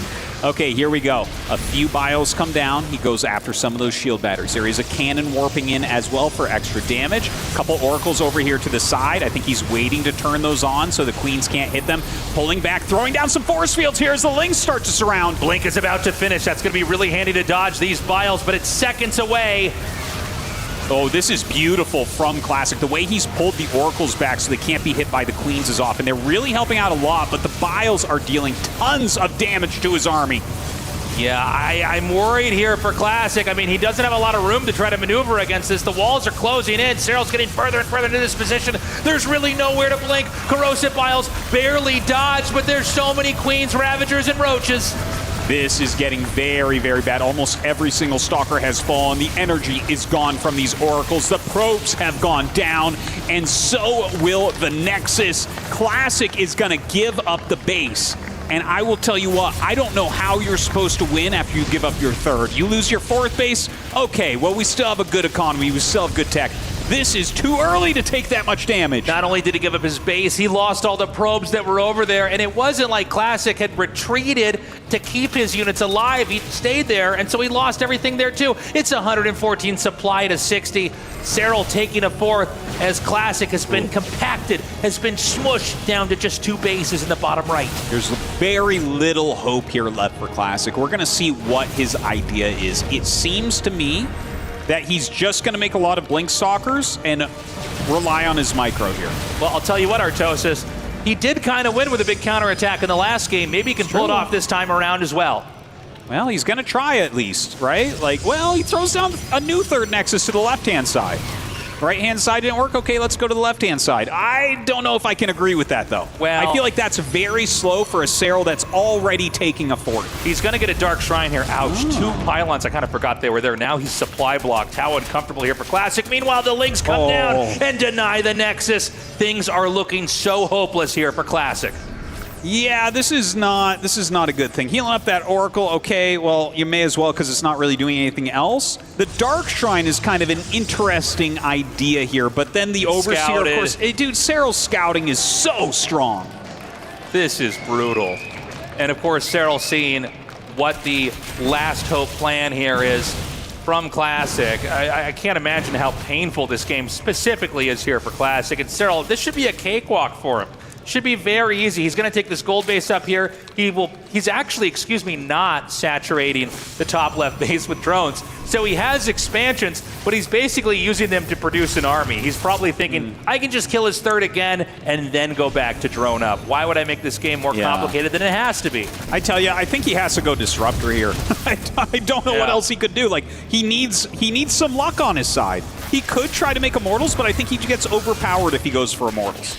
Like, how do you keep up with Serral's supply? He'll power through the Immortals. It doesn't matter. So a second Robo comes up, and there it is. There's the support base. So he is going to try, I think, to go into those Disruptors. Of course, they aren't as strong as they once were in StarCraft II, but still probably his best chance to make magic happen here in game number 6. Yeah, he's going to come out here. I don't know what the story is with these drones coming up here. It looks like that was. I think he wanted to mine through so he could attack. Oh, yeah, you're probably right. He wanted to hit both of those sides over there. Wouldn't even mind seeing, like, I don't know, a Nidus or a something else, a drop or something. I mean, right now, Classic's below 100 supply, and Serral's about to max out. I mean, for some perspective here, with literally no place on the map that he can call for a third base. Yeah. If he steps out of his base, he will be killed. That's right. That's why he's hiding behind mineral patches and buildings. But you know what? Once you get like 6 disruptors, I could see him taking a battle. The problem is Hive is on the way. And, you know, once upon a time, there was like a metagame that we had in this matchup where you'd go lots of disruptors against this type of thing, and they just rush up to Vipers and start abducting them in and picking them off. So we'll see if that's what Serral goes for as a counter. But, yeah, the disruptors this is like a Hail Mary play here for Classic. Okay, so, you know, it's a bit of a... It's great when you can hide behind these minerals, but you also can't get out of them unless you mine them. Yeah. The minerals can't be destroyed. They can only be consumed by workers. So in some ways, Serral can now turn this on its head. He goes, oh, you're never going to get out of here. Yeah. If you try to mine that with a probe, I'm going to shoot it down and run back. So he's actually going to push them back with his oracles. That's a really smart idea. Queen comes up to try to slow that down a little bit, but not a lot of anti-air in the region. Does Classic come out? Well, I mean, he pushed everything back. Yeah, the issue is okay, there he is. There he is. Okay, this is it, Tasteless. This is where Classic shows us what he's made of. Okay, he needs to have perfect disruptor shots. He's got 4 disruptors in the back. He's going to move out now. The disruptor shots are going to come out, and not exactly that good. The Lynx around is going to come in here, and I just don't know if there's any way that Classic can keep his army alive. GG! Serral takes another victory. Serral now on match point. Very tough series so far here for Classic. Serral leading 4-2. Classic must win out from here. He cannot lose any more games, and what a painful loss that was. The game before that was a nail-biter. It wasn't clear who was going to take it until the last minute. This one, we kind of just sat and watched him slowly perish. You know, he finally had the tech to come out here. All these disruptor shots basically didn't do anything. The Lings had already surrounded the Stalkers, even with a blink away like this. Well, he just surrounds you again immediately, and there's nothing you can do. Yeah. Well, you know, he was in such a bad spot after losing his entire army and a third of his economy. It makes sense that he tried something like that, but nothing else he could do from there. We're going to go to a short break. When we come back, the 2025 EWC StarCraft II Finals continues on.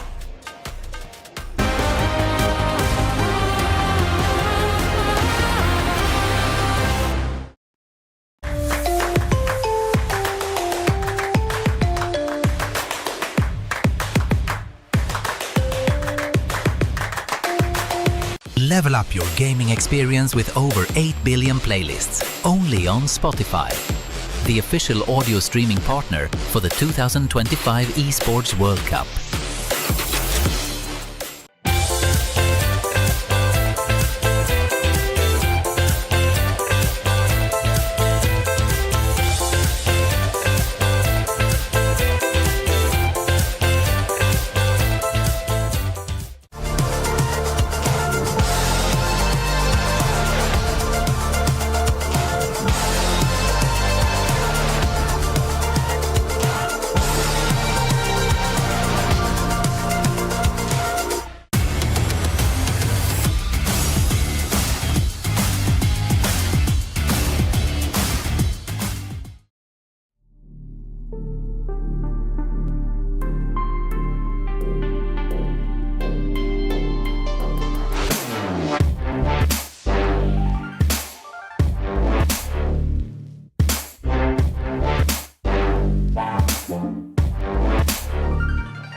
We are back and ready to continue on with this best of 9 between Serral and Classic. So far, Serral steadily in the lead.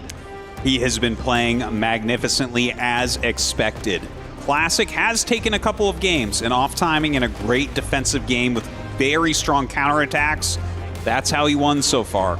What does he do now for the rest of the series? Because it is match point. He must win 3 in a row if he wants to be the new world champion. Which means he has to play perfect games over and over and over, and it just seems like the way the Classic wins is to get to the late game. But what if Serral never lets him get there? That's a good question. But if Serral isn't letting him get to the late game, that opens up the opportunity for Classic to play his great defensive style and get to the late game regardless. We're going to be going into this match momentarily. Remember, Serral just needs to win 1 game.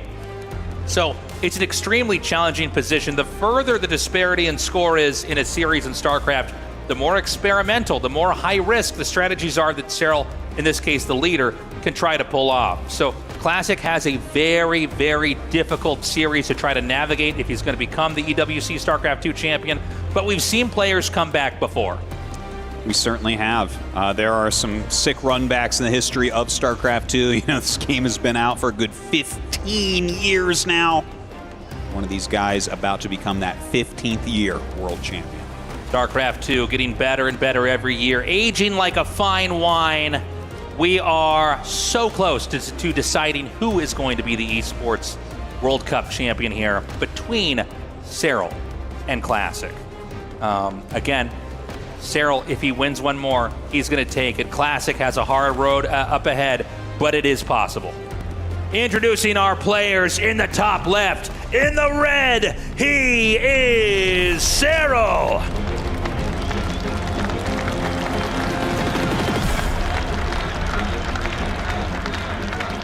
And his opponent down here in the bottom right, in the blue, he is Classic.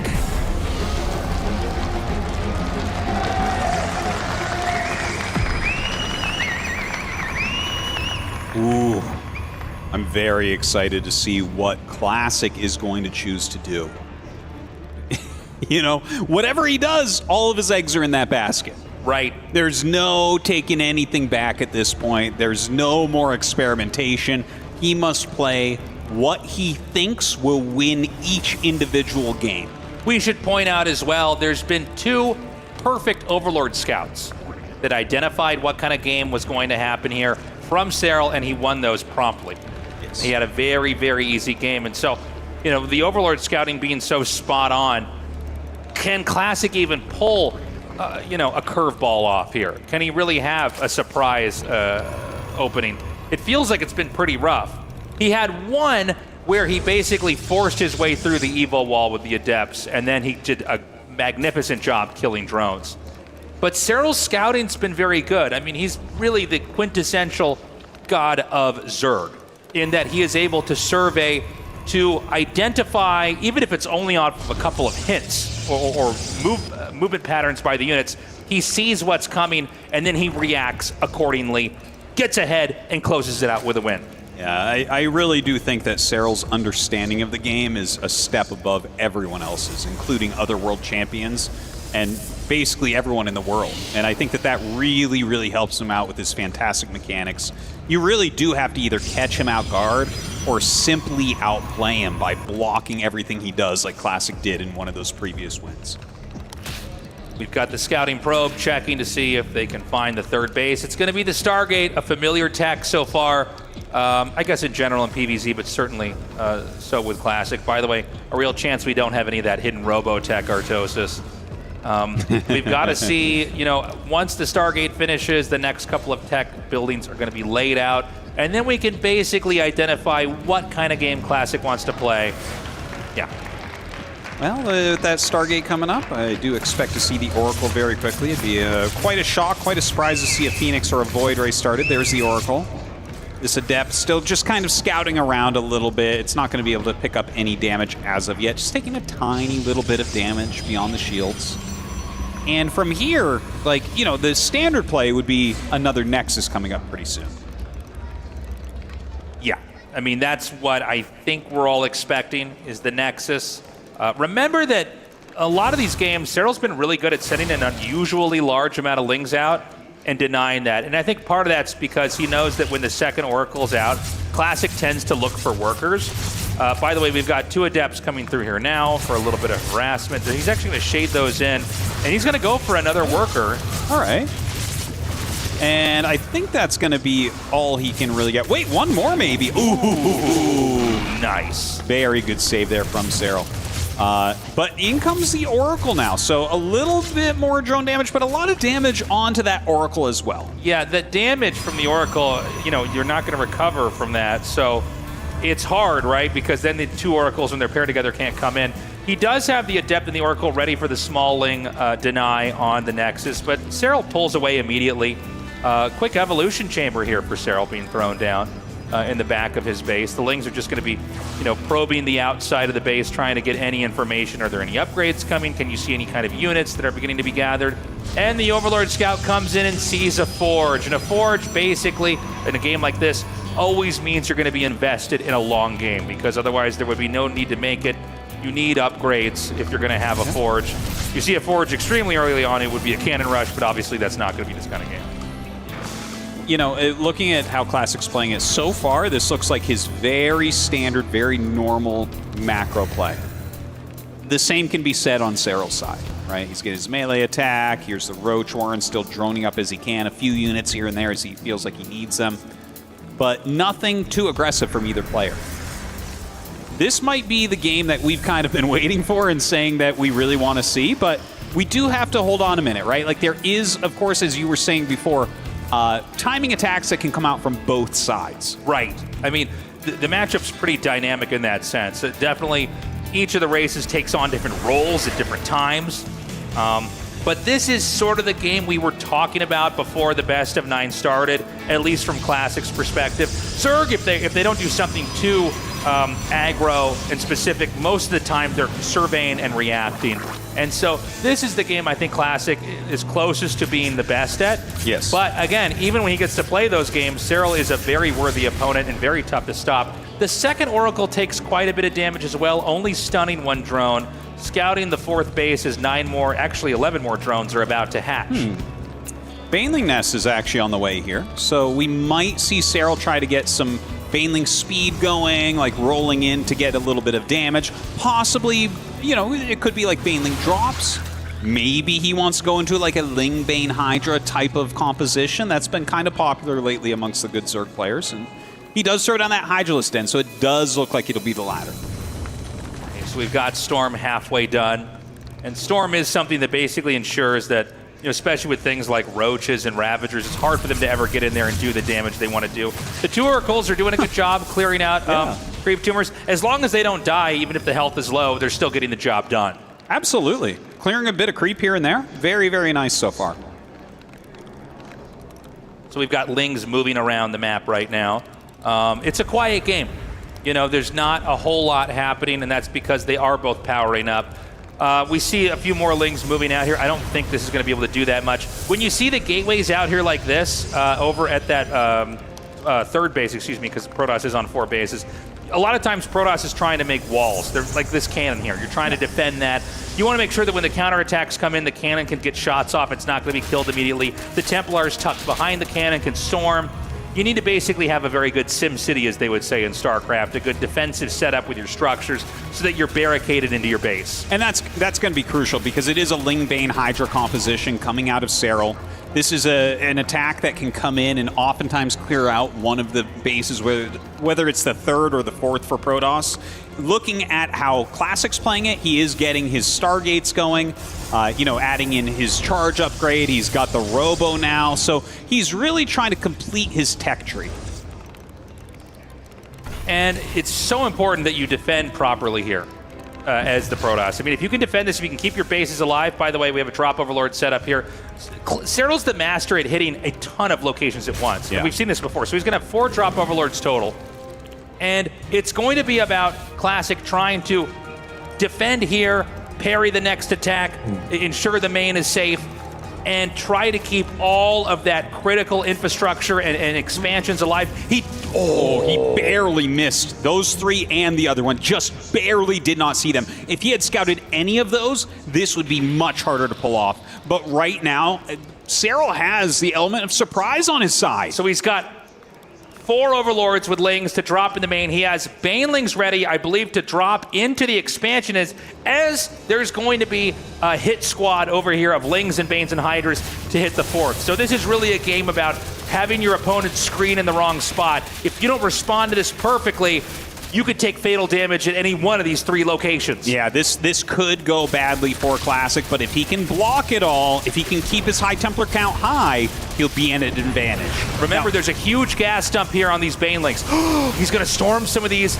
That's going to be a big deny. That's a lot less damage, but still a lot more Bane's going to try to come in now. Boy, really great defense so far, but now the Lings being dropped. You can see in the picture-in-picture in the main base, a lot being dropped in there. Makes a couple of Archons. Okay, the Banelings do roll through, and they're going to kill a few probes here, but so far, he is holding. Now, here comes another Overlord with Banelings into that 3rd base location, and 32 probes have fallen, but Classic still has 55. The problem is these Lings are doing so much damage in the main with 32 workers killed, and remember that 4th base Nexus, it's very much softened. It's a very bruised Nexus, so another attack in there could end up wiping it out.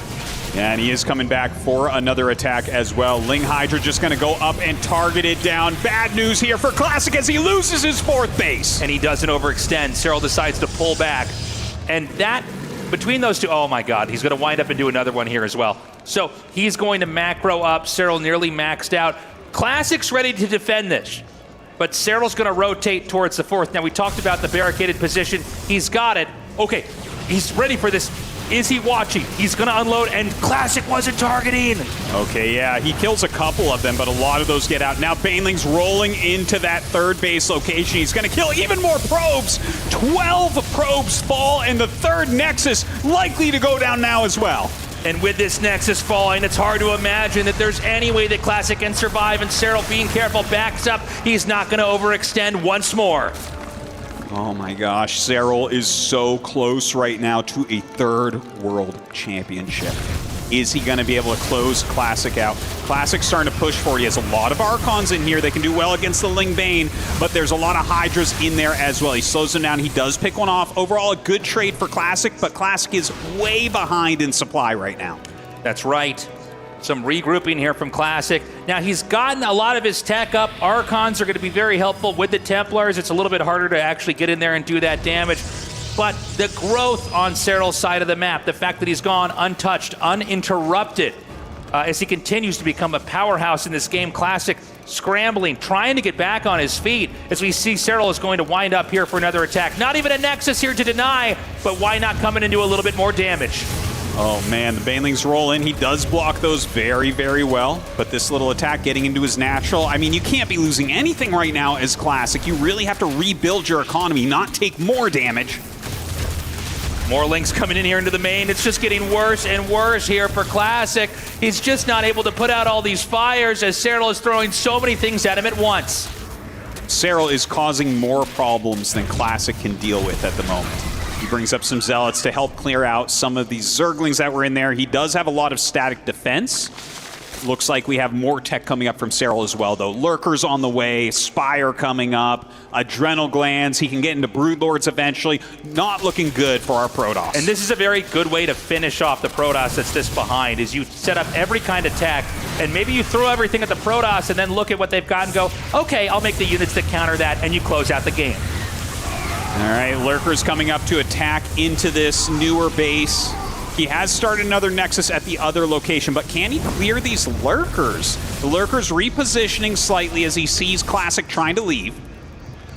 The Lings are going to come in again. There's just nothing to defend. Any overstepping here by Classic is going to be a lot of damage eaten up over here. The Nexus denied once more. Protoss barely on 3 bases as we see Serral hitting this location as well. Almost nothing left here for Classic. He might end up losing that base. That's basically the only place he's mining off of. Very few mineral patches in his main and natural left over. Yeah, that Nexus is going to go down. Classic with the counterattack. This is his last chance in this tournament. The Lurker's going to shimmy up here. and this is going to be a position where Classic can't push through. He's going to try to do some damage, but the army supply is just so high here for Serral. This is a Hail Mary play here from Classic.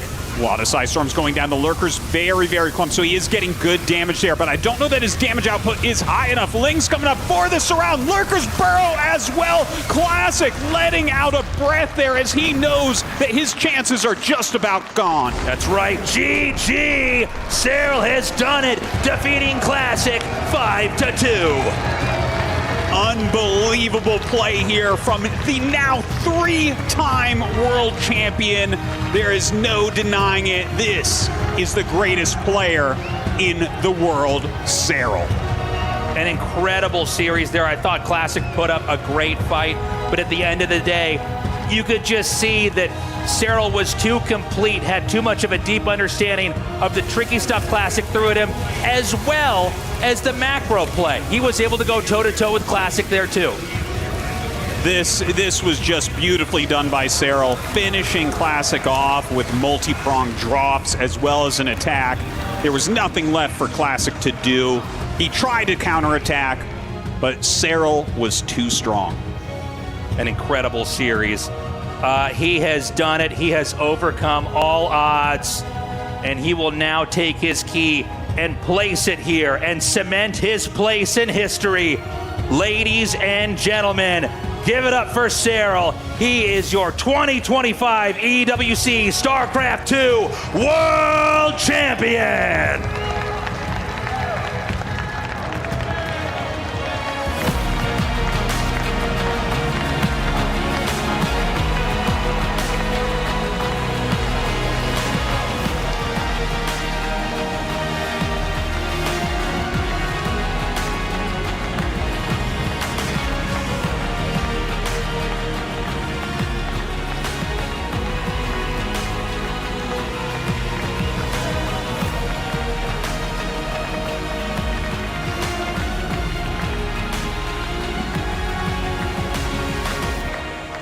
Serral, an incredible performance. Once again, you are our world champion. 2 games, though, Classic took off you. We saw your heart rate soar to numbers that we haven't seen throughout this whole tournament. Did you ever think that you would not be standing here at the end of today? To be honest, after a 2-0 start, I was extremely confident, and the couple hiccups didn't bother me too much. Glad to hear it. Serral, 3 years since you've been crowned a world champion. Your 3rd world championship title. The undisputed greatest player in the history of StarCraft II. Tell me, how does it feel? It feels absolutely fantastic. This is what I came for, and this is what I got, so it's the best feeling in the world. That's honestly incredible. Now, one more question for you. 3 keys to choose to add to your trophy. Who are you choosing? You can't choose Clem. You didn't beat him. You had to beat him to take his key. So who would you choose out of the rest of the competitors at the Esports World Cup? Well, I feel like I only beat 5 people, so there isn't that many options, but I'd like to get Classic's key and Kur's key, and I don't want to take Rainer's key just because he's my teammate, so I'll have to go with Gabe then, because he's the last one left. Fantastic. Now again comes the day of the king. You should be well familiar, Serral, with how to do this by now. Hold your trophy high as I present to you the 2025 Esports World Cup StarCraft II World Champion, Basilisk Serral.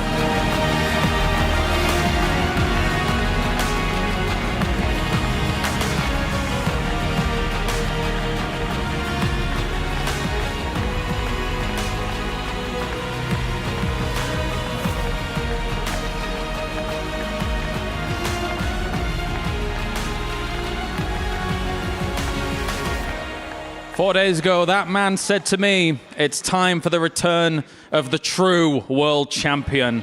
And he has not only claimed 1, he has not only claimed 2, he has now claimed 3 world championships in StarCraft II. Was it a foregone conclusion in our best of 9 grand finals here, as Classic did fight back? Classic did try tricks Classic did try everything he could to deal with Serral, but it was not enough. The greatest of all time is now a 3-time world champion. His legacy just continues to grow, Kalaris. And I'm not talking about SE2 legacy, because that was already as big as it is. True. We're talking as an esports player overall. What this man is doing is just absolutely unbelievable. A BlizzCon champ, a 2-time Katowice champ, and now also an Esports World Cup champion. He had to dig deep, he had to play incredibly well against the guy that took him down not even 2 months ago, but Serral is just so incredibly complete. There is nothing the man cannot do. He's good with the links, he's good with the roaches, he's good with the hydras, fantastic with the spellcasters, lurkers, link drops, multitasking. We've seen it all, the whole Zerg arsenal. Serral is truly one of a kind. And what's amazing about his wins is that it always feels like there is something that should be going against him. There's something about the maps, you know, how difficult they are in TVZ. There's something about where Protoss' state is. There's something about, hey, non-Koreans can't win a global championship. And he continues to not even care. He comes in, he dominates in every matchup and every place that every other Zerg player says, it's too hard, I can't quite do it. Serral shows how it's done. You're right. In StarCraft II, there is nobody quite like this man. In esports, there's nobody quite like this man. In terms of individual skill, really, is anybody able to match up to where Serral is, to where the lineage is here in StarCraft II? In esports, he plays at 1,000,000 miles an hour. We saw it in the POVs, and it's clean. It's consistent. That man is a machine. I mean, I'm running out of ways to praise the man, because we've done it all, we've said it all, and he absolutely deserves it. He is just so incredibly complete, and he continues to impress us.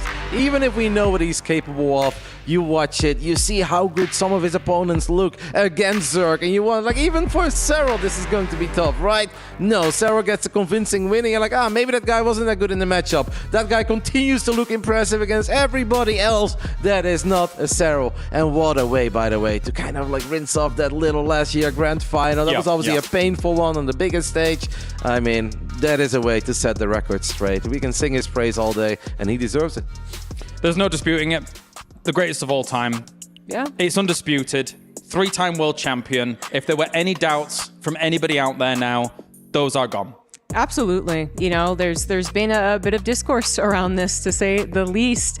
Earlier on, maybe it was a little too preemptive, but then year after year, Serral continued proving so many people wrong. Every time you thought that he would start to fail, that maybe he would start to falter, he wouldn't come in as consistently as previously. We don't see him in these online tournaments. What does he really look like? Every year he has come back to deliver, and it's just something that we will maybe never see again. This might be the only person who can do this in such a tough history game as StarCraft. Agreed. I mean, as Roddy said, it feels like we can't say enough, but we've also said so much already. Well, it shows the measure of the mountain that was needing to be climbed for Classic, right? When he comes in and he's trying some little tricks here and there, right, to start things off. Some things to try and subvert maybe Serral's expectations about what may happen in a very grueling, long potential best of 9. It was a fun best of 9. I mean, starting off game 1 with the double Stargate, multiple oracles after a Void Race. Like, okay, that's a little bit crazy, but I like it, because we did say, Classic,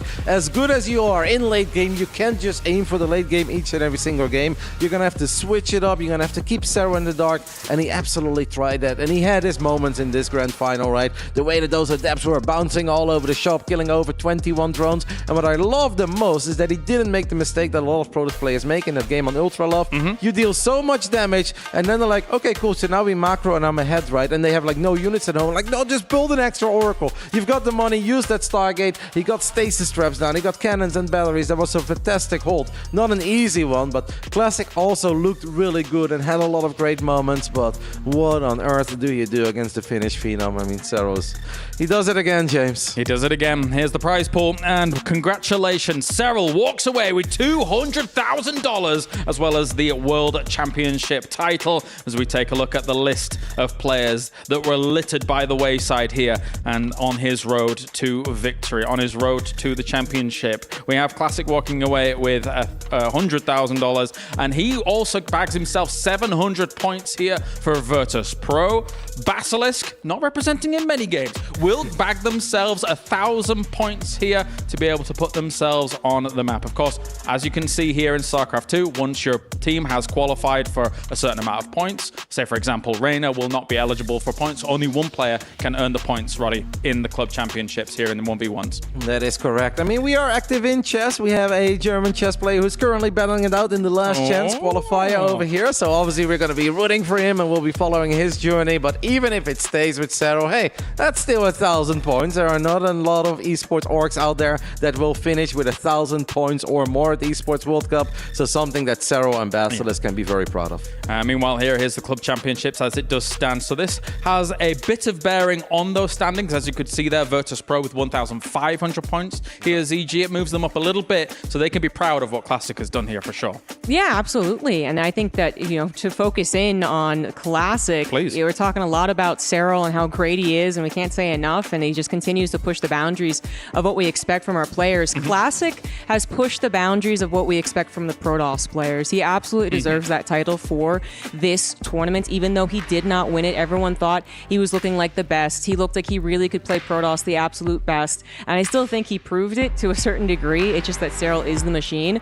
But overall, this tournament has been pushing what we expect from every single race in StarCraft II, and that's really awesome. Serral on his way to claim his 3 keys to imbue in resin below the trophy that he has claimed. So he will be picking there. There's Keyman!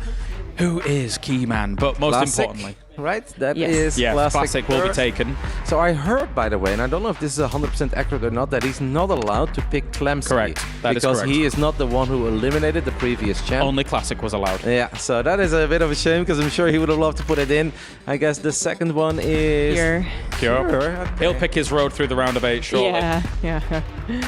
Who is that is a long name. That's longer than Rainer. I think that might. I think he might have just said, "I want a big trophy. I'm gonna put Big Gabe in there." No way. I think that's Big Gabe.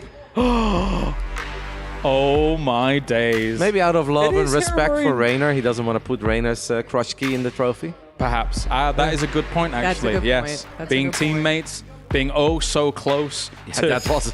I mean, Serral has looked fantastic throughout the entire event, James, and we're going to sing his praise forever, but we cannot forget about that nail-biting quarterfinals where Serral was in trouble in Game 3 and was in all sorts of trouble in Game 5. The butterfly effect. Who knows what would have happened had Reina defeated Serral in that game. That could have been, as you saw there in the bracket as well, that could have changed history, basically. And honestly, another heartbreaker for Reina, right? Because he lost to the eventual champion, the guy who was once again just like a little bit more perfect, basically, right? There's a different bracket or just that one last game, and I think Reina's the champion.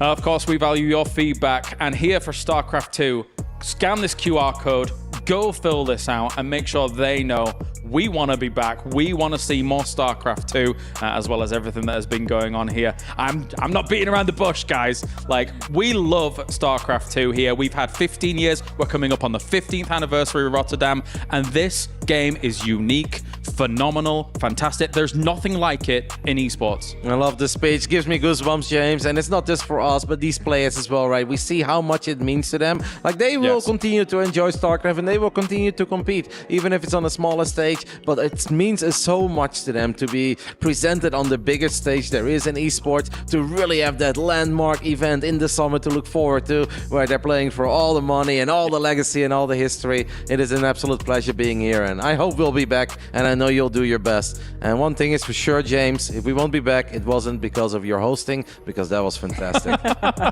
Oh, you. No, I've had an amazing time, ZG, and looking at how things have played out every single day of games. I came in day 1, day 2, and looking at how the games went, I was so happy with all of the effort that our pro gamers have put into showing a spectacular showing. everyone is so hungry to become the world champion, and it's understandably so when you see the quality of the games. Yeah, every so often there's always this this wonderment, like does StarCraft settle? Is it just going to do the same thing in the next tournament? And that was definitely a question coming in to EWC. But like any big, large, amazing premier tournament before it, we think we know what's going to happen, and the pro gamers have something up their sleeve. Yeah. The environment changes how we expect things to go down, and it creates some very fun, amazing games. And I'm just happy that we get to see StarCraft II continue pushing forward. Definitely. And hey, if Reina gets a little bit more fortunate with some brackets, we'll probably see him in another World Championship final again, Roddy, because it's Clem, it's Serral being able to defeat him in some of these. But again, for our South Korean pro gamers as well, I think they really fought back here in 2025. They looked brilliant in all of these matches leading forward. And even some of the names that we didn't expect, like Maru going out a little bit earlier compared to all these other guys, the level is getting big. Yeah, no, 3 out of 4 in the semifinals. That has not always been the case over the last few years. And there were also a lot of moments where we thought this could very well be finally a Korean champ again, because that's been a little while too, of course. Dark being the last one in 2019. They looked really good. Clearly, they've put in countless of time and effort, and they've showcased some amazing strategies. It was a lot of fun to watch our favorite Korean legends, and they got close, but the Finnish phenom, again, had something to say about it. Yeah, and I think that was a storyline we set up beforehand, right? Where it just feels like he is inevitable. He is going to be the one non-Korean that is there, and he is going to take everyone out, apparently, for another few years at least. Yeah. And what else do we say other than singing Serral's praises, right? We're just waiting, of course, for Serral to reach the totem so he can embed his frame in there for Basilisk, as well as, of course, Serral himself becoming the world champ. I mean, we could talk a little bit about the game specifically, because there was a lot of variety in this best of 9, which of course we expect. It's a best of 9, so there's a lot of games to be played, but I really love the triple prong by Serral on Meganetha. The big Hydra Ling army with a bunch of Banelings at the 3rd, the double Ling drop in the main, and then the Baneling drop at the 4th as well. And you see Classic scrambling, and he's playing like an absolute god, the hope of Ire, and he has truly lived up to all the hype and praise we gave him and all the fans out there in this tournament. He did a really good job in somehow taking care of fire after fire, but in the end there was just a little too much Zerg. I love to see Serral also truly embracing the swarm, right? Because it's hard to criticize this guy, but if there is one tiny point of criticism that some fans had in the past where they're like, well, he's just like not that exciting, he's so perfect, and he just sits back. That wasn't the case here. I thought he was explosive, I thought he was swarmy. Actually, I thought that was something that a lot of the pro gamers showed off, honestly, because Classic is included in that, where, we do still have some tendencies to watch a game unfold, and we're like, well, that person's probably going to win, but the follow-up's not quite quick enough. It's a little too, cumbersome to actually really deliver the final blow. And Serral was obviously the best at it, actually going in and killing him right when he had the opportunity. But even Classic, right? Like, he knew if he was taking damage, if he needed to go across the map instantly, he did it. And this is something that I think is also an improvement from some of the previous years. And I'm glad to see that everyone's kind of getting on board on making this very action-packed and exciting. Yeah, that counter on ley lines was amazing. Like, you take a lot of damage, it's difficult, but then you look at your army, you're like, you know what? If I run to the other side of the map right now, and what I love the most is that he took out the 5th, he took out the 4th, that was a triangle expand, but then he didn't make the mistake of like, well, I still have to finish it here. Like, no, you've done enough. You've killed drones, you've killed bases, and he retreated. Classic played at an exceptionally high level, not just in this series, but throughout the entire tournament, and I think he can look back at an Esports World Cup that he can be very proud of. We're, of course, witnessing a moment here as Serral will move towards the totem and place his frame upon it to confirm exactly what we already know. And here we have Mike McCabe, the Chief Operating Officer of the Esports World Cup Foundation, ready to award the frame. Of course, he will be moving on up here to be able to place it. What a moment coming in from Serral. Of course, now the 3-times world champion here.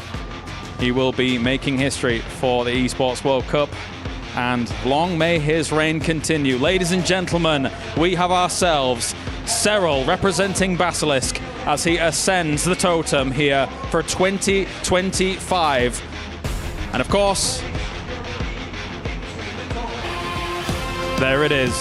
There it is, ladies and gentlemen, our world champion, Serral.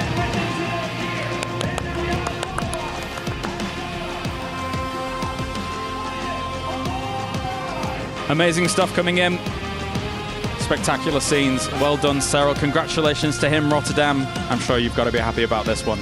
I'm very happy for him. I mean, he's had such a beautiful career. We said it before. Once every 4 years, apparently. So perhaps if we make it to 2030, James, or 2018, 2022, 2026, everyone better be afraid of Yona in 2030 because he's going to hit different. But no, this is beautiful. And I got to say, I really love the scenery here, man. This is all so incredibly cool. Like the EWC branding overall as a tournament series is on point. This is incredibly awesome to watch. The question is, who isn't afraid of Jonas Atala, 2025 Esports World Cup StarCraft II champion, Serral?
Let's